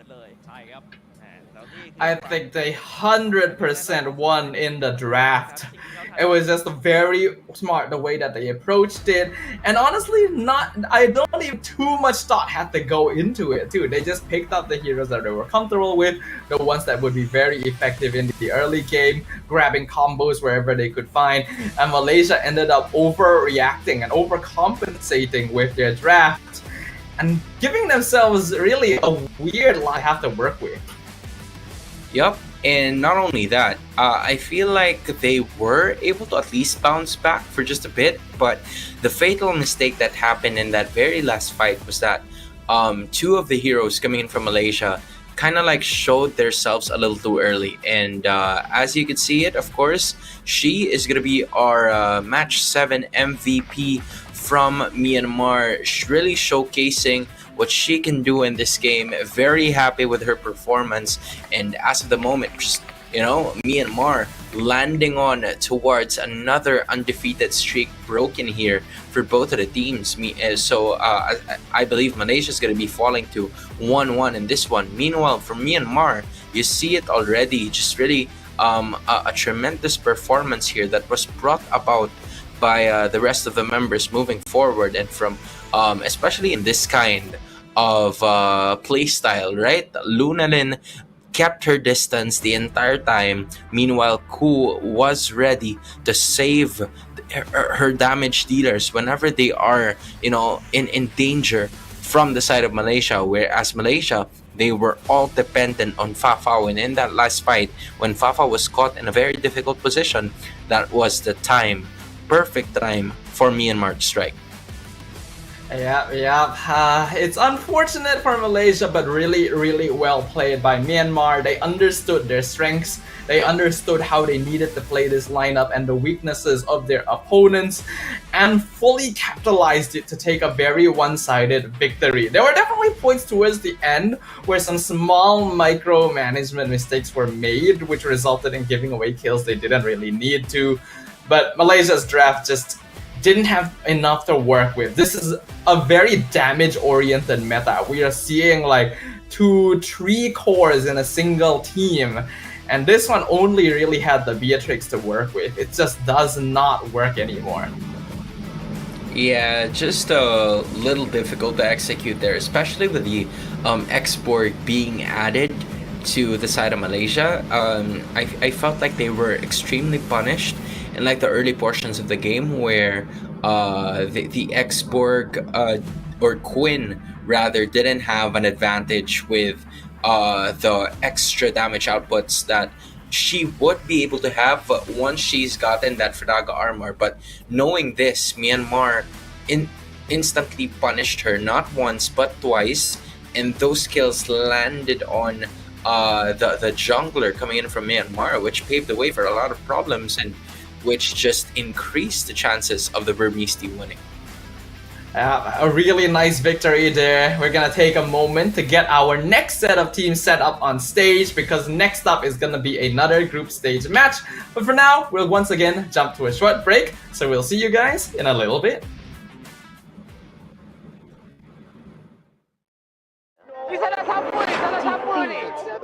Pada tim SRG, Gulak Red Giant, banggakan Selangor, banggakan Malaysia. Champion juara wakil Malaysia time for N6 in Malaysia. Keunggulan. Ianya tidak hadir dengan mudah. Ia tidak menunggu sesiapa. Dan ia tidak memilih sesiapa. Keunggulan adalah potensi hebat yang tersembunyi dalam diri. Seperti benih yang menunggu masa untuk bercambah, sedia untuk mekar hingga berkembang indah.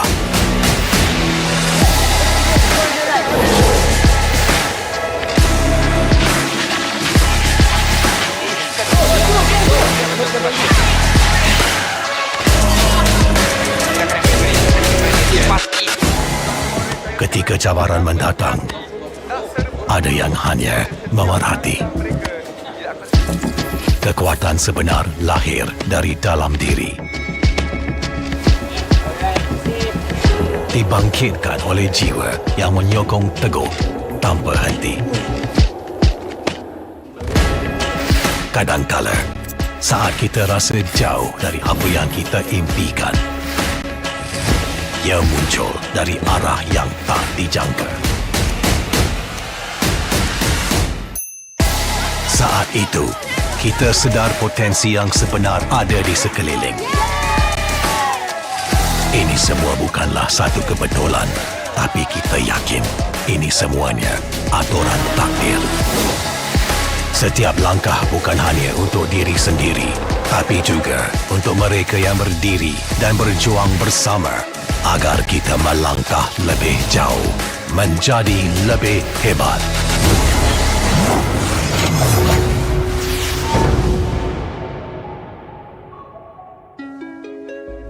Bangkitlah rakyat Malaysia. Kita bersatu menyokong sepenuh jiwa. Demi jalur gemilang kebanggaan negara.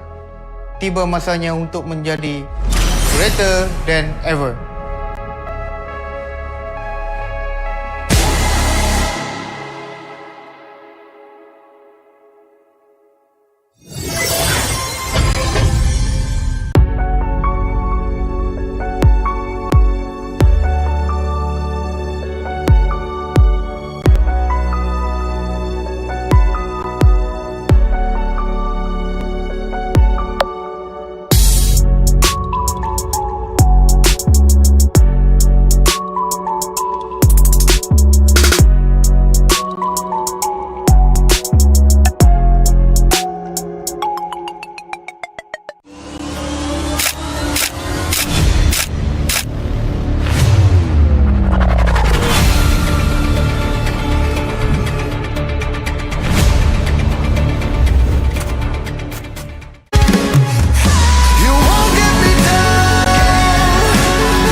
Pada tim SRG Gulak Red Giant, banggakan Selangor, banggakan Malaysia.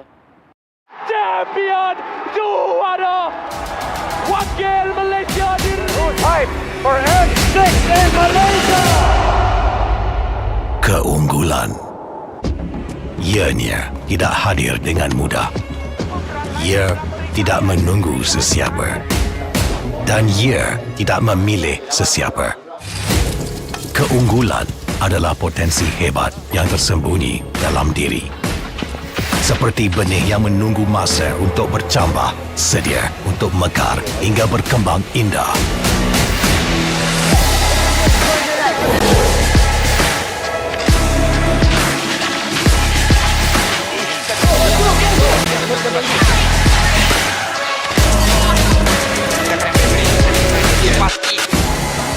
Ketika cabaran mendatang, ada yang hanya memerhati. Kekuatan sebenar lahir dari dalam diri. Dibangkitkan oleh jiwa yang menyokong teguh tanpa henti.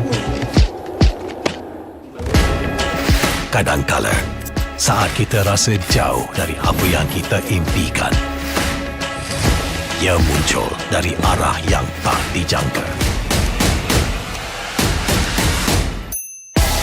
Saat itu, kita sedar potensi yang sebenar ada di sekeliling. Ini semua bukanlah satu kebetulan, tapi kita yakin ini semuanya aturan takdir. Setiap langkah bukan hanya untuk diri sendiri, tapi juga untuk mereka yang berdiri dan berjuang bersama agar kita melangkah lebih jauh, menjadi lebih hebat.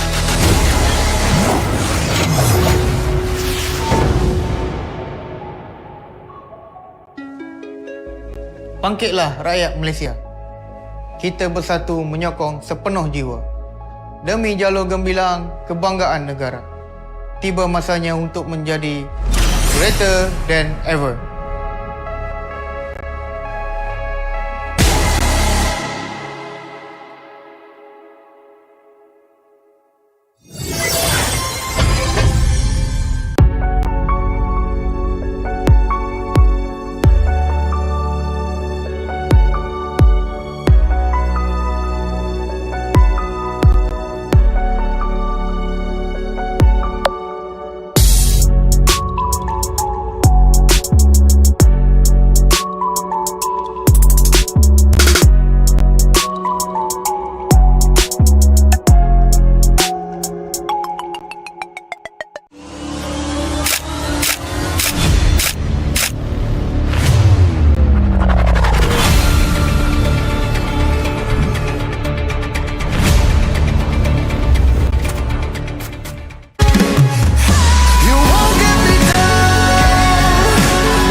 Pada tim SRG Gulak Red Giant, banggakan Selangor, banggakan Malaysia.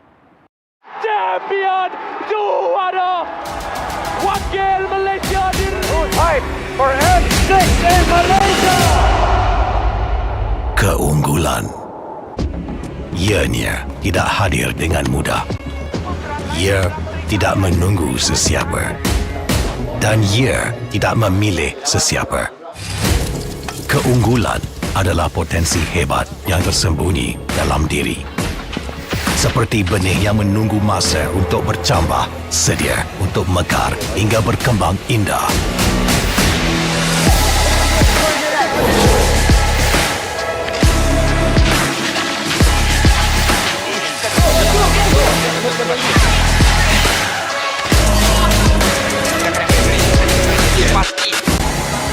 Ketika cabaran mendatang, ada yang hanya memerhati. Kekuatan sebenar lahir dari dalam diri. Dibangkitkan oleh jiwa yang menyokong teguh tanpa henti. Kadangkala, saat kita rasa jauh dari apa yang kita impikan, ia muncul dari arah yang tak dijangka. Saat itu, kita sedar potensi yang sebenar ada di sekeliling. Ini semua bukanlah satu kebetulan, tapi kita yakin ini semuanya aturan takdir. Setiap langkah bukan hanya untuk diri sendiri, tapi juga untuk mereka yang berdiri dan berjuang bersama agar kita melangkah lebih jauh, menjadi lebih hebat.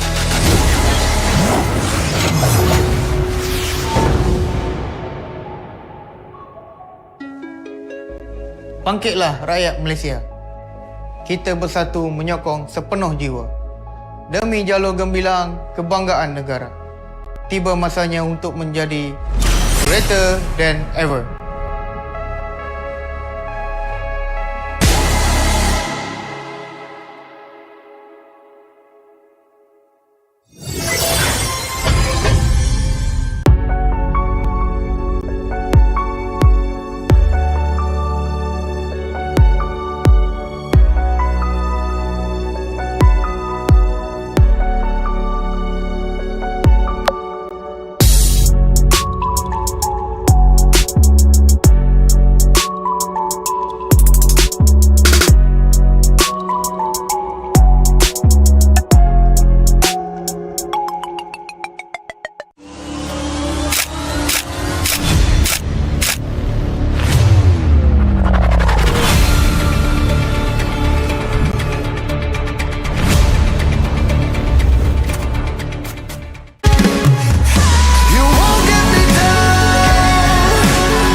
Pada tim SRG Gulak Red Giant, banggakan Selangor, banggakan Malaysia.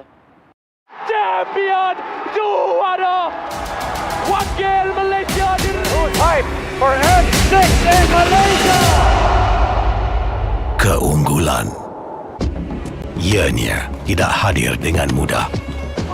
Ia tidak menunggu sesiapa. Dan ia tidak memilih sesiapa. Keunggulan adalah potensi hebat yang tersembunyi dalam diri. Seperti benih yang menunggu masa untuk bercambah, sedia untuk mekar hingga berkembang indah.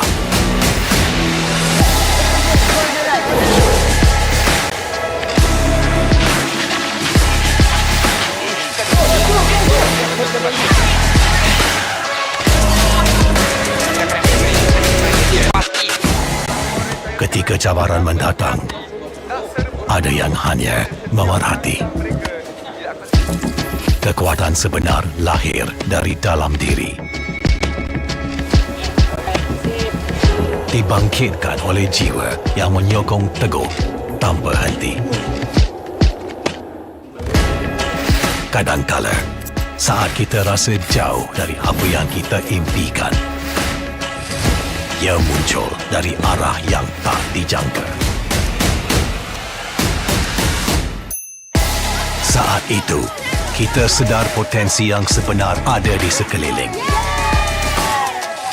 Ini semua bukanlah satu kebetulan, tapi kita yakin ini semuanya aturan takdir. Setiap langkah bukan hanya untuk diri sendiri, tapi juga untuk mereka yang berdiri dan berjuang bersama agar kita melangkah lebih jauh, menjadi lebih hebat.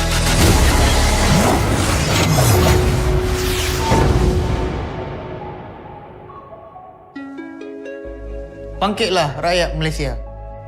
Kita bersatu menyokong sepenuh jiwa. Demi jalur gemilang kebanggaan negara. Tiba masanya untuk menjadi greater than ever.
Pada tim SRG Gulak Red Giant, banggakan Selangor, banggakan Malaysia. Champion juara wakil Malaysia time for N6 in Malaysia. Keunggulan. Ianya tidak hadir dengan mudah. Ia tidak menunggu sesiapa. Dan ia tidak memilih sesiapa. Keunggulan adalah potensi hebat yang tersembunyi dalam diri. Seperti benih yang menunggu masa untuk bercambah, sedia untuk mekar hingga berkembang indah.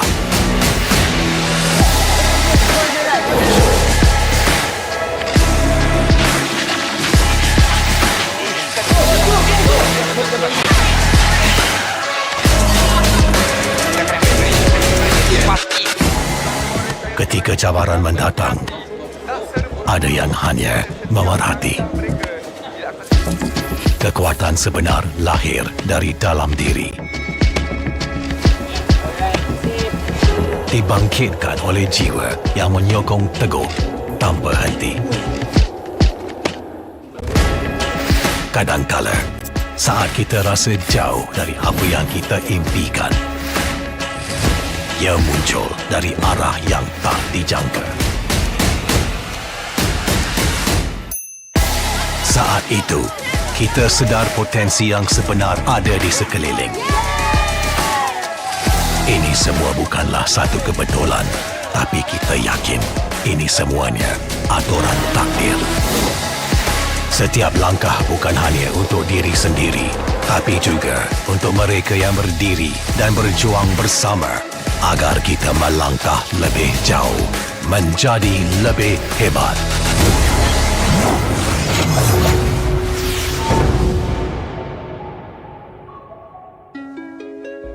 Bangkitlah rakyat Malaysia.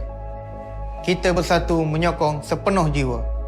Demi jalur gemilang kebanggaan negara. Tiba masanya untuk menjadi greater than ever.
Kepada tim SRG Gulak Red Giant, banggakan Selangor, banggakan Malaysia.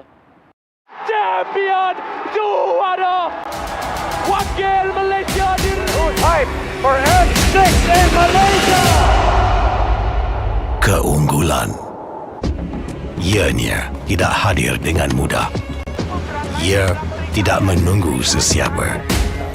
Dan ia tidak memilih sesiapa. Keunggulan adalah potensi hebat yang tersembunyi dalam diri. Seperti benih yang menunggu masa untuk bercambah, sedia untuk mekar hingga berkembang indah.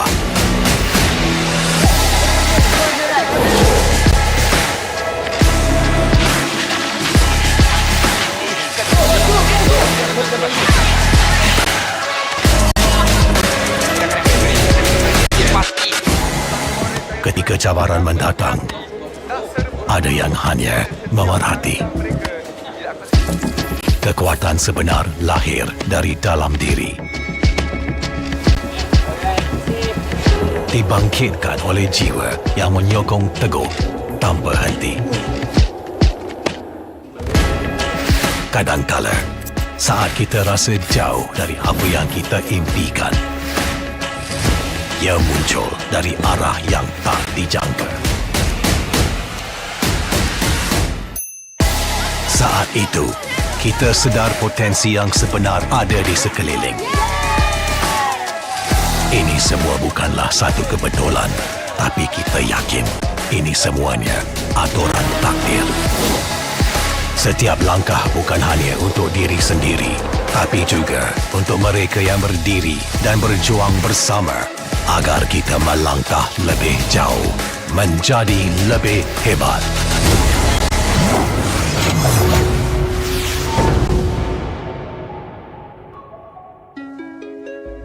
Bangkitlah rakyat Malaysia.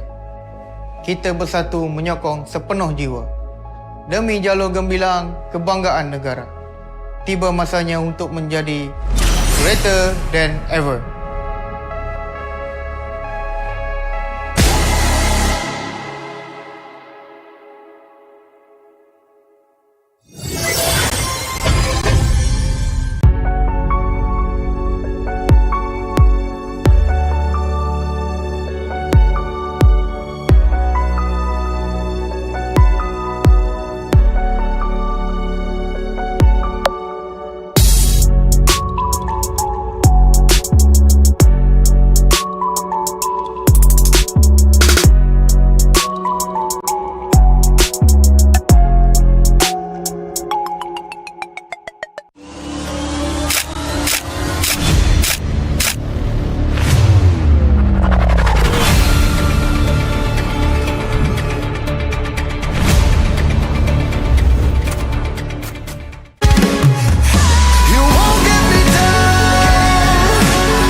Pada tim SRG Gulak Red Giant, banggakan Selangor, banggakan Malaysia.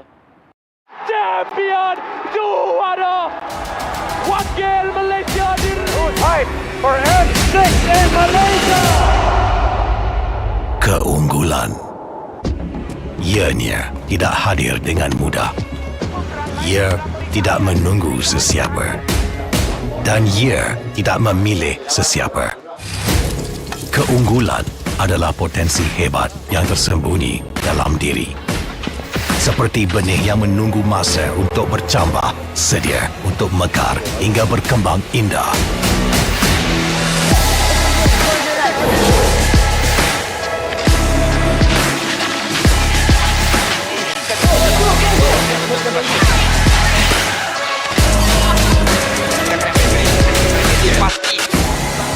Ketika cabaran mendatang, ada yang hanya memerhati. Kekuatan sebenar lahir dari dalam diri. Dibangkitkan oleh jiwa yang menyokong teguh tanpa henti. Kadangkala, saat kita rasa jauh dari apa yang kita impikan, ia muncul dari arah yang tak dijangka. Saat itu, kita sedar potensi yang sebenar ada di sekeliling. Ini semua bukanlah satu kebetulan, tapi kita yakin ini semuanya aturan takdir. Setiap langkah bukan hanya untuk diri sendiri, tapi juga untuk mereka yang berdiri dan berjuang bersama agar kita melangkah lebih jauh, menjadi lebih hebat. Welcome back once again, ladies and gentlemen, to the Asian Esports game. Our day one of the Team Women's MLBB tournament is coming to a close very, very soon. But we still got a couple of group stage matches to go before we can officially qualify our top 8. My name is Stafa, once again joined by Hans for even more exciting MLBB. Man, I am sure that we are, so close to wrapping up the entire day as to which teams or which countries are going to be making it into the next stage of the competition. Because, we've started from 20, and then at the end of the day, or maybe day number or day 1.2, depends on where you guys are right now. But as of the moment, right, this is a situation that Malaysia could possibly close in on their chances of even making it all the way through to the next round of our competition. And considering that they have already been playing 3 times, I feel like, in the middle of our broadcast, this time they're going to go up against Timor-Leste. And we're surprisingly getting to see a lot of games with Malaysia, so we get to really witness their journey through all of it. They already managed to take 1 game earlier today, but also dropped one, unfortunately. So at a 1-1 score against Timor-Leste, let's see if they can get it. Some interesting bans once again, with Timor-Leste focusing on some of the early game heroes, Bruno, Fanny, and Suyo, all banned out. All right, so they mainly focused on that one, and this is where I'm completely interested in.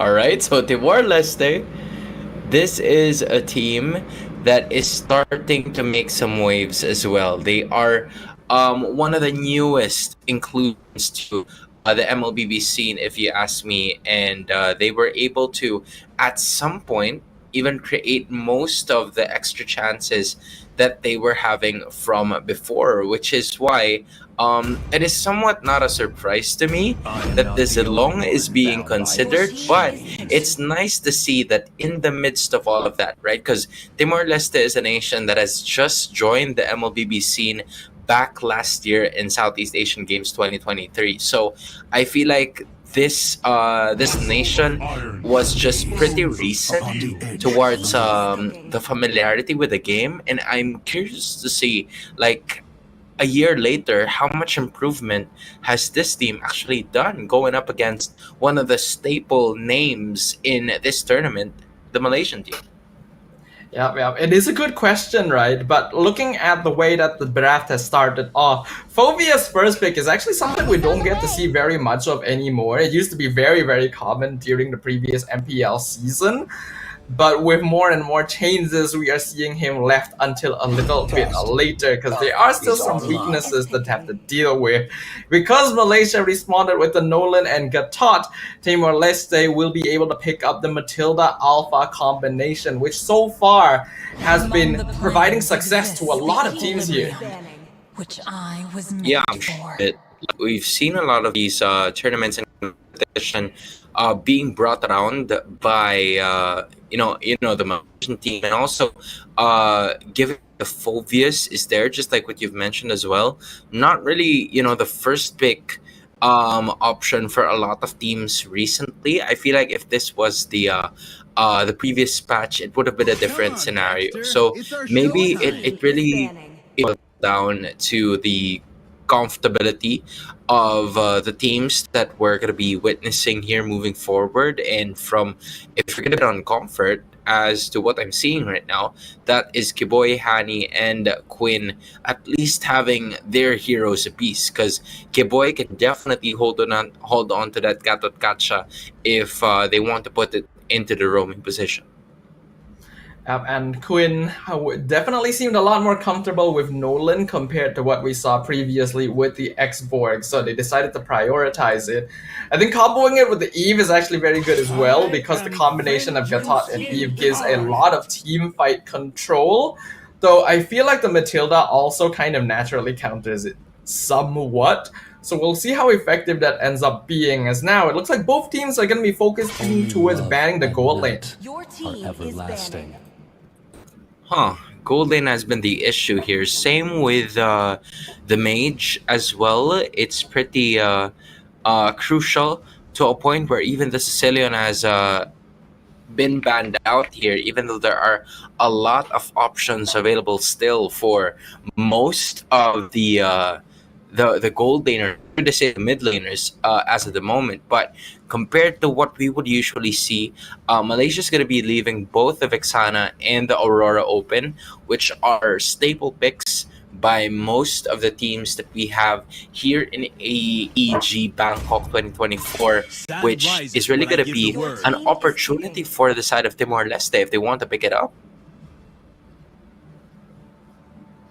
Timor-Leste decided to ban out the Khalid themselves, which is actually interesting, but because I feel like their composition is able to deal with a Khalid somewhat, I feel like they could have quite easily let it through, but I guess they just don't want to deal with that hero in the first place, especially with Hilda gone as well. Just take all of the early pressure off the table. But the Kaja coming out is an interesting one. I was not expecting that.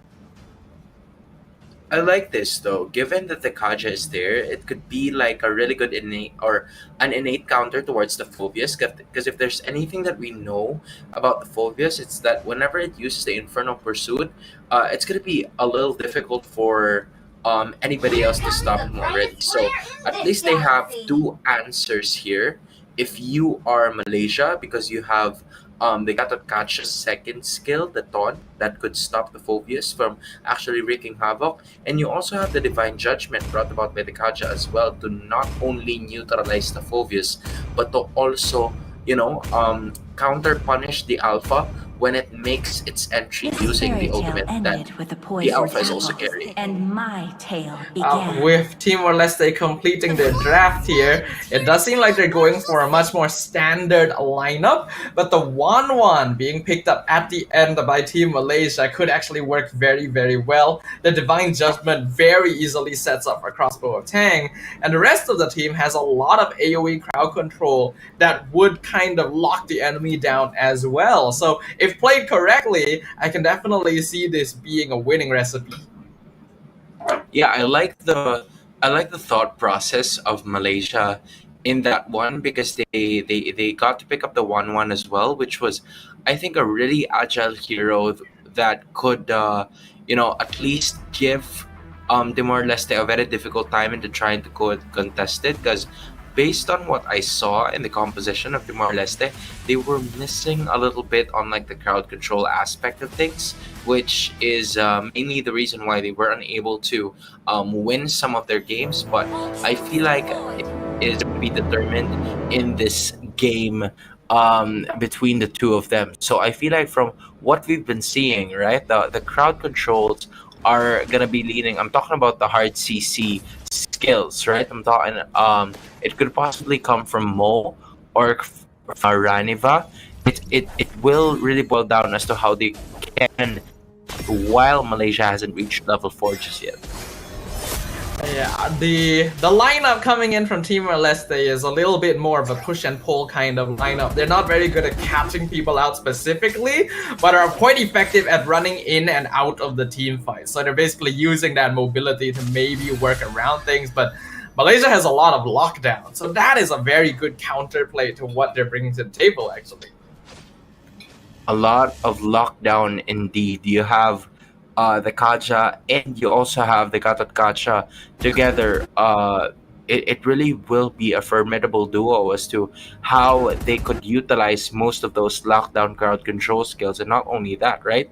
You also have the Eve as well, as the RWM is really gonna pose a lot of problems given that the idea or the team fighting capabilities here of Timor-Leste is really going to be lying down to that. But you see the confidence of Malaysia getting that first blood and also landing a bit of those taunts in using the TLPH emote, which is, in my opinion, the most annoying emote and also the best emote that there is. You are absolutely correct, but that was actually completely planned by Malaysia too.